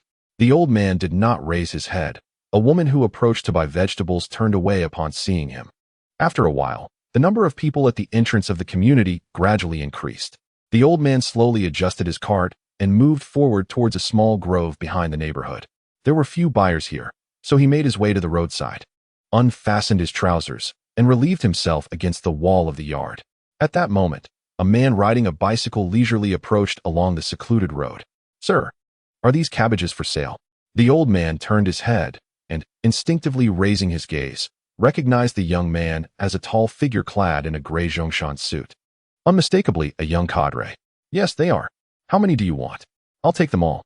Could you help me transport the cabbages to my ground floor apartment?" "All right, but my cart's wheel is broken." "Is it unusable then?" "Well, you're quite knowledgeable. Could you take a look? I'm not sure what has stuck in it." The young man, still in his cadre attire, dismounted his bicycle and instinctively lowered his head at the old man's suggestion. Suddenly, a fierce glint flashed across the old man's face as he swiftly produced a large hammer from his sleeve. With a sweeping motion, he struck the young man at the back of the head. In that instant, the young man seemed to lose all ability to move, collapsing to the ground. The old man promptly hoisted the young man's body onto the cart, covering him with a tattered cotton quilt, and then placed several cabbages atop the quilt to conceal him. He greedily glanced at the bicycle, and then at the handprints and facial impressions left in the dirt by the young man's fall. He kicked the soil with his cloth shoes to obscure the evidence, and finally concealed the bicycle in the underbrush. After completing these actions, the old man leisurely pushed the cart along the secluded path leading out of the city. Selling cabbages? No longer. I'm keeping them for myself. As he pulled the cart, he looked back, satisfied with the bulging quilt. Thus, he continued to drag the cart step by step down the road. Chen Qingfeng and Xiao Dajing had been circling around all day. As the sun set and darkness gradually enveloped the sky, Xiao Dajing appeared somewhat disheartened. Just then, a woman rushed along the road, inquiring frantically of everyone she encountered. Chen Qingfeng, seated in the driver's seat, noticed her peculiar behavior from a distance and drove closer. "Excuse me, madam, is there something wrong?" "My husband. Comrade, have you seen my husband?" "What does your husband look like?" "My partner is tall, and today he is wearing a gray coat with a scarf wrapped around his neck. He mentioned earlier that he was going to the farmer's market to buy some cabbage. Yet he has not returned after waiting all afternoon." "Do not fret, my friend. Perhaps your partner has gone out with a companion." "Impossible. He has previously worked in the county and has no acquaintances around here, having just been reassigned back. I fear he may get lost in the city. This foolish man. How could it take him so long just to buy cabbage?" Chapter 62. The first scene after some inquiries. Chen Qingfeng learned that this woman was concerned about her partner getting lost. It is understandable, considering they had just recently reunited in the city. Yet, as a police officer, isn't it precisely in such circumstances that we serve the people? Let us forget it. Xiao Danian tugged at Chen Qingfeng's sleeve. They had major cases to investigate. However, Chen Qingfeng advised, since we are already in this vicinity, let us extend a helping hand, do a good deed, and emulate Lei Feng by assisting this lady in finding her husband. Xiao Danian found it difficult to counter Chen Qingfeng's reasoning, so he allowed the lady to board the vehicle. The woman expressed her heartfelt gratitude as she settled into the car, and Chen Qingfeng restarted the engine. The vehicle navigated the narrow roads of the old town, soon completing a circuit. In this era, cities are generally compact, and the streets are not heavily trafficked, especially since peak hours had passed. Moreover, with the cold weather, there were hardly any pedestrians on the road. The lady, after searching for a while and finding no sign of her husband, felt disheartened and suggested to herself, "Perhaps I should return home. Maybe he has found his way back." "Very well, we shall take you back." "No need. I know a shortcut that leads directly to my home." "Which route?" "Through the woods over there." "Then let us accompany you. It is merely a matter of pressing the accelerator," Chen Qingfeng said as he drove, while Xiao Danian sighed softly beside him. Nevertheless, as Chen Qingfeng had initiated this diversion, Xiao Danian felt it was inappropriate to voice any objections. Thus, Chen Qingfeng drove the lady back, traversing the wooded area, with the headlights illuminating the path ahead. Suddenly, a glimmer caught his eye from the distant underbrush. Upon noticing this, Chen Qingfeng promptly halted the vehicle. Xiao Danian, puzzled, watched as Chen Qingfeng approached the source of the reflection, soon revealing a bicycle hidden among the grass. Upon seeing this, the woman hastily dismounted and rushed over. "Oh dear, this is my partner's bicycle. Comrade, how did you recognize it?" "The seat cover is one I crocheted stitch by stitch for him. How could I not recognize it?" "I hope he hasn't fallen into the underbrush. Why is the bike unlocked?" Upon hearing her words, Chen Qingfeng glanced back and observed that only the patch of grass beneath the bicycle was flattened. When he had propped up the bike, he had not noticed anyone nearby. But suddenly a thought struck him. "Everyone, do not move," Chen Qingfeng shouted. At this moment, Xiao Danian in the vehicle seemed to sense that something was amiss and hurriedly approached. "Old Chen, old Xiao, this place shouldn't have many visitors. Is there a flashlight in the car? Are you implying that this lady mentioned her husband is quite tall?" "Yes. What exactly is happening?" "Comrade, it's not convenient to disclose the specifics at this moment. We are from the Public Security Bureau, and we are investigating a case. Please remain calm. When did your husband leave the house?" "Well, it was before dinner. I asked him to go out and buy a cabbage, and then this unfortunate event occurred." The more Chen Qingfeng urged the woman to stay calm, the more agitated she became. Consequently, Chen Qingfeng instructed her to remain where she was. Xiao Danian hastily retrieved a flashlight from the car, and Chen Qingfeng switched it on, commencing an examination of the ground. This was a secluded woodland path, undisturbed by human presence, yet the trees were spaced apart sufficiently for a vehicle to pass through. Adjacent to the forest was a wall, beyond which lay a residential community. In those days, the concept of a living area was still nascent. However, some organizations with substantial resources constructed housing for their employees. To reside in an apartment during that era was indeed enviable. Chen Qingfeng surveyed the surroundings before directing the flashlight to the ground, quickly spotting traces swept by corners. "Old Xiao, look over here." Xiao Danian crouched down, measuring the size of the footprints with his hand. "What do you think? Size 38 shoes seem about right." Old Xiao discovered a complete footprint, and Chen Qingfeng found several more, leading him to the trail. The distance between the footprints was smaller than that of an average person, precisely what Chen Qingfeng was searching for, the short-statured old man. Simultaneously, another set of footprints was uncovered, indicating dress shoes. "Madam, what kind of shoes was your husband wearing when he left?" "Oh, I bought him a pair of dress shoes during my business trip to the capital," she sobbed. "Quick, get in the car. Let's follow the tire tracks. Perhaps we can catch up." As Chen Qingfeng spoke, Xiao Danian ushered the woman into the vehicle, after which Chen Qingfeng turned the car around, directing the headlights toward the road ahead. They had initially overlooked this, but now, facing the way they had come, they clearly discerned two deep tire tracks, fortunate enough not to have been entirely obscured by the Jeep's tires. Unfamiliar with the route, Chen Qingfeng ceded the driver's seat to Xiao Danian. "That fellow likely doesn't have a fixed address in the city, so he probably headed out. What's the quickest way to leave town from here?" "Leave it to me. This time, I will ensure this rascal does not escape." Xiao Danian perked up immediately, while the woman in the back seat was reduced to tears, berating herself for allowing her husband to go out for cabbage. Chen Qingfeng offered a few words of comfort, but they proved ineffective, only adding to his frustration. He took out a cigarette from Shan Haiguan and placed it between his lips. Subsequently, he detached the ignition key from the Jeep. The taste of the cigarette provided a momentary reprieve for Chen Qingfeng's taut nerves. Outside, darkness enveloped the surroundings, with only the beams of the car's headlights revealing faint traces. The vehicle navigated its way out of the woods, while the road beyond remained a mere dirt path. In this era, there are few places where the nation has managed to construct proper roads, and many regions are still burdened with such earthen trails. However, this also meant that traces were preserved, as the urban populace was already scant. There were scarcely any signs of passage on the road leading out of the city. Yet, after pursuing for several hundred meters, the car lost its direction. Nevertheless, Chen Qingfeng's intuition told him that the individual who had taken a living person would not venture far. Thus, the car continued forward, gradually revealing fields blanketed in white snow. At that moment, beside a field on the outskirts, an elderly man sat on a cart. Retrieving a warm oilcloth package from his bosom, he tore off a piece of cabbage stalk and dipped it into the miso contained within the oilcloth, taking a hearty bite. The old man relished his meal, pulling back the blanket to discover a person struggling in terror within. "Don't move. If anyone hears you scream, I'll be in trouble." Ha ha ha. Chapter 63. The coal pile. Chen Qingfeng drove the car while inquiring about the time the elder sister's husband had left home. However, after more than 40 minutes of driving, he suddenly called for a stop. "Stop the car. What's wrong, Lao Chen? We need to go back. It's improbable for a person to have walked this far, especially since that fellow has difficulty walking. We haven't seen any signs of him. He must have turned onto a small path. What should we do, Comrade Police? What should we do?" Chen Qingfeng pondered for a moment, wishing he had a mobile phone. Nonetheless, one person must return to inform the police station to dispatch additional personnel, while the other remains here to continue tracing the coal seller's lead. After a quiet discussion with Xiao Danian, Xiao initially intended to stay behind, but Chen Qingfeng insisted. "Old Xiao, you should drive back and take this elder sister with you. Hand me the flashlight. I will remain. Lao Chen, you're unfamiliar with this area. What if you encounter danger? There is no time. Hurry, bring everyone out and search the surrounding villages along this road.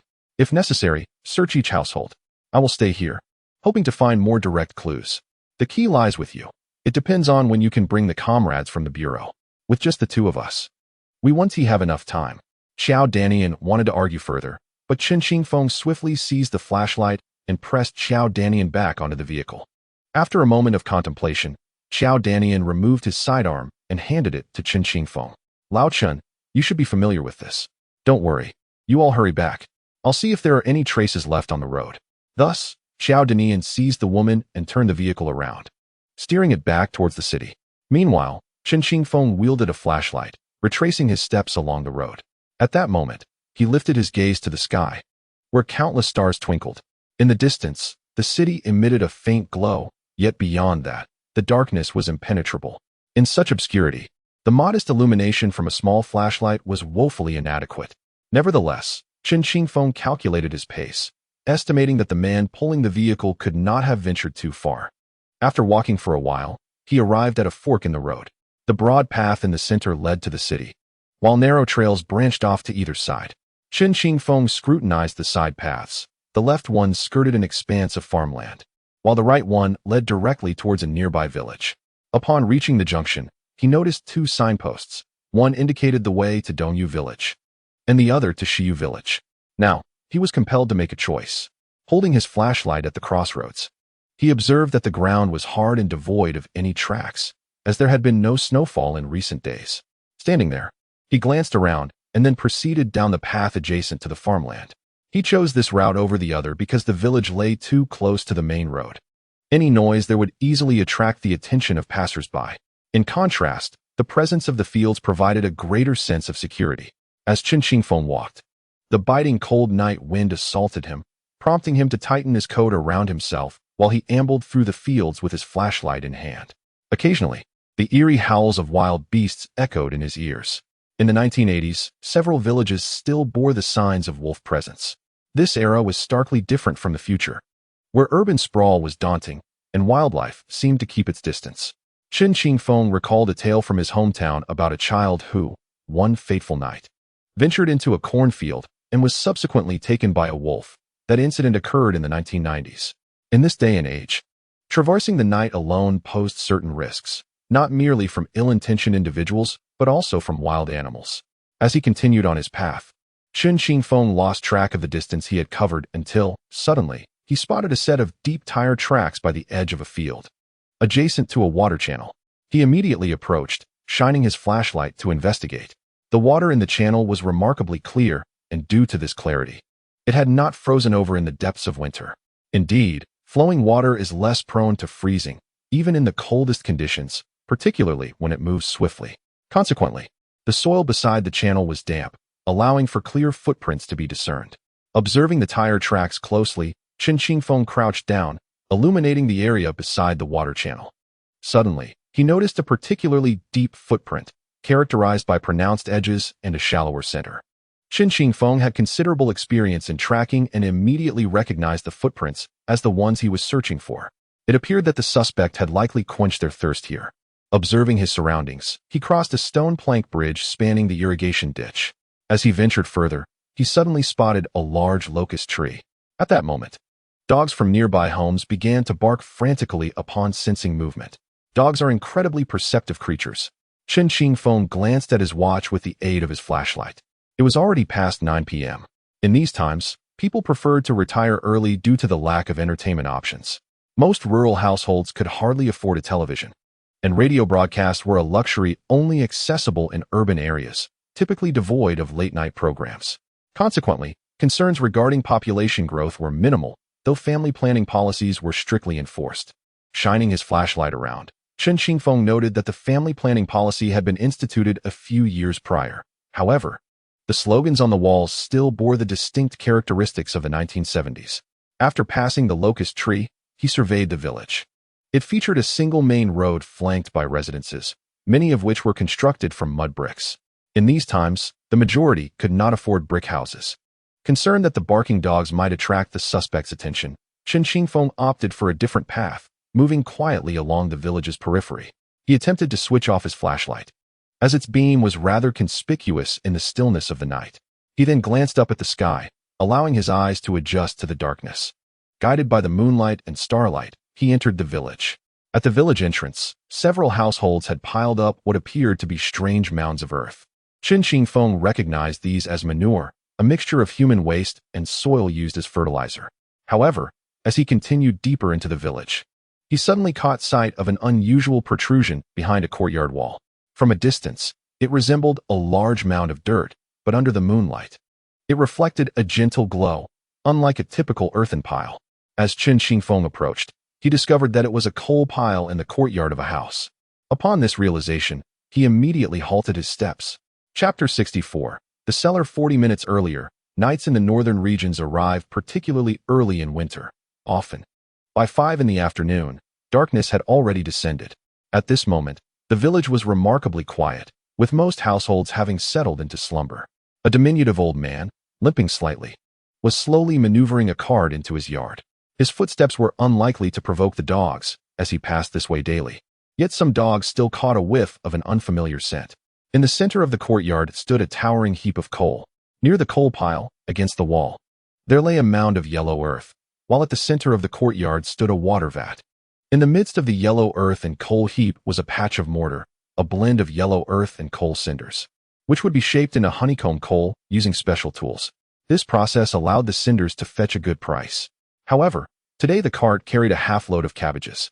The rural folk, often short on funds, found themselves outside during winter, seeking small opportunities to earn a bit of money to supplement their household expenses.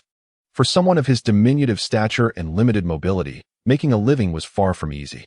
The cart was pushed into a corner of the courtyard, where the elderly man carefully transferred the cabbages to the wall's corner before lifting a wooden board that lay on the ground. He then tipped the cart, and a heavy thud echoed through the courtyard. Seeing this, the old man quickly replaced the wooden board over the opening, then firmly pressed the cart down on top of it, sealing the exit. Once he had completed this task, he contentedly pushed open the door of his dilapidated house and stepped into his room. Upon entering, one was greeted by portraits of great leaders. To the left was a heated brick bed, and to the right, a cooking stove. However, as the old man approached the backyard and beheld a large, fat pig, he kicked it aside with a foot and carefully moved a large stone that lay in front of the pig pen. Soon, a downward passage emerged. The old man cautiously descended the wooden ladder leading downwards, and upon reaching the bottom, he forcefully replaced the stone over the opening. Once below, he fished out a match from his pocket and lit it, skillfully reaching for a nearby oil lamp. As the feeble light flickered to life, the spacious basement was illuminated, revealing an expansive yet eerie space. In one corner of the basement lay a pile of sweet potatoes, while the opposite side displayed various iron tools. At the center stood a peculiar wooden contraption. The man who had fallen was now groaning in pain, his mouth gagged. As the old man approached, the man summoned his last reserves of strength to struggle desperately. In a moment of frantic effort, he seized a nearby iron chain, which he hooked onto the old man's clothing, pulling it with a pulley, hoisting him up despite their height difference. Soon, through the complex mechanics at work, the man was lifted above the strange wooden apparatus. He watched as the old man slowly lowered him down, and once placed on the wooden frame, his hands and feet were bound tightly. It was only then that the man realized the contraption seemed custom designed for him. Once secured, he found himself unable to move, the dark stains and the foul odor on the frame instilling a profound sense of dread. Suddenly, perhaps due to his restless movements, a tarpaulin covering beside him fell away. Immediately, the sight of a corpse within sent the man into a state of sheer terror. The body lay there, limbs severed as if they were mere components, with a gaping wound in its abdomen, and more disturbingly, its eyes were wide open, fixed upon the man's position.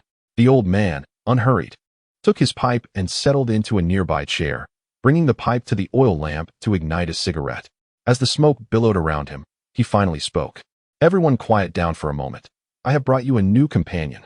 Fear not, I shall transform him to be just like you." It seemed as though he was conversing with an unseen spirit. However, the man he had brought back was on the verge of fainting, as he felt a warm trickle dampening his trousers.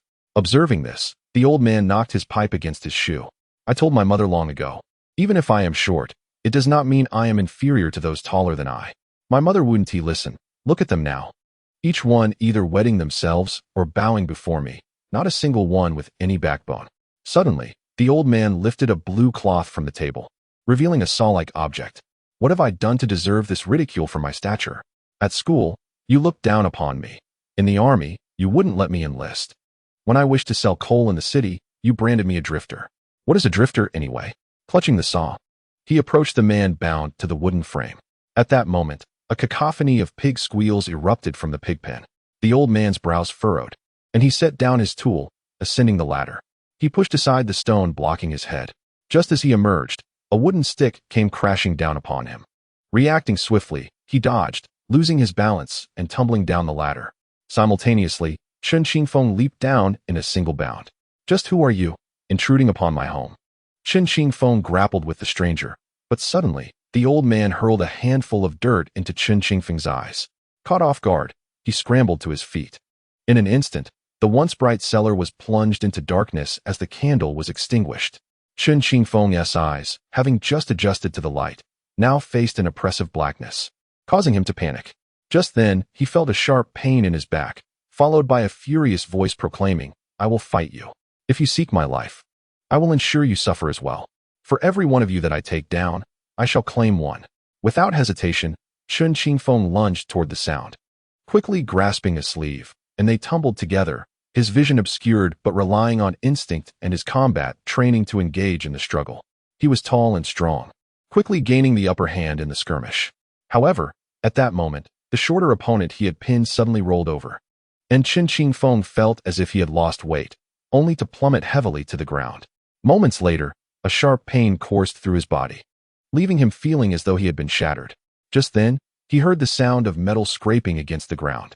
A loud clang resonated, and in the darkness, sparks flew from the collision of iron and stone, illuminating Chen Qingfeng's surroundings for a brief instant. He instinctively recoiled, but suddenly grasped a cold hand. In a rush, he followed the position of the hand and ran backwards, feeling as if countless hands were brushing against him from above, even beside his ears. Yet, the only sensation these hands imparted was an overwhelming chill. Chen Qingfeng forced himself to regain his composure, feeling for his waist, when a gunshot rang out. And in an instant, flames illuminated the subterranean world. Chapter 65. An unsettling scene. Upon returning to the police station, Xiao Danian immediately reported the incident to his superiors. The presence of a woman he had brought back necessitated a careful consideration. After leaving behind some essential personnel for duty, all available staff were ordered to spring into action. They commandeered a liberation truck parked in the yard, and soon everyone at the bureau boarded the vehicle, swiftly departing from Jinzhou City. As the truck journeyed onward, Xiao Danian's mood plummeted like a stone, for he was plagued by worries for Chen Qingfeng's safety. However, as they traveled part way, a pile of straw suddenly fell onto the road, atop which lay a cotton coat. The headlights illuminated it from a distance, and it appeared as though a person was lying there. At that moment, he exclaimed, "Who left firewood here?" I nearly slammed on the brakes, thinking it was a person. Without uttering another word, Xiao Danian quickly opened the truck door and stepped out, only to discover, to his astonishment, that the coat was covered in coal dust. It was unmistakably Chen Qingfeng's clothing. "Stop. This must be it. Old Xiao, there's a village on both the left and right. Which way should we go?" Xiao Danian, observing the straw's position, suddenly noticed an arrow drawn on the ground with coal. Seeing this, he immediately pointed in the direction of the arrow and declared, "It's this way." The liberation truck's off-road capabilities were commendable. The driver sharply turned the steering wheel, and soon the vehicle veered onto a narrow side road. However, after a brief drive, they encountered a stone slab bridge. Considering the truck's weight, it was clear they could not cross. So everyone promptly disembarked and began to trek toward the village on foot. As they approached, the village erupted with the sound of barking dogs. Some villagers, startled awake, hastily donned simple clothing and opened their courtyard doors to find a group of individuals in blue and white uniforms, armed with flashlights, scuttling about the village. "Stay still. Is there a very short old man in your village who walks with a limp? Are you referring to Gao Laosan? There really is such a person? Be quiet. Where do they live? That old man is quite peculiar, seldom interacting with anyone in the village. Their home is situated at the far end of the village." Upon hearing the villagers' words, Xiao Danian immediately gathered his companions and hurried in the direction indicated. Throughout the journey, Xiao Danian was consumed by anxiety. However, upon reaching the village's edge, he caught sight of a dark pile of coal over the courtyard wall. The moment he noticed the protruding coal mound, a chill ran down his spine. Chen Qingfeng's words had proven true. The perpetrator was indeed an old coal merchant. As the crowd approached the courtyard wall, several agile individuals swiftly climbed over and began to cautiously search the house. Yet, after kicking the door open, they discovered no sign of life. They searched thoroughly but could not locate anyone. "Old Xiao, did we go to the wrong place? There's no one here." Suddenly, a thunderous shout emanated from below. Xiao Danian perked up his ears. The voice lacked a Jin province accent. It could only be Chen Qingfeng. "Old Chen, where are you?" "I'm down here. The entrance is by the pigsty. Move the stone at the back of the pigsty and come down. I've already tied up the suspect." Chen Qingfeng's calm demeanor alleviated their worries considerably. Following his instructions, everyone squeezed toward the pigsty and discovered a rather large stone that could be easily moved. Once the stone was shifted, flickering flames appeared from the depths of the hole. Xiao Danian was the first to descend the ladder, where he found a man ensnared in a peculiar wooden frame. Meanwhile, in one corner of the room lay a frozen and desiccated corpse. Old Chen, I can't see you. Where are you? There's another level. Don't come down yet. Lower a rope. First, pull the suspect up, then bring me up. The faint beam of a flashlight finally illuminated a deep pit in the corner. When the light shone down, it revealed Chen Qingfeng standing over a diminutive figure. A rope was lowered, and Chen Qingfeng swiftly secured it around the waist of the figure. When the figure attempted to struggle, Chen Qingfeng drew his pistol and pointed it at the individual's head, prompting immediate compliance.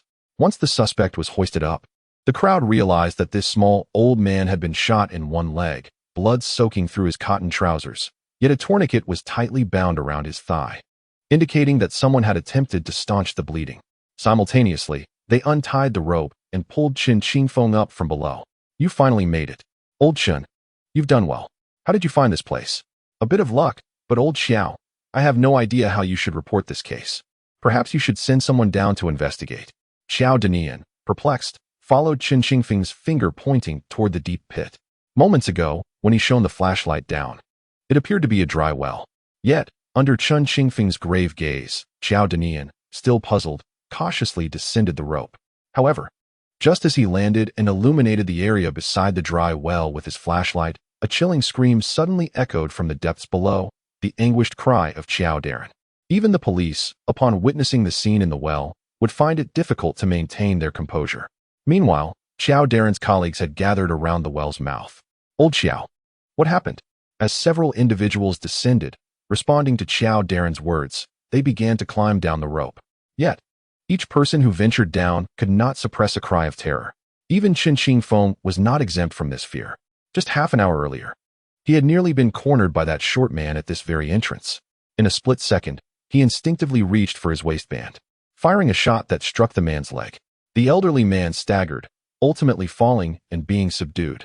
Only after securing the individual did Chen Qingfeng tear off the man's belt, binding his hands behind his back and using his own belt to secure the man's thigh.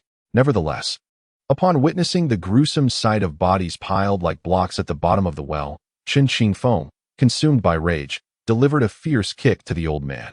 The elderly man, however, responded with a sinister and eerie laugh, his cackles echoing hauntingly alongside the bizarre scene below, sending shivers down one's spine. Chapter 66. The dust settles. Chen Qingfeng was correct. Xiao Danian truly found himself at a loss for how to compose this report.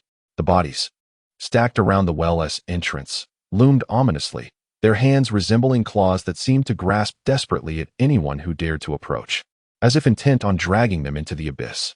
Such a sight would unsettle any rational individual.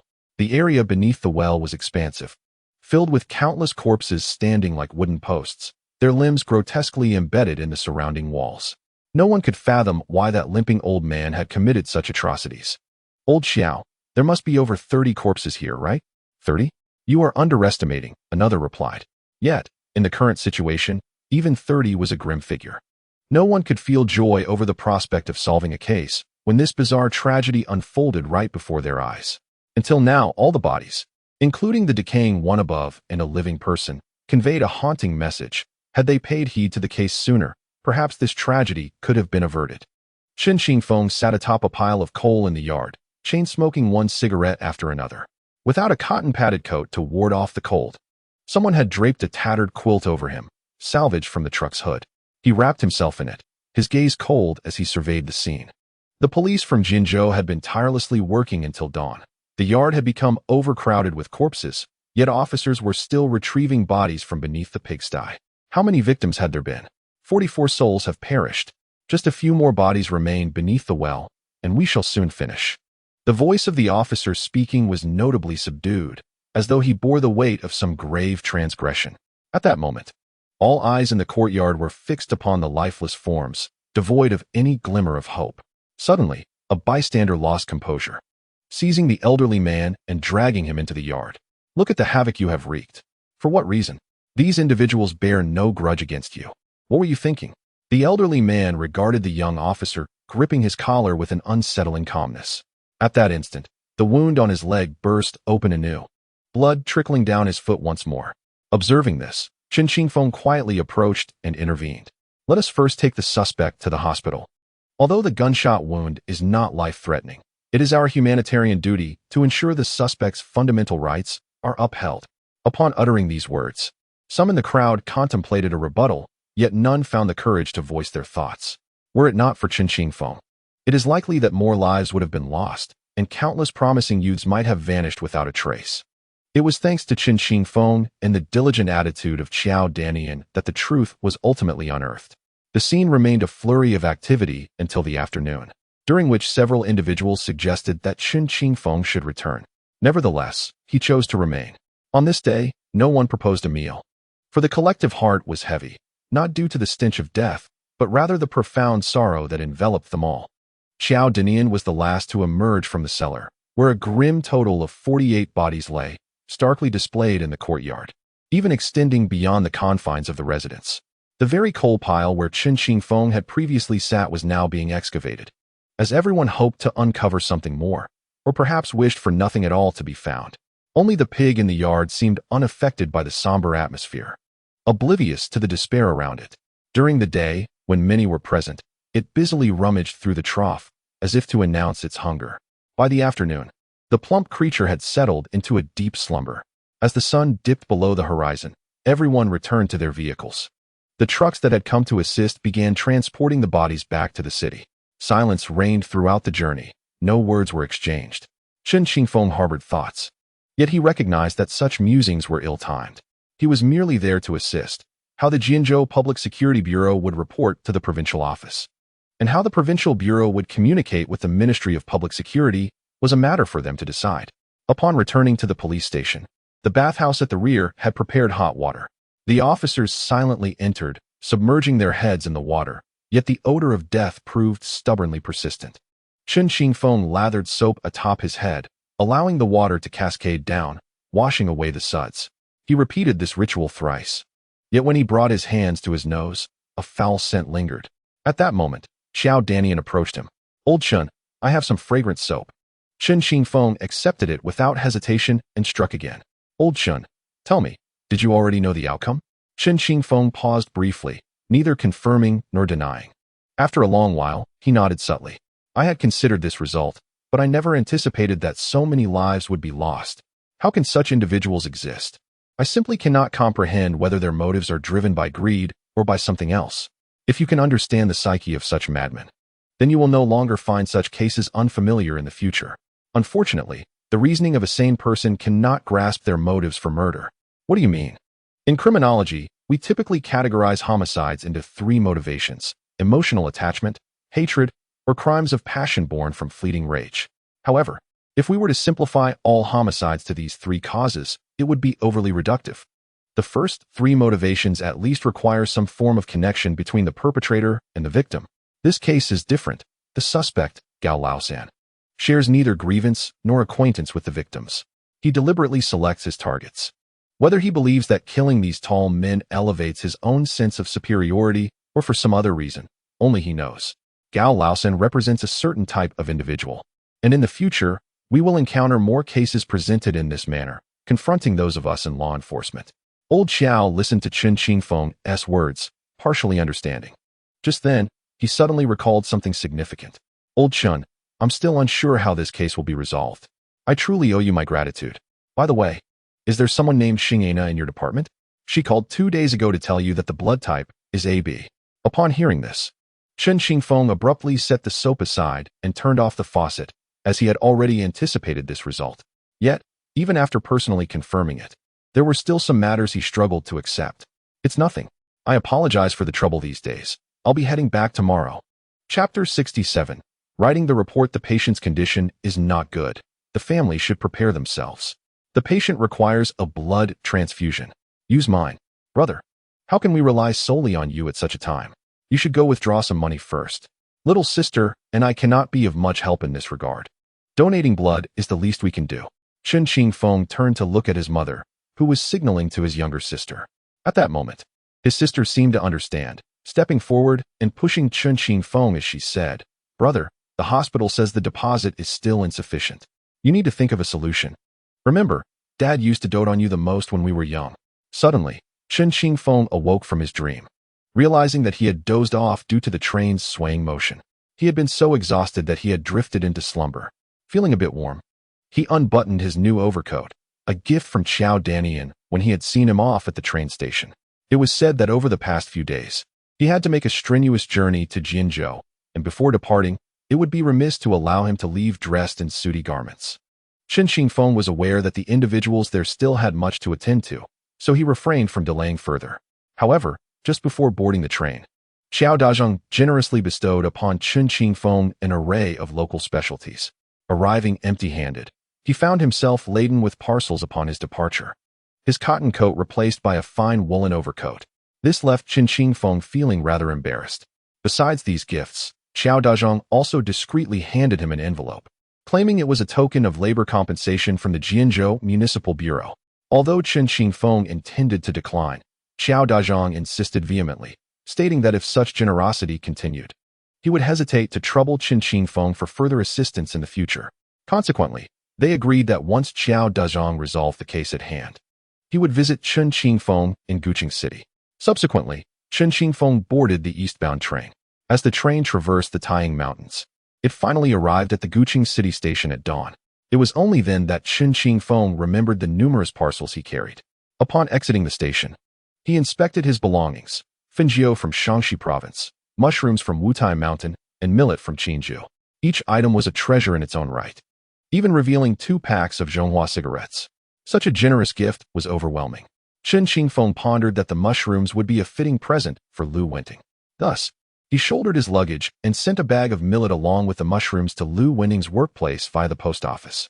After completing these tasks, he returned to the Guqing City Public Security Bureau dormitory, burdened with his local specialties. The Bureau's leadership had allocated him a single room, which could be considered a special privilege. Compared to housing in Shanghai, the accommodations in Guqing City were significantly superior. Upon returning, Chen Qingfeng fell into a deep slumber, only to appear in the cafeteria the following day. The ramifications of the Jinzhou case were exceedingly dire, and as of yet, no rumors had surfaced outside. Nevertheless, his arrival at this bureau and subsequent involvement in solving a case had already made a name for him. Early the next morning, Chen Qingfeng carried his tray into the cafeteria, requesting a bowl of bean porridge and a steamed bun. After collecting his meal, he settled into a seat, fortuitously encountering Xing Ana, who was also there for breakfast. "Thank you, Comrade Xing. There's no need for formalities. By the way, how did your trip to Shaanxi go?" "Oh, I didn't manage to be of much help, but I did bring back some local specialties. Come by my place at noon. I have some mushrooms for you to take home to your family." "That's quite unnecessary." "Why would it be? I appreciate your assistance in clarifying the blood type from that cigarette, but which case was that cigarette but from?" "Oh, it wasn't from a case. It was simply a personal matter. I just needed a small favor." After finishing his breakfast, Chen Qingfeng took a cigarette to the office. He did not ostentatiously brandish the Zhonghua cigarettes. Instead, he casually distributed some ordinary cigarettes found in the market. He understood that in such bureaucratic institutions, newcomers should tread carefully.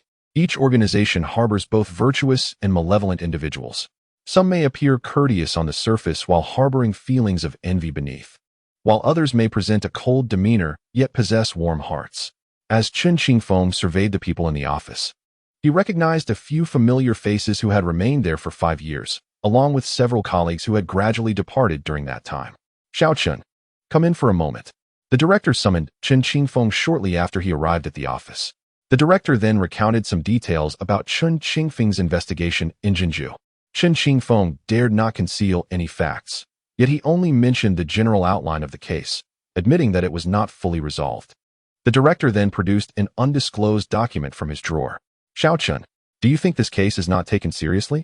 Let me inform you that today our municipal bureau received a notification from the provincial department, forwarded from the ministry, in the form of a telegram. It concerns the Jinzhou 112 murder case. You may read it, but do not disseminate the document to avoid causing adverse social repercussions. Understood? Furthermore, the provincial department requests that you compose a report on the investigation of this case." "A report? But I fear my academic qualifications are insufficient to write a proper report." "Oh, come now, Chen Qingfeng. You've written papers before. How can you claim you cannot write a report? The director continued, you may not know, but Professor Sun from the Shanghai Medical College remarked that what I wrote was a summary, not a formal paper. Moreover, a local physician friend had to assist me in revising it multiple times, especially with specialized terminology. What else? The director pressed. You solved the case. Who else will write it if not you? Go home and take this seriously. For the next few days, I won't assign you any other tasks. Focus solely on crafting this report. I'll be frank with you, this report will be submitted as internal reference material. Internal reference material is typically accessible only to high-ranking officials. As Chen Qingfeng contemplated this, he felt a wave of anxiety wash over him. He was uncertain about the depth and manner in which this document should be composed. Yet, he recalled the lessons of his past, realizing that those adept at performing tasks often lag behind those skilled in documentation. Life experience had indeed taught him this truth, prompting him to regard the matter with the seriousness it deserved. Chapter 68.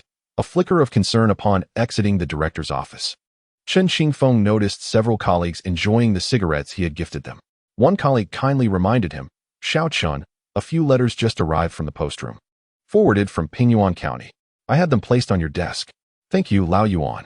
The colleague offering the reminder was Yuan Qingsheng from the office. Chen Qingfeng remembered him well. Yuan Qingsheng came from a respectable background, with his father being an official in the local party committee and his mother working in the grain bureau. Chen Qingfeng vaguely recalled that this individual later ascended the ranks, ultimately achieving the position of a department-level official and subsequently served as a prominent leader in Qinghai City. However, his current role is that of a union cadre, temporarily seconded from the Xishan coal mine in Guqing City to perform clerical duties. Chen Qingfeng, while lacking confidence in forming a deep connection with such a person, recognized the necessity of maintaining a cordial facade. Upon returning to his desk, he observed several letters laid before him. All were dispatched from Shanghai, unmistakably penned by Lu Wenting. To his surprise, one letter was from Hua Sheng of the Criminal Investigation Division of the Shanghai Public Security Bureau. He set Hua Sheng's letter aside and gently opened Lu Wenting's correspondence with a pair of scissors, reading attentively. Comrade Chen Qingfeng, it has been over a week since our parting at the train station. I hope this message finds you well. Has your recent work been demanding? Lu Wenting's letter contained trivial matters, yet after reading it, Chen Qingfeng felt a notable uplift in his spirits. He then tore open the second envelope, wherein Lu Wenting elaborated on her concepts regarding experimental design and the challenges she faced. For instance, how to test the sensitivity of luminescent amine reagents on aged bloodstains. Comrade Chen Qingfeng, my current dilemma lies in sourcing experimental materials that contain blood traces from 10, 20, or even 100 years ago. I wonder if you have any suggestions. Indeed, when it came to conducting experiments, Chen Qingfeng often encountered obstacles. Nonetheless, such reagents were predominantly utilized within the public security sector. Reflecting on the materials stored in the administrative office from previous cases, he believed that this issue might not be insurmountable. After finishing Lu Wenting's 2 letters, he carefully tucked them away and proceeded to open Hua Sheng's correspondence. Comrade Chen Qingfeng, it appears that the case we solved has piqued the interest of colleagues from other provinces, who have written inquiring about the formula for the reagent that can detect blood traces. Since this invention is yours, and given the specific formula is beyond my knowledge, I am writing to ask if you would be willing to share your contact information with them. Thus, Chen Qingfeng took out a sheet of paper and composed a reply to Hua Sheng. Following that, he wrote to Lu Wenting, informing her of his transfer to the Guqing Public Security Bureau. Additionally, he mentioned sending her a bag of mushrooms from Wutai Mountain and expressed his desire to approach the experiments from a practical standpoint, such as determining the efficacy of luminescent amine after diluting blood by various degrees. Regarding the materials for testing aged blood, he suggested that Professor Sun reach out to the public security or archives management departments to see if they could provide samples with confirmed dates. Throughout the morning, Chen Qingfeng remained engrossed at his desk, his pen never ceasing its movement. Colleagues passing by cast curious glances in his direction. A few days later, Lu Wenting received a letter from Chen Qingfeng, accompanied by a parcel. Eagerly, she opened the letter, only to discover that Chen Qingfeng had merely responded to the content of her second letter. However, upon learning that he had changed jobs, Lu Wenting felt a wave of joy wash over her, as she had previously been somewhat anxious about writing to him, fearing that her discussions of mundane life might be perceived as tedious. The revelation that Chen Qingfeng had not replied due to business travel coupled with the package of mushrooms, brightened her spirits immensely.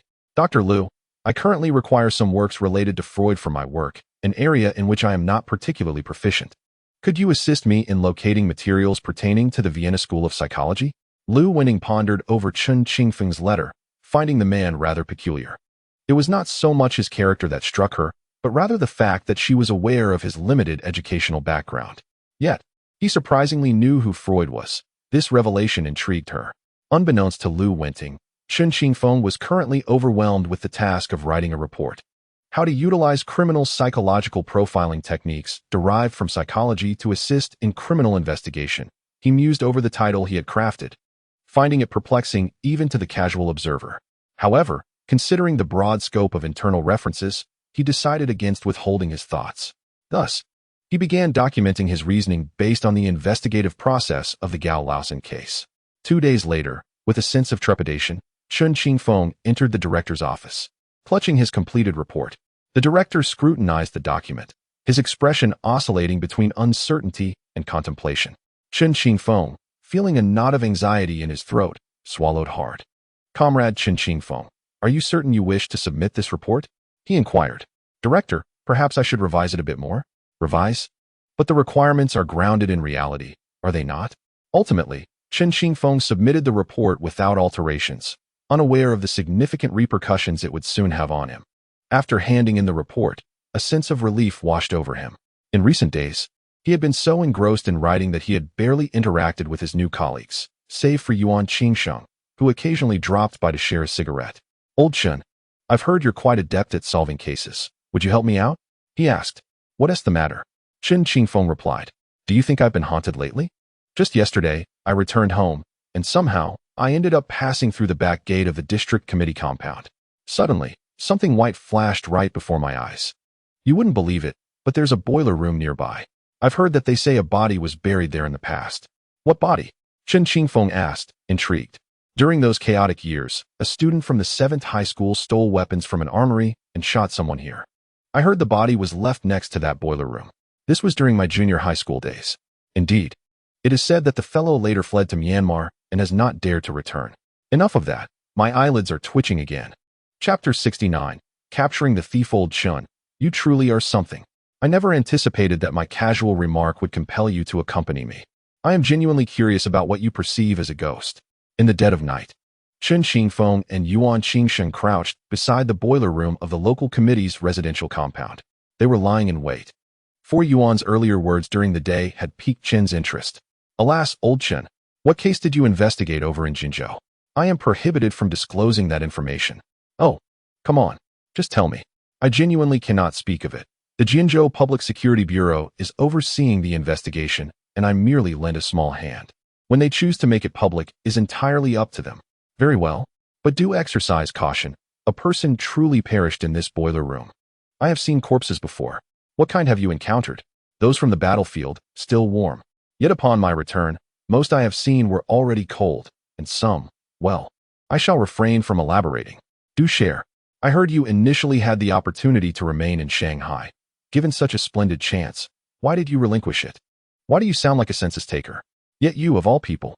I never would have imagined that the child of a deputy secretary of the local committee would end up working in a coal mine. How should I put it?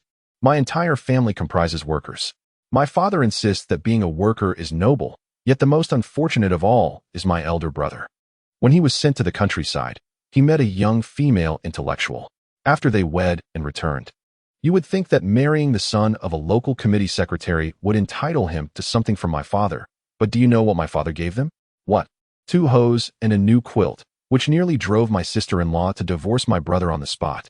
Ha ha. Chen Qingfeng chuckled at Yuan Qingsheng's lamentable tale. However, he suddenly realized that his laughter seemed somewhat frivolous. Even such individuals have nearly vanished. Many from the older generation possessed genuine ideals, which often influenced their arrangements for their offspring, genuinely emerging from the masses to serve the masses. So, you were sent to the coal mine? Indeed. Were it not for my ability to write a bit, I would have been relegated to a dreary existence in the coal mine. I was later seconded to the trade union and subsequently to the Municipal Public Security Bureau. I could hardly fathom when my bleak work would conclude.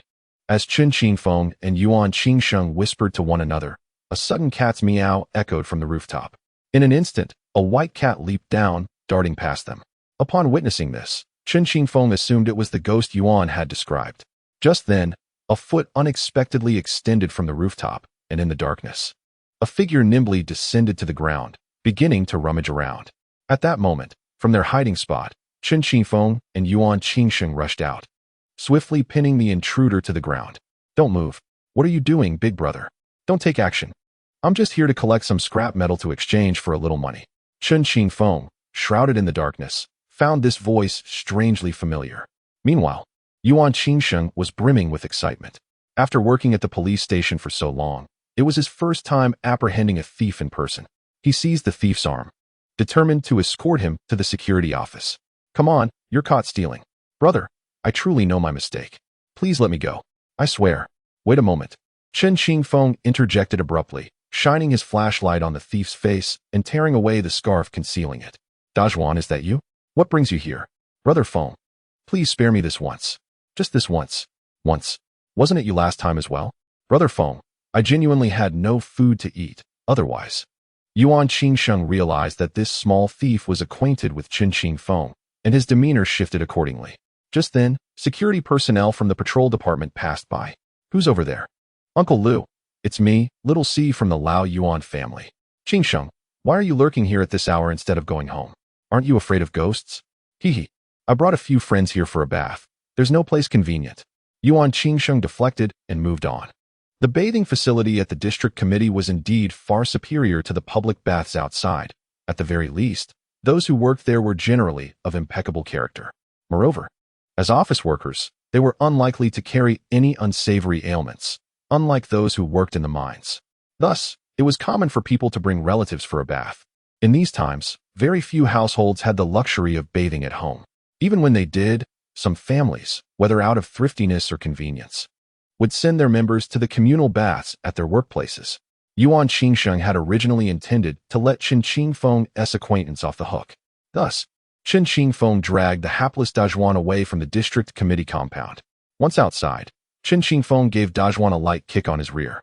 "Why aren't you at home looking after your parents? What are you doing here?" "Brother, I just had a streak of bad luck and couldn't earn any money." "What?" "I heard from the villagers that one can catch fish and frogs in the fields and sell them in the city for a profit. Last summer, I caught a basket of frogs. Guess how much I made?" "Don't talk about that. Get to the point." "Oh, it's just that in the city, I tried my hand at speculation. I brought some eggs over, but the government confiscated them. The worst part is that I still owe money for the eggs. If I don't return the money, I might stir up trouble. Besides, I have no place to stay and no food to eat. A few days ago, I saw steam rising from that place, so I climbed over the wall to find a place to sleep. I ended up discovering a pile of scrap metal there, and I thought, since I was idle, why not take it to the recycling station?" "Dazhuan, how naive do you think you are? Stealing metal is still theft. I'm telling you, they are cracking down hard on this now. You are now in my hands. Were you in the hands of the security office, they would have handed you over to the police, and you might well be sentenced to 3 to 5 years. Brother, I truly regret my actions. Unlike you, who has thrived in our village, it is no wonder that people say you bear no resemblance to the Chen family." "What? Never mind that. Brother, could you lend me some money? I haven't eaten in 2 days. Let us go. I will take you out for a meal, and after we eat, you can tidy up and return home tomorrow." Chapter 70. Heihongbing. Although Chen Qingfeng intended to take Dashwanzi out for a bite, the state-run restaurants have long since closed. Ultimately, it was Yuan Qingsheng who returned home to fetch some steamed buns, pickled vegetables, and canned goods to satiate Dashwanzi's hunger. The lad appeared genuinely famished, devouring the food ravenously, nearly choking in the process. One can hardly blame him. These days, city dwellers do not often indulge in fine grains. "Brother, your friend is truly loyal, even treating me to plain steamed buns. Once I become prosperous, dream on." Chen Qingfeng believed it prudent to counsel Dashwanzi, advising him not to pursue business ventures amidst the current crackdown. Some matters, if undertaken prematurely, could lead to imprisonment. Delay could result in prosperity. However, as he recalled, Dashwanzi later did indeed establish a chicken farm back in his hometown, ultimately amassing wealth, purchasing a home in the city, marrying, and starting a family. In those days, he became a nouveau riche in the eyes of city folk. "How much do you owe others?" "Approximately 440 yuan. Here, Take these 40 yuan as a loan. Listen, the crackdown is severe. If you wish to engage in business, it would be wise to observe the policies. Wait until this storm passes before proceeding. Also, exercise some common sense in your ventures. Who doesn't consume eggs? If you're caught speculating on such commodities, who else would be apprehended? In these times, the safest way to earn a living is through hard work. If you truly wish to remain here, consider collecting scrap. Brother, you are so kind. De Xuanzi was nearly moved to tears, for who could lend him 40 yuan in these times? Yuan Qingfeng, however, felt a measure of sympathy for the young man. Old Chen, I see this brother is truly at his wit's end. Do not scold him. Just as Chen Qingfeng was about to let De Xuanzi leave, he suddenly recalled something. De Xuanzi, what is it? Regarding the money I lent you, do not speak of it upon your return, especially not to my family. Brother, do you know something? What do you mean, know something? I am merely lending you money, but do not mention this to my family. Chen Qingfeng said this because during his recent visit home, his family had asked him for money, which he had refused. Yet, out of sympathy, he had now lent De Xuanzi 40 yuan. Should this lad return to the village and blurt it out, he risked facing a barrage of scolding upon his return, caught between conflicting loyalties. Thus, he cautioned De Xuanzi before allowing him to depart. Yet De Xuanzi paused, seemingly puzzled. Oh, then there is nothing to worry about, brother. I want to utter a word to your family. Wait a moment, De Xuanzi, what do you know? Nothing at all. De Xuanzi, I lent you money out of goodwill, and you must not conceal anything from me. Brother, what can I say? It's a matter concerning your family. I assumed you were already aware, and I merely inquired casually. Yet look at the trouble it has caused. What exactly is going on? Brother, I truly cannot disclose it. Please, you must tell me. Then do not blame me. I do not blame you. Just speak. That fellow beside us, could you step aside? I have something to discuss with my brother. Upon noticing, Yuan Qingxing turned away and walked to the side. Only then did Chen Qingfeng approach a little closer. Brother, my mother told me that you are not the biological child of Uncle Chen, but rather were bought from a trafficker. I should not have said that. Please do not hit me. De Xuanzi expected Chen Qingfeng to erupt in fury upon hearing this. Yet surprisingly, Chen Qingfeng remained remarkably calm. Brother, did you already know? Xuanzi, does everyone in the village know? No, only our family is aware. How did your family find out? How should I put it? Back in the day, my mother was not yet pregnant with me. My grandmother thought it was an issue with my father, so she suggested adopting a child from outside. Shortly thereafter, he found a woman with a child who demanded 100 yuan, an amount our family could not afford at that time. Eventually, somehow, Uncle Chen found out, and his family brought you back. Just a few years after you arrived, my aunt gave birth to you, your brother, and your sister, and my mother also had me a few years later. Only then did my mother mention that it was probably due to malnutrition during that time. Finally confirming the doubts that had lingered in his heart, Chen Qingfeng realized that his previous relationship with De Xuanzi was merely superficial. Even if one were to know such personal matters, they would not divulge them. Yet this time, Chen Qingfeng truly understood his origins. Brother, Xuanzi, you need not return the 40 yuan to me. That is unacceptable. That is a significant sum. When you return home, just pretend I never lent you the money. I have a favor to ask. Could you help me find out where the woman who brought me back is now? Certainly, Brother Feng. I will diligently look into it. After Xuanzi departed, Chen Qingfeng returned to find Yuan Qingsheng. The conversation he had with his fellow townsman was missed by Yuan Qingsheng. Old Chen, you've worked hard all night. Why don't you just come to my home and stay the night? No. It's my first time visiting. It would be too embarrassing to come empty-handed. What is embarrassing about it? My mother always says I don't have any friends. You could say that we are friends now after tonight, right? Come on, let us go back together. I will let you in on a secret. I've hidden a bottle of my father's Maodai. Unable to refuse, Chen Qingfeng followed Yuan Qingsheng back to the party committee courtyard. However, just as they entered the courtyard, a man outside was leisurely riding his bicycle, meandering around the outer wall of the courtyard. In the biting cold, he looked quite conspicuous. Feeling as though someone was cycling behind him, Chen Qingfeng suddenly halted and turned to glance back. At that moment, the cyclist swiftly sped away. The man in the vehicle accelerated steadily along the main thoroughfare of the city until he reached the end of the road, where he turned into a residential area. He bore a package on his bike, and, upon knocking on the door, a head immediately peeked out, followed by the man being pulled inside. Brother Hongbing, when did you return? How's it going, everyone? The legendary Hongbing from the 7th High is back. Brother, you're carrying quite a burden there. There are whispers outside about a crackdown. What is there to fear?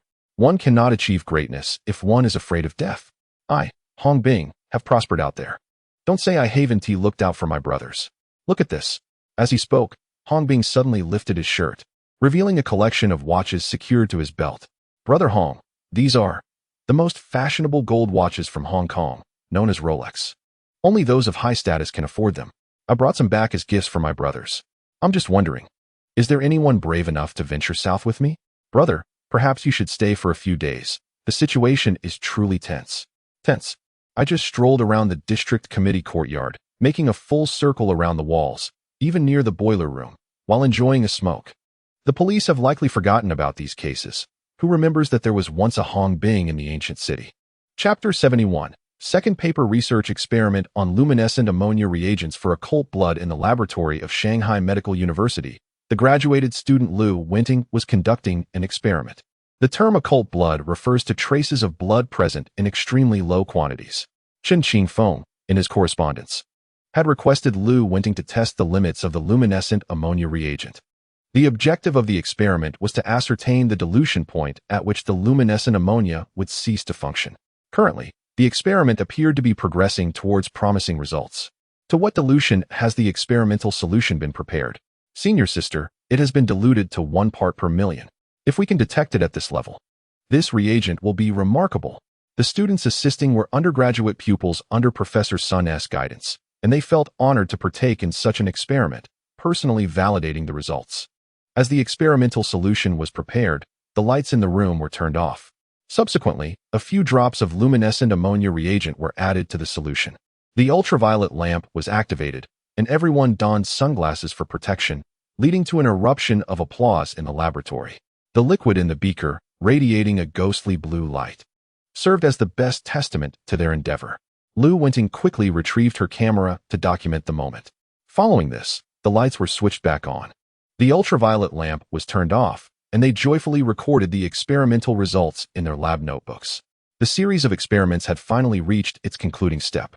The birth of a new reagent heralds the advent of groundbreaking technology across numerous fields. By the time Lu Wenting returned home from the university, it was already 9 p.m., and she squeezed into her modest 10-square-meter abode. The mother sat beside her, gently fanning her, while she diligently penned her thesis at the desk. However, on the cover of the paper, Lu Wenting had placed her name in the second author position, leaving the first author slot for Chen Qingfeng. Wenting, your friend sent such fresh mushrooms. What sort of friend is this? Surely not a classmate from university? Mom, no. Just a colleague I know from work. You have so many friends at work, yet I've never seen anyone else send you gifts. Mom, I'm still working. Oh, all right. I want to disturb you. But as a girl who has read so much, finding a partner will be a challenge. You surely wouldn't look at someone with a lower education level. And those with good qualifications have many choices. Mom, education isn't everything. What matters is character. Oh, and how is that young Chen's character? Upon her mother's inquiry, a slight blush crept across Lu Wenting's face. Truth be told, she had yet to discuss such matters with her family, especially since Chen Qingfeng had not said much to her either. I heard from Jinhua that the young man is quite handsome and works at the Public Security Bureau. His character is unquestionable. Jinhua was Lu Wenting's cousin, who, after their families became acquainted, would occasionally come over for dinner. However, due to the cramped living conditions of the Lu family, they could not cohabitate. Jinhua sold tickets on the bus, which was considered a stable job, yet like Lu Wenting, she harbored a concern. Both of their brothers were still unable to settle in Shanghai. In comparison to her brother in northern Jiangsu, Lu Wenting had another worry. Chen Qingfeng was not in Shanghai, but in the north. In these times, the restrictions of household registration loomed large over individuals. Even if two people were fond of each other, the barriers of registration made it exceedingly difficult to be together. A few days later, Lu Wenting sent her second paper to Chen Qingfeng, primarily inquiring whether there were any modifications needed. Chen Qingfeng, however, was not versed in such matters. In fact, he was surprised that the luminol solution could detect even traces of blood at a millionth concentration. Upon receiving her correspondence, he promptly visited the post office to send Lu Wenting a telegram. Read. Ready for publication. Telegraphs were charged by the word, and this message alone cost him $1. That same day, Lu Wenting received Chen Qingfeng's feedback, and subsequently, The second paper was submitted to the esteemed Chinese medicine journal in the capital. Meanwhile, Chen Qingfeng's internal report was also published in an internal publication of the public security system, instantly sparking controversy. Even as an internal document, how could such content be published? Such degeneracy could not exist within socialism. Letters of dissent poured in like snowflakes, swiftly reaching the editorial office of Internal Affairs Reference. This is a magazine that is not publicly distributed, focusing solely on internal matters related to cases and research within the public security system. Currently, the department has issued a nationwide bulletin regarding the heinous murder case in Jinzhou. To date, this information has not been made public. Yet some rumors have already circulated among the populace. Given that this is a case unlike any encountered before, the department's opinions are rather dichotomous. One perspective suggests that the suspect, Gao Laosan, may have a history of mental illness. Conversely, another viewpoint posits that the emergence of serial killer types of crimes, previously studied abroad, is now beginning to manifest domestically, coupled with recent reports of similar serial murder cases from the Soviet Union. The assertion once made in Soviet criminal textbooks that a socialist country could never harbor a psychopathic murderer seems increasingly untenable. All ideologies are shifting, including the public security system's approach to investigating criminal cases. Many key figures within the system were trained under the Soviet model, yet now, Chen Qingfeng's internal reference appears to have provided a novel avenue for research. Although this article has sparked some controversy, the department's leadership has resolved to withstand the pressure and foster internal discussion, albeit limited to academic debate. This, in essence, serves as a form of protection for the author, Chen Qingfeng, whose name was deliberately concealed during publication. However, Director Qi in Hebei Province is privy to the details of this matter. Presently, he remains somewhat oblivious. Each day, he dutifully commutes to work, pondering how to uncover the truth of his own heritage, oblivious to the fact that he has already attracted the attention of certain influential figures. Chapter 72. Too late in his childhood, during some of the most tumultuous years in society, a series of criminal cases unfolded. Yet many remain unsolved due to interruptions in standard operations. On this particular day, Chen Qingfeng was engaged in studying directives issued from above, emphasizing the need to maintain a high-pressure stance against criminal activity. Just as the meeting was reaching its midpoint, someone suddenly entered, whispering into the ear of Deputy Captain Chen Qingfeng from the 2nd Criminal Investigation Team. Chen Qingfeng quickly interjected, insisting, "There's no need for private communication. Please address everyone directly." "Very well," the individual replied. "The Qingguan police station has notified us that the Chajianling team has reported numerous holes being dug in their commune's forest area, suspecting possible sabotage of agricultural production or even illicit timber extraction for coffin making. The police station inquires if we could send 2 comrades to investigate. It's a minor case. Not everyone needs to attend," Chen Qingfeng remarked, scanning the room before his gaze settled on Chen Qingfeng. To be frank, despite the praise for Chen Qingfeng's capabilities since his transfer to the Guqing Public Security Bureau, Captain Cheng had yet to witness any proof of his prowess. Particularly since the most significant case Chen handled was that of Jinzhou, which remains shrouded in mystery, known only to a select few high-ranking officials within the public security system. Thus, Chen Qingfeng decided to be direct. "Chen Qingfeng, Captain, you have been here for a while now. You must be familiar with some of the tasks in our bureau. The work here at the municipal level undoubtedly differs from that of the county's criminal investigation department. Having studied for some time, why don't you take charge of this case?" "Me? What is the matter? Do you look down on minor cases?" No, little Yuan. Captain, you two have the best rapport. This time, you should accompany Chen Qingfeng to take a look." With that, Yuan Qingsheng followed Chen Qingfeng out of the conference room, where the meeting continued. The two of them, mere subordinates, were dispatched to investigate the situation at Chajianling. They rode their bicycles all the way to the area located to the west of the railway, known as Chajianling. This site was once a hunting ground for the royal family of the Zhao state during the Warring States period. Legend has it that Zhao Wuling Wang shot an arrow into a massive stone, hence the name Chajianling.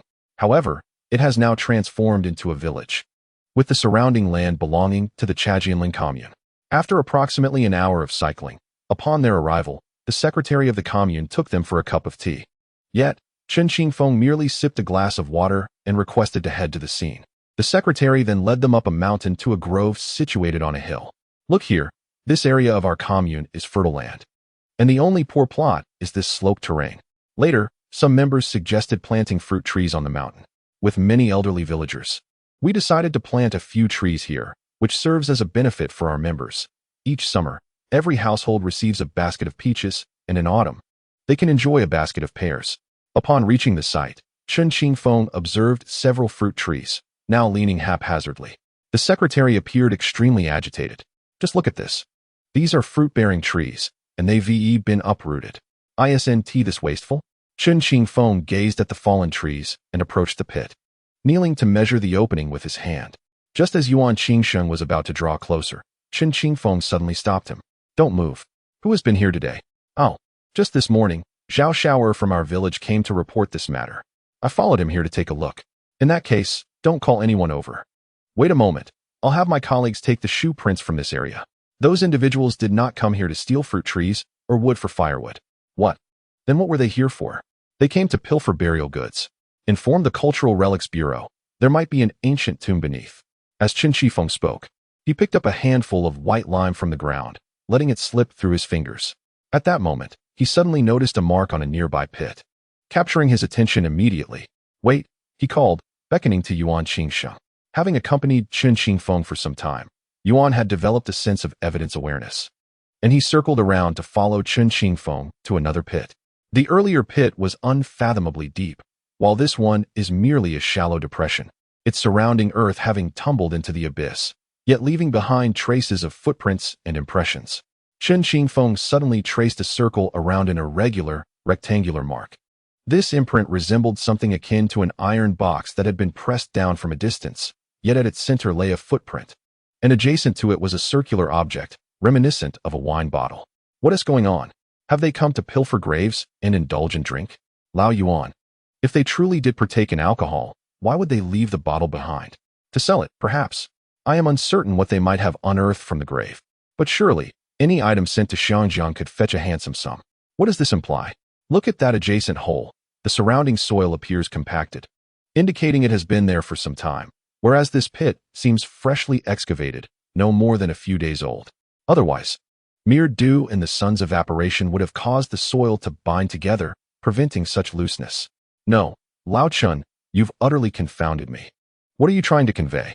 Lao Yuan, this is not the mark of a wine bottle. After my extensive military service, if I cannot even recognize this, then my training has been in vain. This is the trace of a Type 67 grenade.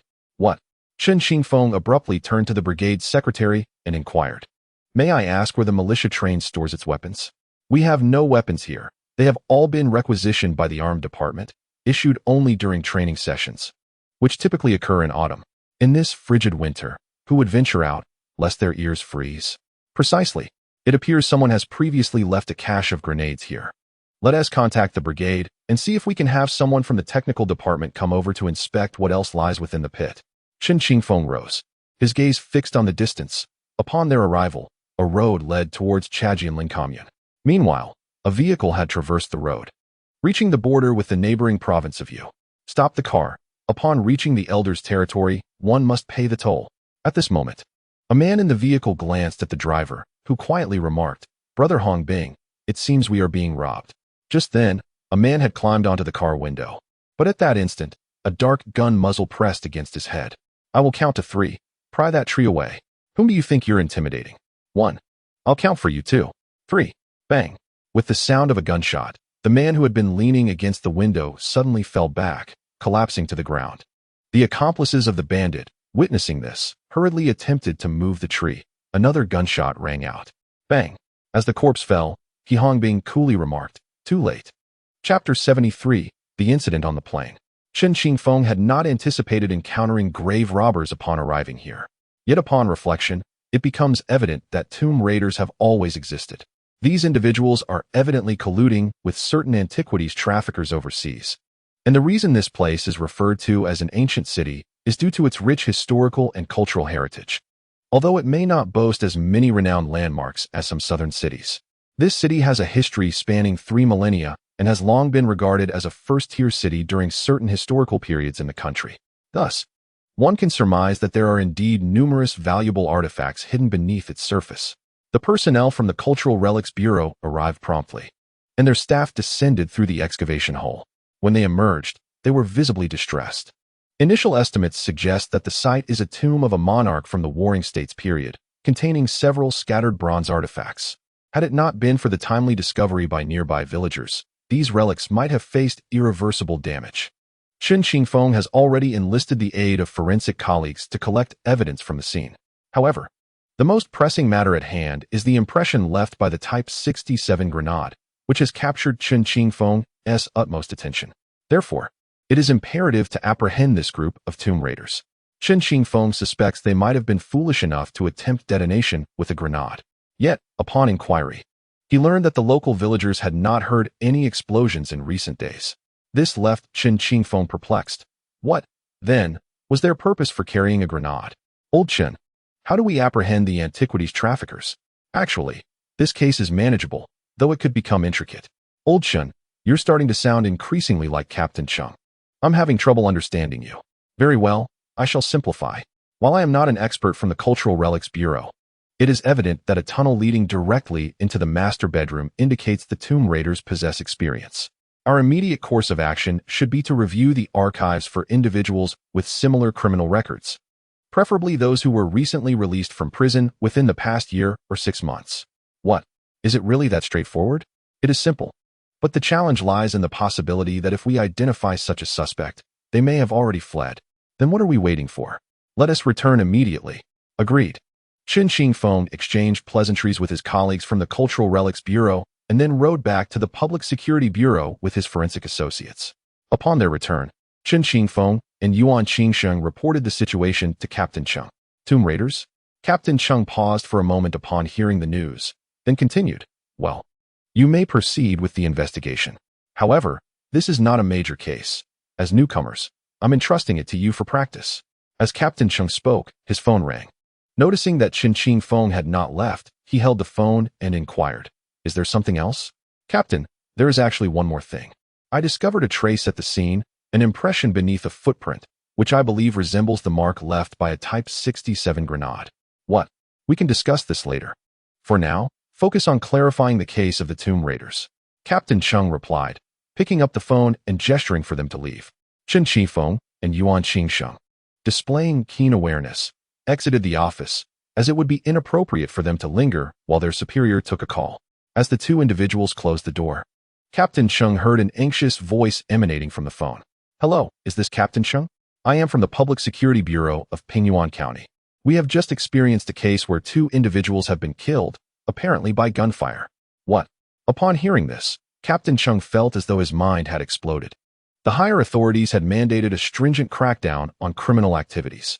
Previously, there had been a thorough sweep in Guqing City, and it was anticipated that the public security situation would significantly improve. However, just as his work had concluded, a gun-related incident had emerged. It is imperative to understand that. Professionally, this indicated a failure in their previous efforts. The reports submitted would be rendered futile, and it could even incite doubt from superiors. Didn't TU claim the results were promising? What is the outcome now? The report has barely been submitted, and a shooting incident occurs. 2 fatalities? What are the specifics? 1 bullet struck the forehead, another pierced the back. Both individuals were killed instantly. The critical aspect is the location of the incident. Right at the junction of our county and Yuzhou province, less than a kilometer away from the border of Yuzhou. Director Hua, I have but one directive: secure the scene. I am en route with my team. After hanging up the phone, Captain Chung immediately felt a surge of tension, his chest tightening. He hastily leaned against the table, sank into a chair, and opened a drawer to retrieve a small bottle of medication. He swallowed a pill, which alleviated his discomfort. After taking a moment to compose himself, he opened the office door. How many people are still in the office? Upon hearing this, everyone stood up. No one responded to Captain Chung, who then spoke plainly. Everyone, assemble immediately. Drop all current tasks and come with me to Pingyuan County. Captain, Old Chen and I were just about to investigate a tomb robbery case. Yuan Qingsheng abruptly interrupted Captain Chung, while Chen Qingfeng attempted to tug at his sleeve to silence him, but it was too late. What tomb robbery case? Did you not hear what I just said? Put everything on hold. Everyone, get in the vehicle to Pingyuan County now. Chen Qingfeng realized that something significant must have transpired in Pingyuan County. He quickly pulled Yuan Qingsheng down the stairs. A liberation truck was already waiting for them below. In these times, government vehicles are scarce, yet the liberation trucks, capable of transporting both people and goods, were particularly favored. Everyone swiftly boarded the vehicle, and Captain Cheng took his place in the driver's seat, instructing the driver to head to Pingyuan County. Once inside, the team was left in a state of uncertainty regarding the situation. However, having worked in the criminal investigation unit for quite some time, some had an inkling of what was unfolding. Goodness, Pingyuan County is near a major thoroughfare with numerous streets. Xiao Chun, didn't you come from Pingyuan County? Yes, Chen Qingfeng affirmed, his mind still occupied with thoughts of the tomb robbery case. However, he is no longer the one in charge of the entire criminal investigation team. The tasks assigned by his superiors are difficult to refuse, but what truly weighs on Chen Qingfeng's mind is the trace of the Model 67 grenade. In Chapter 74, within a Mercedes-Benz, a group of individuals is filled with laughter and merriment. It's all thanks to Brother Hongbing. His marksmanship remains impeccable. Oh, back in the days when I fought guerrilla warfare in Myanmar, my aim was even sharper than it is now. But after moving to Thailand and transitioning into business in Hong Kong, I seldom handled a gun. Brother Hongbing, what prompted you to venture into Myanmar back then? Wasn't it to answer the call? There are still 23% of the world suffering, and our mission was to liberate 2/3 of those in anguish. After I took a life in the ancient city, a comrade warned me that someone was sent to apprehend me. I thought, why not revolutionize anywhere? Just then, the newspapers reported that the revolutionary situation in Myanmar was fervently advancing, so I went. Brother Hongbing, it seems you thrived over there. He, however, did not respond. His gaze drifted distantly. Suddenly, memories of that year flooded back. Clad in military green, he was being pursued by armed men, dragging a girl along as they fled desperately. But then, she stumbled and fell. Xiaomei, brother, you must run. You can't save me. Xiaomei, leave me a gun. I'll cover you. Go now, or the enemy will catch up. Hongbing glanced at his waiting subordinates ahead and then at his beloved woman. In a sudden motion, she snatched the gun from him and fired a shot beside him. Bang! Instinctively, he recoiled a step. Run. The woman's trousers were stained with crimson blood. Hongbing's eyes widened in shock, his body trembling. He gritted his teeth, suppressing his fury, and uttered, "Go." He then joined the throng ahead, fleeing desperately. The sound of gunfire echoed behind them. After what felt like an eternity, he heard the girl's cries and struggles, mingled with the lewd laughter of men. Tearing at his heart. You brutes, let me go? Monsters, Brother Hongbing? Brother Hongbing? Someone gently called his name twice, prompting him to hastily wipe away the tears at the corner of his eyes. Brother, we are unaware of what happened to Sister Xiaomei. She's gone, perished in Myanmar. Gone. That sister sacrificed herself. What sacrifice? I'm just a stubborn fool. They speak of 2/3 of the suffering. But after I fled to Bangkok and saw the cars lining the streets and the opulent villas of the wealthy, I realized that, at the end of the day, this world is simply one driven by profit. Hongbing had no desire to pursue this conversation further. As he wiped away his tears, he spoke. Brothers, follow me this time. I shall lead you to prosperity. We have shared blood in the past, sworn allegiance to one another. Although we live and die together, in this world, fate governs our lives. I will say this, there shall be no traitors in my ranks. Rest assured, stick with your elder brother in Hong Kong. No one shall betray the Red Army brother. They set off from the city towards Pingyuan County. If it were merely a trip to the county town, the distance would be shorter, but this time they were nearly heading to Hunan province. Consequently, their vehicle arrived at the scene just as dusk began to settle. However, upon halting, they discovered a considerable crowd had gathered. Chen Qingfeng jumped from the truck and immediately spotted Director Hua, who exchanged a knowing glance with him. Just then, Captain Cheng descended from the vehicle. Xiao Chun, your master is over there. Go assist him. Captain Cheng, what is the situation on site? Understanding the gravity of the case, we refrained from disturbing the scene, waiting for the technical investigation team from the city to arrive first. Yuan Qingsheng accompanied Chen Qingfeng to the side, where he approached an elderly man. Master, I'm back. How is your leg recovering? Fairly well, though it itches uncomfortably when the wind blows or it rains. And sometimes it feels numb. But enough of that. Let me inform you about the situation here, so you can advise me well. Very well. Yuan Qingsheng, along with Chen Qingfeng and Su Yuanchao, walked around the perimeter of the scene. As they strolled, Su Yuanchao recounted. The sequence of events is as follows. A couple of days ago, a rabid dog bit a child in the village. The family was unaware, and soon after, the child developed rabies and tragically passed away. How dreadful. That poor child. Consequently, the county organized the extermination of stray dogs in the nearby villages. Our Public Security Bureau received the assignment and came here, spending the last couple of days culling dogs. However, 2 dogs fled to this area, and villagers recognized them as the rabid dog. We followed them here, and just as we were about to cross the boundary, the dogs darted into the underbrush. I then noticed several wild dogs dragging something resembling a human hand. We quickly intervened and dispatched those wild dogs, only to discover they had unearthed 2 corpses from somewhere. Were the bodies concealed? They were partially covered with grass. Upon discovery, I observed a significant hole in one forehead, clearly indicating a gunshot wound to the temple. Master, did you find any shell casings at the scene? Not yet, but we have coordinated with the armed forces to procure metal detectors. As Su Master was speaking, suddenly, Xing emerged from the thicket. Captain, we have discovered a shell casing. Please secure it and investigate the ejection marks upon our return. Chen Qingfeng stood still, surveying the surrounding terrain. It was a gully area with a narrow road. His attention was drawn to a fallen tree, where he noticed drag marks on the surface. Looking back, he realized this was not a major thoroughfare, but rather a small path seldom traveled by vehicles heading south. Typically, only horse-drawn carts and donkeys traversed this route. However, Chen Qingfeng spotted 2 distinct tire tracks at the well-preserved scene, unmistakably indicating the passage of a car. Why would a vehicle venture here? A question arose in his mind as he approached Xing. Xiaoxing, may I see that shell casing? Sure, but don't touch it with your hands. Chen Qingfeng acquiesced, carefully grasping the casing with tweezers. Upon flipping it over, he examined the markings below, 11967. He recognized it as a military factory code. However, these numbers were confidential, with only the relevant authorities privy to the specific factory identity. The latter part denoted the year, indicating this was a bullet manufactured in 1967. Chapter 75. Lei Gong brother, we made it all the way to Guangdong province. Can we really go to Hong Kong? Do you believe in your brother Hongbing? Absolutely. We're just waiting for brother Hongbing to take us to Hong Kong to strike it rich. All right, from now on, try to speak as little as possible. You don't know Cantonese, and as soon as you open your mouth over there, they'll know you're from the mainland. What should we do then? In short, once we arrive, just follow my lead.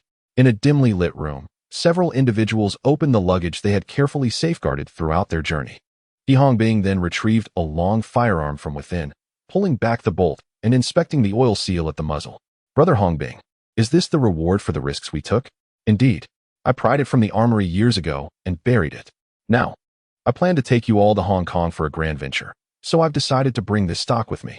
Otherwise, once we get there, acquiring these items would cost a fortune. The group gazed at the items with delight. No man could resist such treasures. Just then, someone outside caught a large rooster.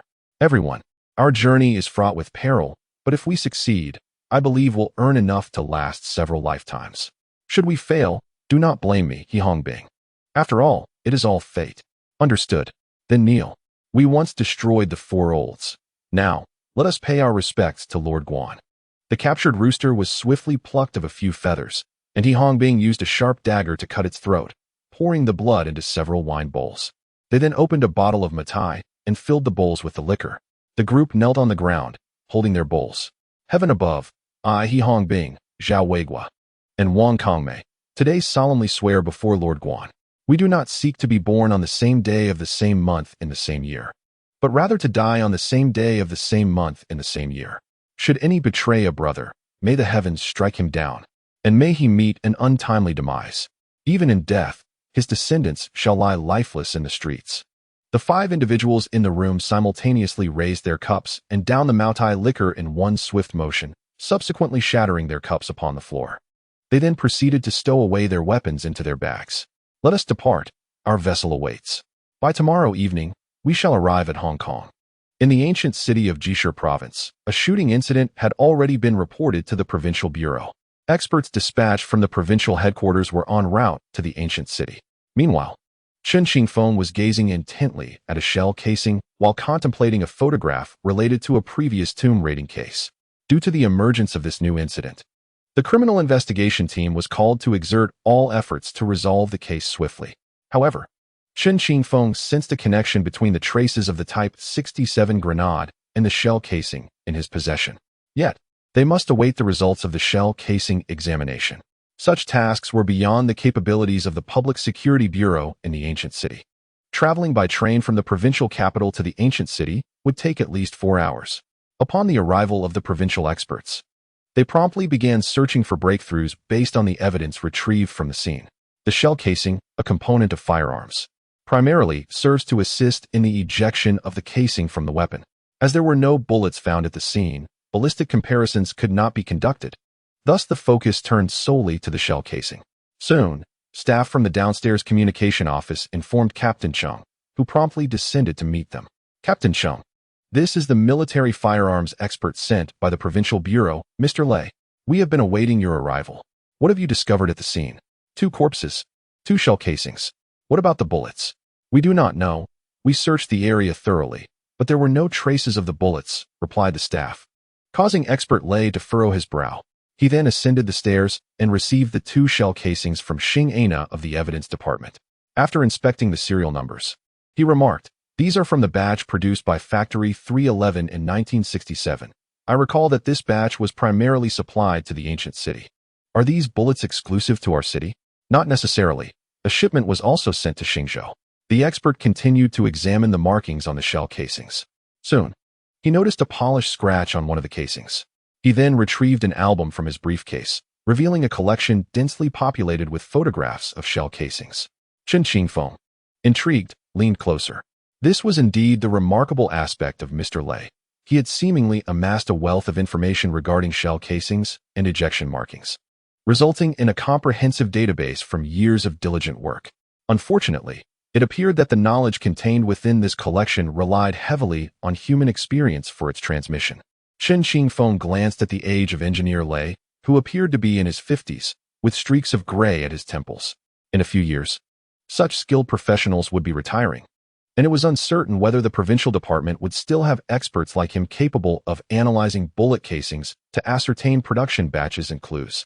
In this era, various computer technologies and on-site investigation techniques remain inadequate. Most investigations rely heavily on human experience for speculation and inquiry. Individuals like Engineer Lei are treasured assets within the criminal investigation departments across provinces. Chen Qingfeng scrutinized the technician, noticing the wear on his shoes and the darkened edges of his sleeves, indicating that he was likely a frequent traveler. If his instincts were correct, this batch of firearms seemed to date back to the 1960s. Engineer Lei, are you certain? 100% certain? I cannot guarantee that. But the traces strongly resemble those produced in that era. The quality of firearms from those years was notoriously inconsistent, with many shell casings failing to meet standards. Initially, the casings were meant to be recycled, leading to widespread dissatisfaction among factories regarding that particular batch. Yet, during those times, who cared about such matters? Upon hearing this, Chen Qingfeng suddenly recalled something Yuan Qingsheng had mentioned to him. He vaguely remembered that during his middle school years, a significant incident occurred in the city, involving a group that broke into an armory and stole a cache of weapons, resulting in the murder of a city official. The culprits escaped, and despite the passage of years, neither the firearms were recovered nor the individuals apprehended. Could it be the batch of weapons from the late 70s? Chen Qingfeng blurted out, quickly capturing the attention of those around him. Are you referring to that batch of firearms? Chapter 76. Yuan Qingsheng's advice. Engineer Lei began to flip through the booklet in his hands, swiftly turning pages until he stopped and examined the photographs. Indeed, young comrade, you possess a sharp mind. Captain Cheng, I can assure you that it is precisely that batch. Cheng Feng glanced at Chen Qingfeng, while Engineer Lei curiously assessed him. What is your name, young comrade? Are you usually interested in firearms? Engineer Lei, my name is Chen Qingfeng. I served in the military and have a basic understanding of firearms, though not extensively. Chen Qingfeng, I believe I have heard that name before. Oh, you are the one who cracked that major case in Jinzhou, aren't you? Chen Qingfeng recognized that remaining in this spot would not bode well for Captain Cheng's mood. He was here to work, not to receive accolades. Thus, he humbly deflected the praise and took a seat beside Yuan Qingsheng. Meanwhile, Captain Lei had obtained the information he needed.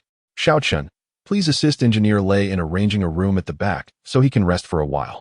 Chen Qingfeng thus escorted Lei Gong out of the office. After Chen Qingfeng departed, Captain Cheng continued, everyone, cease your current tasks. Half of you will remain to investigate the case from years past, while the other half will accompany me to interview the suspects, to ascertain if any of those involved in the original incident have resurfaced. Additionally, there is a lead suggesting that the burial site may have been disturbed by grave robbers, Yuan Qingfeng.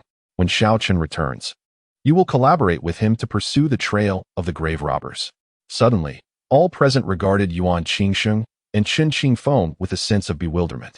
Most had been reassigned to investigate the current case, while others were tasked with delving into the old, unresolved cases potentially linked to the present incidents. Both cases involved loss of life, yet at this juncture, Chen Qingfeng and Yuan Qingfeng were dispatched to probe into grave robbers. Nevertheless, Captain Cheng's request bore its own rationale. The location of the grave robbery was in close proximity to the site where the 67-style grenades, which Chen Qingfeng had consistently emphasized, were believed to be buried. If Chen Qingfeng's hypothesis held any merit, perhaps the grave robbers had discovered those weapons and absconded with them. From this perspective, although the hope was slim, the assignment given to Chen Qingfeng and Yuan Qingfeng possessed a semblance of reasonableness. Yet, there lingered an unmistakable feeling of being dismissed. Having already accompanied Lei Gong away from the office, Yuan Qingfeng observed as the others busied themselves, while he sat gloomily in a chair.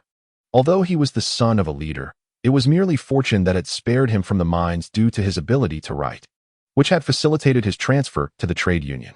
Yuan Qingfeng harbored a disdain for the stifling environment of the mines. He did not desire a lifetime as a coal miner. Thus, he endeavored to distinguish himself within the union, ultimately earning recognition and being reassigned to the security department of the mining area, followed by a transfer to the municipal police department. At home, his father was the patriarch, whose will was not to be contradicted. However, his father had one principle.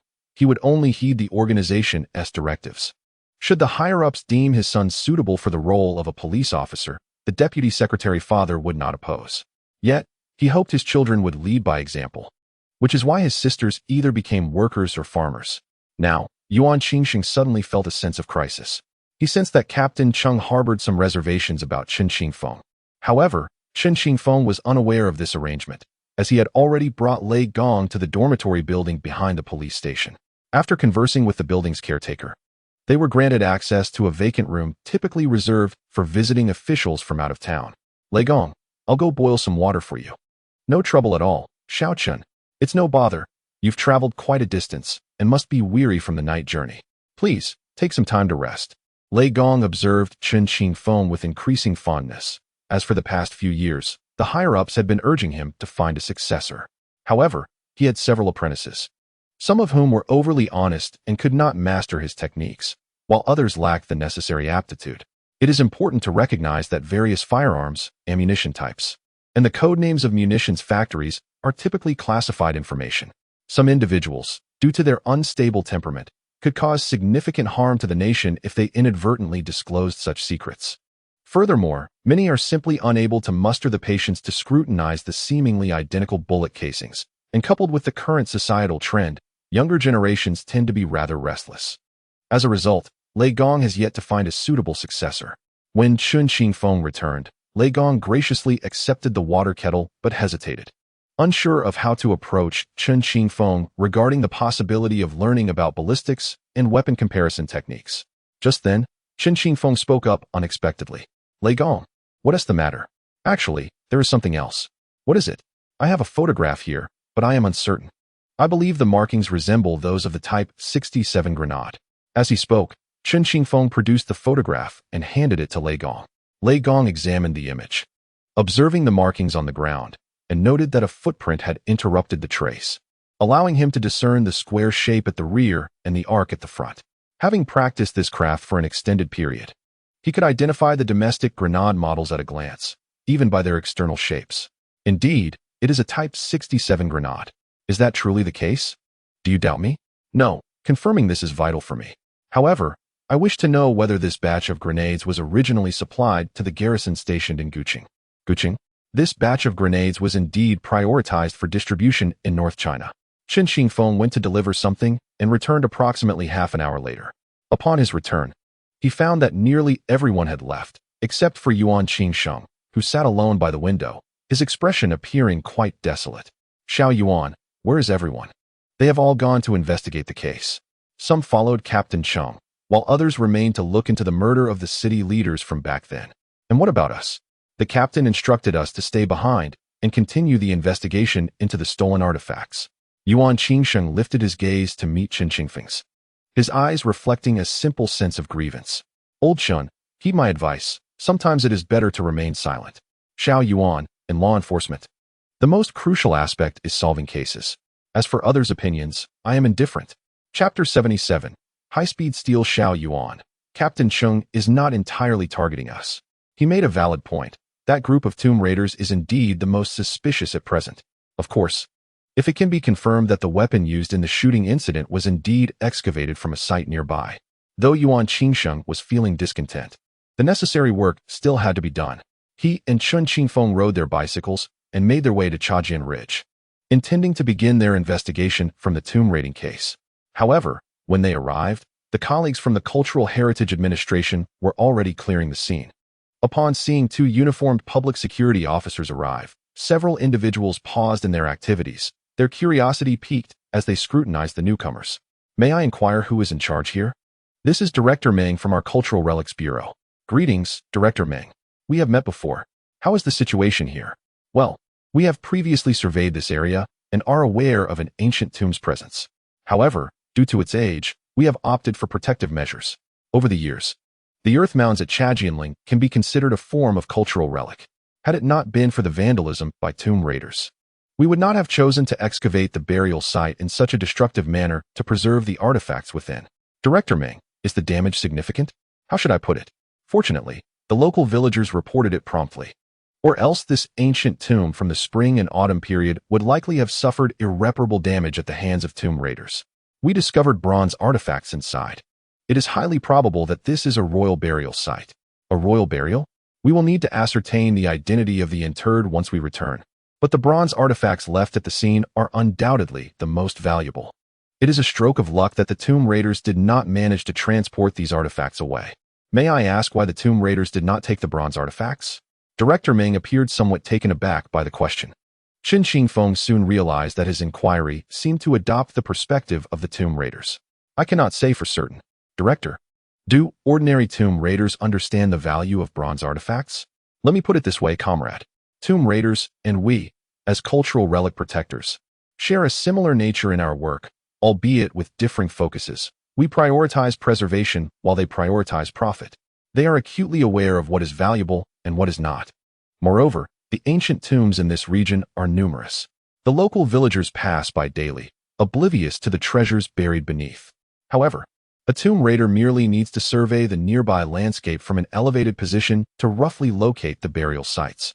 Though it may sound unseemly, it is still a form of knowledge.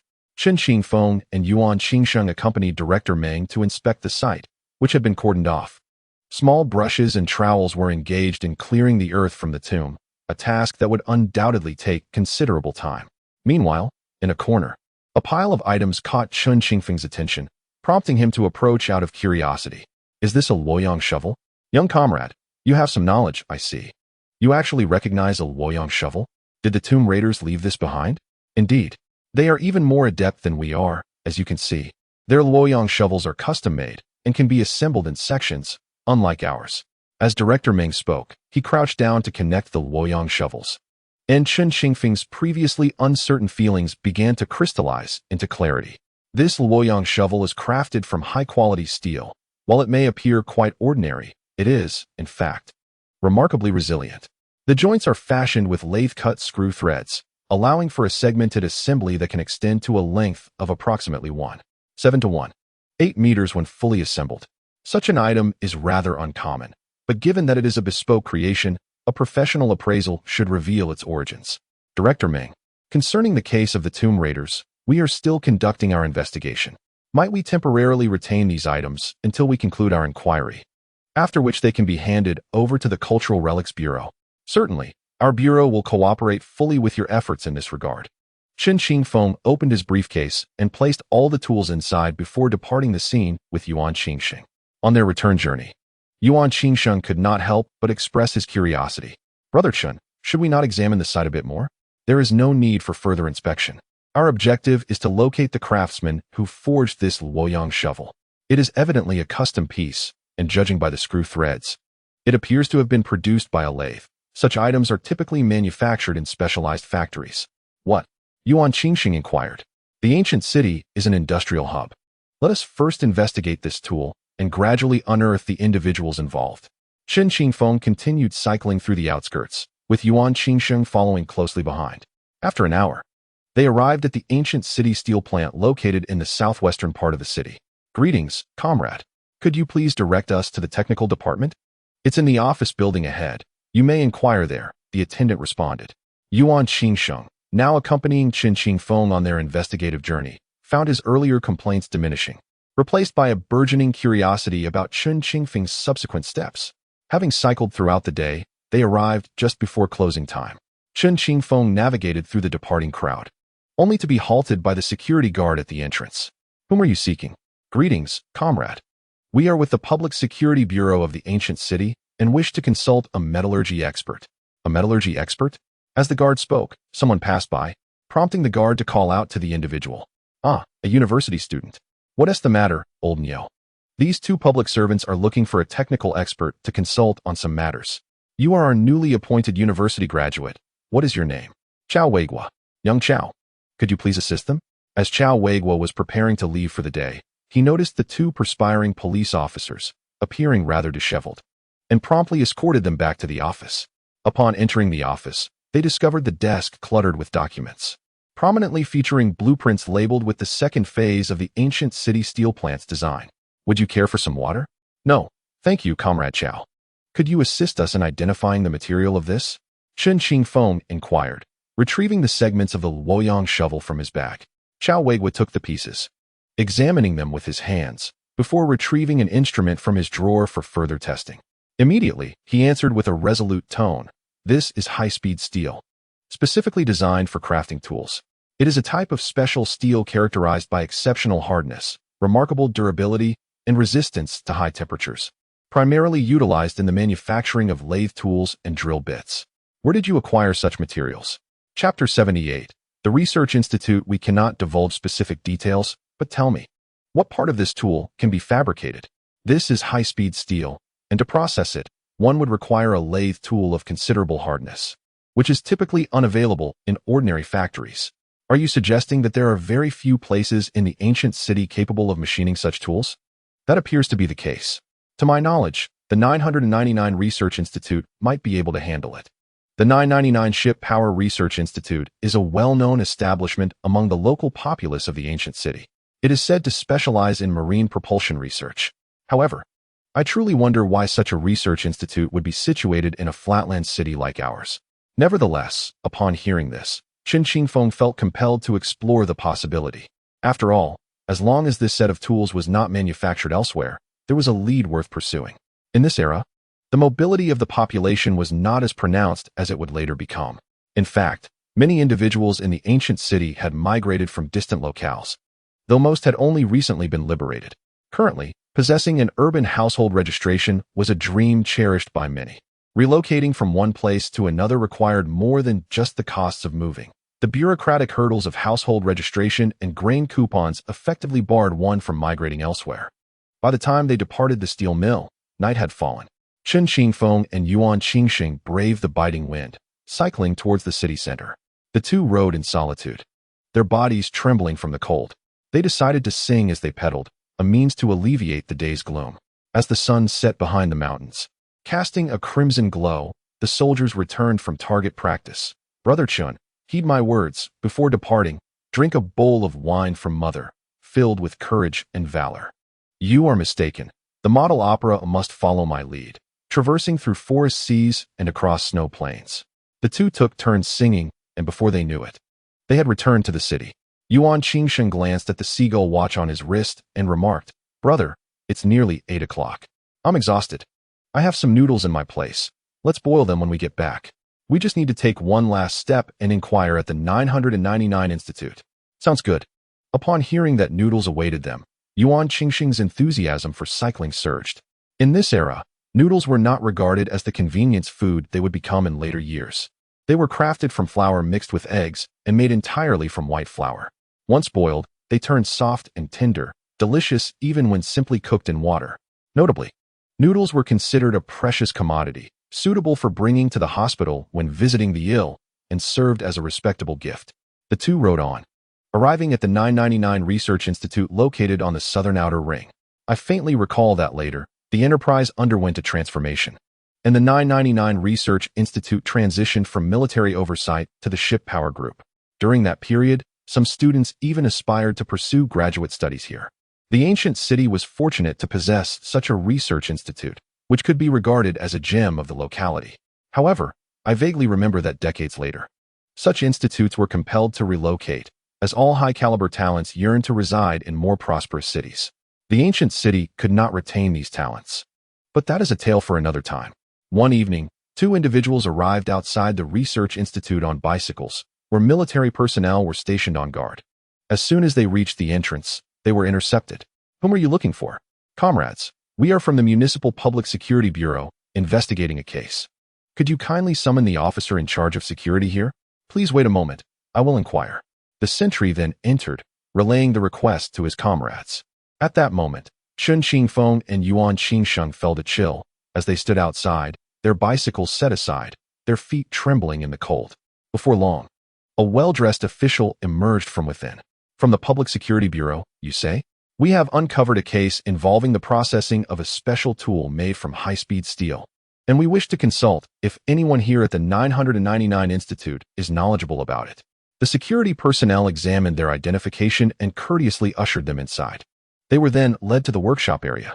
The Research Institute boasted its own independent workshops, with most personnel residing within the spacious compound.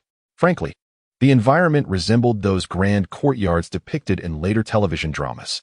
The inhabitants hailed from all corners of the country, predominantly of respectable origins, either military officials or technical talents, if not skilled artisans thriving on their expertise. They lived in this enclave, which featured its own kindergarten and elementary school. Only upon reaching secondary education would the children venture outside. The security personnel guided them to a cylindrical building located to the south of the compound. After ascending the stairs and inquiring, Chen Qingfeng and Yuan Qingsheng were summoned upstairs.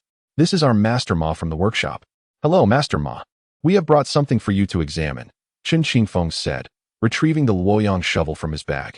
Master Ma took it and scrutinized it closely, examining the patterns. Suddenly, he smacked his thigh in realization. "I knew it. That rascal Qian Yong must be misbehaving again, surely using the materials from the factory for personal gain. Master Ma, please calm down." However, Master Ma was quick-tempered. Upon exiting, he began to vociferously berate someone in the corridor. He then proceeded to the door of a nearby apartment. "Qian Yong, come out here." "Master, what is it?" "Take a look at this. Are you sneaking off to accept private jobs again?" "I've told you. The machines and materials belong to the state. We are a confidential unit. If any secrets are leaked, you would not have enough heads for the consequences." Thus, Qian Yong was unceremoniously dragged back to his home by Master Ma, grasped firmly by the scruff of his neck.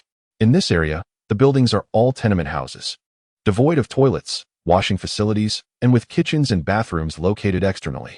Soon, Chen Qingfeng and Yuan Qingsheng witnessed Master Ma dragging in a young man in his 20s. The sudden influx of so many individuals rendered the small room overcrowded. "Is this your doing?" "Master, I swear it's not me. I haven't done anything wrong. I just wanted to buy a seagull watch. If you desire a watch, then focus on honing your skills. As your salary increases, you will be able to afford it." Realizing that prolonging the matter would jeopardize their chances of having dinner that evening, Chen Qingfeng intervened to pacify Master Ma. "Comrade Qian Yong, rest assured, we are not here to trouble you. We merely wish to inquire for whom this set of tools was made. Just provide us with a name." "It's my high school classmate, Li Xiaofei." Chapter 79. The Bank Heist in Hong Kong. Mongkok represents the bustling heart of the city, surrounded by towering department stores, watch shops, and jewelry stores. By the 1980s, Hong Kong's economy had soared, and the lifestyle of its residents was beyond the imagination of those from the mainland. At this moment, a few plainly dressed individuals sat in a vehicle, observing the Changlong Bank across the street. "You see, the cash truck will stop at the bank entrance every Wednesday at 2 p.m. Our task is to seize the money within a few minutes." "Brother Hongbing, is tomorrow the day of action?" "Indeed. Without identification here, we risk drawing attention over time. This time, we aim for a significant haul.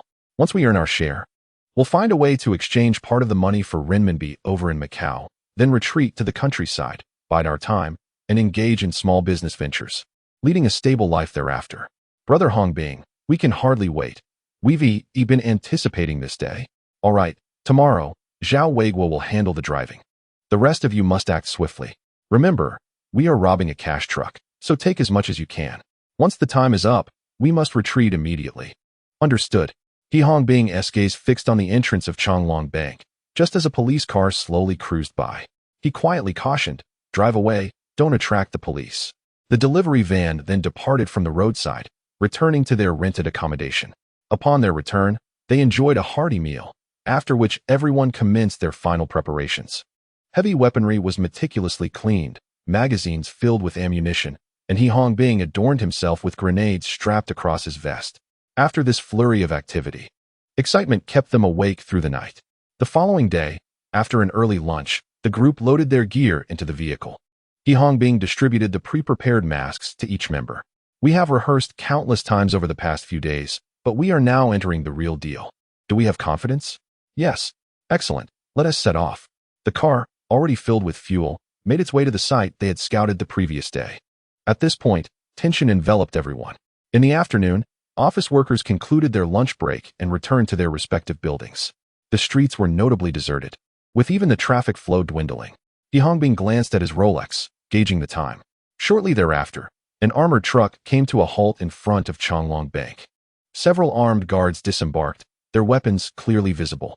The bank employees promptly began unloading boxes, subsequently placing them into the truck. "Now is the time." He Hongbing stubbed out his cigarette and tossed it aside. Wrapping his coat around him, he strode purposefully towards the armored vehicle. "What's with this guy dressed so heavily on a hot day? Hey fool, don't come this way." Suddenly, the man in the coat spread his arms wide, and a grenade was hurled forth. Moments later, a deafening explosion rocked the scene. He Hongbing brandished a rifle and began firing at the armored truck. Soon, everyone was pinned down by his overwhelming firepower. Some fell to the ground, wounded, as terrified pedestrians scattered in all directions. At that moment, a car, which had been parked at the roadside, swiftly maneuvered beside the armored truck. The occupants leapt into action, each hoisting 4 boxes and tossing them into the vehicle. He Hongbing kept a watchful eye on the time. Meanwhile, several more assailants armed with guns stormed into Changlong Bank, handing bags to the tellers. "Fill them up. As much as you can, quickly." With a few more gunshots, He Hongbing maintained his position outside, rifle in hand. In the distance, the rapid sound of footsteps signaled the approach of 2 uniformed officers rushing from the street's end. Without hesitation, He Hongbing raised a grenade. Another explosion ensued, followed by a barrage of gunfire. The 2 officers, caught at a distance, could only take cover. He Hongbing glanced at his watch. 1 minute left. He shouted, "Fall back." Immediately, everyone scrambled into the vehicle, adhering to his command. The car sped away from Mong Kok, yet police vehicles pursued closely behind. "Attention, vehicles ahead. Halt immediately." The responding police cars were met with a hail of bullets. Another grenade was thrown. Boom. The immense blast nearly flipped the front of their vehicle, while other cars on the road scattered in panic at the sudden explosion, plunging the scene into chaos. However, this turmoil presented a perfect opportunity for He Hongbing and his crew to escape. The ensuing disorder among the vehicles obstructed numerous police reinforcements. With a well-rehearsed escape route in Zhao Weiguo's grasp, they reached their hideout in less time than originally anticipated. Immediately, everyone began to shed their coats, set fire to vehicles, and withdrew money to fill their pre-prepared bags. He Hongbing, reluctant to part with his weapon, stuffed 2 grenades into the car. With a resounding explosion, the crowd jubilantly returned. Laden with spoils, they then made their way to their secondary hideout. Upon arrival, everyone opened barrels of liquor and commenced a wild celebration. "We've struck it rich. This fortune will last us for generations," shouted one. "Brother Hongbing, you are truly the rebirth of our fraternal bond. Without your guidance, we would never have realized this path to wealth. Brothers, under my leadership, we shall indulge in fine wine, succulent meat, and beautiful women. But remember, after this feast, we must part ways." "Part ways?" someone interjected. "Tomorrow, I have arranged for us to return to the mainland by boat. We will await further opportunities in Macau. Remember, Once we return, conceal the remaining money, and do not speak of this matter again. Let us not forget, we carry the weight of our past. Brother Hongbing, why not stay here in Hong Kong? A sharp slap echoed through the air. Before his subordinate could finish, he received a resounding blow. What did you say? You wish to stay? Do you intend to expose us to the authorities? Brother, that's not my intention. Listen carefully. Upon our return, should anyone act recklessly, flaunt their fortune, or break the rules, do not blame me. Even if you flee to the ends of the earth, I, He Hongbing, will ensure your demise precedes mine. Chapter 80. Vital clue. In the early morning, the northern air was laced with frost. A blanket of silver adorned the ground, walls, fences, and trees. At this moment, Chen Qingfeng and Yuan Qingsheng were hiding, having stood outside all night, their overcoats slightly damp. Yuan Qingsheng glanced at Chen Qingfeng, whose eyebrows and nose were crusted with ice, and whose runny nose dripped onto his scarf as he shivered behind the wall. At that moment, a bicycle approached slowly from the end of the alley, its rider cautious. As the bicycle neared the corner, Chen Qingfeng, concealed behind the wall, suddenly shouted, "Li Xiaofei." Huh, the rider instinctively replied, only to be swiftly overwhelmed by Yuan Qingsheng and Chen Qingfeng, who pushed him to the ground. You are Li Xiaofei. Who are you? I'll call for help. We are the police. We need to ask you a few questions. You were responsible for the tomb robbery at Arrow Ridge, weren't you? Come with us. The cold was unbearable, and by the time Chen Qingfeng and Yuan Qingsheng brought Li Xiaofei to a nearby police station, they were nearly frostbitten. The on-duty officer hurriedly ushered them into a room with a heater, allowing them to warm up for some time before they began to recover. Chen Qingfeng removed his cotton shoes, which had become wet from the melting snow, leaving his feet painfully cold. Even the insoles were torn away. Yuan Qingsheng endured considerable hardship. The two of them placed the insoles near the fire to dry. After a while, the on-duty police officer entered with 2 bowls of porridge and 2 steamed cornbread. Please eat something. I heard you kept watch all night. Are you all right? As the warm porridge filled his mouth, Chen Qingfeng felt warmth returning to his body, especially in his stomach. This sensation was truly delightful. Had he not been young, that single night would have surely brought upon him a serious illness. Without fear of the heat, they drank half a bowl of porridge each and then ravenously devoured the cornbread. To be honest, the cornbread was somewhat unpalatable. It was coarse grain, resembling sand in texture. It was nothing like the yellow buns made from a mixture of cornmeal and white flour in the later days. It was hard as stone. Chen Qingfeng took a bite and drank most of the porridge. Yet, unwilling to waste food, he placed the cornbread on the stove to toast. After a while, the cornbread emitted a fragrant aroma reminiscent of roasted corn. This made it considerably more appetizing. After a lengthy respite, they finally found a room to interrogate Li Xiaofei. Comrades of the police, have you made a mistake? I am a law-abiding citizen. Since returning to the city, I have been patiently awaiting my job assignment. By the way, the street committee informed me yesterday that I am to work at the broom factory under the steel mill. Li Xiaofei, there is a strict crackdown underway. If you do not cooperate, you may end up making brooms yourself. Cooperate? You must tell me what I am supposed to cooperate with. I am an honest person, simply wishing to serve the people diligently. Li Xiaofei, I have heard that your ancestors were grave robbers. Comrade police, I do not appreciate that remark. Grave robbers. They opposed the feudal remnants of the bourgeoisie, denying those feudal elements a place to stand. My ancestors, out of hatred, excavated their graves and distributed the burial goods to the impoverished. Enough already. What era do you think this is? You still wish to use that excuse to evade responsibility? Chen Qingfeng realized that Li Xiaofei was slick-tongued, clearly a seasoned trickster. Thus, he decided to be straightforward. Li Xiaofei, you should be aware of the strict crackdown. I need not elaborate on the current circumstances. You must understand that honesty brings leniency, while resistance invites severity. Your situation is neither trivial nor monumental, but I require your honest confession. You refuse to admit it. Do you? Then take a look at this. Chen Qingfeng's intention was not merely to apprehend this grave robber, but to uncover potential leads regarding existing firearms through him. He then produced the Luoyang shovel. Upon seeing it, Li Xiaofei immediately wilted. Leaders, what is the matter? Don't tell me you don't recognize it. This item is made from high-speed steel. We have even located the craftsman who processed it for you. Do you still wish to deny it? I dare not. I find myself at a loss, reflecting on the heritage left by my ancestors, hoping not to squander it. I sought a place to hone my skills. Esteemed leaders, I have an elderly mother of 80 at home. Should you apprehend me, I would only cause further trouble for the government. Enough of this. Speak up. Why did you breach the tomb yet fail to retrieve the bronze artifacts within? My luck has been poor. In truth, I ventured there last night, hoping for another stroke of fortune, only to discover that the personnel from the Cultural Relics Bureau had already secured the area. You went to the Arrow Ridge last night. Yes. Li Xiaofei, recount the events. If you are forthright, we shall not make things difficult for you. You indeed breached the tomb, yet the items within are not of significant quantity.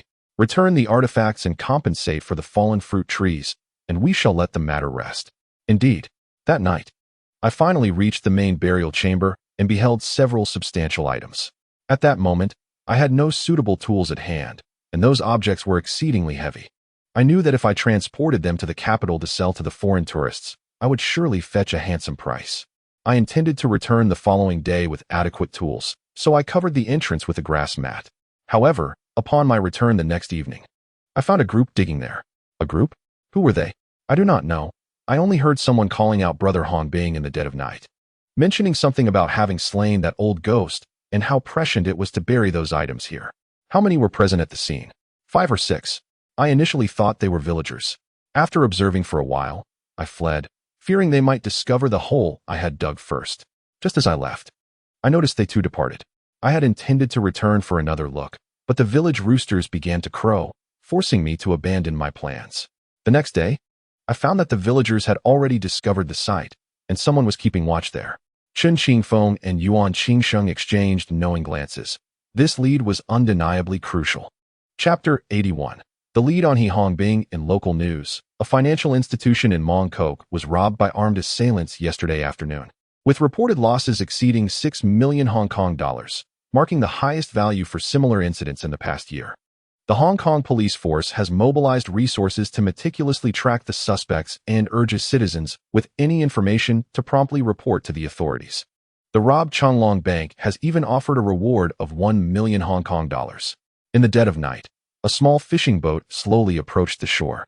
A few individuals, burdened with large bags, boarded the vessel and vanished into the obscurity of the sea. Tension filled the air as they gazed into the vast, dark depths of the ocean, which always evokes an unsettling sense of the unknown. Under the cover of night, He Hongbing retrieved a pack of Zhonghua cigarettes from his pocket and placed one between his lips.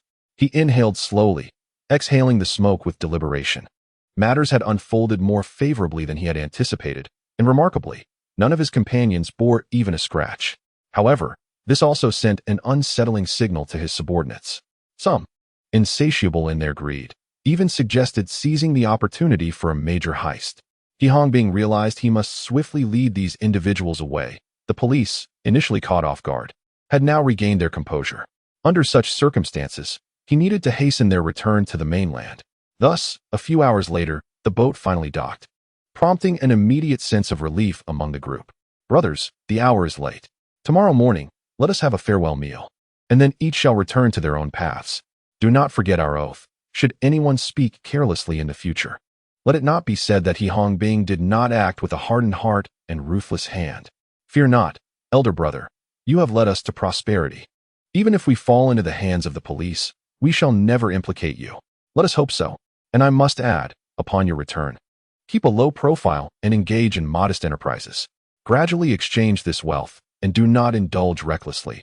Should the police come knocking, it will be the brother who must bear the consequences. He Hongbing felt a twinge of unease. Upon his return, he witnessed the stark contrast between the mainland and Hong Kong. Frankly, each of them carried a bag of money sufficient to sustain an entire family for a lifetime in this region. Thus, despite his numerous admonitions, his worries persisted. This was precisely why he sought to part ways with them upon his return. He dared not be tethered to them as they journeyed back to the ancient city. As for these individuals, it was highly unlikely that he would engage with them again. He intended to live a tranquil life on this newfound fortune. Reflecting on the murder he had committed years ago, he marveled at the absurdity of his motives. He recalled fleeing to Myanmar with his girlfriend, pursuing an elusive ideal while fighting alongside unfamiliar adversaries for an extended period. The mere thought of his girlfriend filled him with a silent anguish. Xiaomei remained an everlasting sorrow in his heart. Yet, she was a sacrifice he had willingly cast to his enemies, and this vendetta could never be avenged. In the ancient city, after a day of relentless toil, Captain Qingfeng led a team to search for clues, but yielded no results. Meanwhile, the female officers remaining at the Bureau unearthed archives from years past. Through comparisons made by Lei Gong, they confirmed that the shell casing marks found at the scene bore a striking resemblance to those from a murder case in the 1970s. It could practically be asserted that they were linked to the same case. However, just as the two groups were deliberating over the case, Captain Cheng surveyed the room and inquired, "Where is Chen Qingfeng? What about Yuan Qingsheng?" Report, "They did not return last night. Upon their return, instruct them to come to my office." Honestly, at a time like this, everyone is busy. Why add to the chaos? All in the office fell silent, unwilling to provoke any discord at that moment. Just then, Chen Qingfeng and Yuan Qingsheng entered, accompanied by a shifty-eyed individual. Report, "Captain Cheng, we have apprehended the Tomb Raider." Tomb Raider?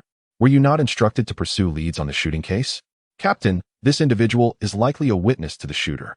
Upon hearing this, everyone turned in astonishment to gaze at Chen Qingfeng and Yuan Qingsheng. The two men, draped in overcoats, bore the marks of the biting cold on their hands and faces, unmistakably having endured a night of hardship. What did you say? He is a witness? Sir, I indeed saw that group. I initially intended to excavate a couple of bronze artifacts to sell to foreigners in the capital. However, just as I had finished digging the hole and planned to return the next day, a group arrived that very night, unearthing several bags of items from the ground. I was so stunned, thinking they were villagers, that I did not approach and subsequently fled. You claim you saw this group? Who were they? It is difficult to say. But although I was at a distance, the wind carried their voices that night. I caught a few words, and it seemed one of them was called Brother Hongbing. Upon hearing this, those who had remained at the scene to sift through documents immediately seized the files in their hands. Back in the late 70s, a notorious shooting incident had occurred in the city. A high school student had shot and killed a local official. However, by the time the police arrived at his residence to apprehend him, he had already fled. Allegedly, he was accompanied by several students who were usually seen with him, including a girl named Xiaomei. Subsequent investigations revealed that Xiaomei was the girlfriend of the shooter, He Hongbing. Yet, due to the passage of time and the emergence of numerous other incidents, the Public Security Bureau had yet to organize the files, leaving the case stagnant at the initial stage of searching for leads. However, the words of the witness brought by Chen Qingfeng were of paramount significance. If He Hongbing had returned, it was conceivable that the shooting incident in Pingyuan County could indeed be linked to them. Reflecting on his audacity to commit murder during his school years, it would not be surprising if he were to perpetrate another crime after all these years. Captain Cheng, the perpetrator is likely He Hongbing. Chen Qingfeng, it is premature to draw such conclusions. He Hongbing has been on the run for many years. Would he dare return? Captain, if he has been concealing that batch of weapons all this time, and if he intends to utilize them for some purpose, I believe he has no choice but to take the risk and retrieve those weapons. Chapter 82. Student years. Chen Qingfeng and Yuan Qingsheng had uncovered the most crucial lead. For a moment, Captain Cheng regarded the two men with a grave expression. After a considerable pause, he finally spoke. Chen Qingfeng, what do you propose we do, Captain? If you seek my counsel, I believe we should set aside our current tasks and investigate the social connections left by He Hongbing in the ancient city. There were many students involved in that case back then, yet the principal culprits have fled. However, some individuals, though not directly stained with blood, can still be considered accomplices. I suggest we start with these individuals. Very well, we shall proceed as you suggest. You and Yuan Qingsheng will continue to follow this lead. The rest of you, keep a close watch on all evidence at the scene in Pingyuan County. Captain Cheng's obstinacy left Chen Qingfeng somewhat at a loss for words. Yet, Yuan Qingsheng, standing nearby, seemed unfazed by Captain Cheng's demeanor. Come on, let's get back to investigating, Yuan Qingsheng said, placing a hand on Chen Qingfeng's shoulder before handing over the Tomb Raider he had apprehended to a colleague. The two of them then exited the office together. As Chen Qingfeng observed Captain Cheng's retreating figure, he felt an urge to speak, but hesitated. In his previous life, Chen Qingfeng had never met Captain Cheng, as the captain had been replaced upon his arrival. It was said that the former captain had passed away from a sudden illness while on duty. Nonetheless, Yuan Qingsheng pulled Chen Qingfeng along, venting his frustrations. Old Chen, I finally grasped the meaning of your words. We should investigate the case without concern for these people's reactions. Once the case is resolved, I am curious to see what they will dare to say. Xiao Yuan, there is no need for such matters. Chen Qingfeng replied. What are your thoughts? Let's head over to Qizhong and inquire if there are any former teachers who might know with whom He Hongbing was close back then. We should also track down these individuals. Very well, they agreed, and together they rode their bicycles toward Qizhong. However, Chen Qingfeng's heart was troubled. If it truly involved these individuals, they were armed, posing a serious threat. Upon reaching Qizhong, the two presented their work credentials and explained their purpose. The elderly gentleman at the reception hesitated before responding. You might need to speak with Principal Wei. Principal Wei? He has just returned after being confined for study. He only resumed work a couple of years ago. Those years were a tremendous blow to our school, and now Principal Wei is nearly always present, striving to produce more university graduates. Chen Qingfeng discerned the elder's sentiments. After waiting at the entrance for a while, the two were escorted to the principal's office. After knocking, a gentle voice belonging to a middle-aged woman welcomed them inside. Once they entered, they found a man and a woman inside. I have mentioned before that although you both are of considerable age, this is a place of learning. I hope you can channel your energy towards your studies and strive to gain admission to university. After all, one is 22 and the other 20. How many more years do you have to squander? In the past, enduring numerous hardships in the countryside, one should now cherish the opportunity to learn upon returning. My sincerest apologies, Principal Wei. After dismissing two students, Principal Wei observed two young men arriving at his office with the gatekeeper. His curiosity piqued. Who are you? He inquired. We are from the Municipal Public Security Bureau. Oh, is there something amiss? Principal Wei, do you recall He Hongbing? He Hongbing. Yes, I remember him. He was one of my students. However, he later committed murder and fled. We wish to understand his past circumstances, particularly which of his acquaintances from that time still remain in Guqing City. Adjusting his glasses, Principal Wei candidly admitted that He Hongbing was a topic he preferred to avoid. The fact that a teacher could yield a murderer was, indeed, the greatest disgrace of his career. Nonetheless, seeing the police officers at his door, he instinctively sensed that perhaps He Hongbing had erred once more. They were my final class at the 7th middle school before I was taken away. I only returned 2 years ago. Principal, it is said that He Hongbing took a group of students with him back then. Is that correct? Indeed. I learned from parents later that He Hongbing was quite intelligent, yet he lacked the diligence to study and was fiercely competitive, earning a certain respect among his peers. Of course, in those days, diligent studying seemed rather futile. Do you recall the students who constantly surrounded him? I can recall a few, Zhao Aigua and Wang Aimin. If I'm not mistaken, did those individuals not accompany He Hongbing? He Hongbing's family worked at the National Cotton Mill No. 3, and those he took were primarily the children of the mill's residents. The ones I mentioned, however, came from families that struggled to make ends meet. Their parents' situations were not particularly favorable. I recall Zhao Aigua's father was a tinsmith, while Wang Aimin's father seemed to be a carpenter, both skilled tradesmen. So their livelihoods shouldn't have been too dire. They were skilled, but due to various reasons, no factory would employ them, forcing them to take on clandestine work. I remember Zhao Aigua often brought steamed corn buns and pickled vegetables from home to school, sometimes relying on cool water to stave off hunger at noon. Despite the passage of many years, Principal Wei still retained memories of his students. Chen Qingfeng inquired further, jotting down a few names. However, he resolved to begin his investigation with Zhao Aigua and Wang Aimin. Thus, the two departed from the school, just as Yuan Qingsheng, filled with determination, sought to find Wang Aimin. Chen Qingfeng intercepted him. What are you doing? I intend to ask Wang Aimin about the situation. Surely, you don't plan to wear that outfit? The two were bundled in thick cotton coats outside, yet beneath, they wore blue police uniforms. Yuan Qingsheng, upon Chen Qingfeng's reminder, suddenly regained clarity. How could I have been so forgetful? Return to change your attire, and then let us first visit the police station near their residence, requesting the officers to inquire at the neighborhood committee. Subsequently, we shall pay a visit to Wang Aimin or Zhao Aigua under the auspices of the committee. It is conceivable that they may be armed. Thus, approaching them in the name of the committee appears to be a reasonable course of action. However, should we recklessly confront them directly, a confrontation may ensue, leading to potential complications. Chapter 83. Zhao Weigua. A sharp crack reverberated through the air as a gunshot rang out, revealing a security guard clad in uniform, bloodied and lifeless, collapsing before Zhao Weigua. He stepped over the corpse, yet the suddenly deceased guard clutched fiercely onto his leg. Zhao Weigua struggled desperately, but no matter how he fought, he could not free himself. At that moment, with a sudden surge of strength, he tumbled off the bed. It was merely a dream. Zhao Weiguo rose from the floor, wiping the sweat from his brow, only to discover that his clothes were drenched. Ever since returning from Xianjiang, he had been plagued by nightmares. However, amidst his troubling dreams, he uneasily lifted the bedding and, from a small crevice at the edge of the bed, retrieved several bricks to reach beneath. Despite the northern tradition of having a heated Kong, Zhao Weiguo had concealed items within it. With a sense of unease, he opened the bag inside, revealing the belongings he had painstakingly brought back from Xianjiang.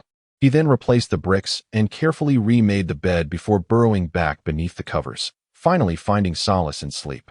In the morning, the yard outside was filled with a cacophony of sounds. This was the bustling scene of neighbors preparing to rise and embark on their daily work. Zhao Weiguo resided in a suburban house, a single-story dwelling amidst numerous makeshift constructions. Despite the humble abode, many were unable to secure such housing. In these times, who does not yearn for a clean, spacious, and bright apartment? Yet, how many can truly attain such a residence? With both of his parents deceased, Zhao Weiguo lived alone. Having failed to light a fire the previous night, he resorted to a coal-burning stove. Feeling a twinge of anxiety, he donned a garment and stepped into the yard. Weiguo, why are you awake so late? Has the street not arranged work for you? Auntie, they haven't assigned me any work, which is just as well. I have no desire to go. This child, in these times, lacking a proper job is quite unbecoming. Do you intend to pursue self-employment? Rest assured, your parents' factory will eventually provide you with a position. They were both formal workers, though they passed away too soon, and no one at the factory advocates for you. Shall I have my husband inquire on your behalf today? The neighborly aunt was warm-hearted. In these times, the influx of returning educated youth was overwhelming. Yet the city did not possess enough job openings. Nonetheless, Zhao Weiguo's situation was somewhat unique. With both parents being workers, he was theoretically eligible to fill 2 positions in the factory to continue their legacy. However, the current age had introduced a phenomenon known as connections. When Zhao Weiguo first returned to the city, his heart brimmed with optimism. However, as time passed, he learned that many who had returned later than he, particularly those fortunate enough to have dual-income parents, had already secured employment. This revelation plunged Zhao Weiguo into a state of confusion.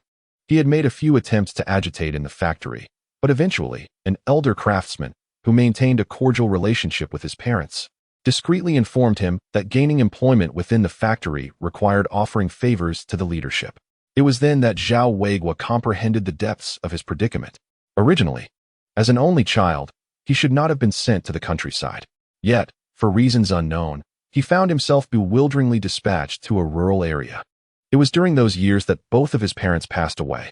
Upon his return, he became a child devoid of parental guidance, and now, he found himself without even a proper job. The only concern he received came sporadically from the neighborly matron, but to Zhao Weiguo, her inquiries felt like sharp, stinging mockery. Fortunately, his friend Hong Bing extended a helping hand. As Zhao Weiguo turned on the faucet to wash his face, he suddenly recalled the Rolex adorning his wrist. He promptly removed the watch and tucked it into his pocket, then proceeded to splash his face with cold water. By morning, while others had ventured out to work, Zhao Weiguo lounged at home, leisurely perusing a comic book. On the stove, noodles simmered, and he couldn't be bothered to prepare breakfast. Instead, he simply pried open an overpriced meat can purchased from the black market and poured its contents into a bowl, all while listening to the radio. From this perspective, it seemed that living a life devoid of employment was not so dire after all. Others were preoccupied with housing allocations, job pursuits, salaries, and providing for their families. Zhao Weiguo owned a house. Though the environment was less than ideal, it afforded him ample space as a solitary resident. As for his finances, the money stashed beneath his bed was sufficient to sustain everyone in his ramshackle courtyard for over a decade, a fortune that many might never amass in their lifetimes. In these times, he may have been single, but what of it? The young women dancing in the park appeared quite appealing, after all. As Zhao Weiguo contemplated this, images of those girls twirling in the evening light danced in his mind. It was rumored that a new wool coat could procure a more intimate companionship. His heart fluttered at the thought. Just then, a voice echoed from the courtyard. Is Zhao Weiguo at home? Is young Zhao here? Recognizing the voice of Aunt Zhao from the neighborhood committee, he quickly donned his coat and rose from his bed, making his way to the courtyard. Aunt Zhao? Oh, dear child, I came looking for you a while back, but I heard you had gone out of town to visit friends. Yes. These comrades here are here to assess the situation regarding your return to city work. This is our young Zhao, whose parents both worked at the state cotton mill now. 3. He should have been able to take over their positions in the factory, yet despite his prolonged return, the factory remains unresponsive. Look at him, all alone at home, without any meaningful pursuits. Comrade Zhao Weigua, is it? We are here to investigate the issues surrounding the return of educated youth to the cities. Today, we have come to take some records. It is quite chilly outside. You need not stand there any longer. Let us step inside to converse. Zhao Weigua acquiesced, albeit somewhat reluctantly, allowing the visitors to enter the room. Upon entering, Chen Qingfeng was immediately greeted by the savory aromas of braised pork, luncheon meat, canned beef, and fermented black bean fish. Oh dear, Xiao Zhao, how can you afford to eat like this every day? Auntie, I merely indulge my cravings occasionally. What are you cooking on the stove? Noodles, I presume. Look at this child, spending freely without a job. Comrade Zhao, is it? At this moment, Chen Qingfeng, masquerading as a statistical worker, surveyed the room. He noted the coal stove was lit, while the heated Kong was left cold. Comrade Zhao, coal is quite expensive in this harsh winter. Why not light the Kong to save some money? I fear the cold, and I cannot endure the odor of the Kong. So I must rely on the stove. Chapter 84. New Beginnings in Haizhou District, Guangdong Province. At this moment, He Hongbing was peering around, his neck drawn in tight against the chill, beneath a bridge along a riverbank. Just then, someone approached him. Brother, do you need an introduction letter? Have you brought the money? He Hongbing reached into his Zhongshan suit, retrieving an envelope. The other party accepted it, opened the envelope, and examined the several large bills within, nodding in satisfaction. Subsequently, he handed a box to He Hongbing. Here you go. He Hongbing took the box and peered inside. Then, perplexed, inquired, where has this He Hongbing gone? Why are you asking so many questions? Just take what you need. With this document, you can report to the factory and secure a formal job. You must clarify things for me. Otherwise, you shall not take this money. As he spoke, He Hongbing snatched the money directly from the other man's hand. The individual selling the introduction letter then remarked, all right, I understand. Let me tell you, this fellow went with me to Yunnan, but he couldn't withstand the hunger and went out to forage for wild vegetables, only to be bitten by a snake and perish. Who else knows about this? No one but me. We were the only two left at the youth station. I retrieved the introduction letter for him, and upon my return, I found him lifeless on the bed, his face ashen. Originally, I intended to give this identity to my cousin He, but he drowned while fishing in a pond. You haven't mentioned this to your cousin, have you? Rest assured. He Hongbing nodded approvingly and waved his hand. Buddy, I believe this amount is insufficient. Thank you for your assistance. I feel I ought to give you a little more. The Guangdong boy, upon hearing this, quickly drew closer, his face displaying greed, his buck teeth protruding, as if he might pounce and take a bite at any moment. Thus, the two entered the bridge's arch suddenly. A train roared above, and in that instant, Hongbing violently produced a steel wire from his sleeve, tightly wrapping it around the other man's neck. The train sped along its tracks, yet within the tunnel, cries of desperation echoed, tragically drowned out by the locomotive's thunderous roar. After a considerable duration, the body of the young man from Guangdong was nearly hoisted entirely aloft, his feet flailing in futile struggle until, ultimately, his strength waned. As the train traversed the Grand Bridge, He Hongbing gasped for breath, laboring heavily. He cast his gaze upon the lifeless form beside him. In a swift motion, he seized a nearby stone slab, placing it atop the corpse, and bound them together with rope, subsequently casting them into the river below. As bubbles surfaced in the water, He Hongbing finally found a semblance of tranquility. He sat quietly, retrieving a cigarette from his pocket, and ignited it with a match from Batu. The aroma of tobacco soothed his frayed nerves. He then produced a letter of introduction, marked with the official seal of a commune from a locality in Yunnan. Having spent time in Myanmar, he was fluent in the Yunnan dialect, and his experiences in Hong Kong had endowed him with proficiency in Cantonese as well.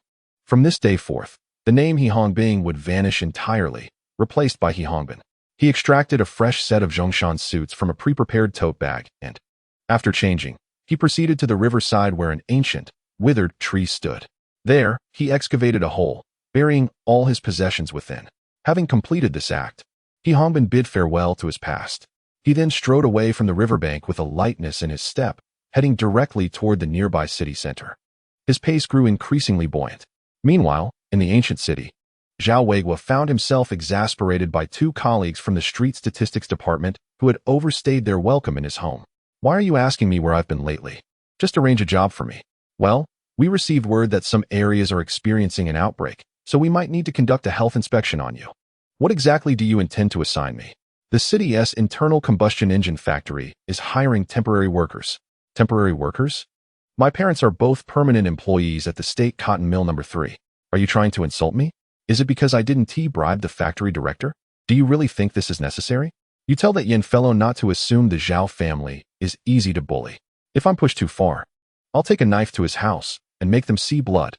Comrade, please refrain from such agitation. You're making threats. Threats? Don't think I'm oblivious to what is happening. Isn't there a crackdown going on? How many female workers has the factory hired? And how many of them are entangled with that Yin family's son? I may not go out much, but I'm well aware of the situation. Comrade Zhao Weiguo, you must remain calm. We are here to assist you, representing the organization's concern for your well-being. I don't need your concern. I can take care of myself. I eat beefkins every day, braised pork, and fermented fish with noodles. It's none of your business, so get lost. Zhao Weiguo's emotions flared, prompting Chen Qingfeng to exchange a knowing glance with Yuan Qingxing. Then, Chen Qingfeng deliberately stepped forward and urged, Comrade Weiguo, there is no need for such agitation. Calm down, calm down. What am I to calm down about? Those who engage in debauchery and misconduct have all been accepted into the factory, while we, the rightful descendants of honest workers, upon returning, are treated like refuse simply because we are unwilling to offer them gifts. Chen Qingfeng glanced at Zhao Weiguo's excitedly raised hand and signaled to Yuan Qingxing. In an instant, Yuan Qingxing deftly diverted the topic. Alas, Comrade Weiguo, what time is it now? What? Zhao Weiguo instinctively attempted to conceal his watch, yet he had forgotten it was still in his pocket. In the blink of an eye, Chen Qingfeng and Yuan Qingxing seized his arms from either side and twisted them behind his back. Ah, Zhao Weiguo, where is he Hongbing? Who are you? We are from the Public Security Bureau. You have recently left Gu City, and we are well informed about your whereabouts. Do not assume we know nothing. Where is he Hongbing? I will fight you to the end. Zhao Weiguo roared, struggling like a frantic beast. At that moment, Chen Qingfeng could not allow him to act defiantly. With one swift motion, he forced Zhao Weiguo to the ground and handcuffed his wrists together. Xiao Yuan, search him. I have long suspected this old fellow has money. What is this watch? Yuan Qingxing rummaged through Zhao Weiguo's pocket and produced a watch. Chen Qingfeng took it and exclaimed, Ah, a Rolex. But this is a lady's model. Zhao Weiguo, explain how, on your income, you can afford such an imported watch. Chapter 85. A case worth millions. After successfully apprehending Zhao Weiguo, they found no traces of firearms in his residence. Hence, Chen Qingfeng and Yuan Qingxing had to allow the nearby police station to take him away while they remained behind. The room was small, a typical flat of that era. To be honest, such flats could sometimes be more comfortable than apartment buildings, provided one lived alone. The space was quite spacious, but for a family of three, it could feel rather cramped. The layout was distinctly northern, with a kitchen on one side and a bedroom on the other, the latter featuring a heated Kong that occupied at least half the area. Chen Qingfeng observed the coal burning in the stove and pondered how an unemployed youth like Zhao Weiguo could afford to burn coal and eat canned food, while a pot simmered with noodles. Chen Qingfeng and Yuan Qingxing began their search. They opened the flour jar and rummaged through it for some time, only to find their hands caked in cornmeal without uncovering anything of interest. They then moved the flour jar aside and knocked on the floor. The floor was covered with a layer of red bricks, but they were not tightly laid. Chen Qingfeng pried up a few loose bricks, but found nothing. Next, they rifled through the place, hoping to uncover the whereabouts of any weapons. In the kitchen, they even moved the iron pot from the stove. Chen Qingfeng reached into the extinguished hearth, feeling around for a long while. Though the cold pot and stove were not hot to the touch, they left him with a handful of dust. As Chen Qingfeng withdrew his hand, his sleeves were entirely stained black. The accumulated soot in the furnace appeared to have lingered for some time. Chen Qingfeng surveyed his surroundings once more and stepped into the courtyard, which was a communal space shared by several families. He glanced at the ash spread out at the entrance of Zhao Wei's home. These were remnants of coal, the byproduct of combustion, which could be crushed and used for paving. In later years, some would disdain such materials. Yet in this era, any household possessing even a modicum of resources would lay them at their doorstep, for elevating the entrance was essential to prevent rainwater from flooding inside during downpours. After a thorough search with Yuan Qingfeng, they returned indoors. Having examined all other areas, only the heated bed remained, a rather intricate structure.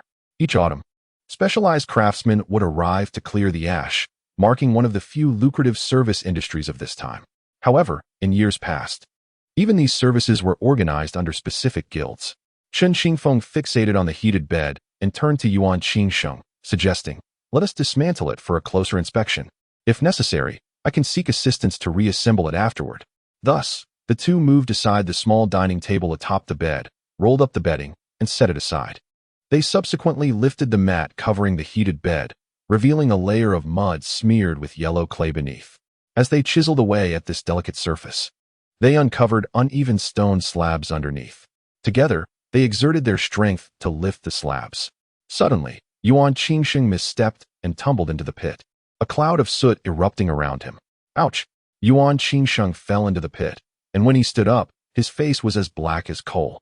Meanwhile, Chen Qingfeng, drenched in sweat, erupted into laughter at the sight of Yuan Qingfeng, oblivious to the fact that, in wiping his brow, he smeared soot across his own face. They exchanged amused glances, laughter escaping them. As Yuan Qingfeng fumbled around, he unexpectedly pulled out a bag from below. Upon seeing this, Chen Qingfeng's laughter ceased abruptly, and they regarded the discovery as a treasure. From within the furnace of the heated bed, they extracted 2 woven bags. Upon inspection, Yuan Qingfeng carefully opened one, only to unveil a Type 54 pistol along with several bullets nestled inside. At this moment, both Chen Qingfeng and Yuan Qingfeng felt their efforts had not been in vain. They retrieved the firearm, along with a large cloth bag that had wrapped it, and Chen Qingfeng soon realized that, besides the gun, there were also grenades within. However, as the contents of the cloth bag were revealed, Yuan Qingfeng gazed incredulously at the colorful bundles of banknotes. "What is this? Hell money?" Chen Qingfeng picked one up, noting the traditional characters inscribed upon it. After a prolonged silence, he finally addressed Yuan Qingfeng. "This is not money burnt for the deceased. These are Hong Kong dollars." Hong Kong dollars? Yuan Qingfeng, being the child of a cadre, had never encountered such currency despite his background. Then he gazed at the bulging sack of money, momentarily feeling as though his world had plunged into chaos. How much could this possibly be? Chen Qingfeng examined one woven bag of Hong Kong dollars, then glanced at another. He and Yuan Qingfeng immediately cleared a space on the ground, laying out everything from the bags. The notes were old bills, bundled in denominations of 100. After a rough estimate, Chen Qingfeng calculated that the money in the bags amounted to approximately 800,000. Upon hearing this figure, Yuan Qingfeng was utterly astonished. 800,000? What a staggering sum. If calculated at the official exchange rate, it would be around 600,000 Chinese yuan, but on the black market in Shanghai, it might even exceed 1 million. 1 million? Old Chen, my monthly salary is barely 30 yuan. I could never earn such a fortune in my lifetime. To be honest, Chen Qingfeng, having experienced an era of currency devaluation and inflation in his past life, was not taken aback by the sight of 1 million before him. What truly astonished him was how Zhao Weiguo could amass such a vast amount of Hong Kong dollars. The only plausible explanation was that during Zhao Weiguo's absence, he likely ventured to Hong Kong, perhaps involved in a significant crime, such as robbing a jewelry store or a bank. Realizing this, Chen Qingfeng felt it was imperative to leave at once. "Old Yuan, with so much money at stake, we must bear witness to each other. One of us must go to the police station to summon help while the other guards this money. Let's count it together." Agreed. The two men rose and recounted the money. After arriving at a total, they each took out a pen and signed in a notebook. Yuan Qingfeng remained to safeguard the ill-gotten gains, while Chen Qingfeng hurried to the police station. "Comrade Chen, is that scoundrel still behaving himself? If he isn't, we'll apply a little pressure. Quickly, send a few officers over. We've discovered a substantial amount of stolen money at Zhao Weiguo's residence." "How much?" "Surely not several thousand. It could be over 1 million. The officer receiving Chen Qingfeng's report was left speechless, his jaw quivering in disbelief. Chapter 86. Reporting Chen Qingfeng and Yuan Qingfeng accompanied the police officers to the station with the seized money and weapons. The sight of such a fortune captivated everyone present, who eagerly clustered around, marveling at the unfamiliar Hong Kong dollars. "Comrade Chen, is this really Hong Kong currency?" "Indeed. It's the currency used by our compatriots in Hong Kong. How do you know that? I exchanged food coupons in Shanghai and saw them on the black market. In these times, food coupons are scarce for nearly every household. Since the 1960s, the black market for food coupons has never ceased. Some families have too many mouths to feed, while others have too few to consume all they have, leading to such exchange venues. Naturally, the authorities aim to crack down on these activities. However, this matter is indeed indispensable for everyone, and no matter how much it is suppressed, this black market will persist. After all, one cannot allow hunger to prevail merely due to ration tickets. During the most challenging years, hosting guests at home required exchanging numerous ration tickets. Otherwise, upon arriving at someone's residence, one would find inadequate provisions to accommodate them. Consequently, in those times, relatives seldom invited each other for meals, as every household's provisions were tightly constrained. Comrade Chen, last year we apprehended a thief who stole 1,000 yuan from a bus and 100,000 ration tickets. He was subsequently sentenced to life imprisonment. This Zhao Weiguo, having pilfered such a significant sum, I fear this time he is doomed. At that moment, Chen Qingfeng and Yuan Qingsheng were washing their faces with hot water. Both were covered in soot and grime, having gone through several basins of hot water. Meanwhile, the police station had already dispatched personnel to notify the criminal investigation team at the city bureau. Soon, Captain Chung and his team arrived at the scene. What is going on with your personnel? What do you mean by 1 million? Captain Chung entered and was met with a pile of banknotes on the table. What is the meaning of this?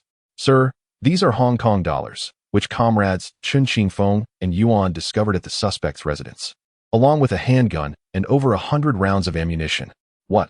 Captain Chung had been dividing his team into two, one to investigate cold cases and the other to pursue leads on site.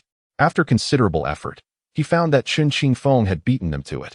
His companions could not help but glance at the disheveled appearance of Chen Qingfeng and Yuan Qingsheng, whose uniforms were now an unsightly mess. Upon seeing them, Captain Chung immediately adopted a stern expression and remarked, "What is wrong with you two? Are you not concerned about maintaining the image of the public security? You look utterly disheveled." At this moment, Yuan Qingsheng could no longer contain himself, but Chen Qingfeng stopped him. "Sir, we should expedite the interrogation. Given the substantial amount of money Zhao Weiguo has managed to acquire, he must have other accomplices. That goes without saying." Captain Chung ordered that all the seized evidence and the suspect be transported back to the city bureau. He then instructed for the bank representatives to be summoned to the station. When the bank officials arrived and beheld such a vast quantity of Hong Kong dollars, they were instantly taken aback. Though they worked within the banking system, they had only seen images of Hong Kong dollars on documents. This was the first time they encountered the physical currency, and they were astonished by the sheer amount.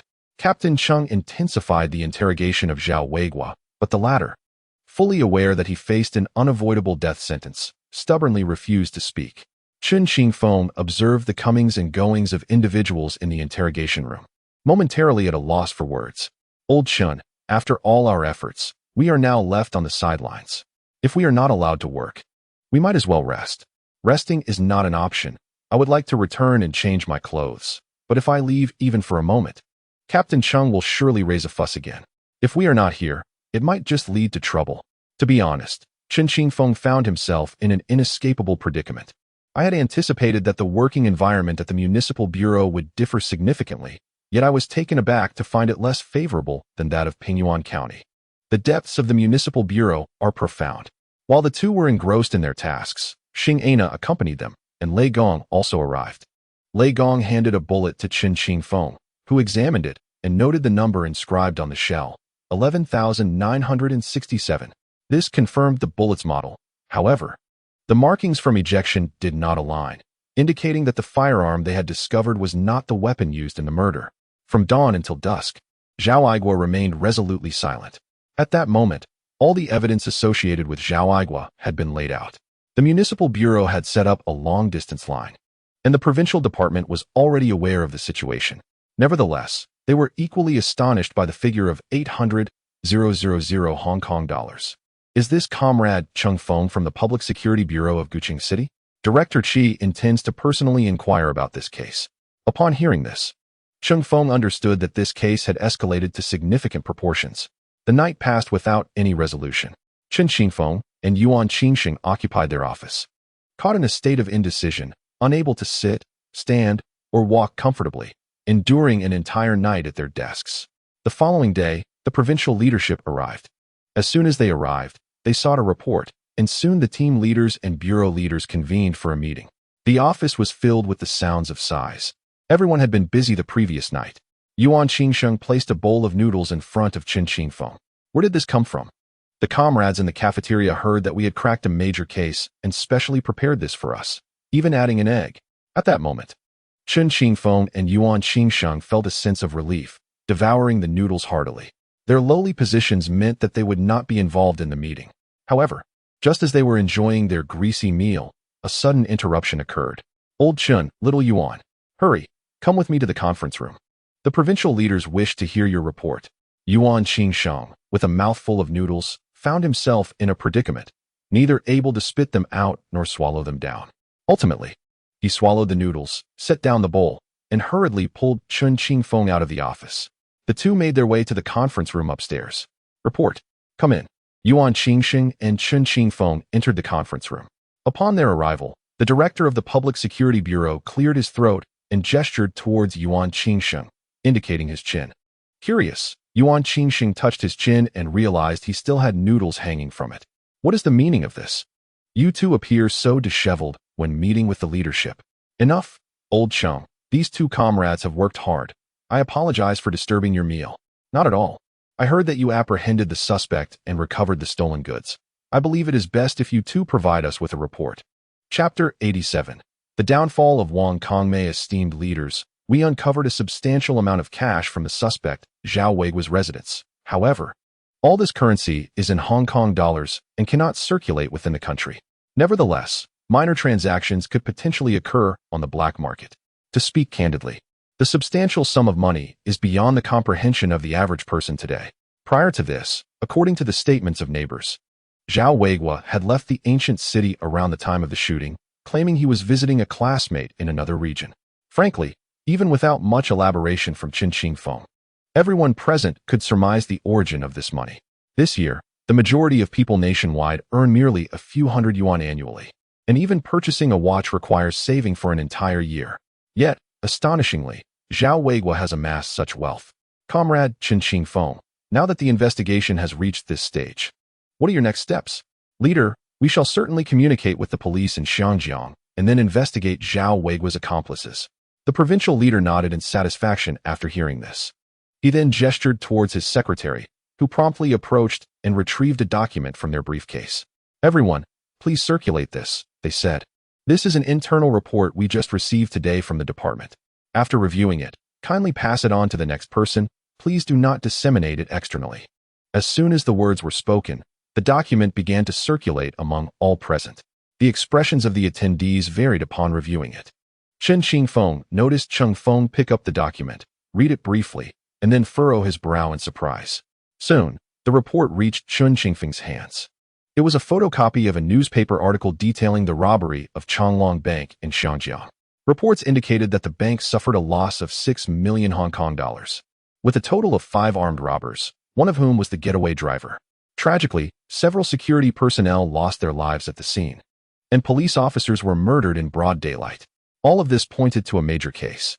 However, communication across the strait was currently not smooth, making it unsurprising that there had been no news from the mainland. Nonetheless, the intelligence from the department was still accurate. Comrades, you have all seen this.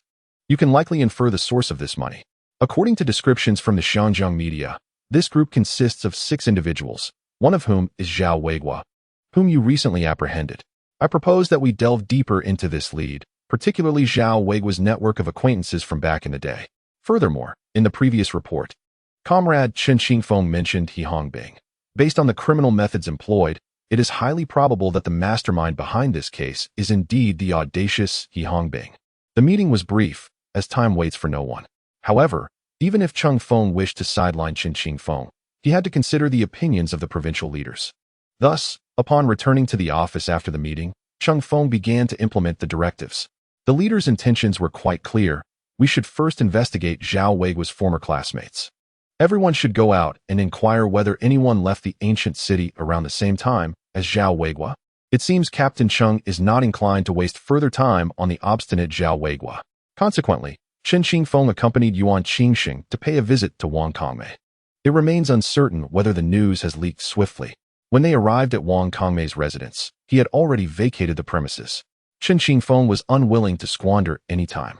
However, at that moment, the cigarette butt in the ashtray caught his attention. He approached and touched it. It was still slightly damp. It seemed that this fellow had not gone far. After exiting, the two began to survey their surroundings. The location was somewhat secluded, with one side leading to the city and the other connecting to a neighboring province.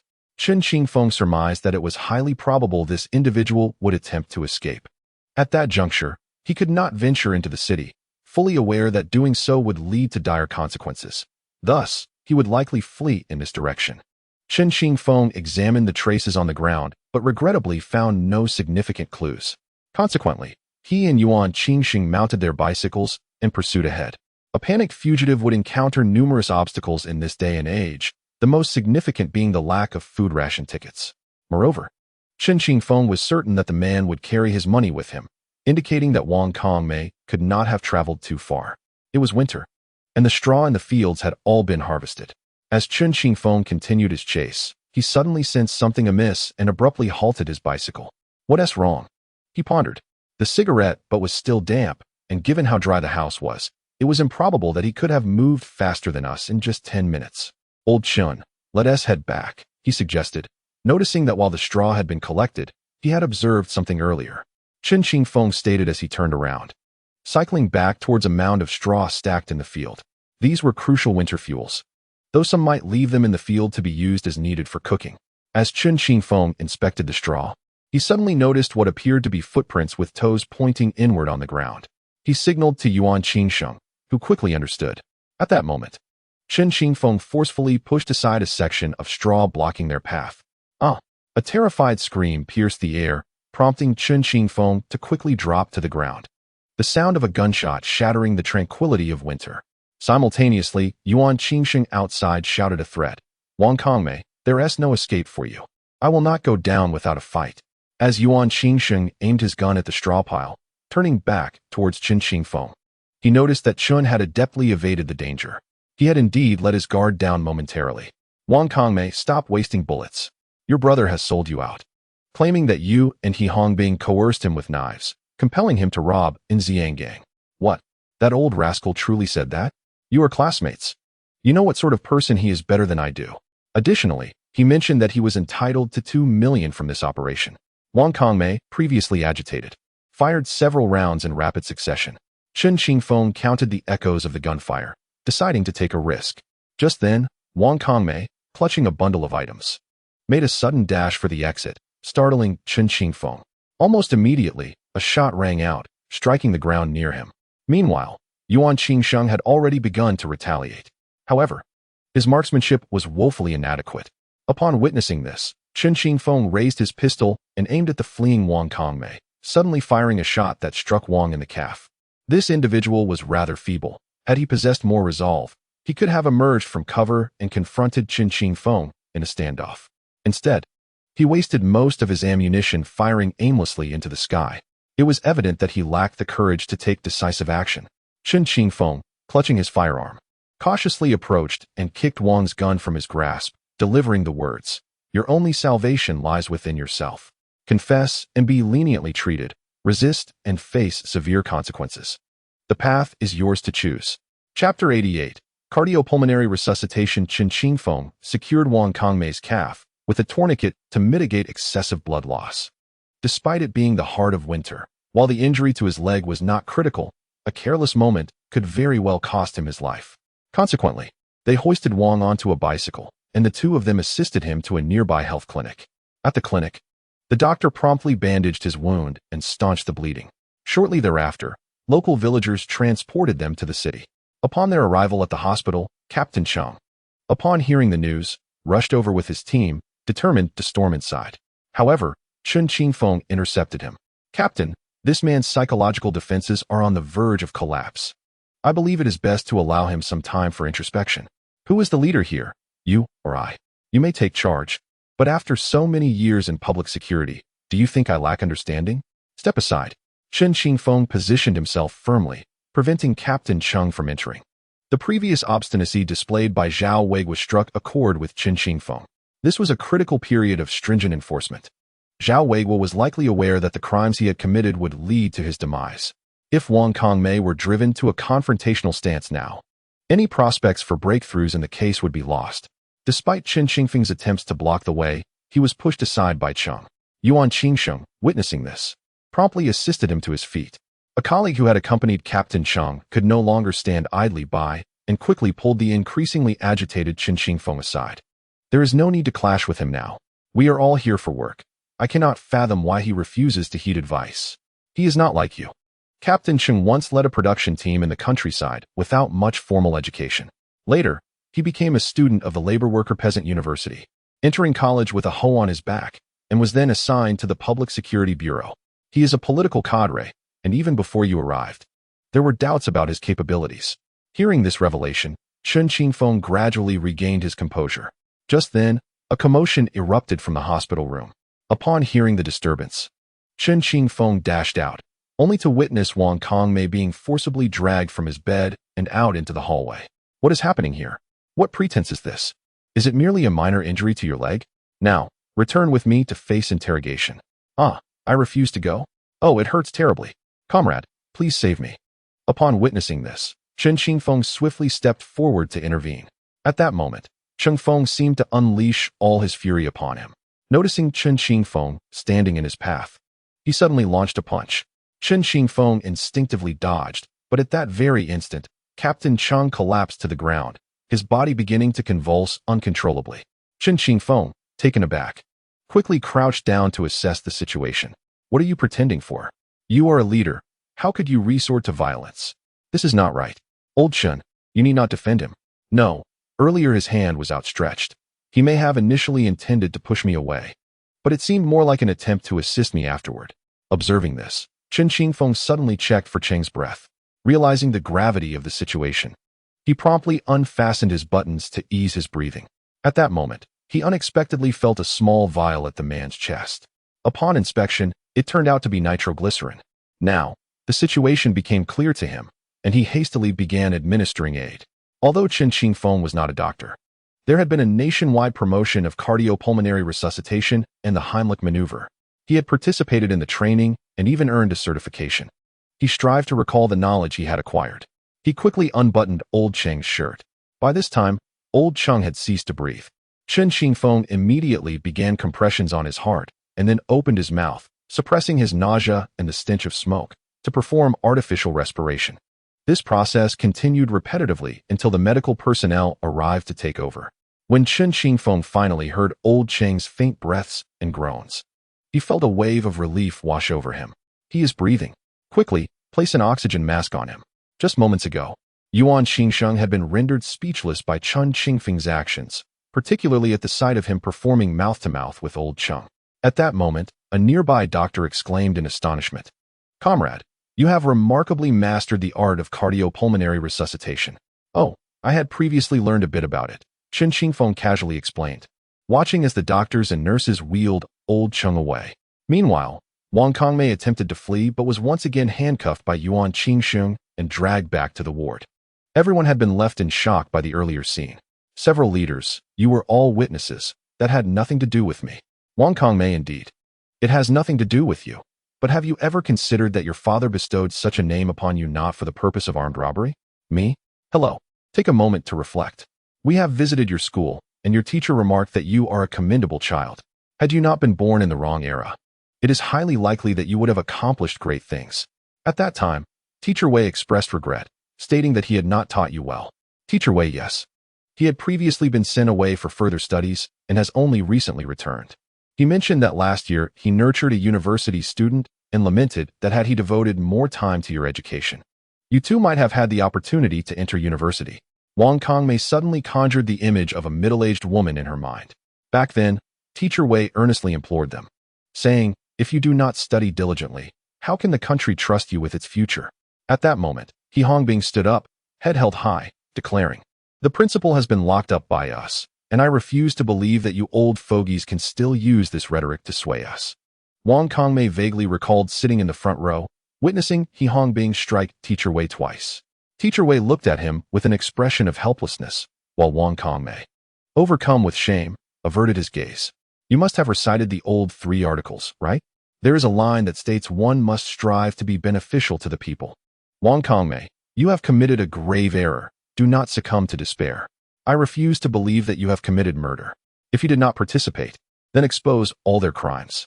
Leaders are not the same as ordinary individuals. Even if you have all strayed from the path, you still have the choice to turn back at the last moment. Speak up. Who else is there besides you? It is all He Hongbing's fault. When I was summoned that day, I was reluctant to go, but dared not refuse him, fearing I would meet the same fate as before, threatened as I was. Chapter 89. In times of crisis, Doctor, how is Comrade Chen Qingfeng's condition? The prognosis is not optimistic. He just suffered a heart attack, but fortunately, he has been stabilized. The patient must remain hospitalized for observation. Upon hearing this, Director Chi's heart sank. The case is urgent, yet at this critical juncture, the captain of the criminal investigation team of the ancient city Public Security Bureau has encountered difficulties. He collapsed at his post. And even leaders cannot place undue blame in such circumstances. At that moment, Captain Cheng's spouse stepped forward. Leader, I am aware of Comrade Chen Qingfeng's condition and have arranged for the hospital to provide utmost care. Please rest assured. Thank you for your concern, Leader. My husband is simply too stubborn. By the way, I have heard about the incident. It was a young man from their team whose timely rescue saved my husband's life. The family and the leader exchanged handshakes. And after offering a few words of comfort, the leader refrained from entering to visit. At this time, Chen Qingfeng stood with the others, reflecting deeply on the scene he had just witnessed.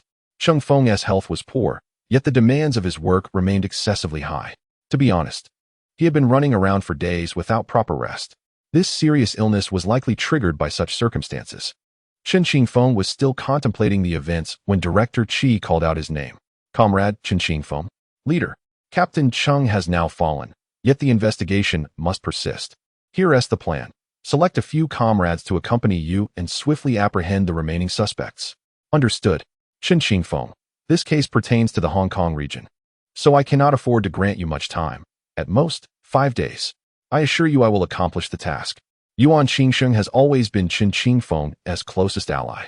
And upon hearing that Chen has been entrusted with a significant responsibility, he felt a surge of joy. The others, too, could not help but accept this decision with admiration. Up to this point, nearly all crucial leads in the case have been uncovered by Chen Qingfeng, and according to the suspects' testimonies, several perpetrators remain at large. However, one suspect has already been apprehended, which simplifies the investigation somewhat. In this day and age, for anyone of standing, leaving one's hometown is no easy feat. Departing from one's roots means forfeiting one's household registration and, consequently, one's urban identity. Most critically, losing this identity strips one of the eligibility to purchase staple goods. City dwellers require these goods, which are distributed via ration tickets. Relocating to another area without these tickets makes even obtaining food a challenge. As for seeking refuge in the countryside, the issue remains the same. Rural inhabitants typically consume what they cultivate, and after harvest, they must pay a portion in taxes. Without approval for housing and land allocation from the village, one cannot hope to stave off hunger. Thus, Chen Qingfeng surmises that the suspects related to this case are likely still in Guqing City. They may wish to flee, yet escape is improbable.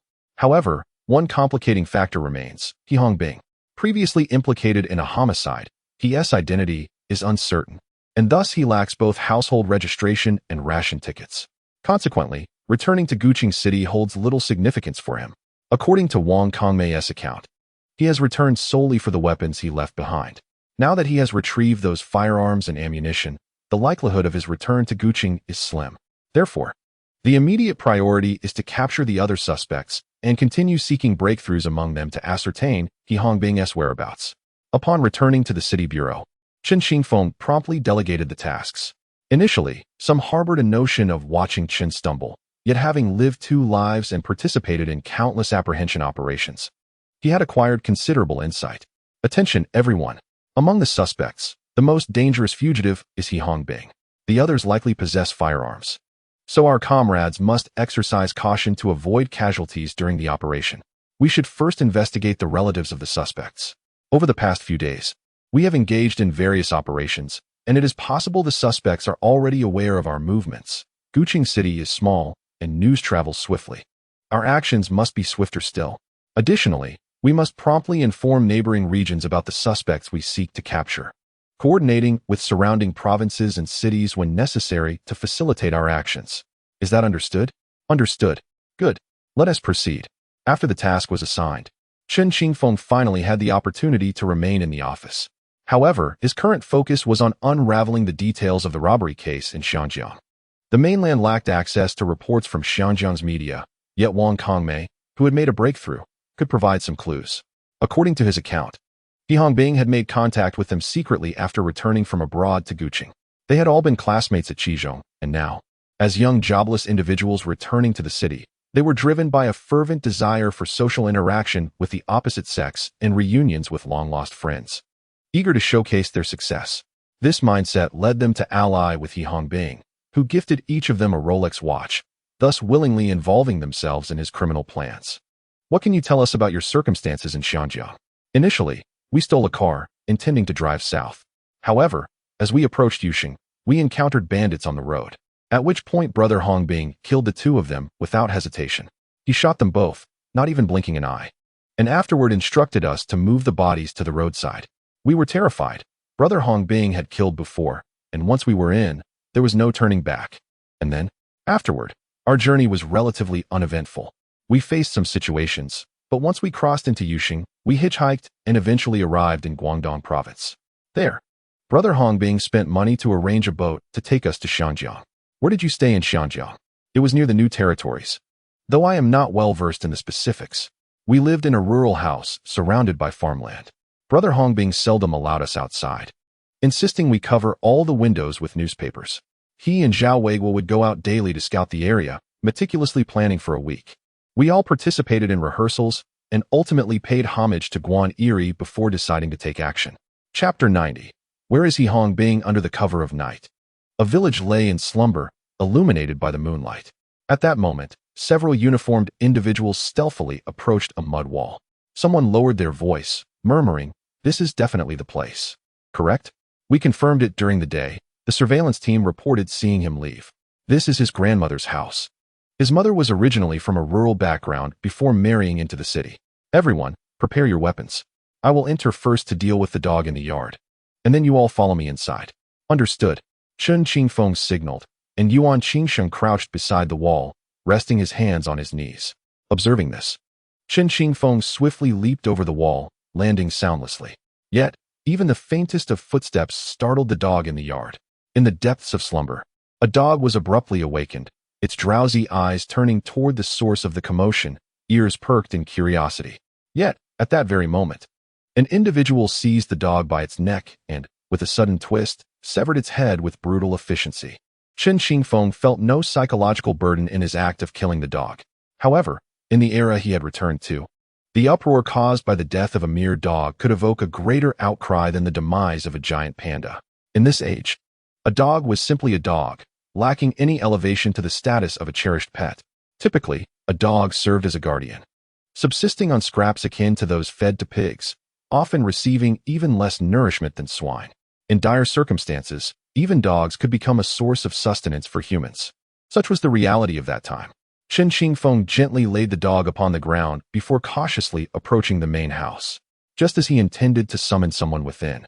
A flicker of light from an oil lamp illuminated the interior. He observed a figure rising and stepping toward the courtyard. At that moment, he called out softly, "Ma Yuejin." The emerging figure instinctively responded, "Who?" Seizing the opportunity, Chen Qingfeng lunged forward, and in an instant, he had the individual pinned to the ground, gripping their wrist and forcefully slamming it against the stone threshold.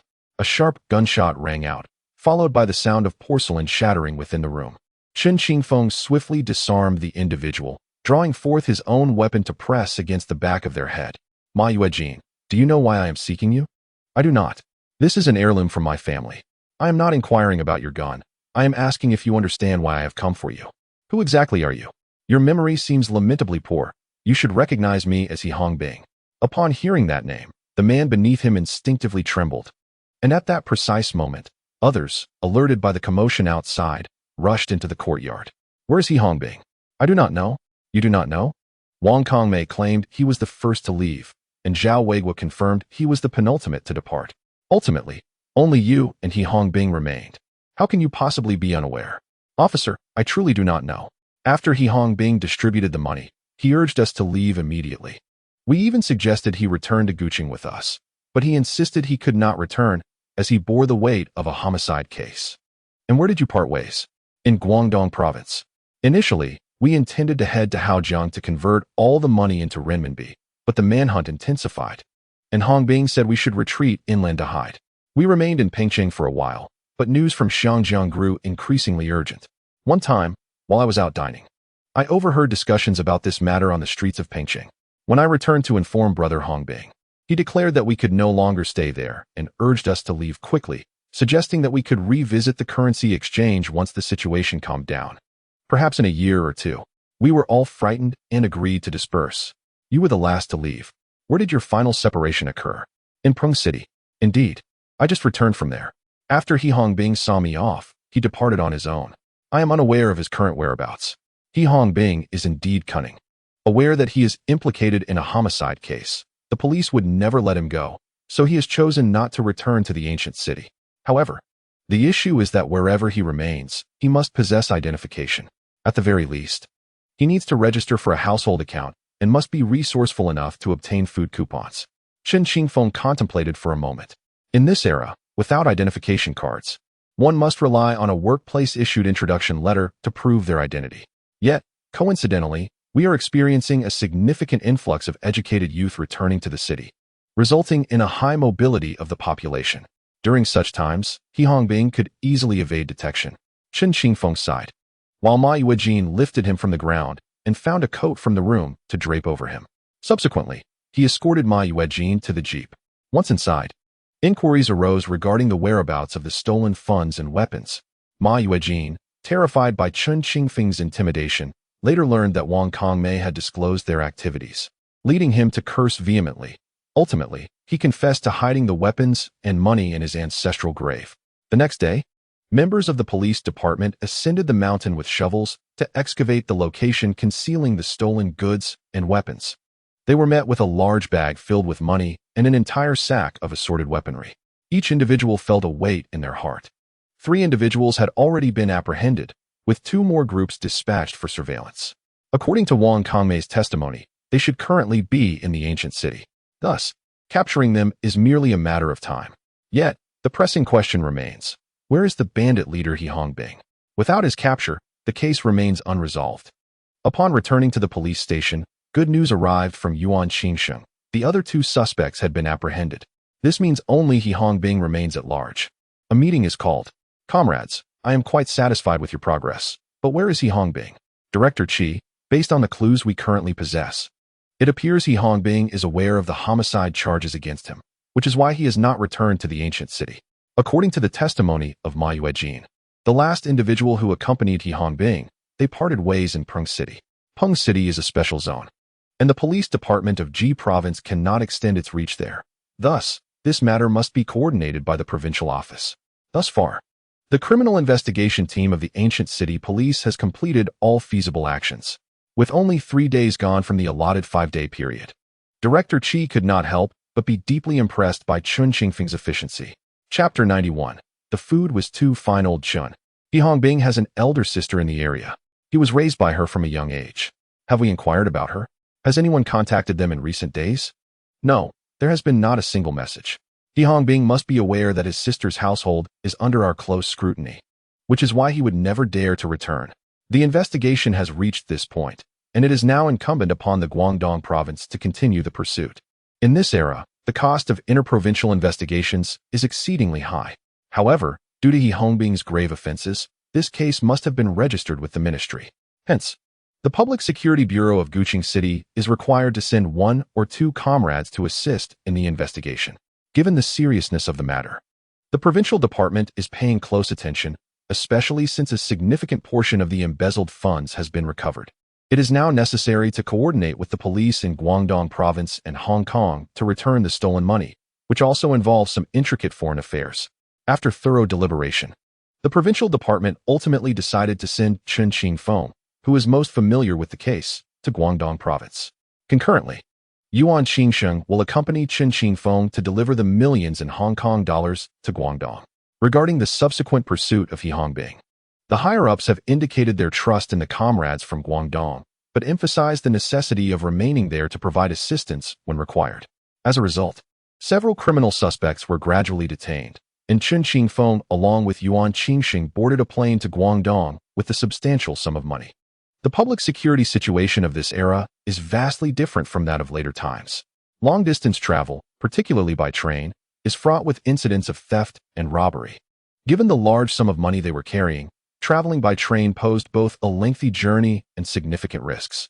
Thus, the two were specially authorized to fly to Guangdong. Chen Qingfeng vaguely recalled his last airplane journey in the late 1980s, when they even served Maotai on board.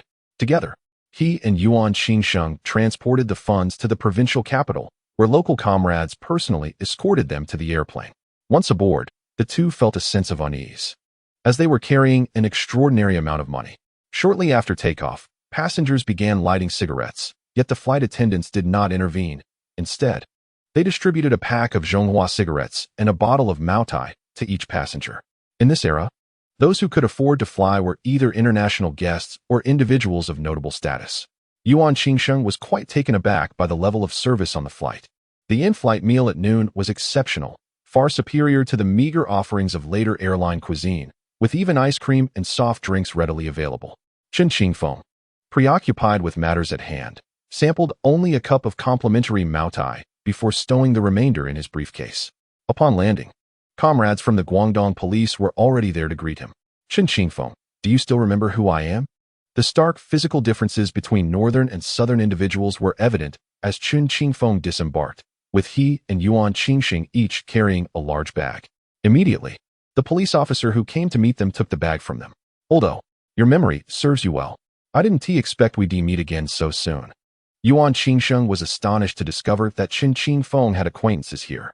Chen Qingfeng seemed to notice Yuan Qingfeng's surprise and introduced him as a classmate he had met during a study program in Shanghai. Those who participated in that program were typically the backbone from various provinces and cities, and Oldo was among them. However, at that time, Chen Qingfeng was the most renowned in the class, and he struggled to comprehend the accent of the Southerners. Thus, his closest companions were none other than Old Xiao and several brothers from the Northeast. As for Oldo, they only became acquainted later. Nevertheless, since they had arrived in another's territory, it was inconceivable for Old O to not extend his warmth. The two parties conducted their handover at the airport. Even the seasoned officers of the Guangdong Provincial Police, accustomed to the special economic zone, were taken aback when they opened the bags and poured out stacks upon stacks of Hong Kong dollars. In total, there were over 3 million, with a portion squandered by the implicated individuals in the black market, amounting to roughly over 10,000 Hong Kong dollars. Additionally, it was said that 2 million had been taken away by the sailor He Hongbing. He Hongbing, over in Hong Kong. They had consulted us through various channels regarding the identity of the suspects, tracing those individuals back to the mainland. Truly, it left us utterly unprepared. Well, the money has been handed over, but according to his accomplices, the last time He Hongbing was seen was still in Guangdong province. This fellow must have lived in Southeast Asia for a while. According to his associates, He Hongbing speaks Cantonese exceptionally well. Chen Qingfeng remarked, pulling out a photograph of He Hongbing from his pocket and handing it to Old O. This is what he looks like. Quite ordinary, nothing remarkable. This was a photograph from his high school days, taken before he committed murder and fled. It was said that he now appears quite different from the image. It's complicated. Let us not dwell on that for now. I will take you back to the guest house to rest. We can discuss the welcoming arrangements for you later tonight. By the way, Boss Lee from Changlong Bank in Hong Kong will also be coming over tomorrow. It is said that he initially offered a reward of 1 million Hong Kong dollars for information leading to these robbers. You will cooperate with the Foreign Affairs Office's arrangements then.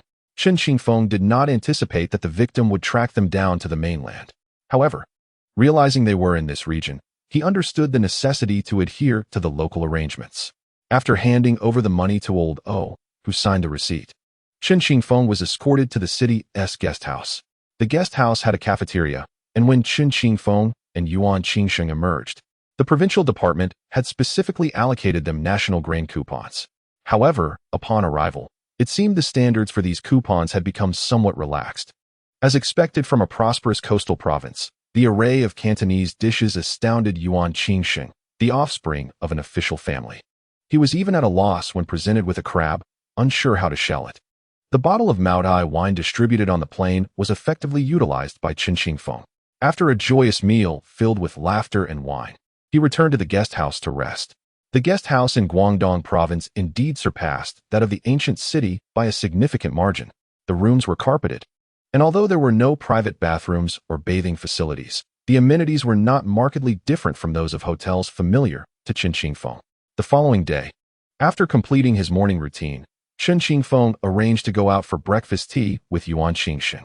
Yuan Qingfeng, having been disturbed from his slumber by Chen Qingfeng, was perplexed as to why he was summoned so early for breakfast tea. Yet it was only when he beheld those delicacies he had never encountered before that he finally grasped Chen Qingfeng's intention. Old Chen, the comrades from Guangdong province, certainly indulged in exquisite fare. As Yuan Qingfeng spoke, he suddenly felt a hand resting on his shoulder. Instinctively, he turned around, only to be met with an unexpected acquaintance. Chapter 92, Bonus Wang Aimin, my word. Do you think fate has entwined our paths? I was just pondering this morning why I felt an urge to enjoy some morning tea, and here I am, encountering you the moment I step outside. The one conversing with Chen Qingfeng was Wang Aimin, a former colleague from Pingyuan County. Subsequently, due to a stringent crackdown on speculation, Wang Aimin found himself in trouble and resigned, relocating to Shanghai. At that time, Chen Qingfeng had generously given him all his bonuses. Wang Aimin then took that money southward. It had been over half a year since they last met. Now, observing Wang Aimin, who was impeccably dressed and adorned with a gold watch, one could not help but think that if he were to wield a brick-sized mobile phone, he would undoubtedly rival the dashing characters from the popular dramas of yesteryear. Come, let me introduce you. This is Wang Aimin, with whom I frequently shared cigarettes back when I worked at the Public Security Bureau in Pingyuan County. And this is my colleague from the Municipal Bureau, Xiao Yuan, Yuan Qingfeng. The Municipal Bureau? Old Chen, you've been reassigned. Indeed. The three of them settled down, and Wang Aimin surveyed the array of radish cakes before calling for several signature dim sum dishes, following which he ordered a pot of pu'er tea. In Guangdong, it is customary to pair pu'er tea with chrysanthemum for morning tea. After a sip, they found that a warm cup of pu'er tea was indeed soothing in this chilly season. Once seated, the trio reminisced about the past. It turned out that after moving to this region, Wang Aimin had cleverly made his way to Pengcheng, initially dealing in electronic watches, purchasing them for mere cents, and selling them for 45 yuan each in the capital's wholesale market. He then progressed to trading televisions, buying them at 300 yuan each and reselling them at double the price. Over the past 6 months, Wang Aimin had thrived as a trader, his business flourishing.